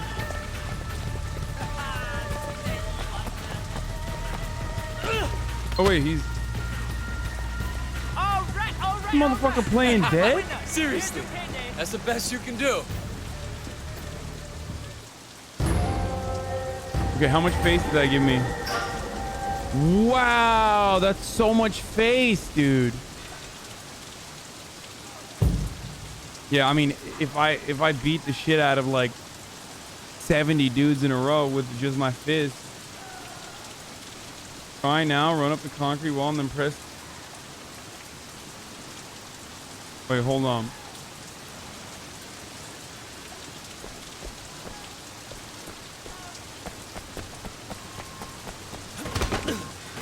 It doesn't do it.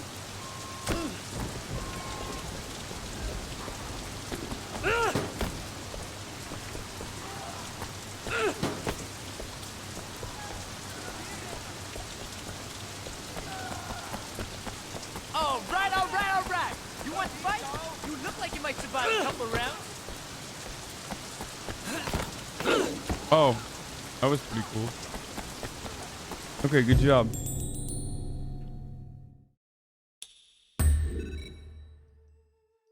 Play with the Cantonese dub? No. Like, why you gotta be so... Chat's always got some weird ideas, man. Like... Chat's always got some weird-ass ideas, bro. Oh, come on, bro. Just play with the Cantonese dub, bro. It'll be good, bro. Come on. Oh, there is no Canto dub? Okay, well, fuck you, chatter. Get wrecked.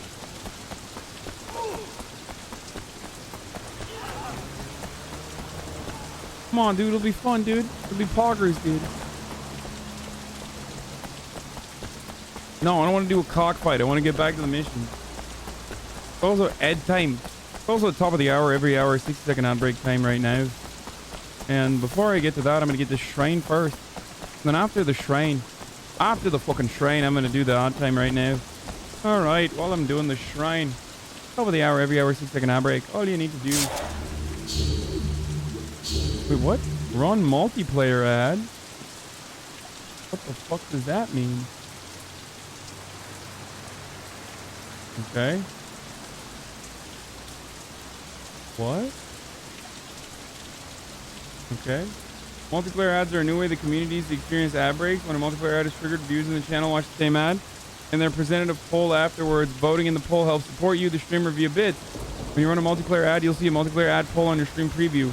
Once your community finishes watching the ad, you'll see the votes come in real life. Learn more about multiplayer ads here. I can run a standard 1-minute ad or a 30-second multiplayer ad.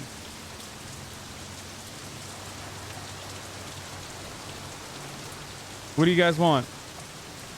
You want to add watch party or do you want the standard? Okay, we'll do one 30-second multiplayer ad. Okay, I'm not doing anything. Wait, the entire fucking stream turned into choose your favorite Jersey Mike sub. What the fuck? I mean, I'm not playing, but 0 votes. Which will reward 5 bits to the creator for your vote. Okay, I don't know. I clicked one. You guys even see this shit? What is happening?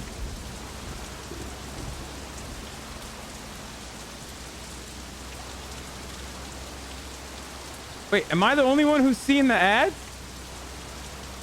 It's got 50 seconds remaining, so. That was weird. Oh, 164 votes. I got 1,000 bits. Dude, this is so weird. What the fuck? 200 votes. I got 300 votes. Saw a DoorDash ad, but no vote. Yeah, the more you vote, the more bits I get. I don't know what just happened. Yeah.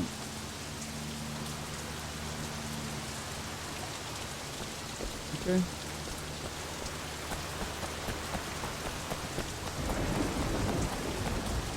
Imagine getting ads in your own stream. Yeah, even I saw the ad. So, can subs see? I'm so confused. Yo, subs are like trying to see the ads now. No, subs do not get to participate in this.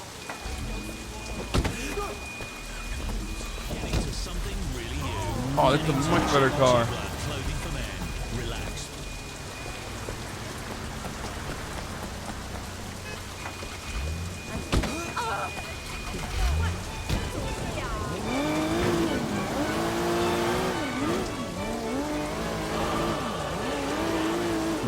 Who listens to this?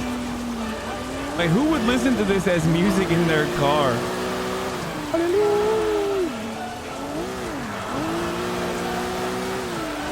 Sorry, subs, you don't get to see the multiplayer ad. I'll show you next time when I don't have a game running. Wait!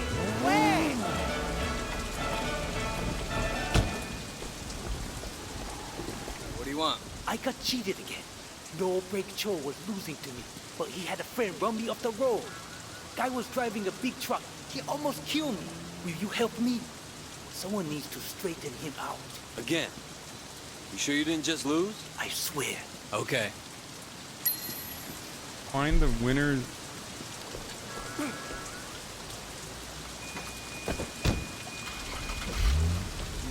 Oh, 1,000 meters away. This is a fucking far ass dude, man.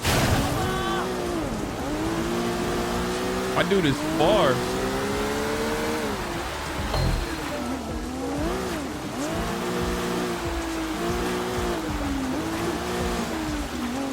What is happening? This is making me go around the block for no reason, huh? Oh, maybe it's down. It's like taking me to the highway.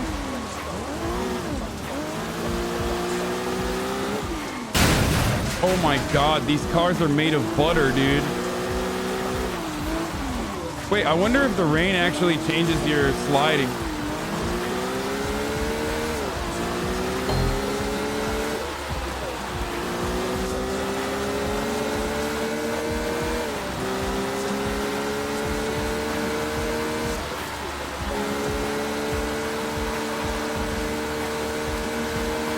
I'm not gonna make it to this thing. Please keep being anti-colonial and driving on the right side of the road.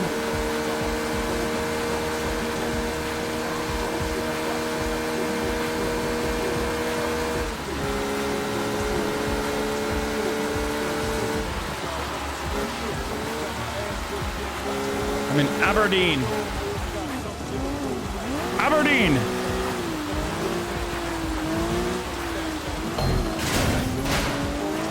Damn, Hong Kong really has a place, a whole ass place called Aberdeen, huh?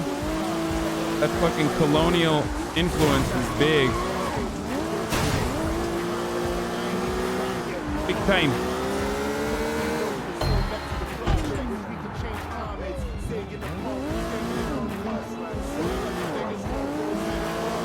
Is this Cyberpunk? Yes. Wait, where? What the fuck? Where? Is it in here? No, I'm gonna miss it. I'm fucked it up. I just, come on, dude. Really?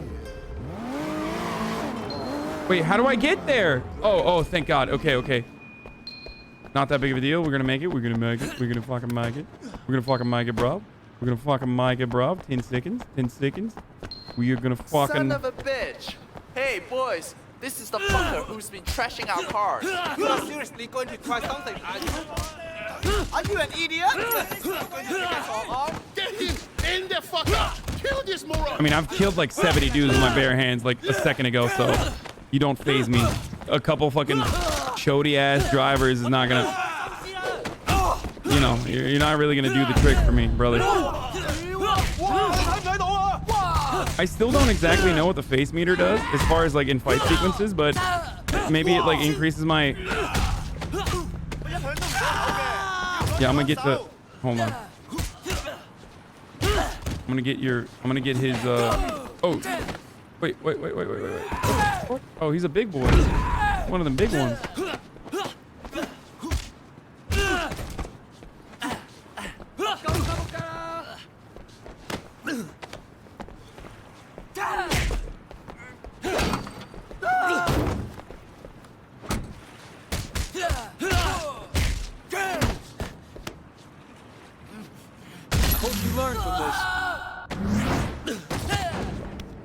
I mean, he's in the trunk.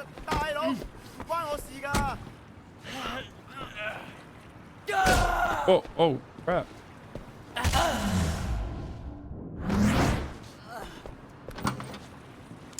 That's funny.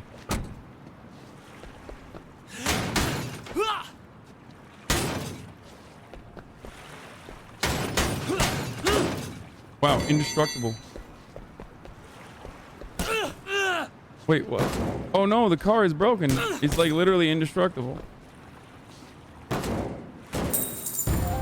Okay, we kicked it a couple times. We good? We kicked it a couple times. Just drive it to beat it up? No, you can't drive it. It doesn't let you. I tried before.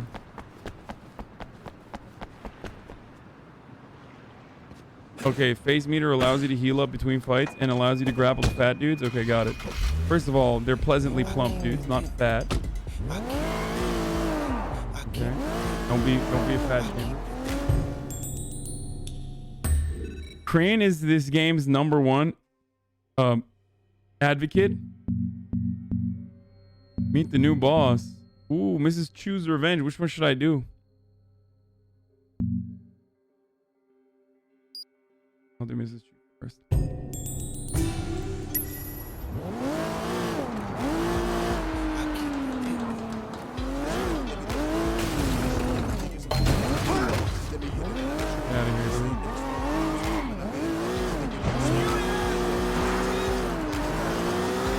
Oh, there was a shrine and I missed it back there. I'm not gonna get it right now.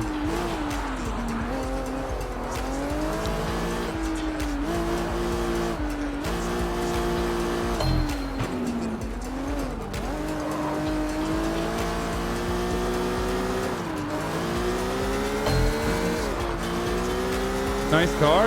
Why, yes, I do believe it's a nice car. Thank you. I know you're saying it sarcastically, but...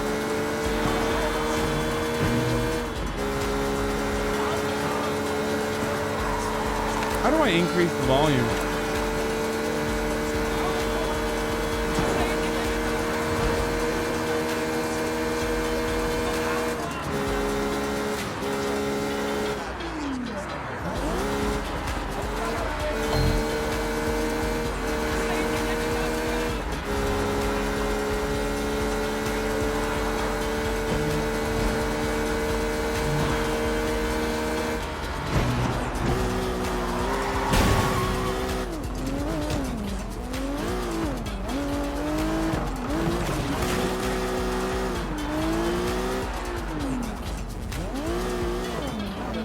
Some money here. Thank you. Thank you for the cash, courtesy of Hong Kong Department of Transportation. When are you gonna show us your rat collection? I don't have a rat collection. You fucking weirdo. Shut up. Mrs. Chu. I was just stopping by to see if there was anything you needed. I know it's no consolation, but I gotta look at one of the gunmen from the wedding. Now I will find him, and I'll make him tell me who's responsible. 唔使，你揾到佢，你帶佢嚟呢度，你拎佢俾我啊！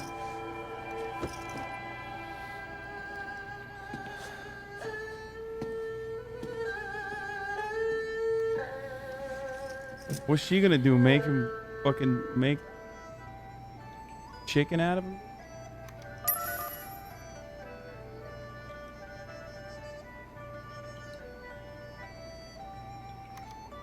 About to put him in a fucking... Ricky, this way. Shit, Way. How you holding up? I got a lot of loose ends to clean up. I need an outsider for a couple things. You got Johnny Ratface's number? Johnny Ratface? Man, stay away from that lunatic. You give him a job, you're gonna have to steam clean your conscience when he's done. You know what I mean? Yeah, I know all about him. He's my man. I guess you know what you're doing. Oh, fucking this again? Really? Wait, actually, hold on. Let me grab this real quick.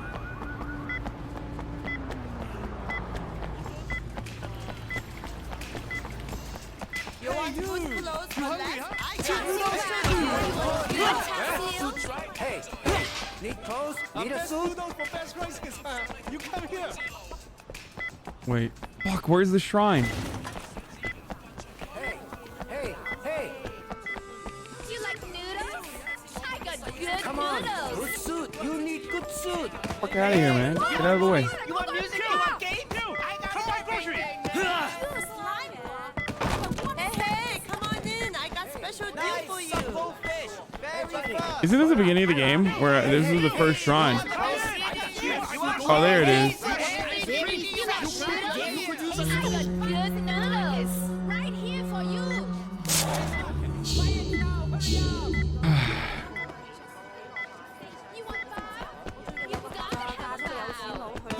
Hey, man. You want noodles? You! Hey, veggies! You want veggies? Right here. Hey! You look like you could use a fork. Oh my god, why is everybody yelling at me? Very fresh. Oh my God! You got me. Hey, you. Yeah, you. You need better clothes? Of course you do. Oh my God! You got big balls walking around in those clothes. Come on in.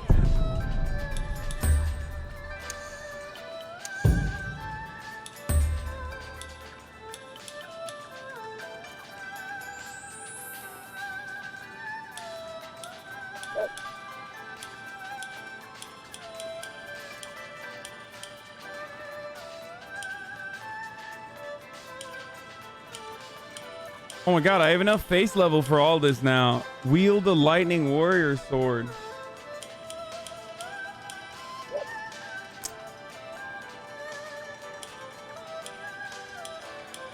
Yakuza is the best one because it's just like stupid drip. Ah, Yakuza. Not a popular choice these days, especially in Hong Kong. But I can tell you are a man who likes to swim against the grain.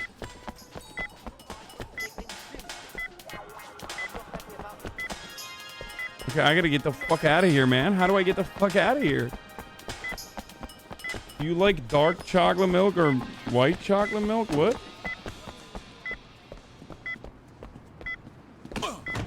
Look at his cock too. Yeah, he's got a big ass pee-pee on this. I know.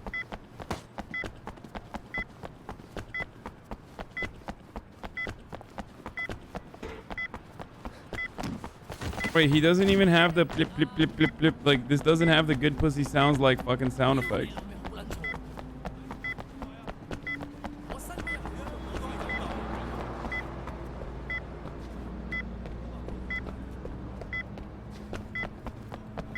Blip, blip, blip, blip, blip, blip. Alright, let me get this.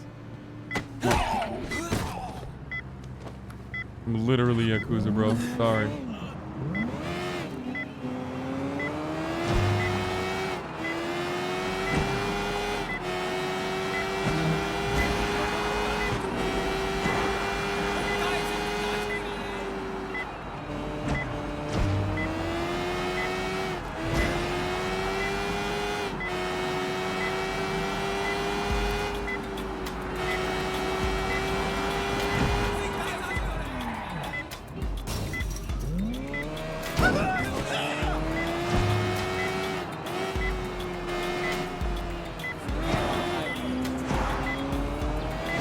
Okay, I'm in the middle, right? I'm definitely in the center now.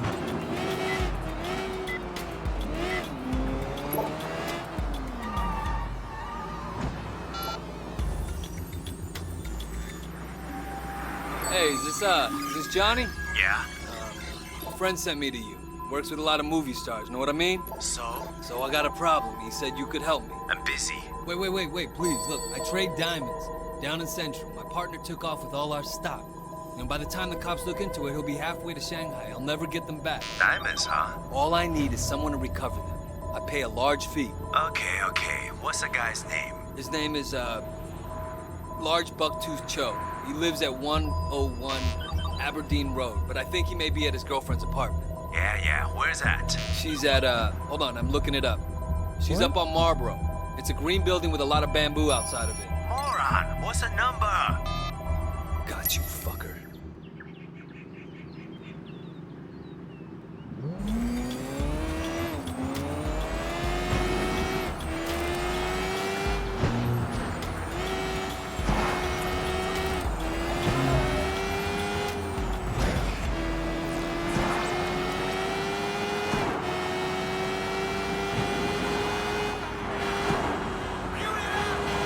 Oh shit, this is not gonna let me go through here, is it? Wait, nope, never mind. What the fuck?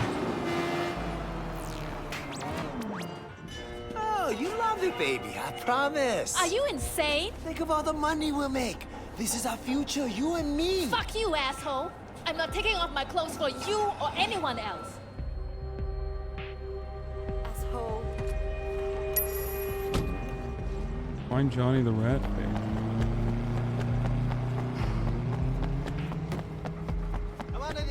Move it along. Move, bitch. What do you think this is? Stupid fucking horse.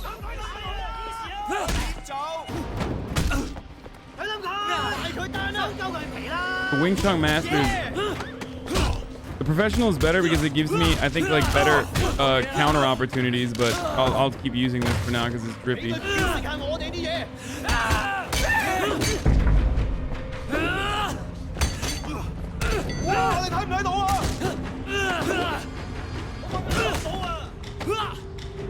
Boom, baby.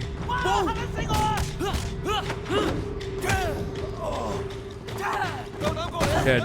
Dead.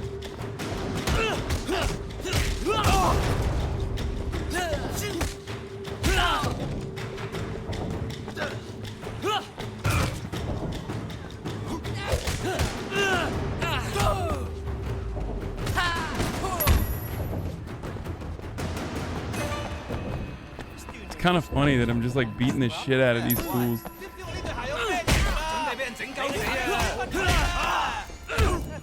Just completely in the... Oh god, come on.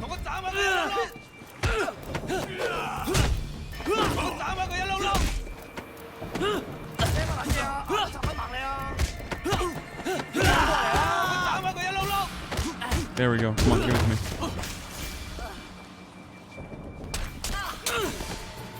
What's up?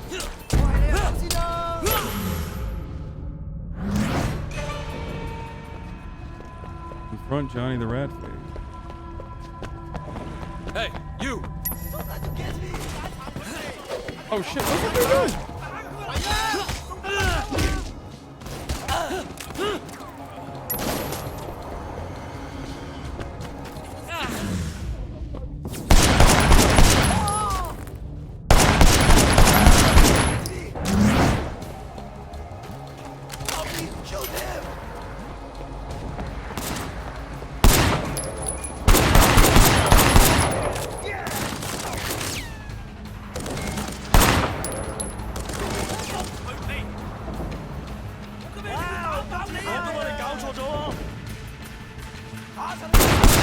Headshot.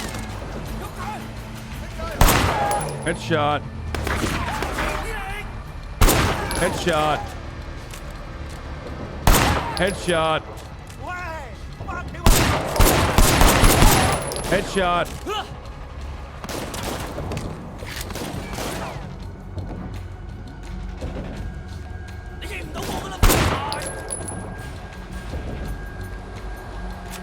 Come on, bitch. Headshot. Get out of the way! Oh shit. The rest of the boys, I need them here now!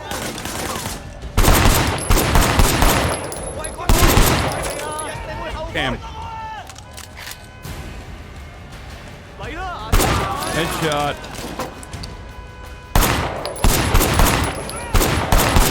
Headshot again. What the fuck? Okay.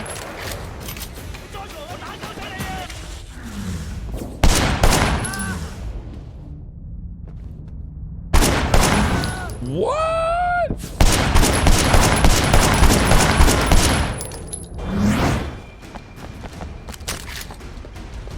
This is unironically better than the fucking machine gun. Oh god, he's gonna fucking run up. Come on.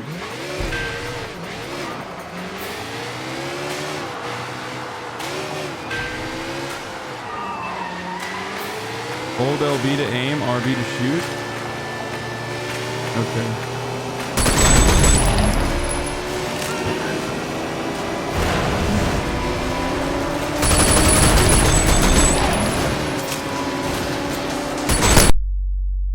Wait. Do you guys hear that?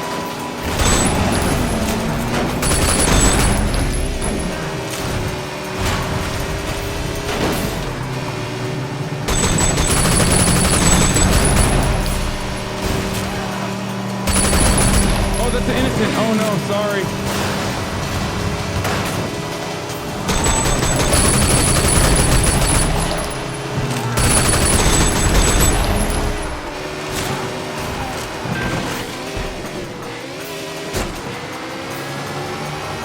Oops. Well, I didn't mean to do that, but it'd be like that sometimes, brother.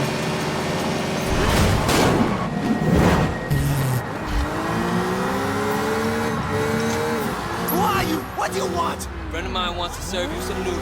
What? You crazy? Look, man, I got powerful friends. Yeah? Who would that be? They're gonna kill you. Tell me their names, so we can go see them right now. Look, what are the odds they're gonna even admit they even know you? Fuck you, I'm not gonna tell you nothing. You don't have to. Someone else will ask the question. Well, fuck him too.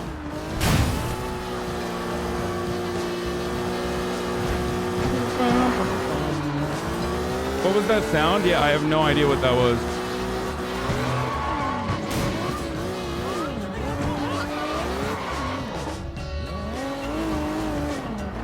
Why doesn't he run away? Oh shit, there's something cool down there that I can get.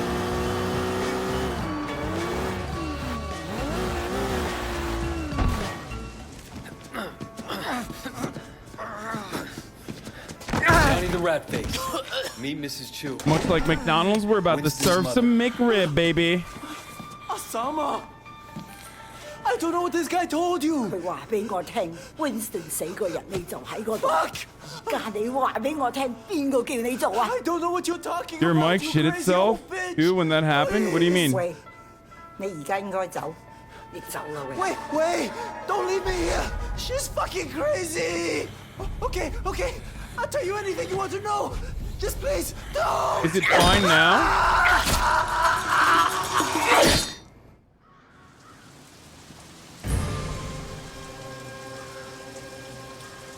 Yeah, I don't know what happened.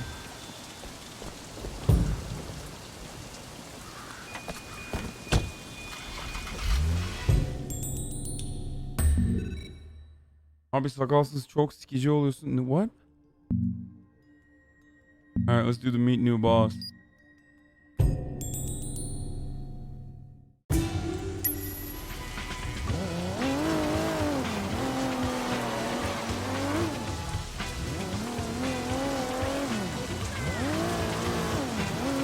See, I try not to kill all the innocent.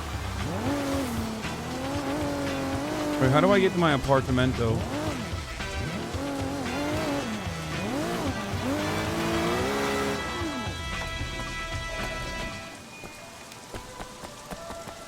Yeah, I hate this fit, dude. I gotta change it.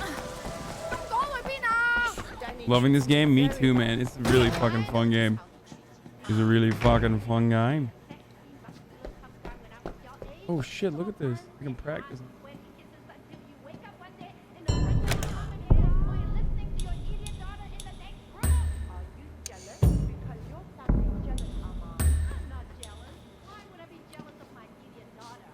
Oh, cover your raw natural born genius. Increase damage in melee combat.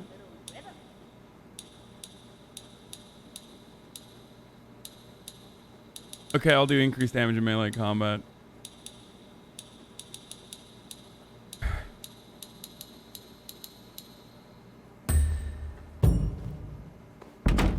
Wukong is the best out of all of them, but this one looks cool too.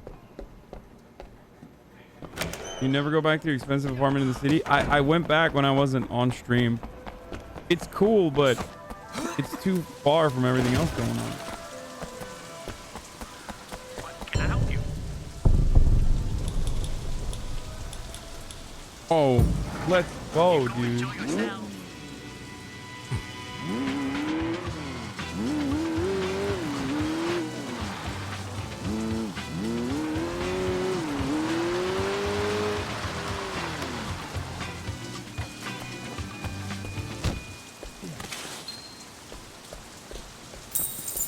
What was that? Oh, this is just cash. Sharpen senses makes your face meter feel a bit better. I got something extra special. Why don't you buy me a present and I show it to you? Wait, what? All right. I could use a little stress relief. I've been a bad girl today, Wei. I may need to be disciplined. Okay, now my fucking camera went off. I'm having trouble Or not standing camera, up sorry. straight. Now my You're quite something, Wei. Now my dude, I think my CPU is pooping a little bit.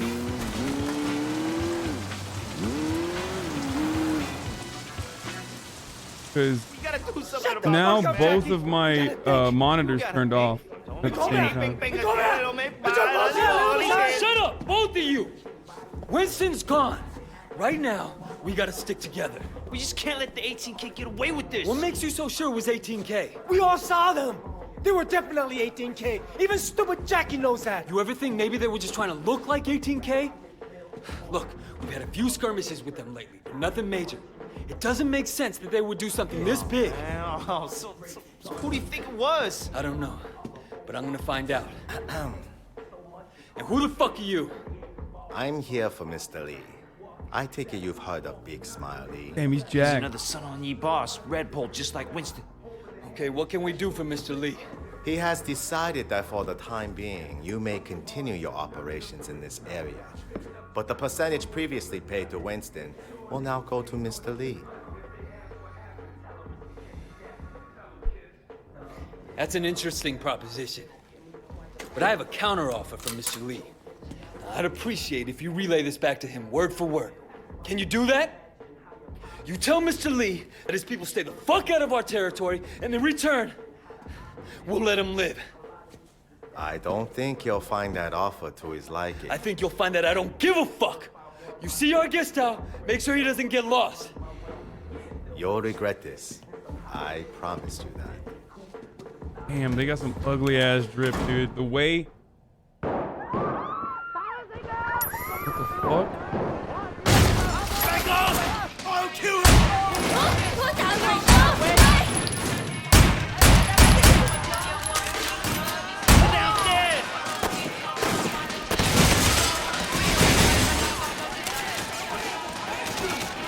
What is happening, dude?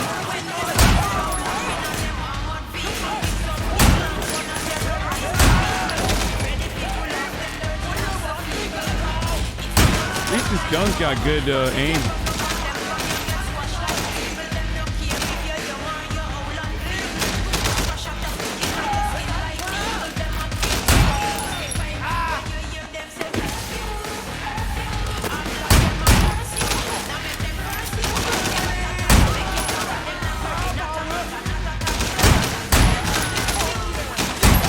This is the only.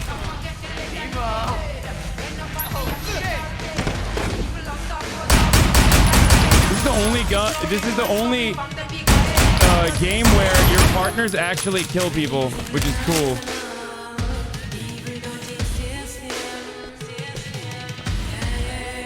is the music? Whoa, what is this? An assault rifle with a flashlight.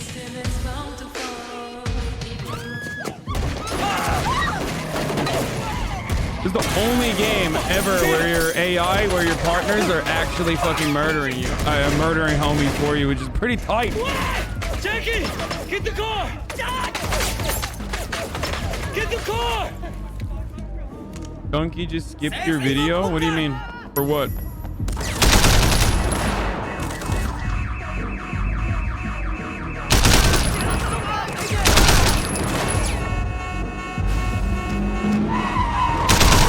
Oh shit.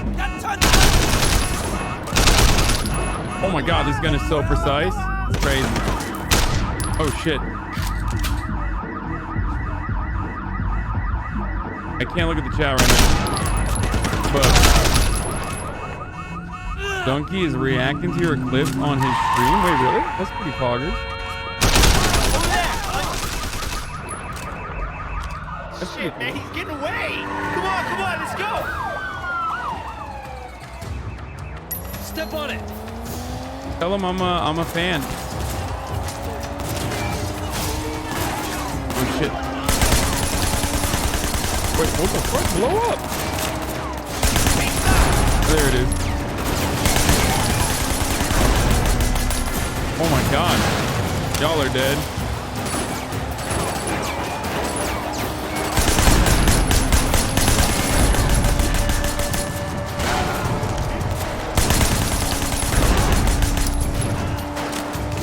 No fan? You have drama on your head, boy? Okay, shut the fuck up, bitch.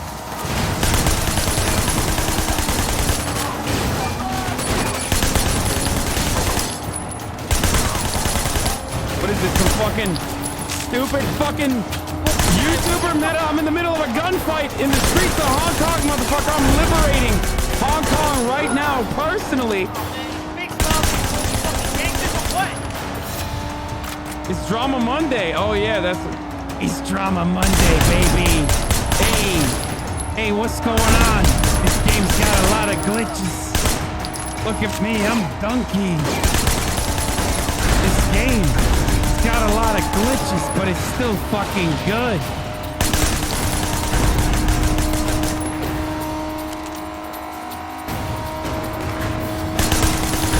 You want me to turn off camera so I can do a Donkey impression? I think I got a pretty good Donkey impersonation if I want. Oh shit, I'm almost out of bullets. Uh-oh.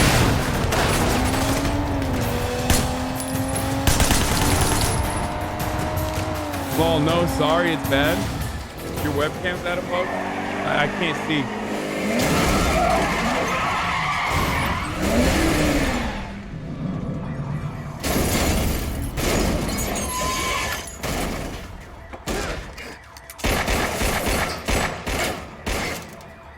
Wow, this guy.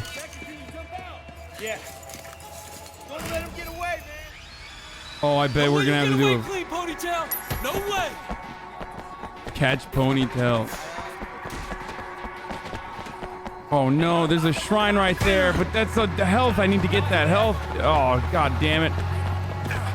Oh, I'm sorry.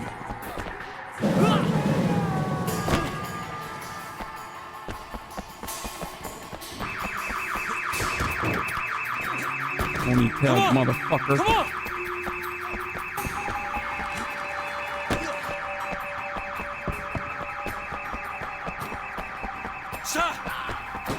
Why does everybody keep saying donkey? Bitch, I don't care. I got it. I'm in the middle of a mission. You want me to stop? You want me to stop and be like, yo, what's up?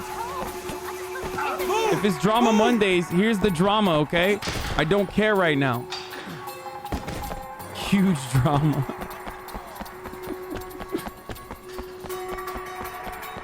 We got it to the fucking 4 donkey fans in here. What? How am I losing the target? If I lose the target, that's the real drama, motherfucker. You hear me? Oh, shit. You ain't over, huh? You done? Are you done? Fuck you. Fuck yeah, dude. Break your face.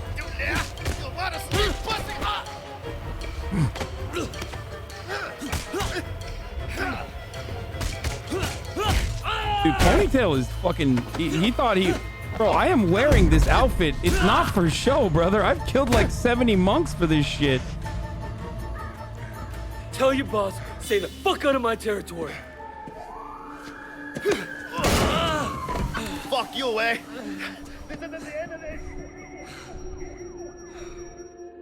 Damn it!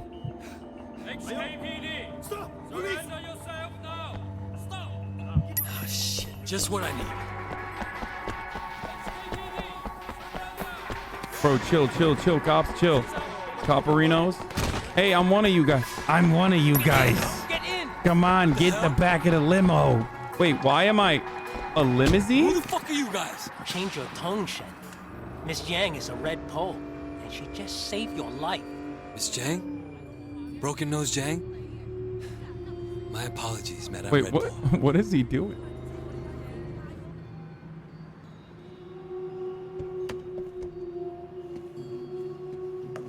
So why'd you bring me out here? I have heard a lot about you, Wei Shen.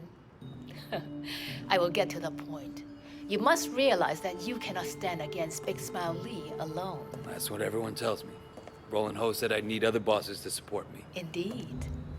Nah, I believe in harmony, balance, peace. Here, and watch this. Are you ready for this, chat? Blood to achieve What's it. going on, everybody? It's With Uncle Po it's in the hospital, OG dunk. There's much uncertainty in the Sun Playing On Yi. If he sleeping recovers, dogs. we will both Okay? be stable and Sleeping Dogs is a The good 18K game. presents I know a I said very we're real doing threat. Drama We Mondays. cannot afford to appear weak. I We will know. need to elect a I know new I said we're chairman doing quickly. Drama Mondays, but hey, guess what?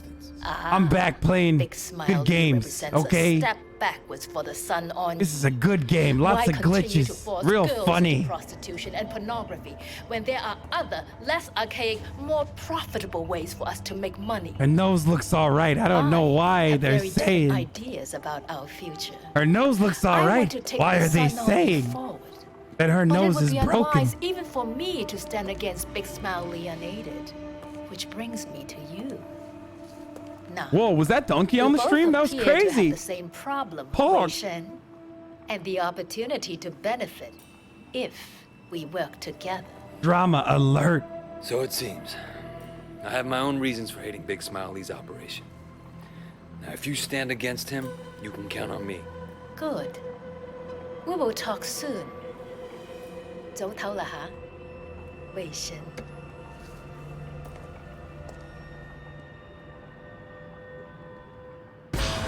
Wait, what the fuck? What is he like actually watching?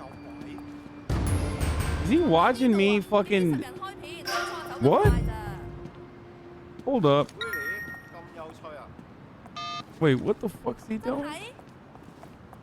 Wait, god damn it, this fucking ad, dude. So long. Hold on. Hold up. Wait, nope. I gotta save. What am I doing? Almost loaded. I fucking always do this.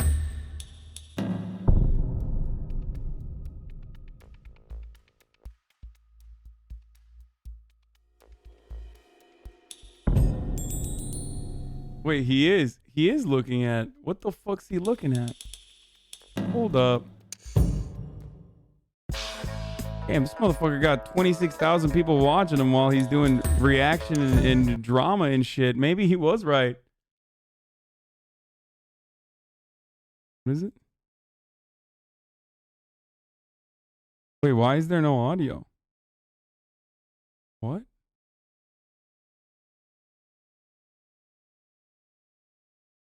Wait, why can't I hear anything? What?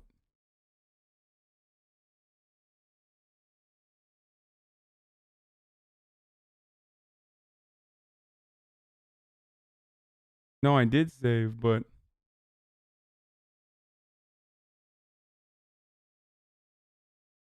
Why can't I see? Why can't I hear anything? You had your driver updates happen in the background? Wait, this is so strange, dude. You threw AOC under the bus? Wait, fuck. I want to see what he's saying. It might. I might have to end the stream. I mean, I was gonna end it anyway, but did you default sound change? No, it doesn't. I can't hear anything. What the fuck is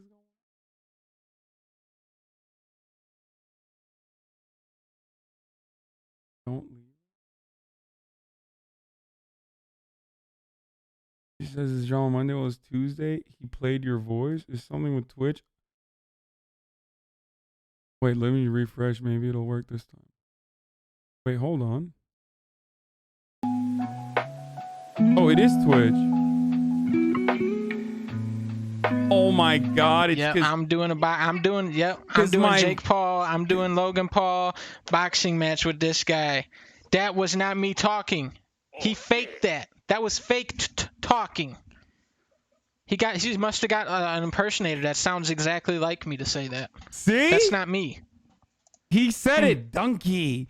I'm losing at this video game too. Hey, what's happening? I never said that. I never said that. This is an actor. He brought in an actor. He probably brought in Daniel Day-Lewis or something to do this.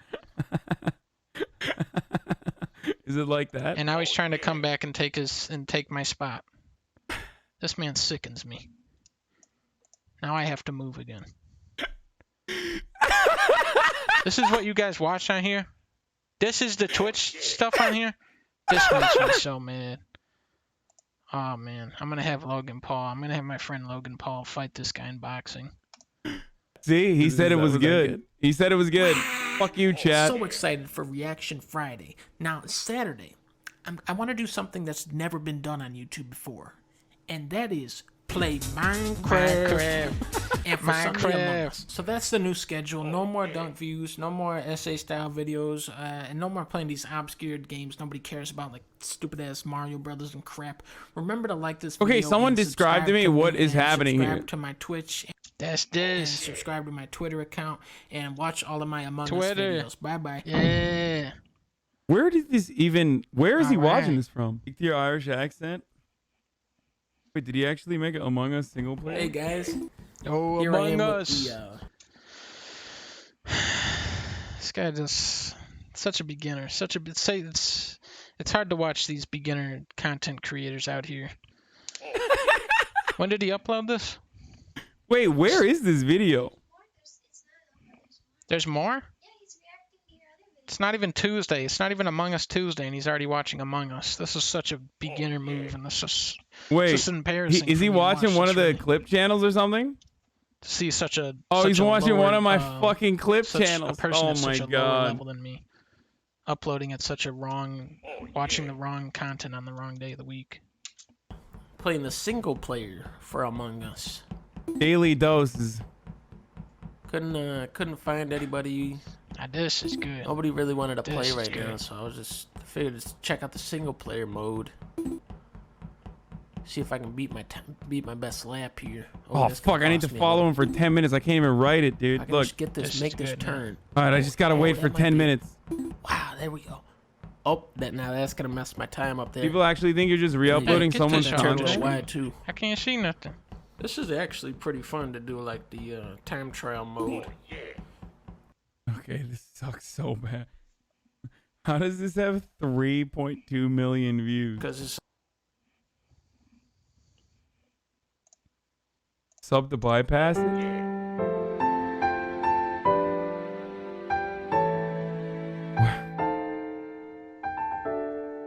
Hold on, I'll fucking sub to bypass it.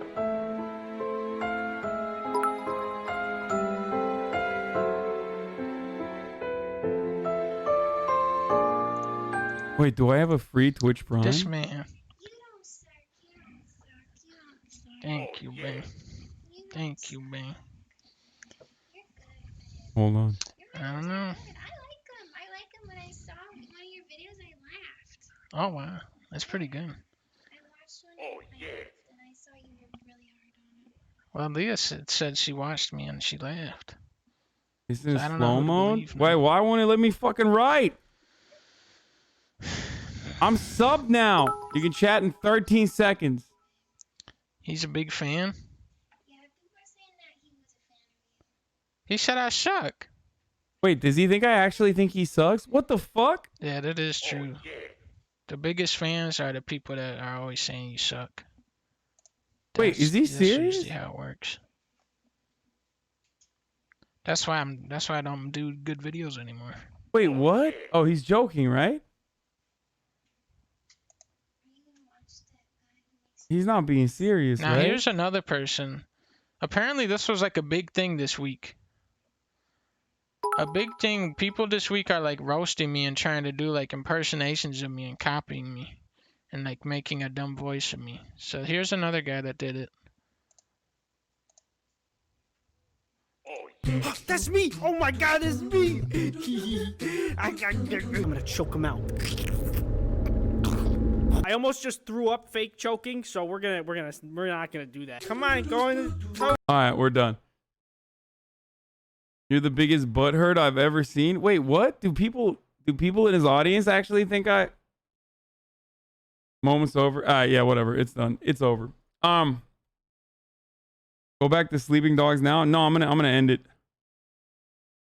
There's something wrong with my fucking computer. It's Drama Monday. No, it's all jokes for Drama Monday. Okay, good.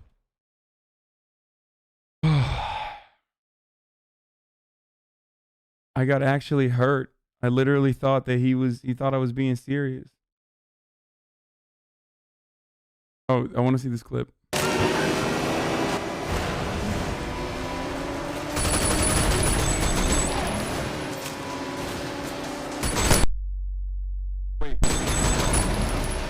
Yeah, that was weird as fuck. I don't know what happened.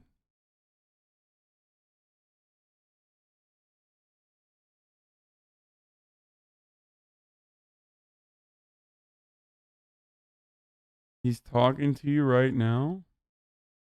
What happened? Oh fuck, I missed it. Go to his stream. I'll go see his stream and I'll see if he's sending messages to you. All right. Oh, he's trying to talk to you? Oh, There's are? so many. Wow, Leah's gonna fight this guy. No! This is such a drama. No! Wait, why is she mad at me? So much scary stuff happening. Wario is dead. Oh, there's like different versions of Leah going around. Leah's fighting Big drama. Oh no, I'm Mario so 64 sorry. is terrible now. Last Guardian is the best game. Drama Monday 2 is too much. It's too. Everything is flip. It's not even coming up, dude. I write it, but it's not showing up. His chat's going too fast. He's sorry? He's not wearing a hat. He took his hat off and he's sorry. Okay. All right. He took his hat. Ladies and gentlemen, he took his hat off and he's sorry. The drama is finally resolved. No, I should have kept going. Oh, it was about to get crazy. It was about to get real ugly and real crazy. There's a guy behind him with a gun. He's got a big guy. He has a big guy behind him with a gun, babe. What? There's like a big guy behind him with a gun. It's There's Donald a guy Trump. behind him with a gun? Yeah. I don't know what that's all about. What? What are you saying? But he said he was sorry. So like, I don't know. Yeah, you don't want this What is- smoke, donkey. What is this? I think Drama Monday's getting a little out of control, guys. Wait, look at my screen. Look at my screen. You can see. There's like Trump is behind him. Oh, this is getting scary. Trump is behind him with an AK. Trump is not wearing a mask. He's not wearing a mask. He's just looking and nodding. Yeah. I just gotta watch this video. Oh my god, they bought me the Cook-O-Matic with the oven. Okay, I'm in the- done. in I'm the done. I'm done. Okay, Drama Mondays. I'm telling you right now, I will 100% side with Donkey over you over any drama that's going on right now. Okay, thanks, Anaphase. User free Prime on Tommy in it. Who the fuck is Tommy in it? Also, why did you say I wasn't sub? Does my sub not show up now?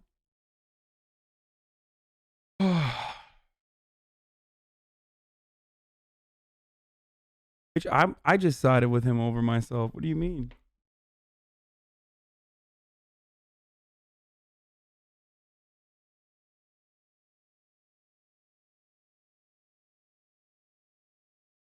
Hey, JK, you suck. Yeah, just kidding. You suck, donkey. For a second, I got sad. I thought he was being serious.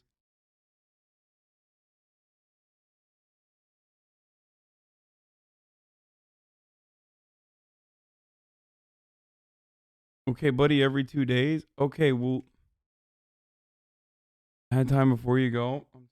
No, I will 100% side with Donkey over drama. Okay. I'm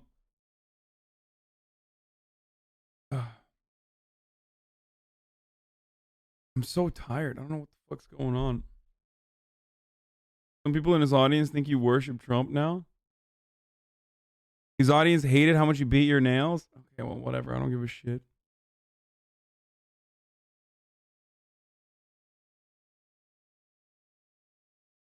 Thank you, Dysonia.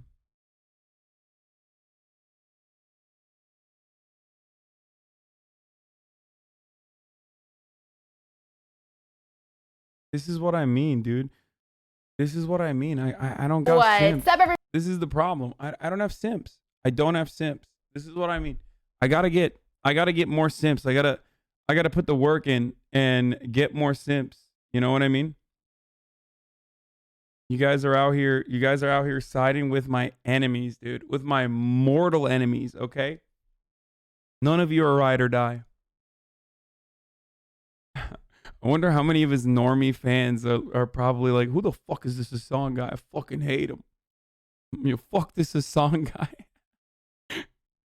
Also, for the record, I don't know if any of the Donkey fans are still in here, but that's a clip channel of mine. I have no control over what gets uploaded there. I personally would not upload that. Okay, so apparently the first day patch for Cyberpunk is going to be what? Are the size of full games. Everybody, I'm Sydney Goodman, and in today's Daily Fix, all things Cyberpunk, all the time. At least for today. Roll the thing. Last week was Cyber Monday in the retail sense, and today is Cyber Monday in the Cyberpunk comes out this week sense. As I literally just said, Cyberpunk 2077 is coming out this week, and it will seemingly receive a 43 gig pre-launch patch on Xbox and more. YouTuber Dreamcast Guy, who received an Xbox version of the game early due to an apparent retailer error, posted a tweet showing a supposed 43.5 gig patch for Cyberpunk 2077, and it might not be the only launch window patch that the game receives. A CD Projekt Red employee replied to Dreamcast. Bro, why would there be a 40 gig patch if it wasn't like why would there be a 40 gig patch if it's not fat, if they're not fixing all the problems? Everybody, please let me have this. Okay? They're fixing all the glitches, everybody, and it's normal, you know? It happens. It be like that sometimes, okay? Sometimes you get a game out there and the game itself is sometimes you got a game out there and the game that you got, it's rushed a little bit and there's some glitches in it, and then they fix it with the first day patch, you know?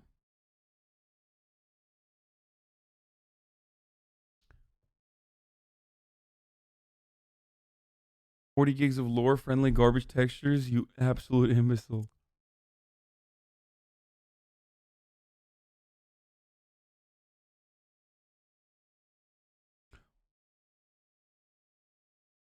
They already said this was not a day one patch and it's actually just downloading content on a disk. This is literally misinfo. Oh fuck, there's a new John Oliver that I totally forgot to watch too. I paid full price for Fallout 76. It can't be that bad. What? It's not, dude, stop. Okay? It's never gonna be as bad as Fallout 76. Quote, fun twist, not the update we'll have for launch, which presumably points to the 43 gig patch being a day 0 update with a day 1 update to come around launch on December 10th. Don't worry though, you likely won't have to sit through 2 patch downloads. I'd imagine the contents of the 43 gig patch will probably be rolled into your initial download or install of the game. It is wild that this is actually happening this week. It felt like Cyberpunk might have been a social experiment that just kept on getting delayed until we just morphed into AIs, or it was revealed that we're in a simulation and have actually been living in Night City the entire time.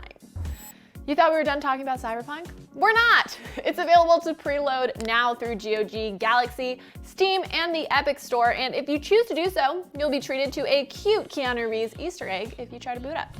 Posted to Reddit by user jmendo02, after preloading the game and booting it up, you'll be treated to a landfill vista. And then get a cheeky line from Reeves' Johnny Silverhand, who says, quote, "Go back to sleep, samurai. It's not December 10th yet." A cute nod, just like this one. Alex in Madrid in the comments on Reddit mentions that it was a missed opportunity for CD Projekt and that they should have used the yellow screen that's also been used to announce delays on the game's Twitter, but that would have just been so cruel. Also a great idea. They would have cyberpunked us. You thought we were done talking about Cyberpunk? Oh man, deja vu. We've already talked a tad about preloading, but CD Projekt Red has shared on Cyberpunk 2077's Twitter the exact— Damn, even the simps are fucking cringing on that one. Okay. That's when you've lost the radical simps. When you've lost the radical simps, it's not good. Okay. Listen. timing when players all over the world can— sorry, we nuked the simps. That's why they couldn't defend her. Where can I get your shirt, please? EdgarGonzalez.com. begin their adventures in Cyberpunk 2077. The game's release for PC and Google Stadia players will be simultaneous across the globe at 12 a.m. GMT on December 10th, and for Pacific and Eastern Time, the game will be released at 4 p.m. and 7 p.m. respectively on December 9th. For folks planning on playing Xbox One or PlayStation 4 versions, or through backward compatibility on Xbox Series X or PlayStation 5, it'll unlock at midnight in your local time zone on December 10th. If you want to preload Cyberpunk 2077, they've already begun on Xbox One and Xbox Series X and S, and will be available tomorrow on PS4 and PS5. And finally, Cyberpunk— Wait, what does she mean it'll be available tomorrow at PS4 and PS5? What the fuck? Wait, like I could just start playing already if I got it on— oh, to preload. Oh, fucking. Dude, I really thought I would get the code today so I could end it early. I could end it early and just check the game out, but look on stream, it says the 9th. Yeah, I know. It's not— it didn't happen. Hey, GG's for this, GG's for today, boys, but tomorrow is a different day, okay?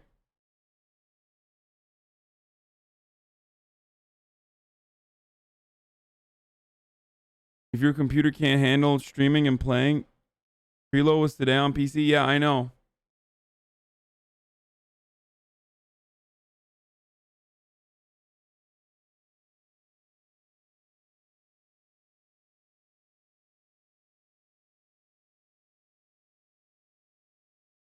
Donkey got off. But I think he was joking. Yes, of course he was fucking joking, man. He's a jokester. And also, I love Donkey. That was a fucking meme. Weren't you just playing Cyberpunk 2077? No. I was gonna raid him. Did he actually end the stream? Or is that a joke? Oh shit, he did. How long did he stream for?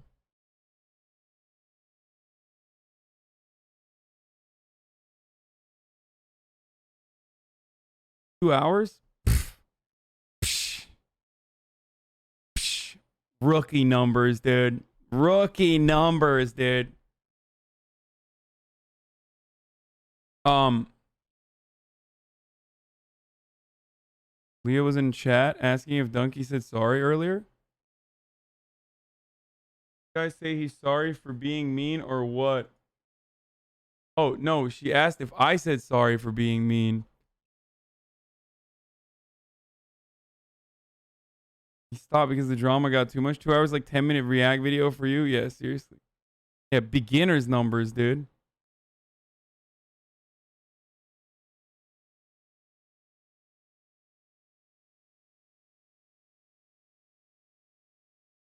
Anyway,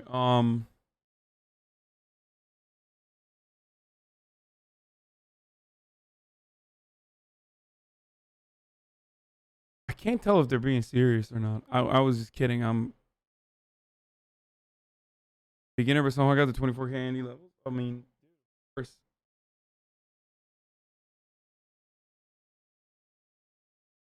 You're lucky it's not Drama Monday anymore. True.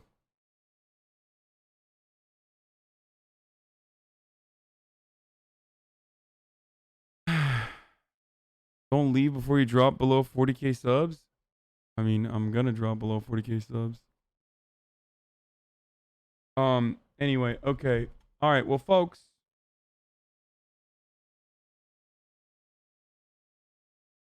Love you all. What a fucking liar, dude. What But a fucking Weasley little after a fun liar, 9-hour what broadcast. A fucking Weasley little liar, dude. Holy shit, dude. Holy fucking shit, dude. Literally lying. Fuck it. After a fun little 9-hour broadcast, I must end it for today. We will be watching a lot of content tomorrow. We got Bill Burr on the Joe Rogan podcast, because that's going to be epic. I'm going to run a standard 1-minute ad here, not the multiplayer shit, whatever that is. But anyway, I love you all, as always. I hope you had a good time, as always.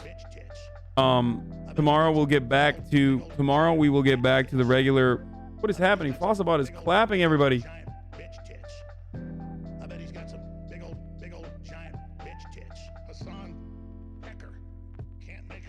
I will do Okay Buddy tomorrow. I will do Okay Buddy tomorrow. Stop crying about Okay Buddy. I will do Okay Buddy tomorrow. This is a one-man spam from Repeated Hustles. Oh, okay. And I don't know if I'll start a second channel for Cyberpunk. I'll probably just play it on here. We'll see. We'll see. We'll roll with the punches. We'll figure it out. You know what I'm saying? But very excited for Cyberpunk. Hopefully I get the Cyberpunk. Hopefully I get the Cyberpunk early access. Maybe I can start playing it, so I don't look like a clown when I first play on stream, so you guys can't make fun of me.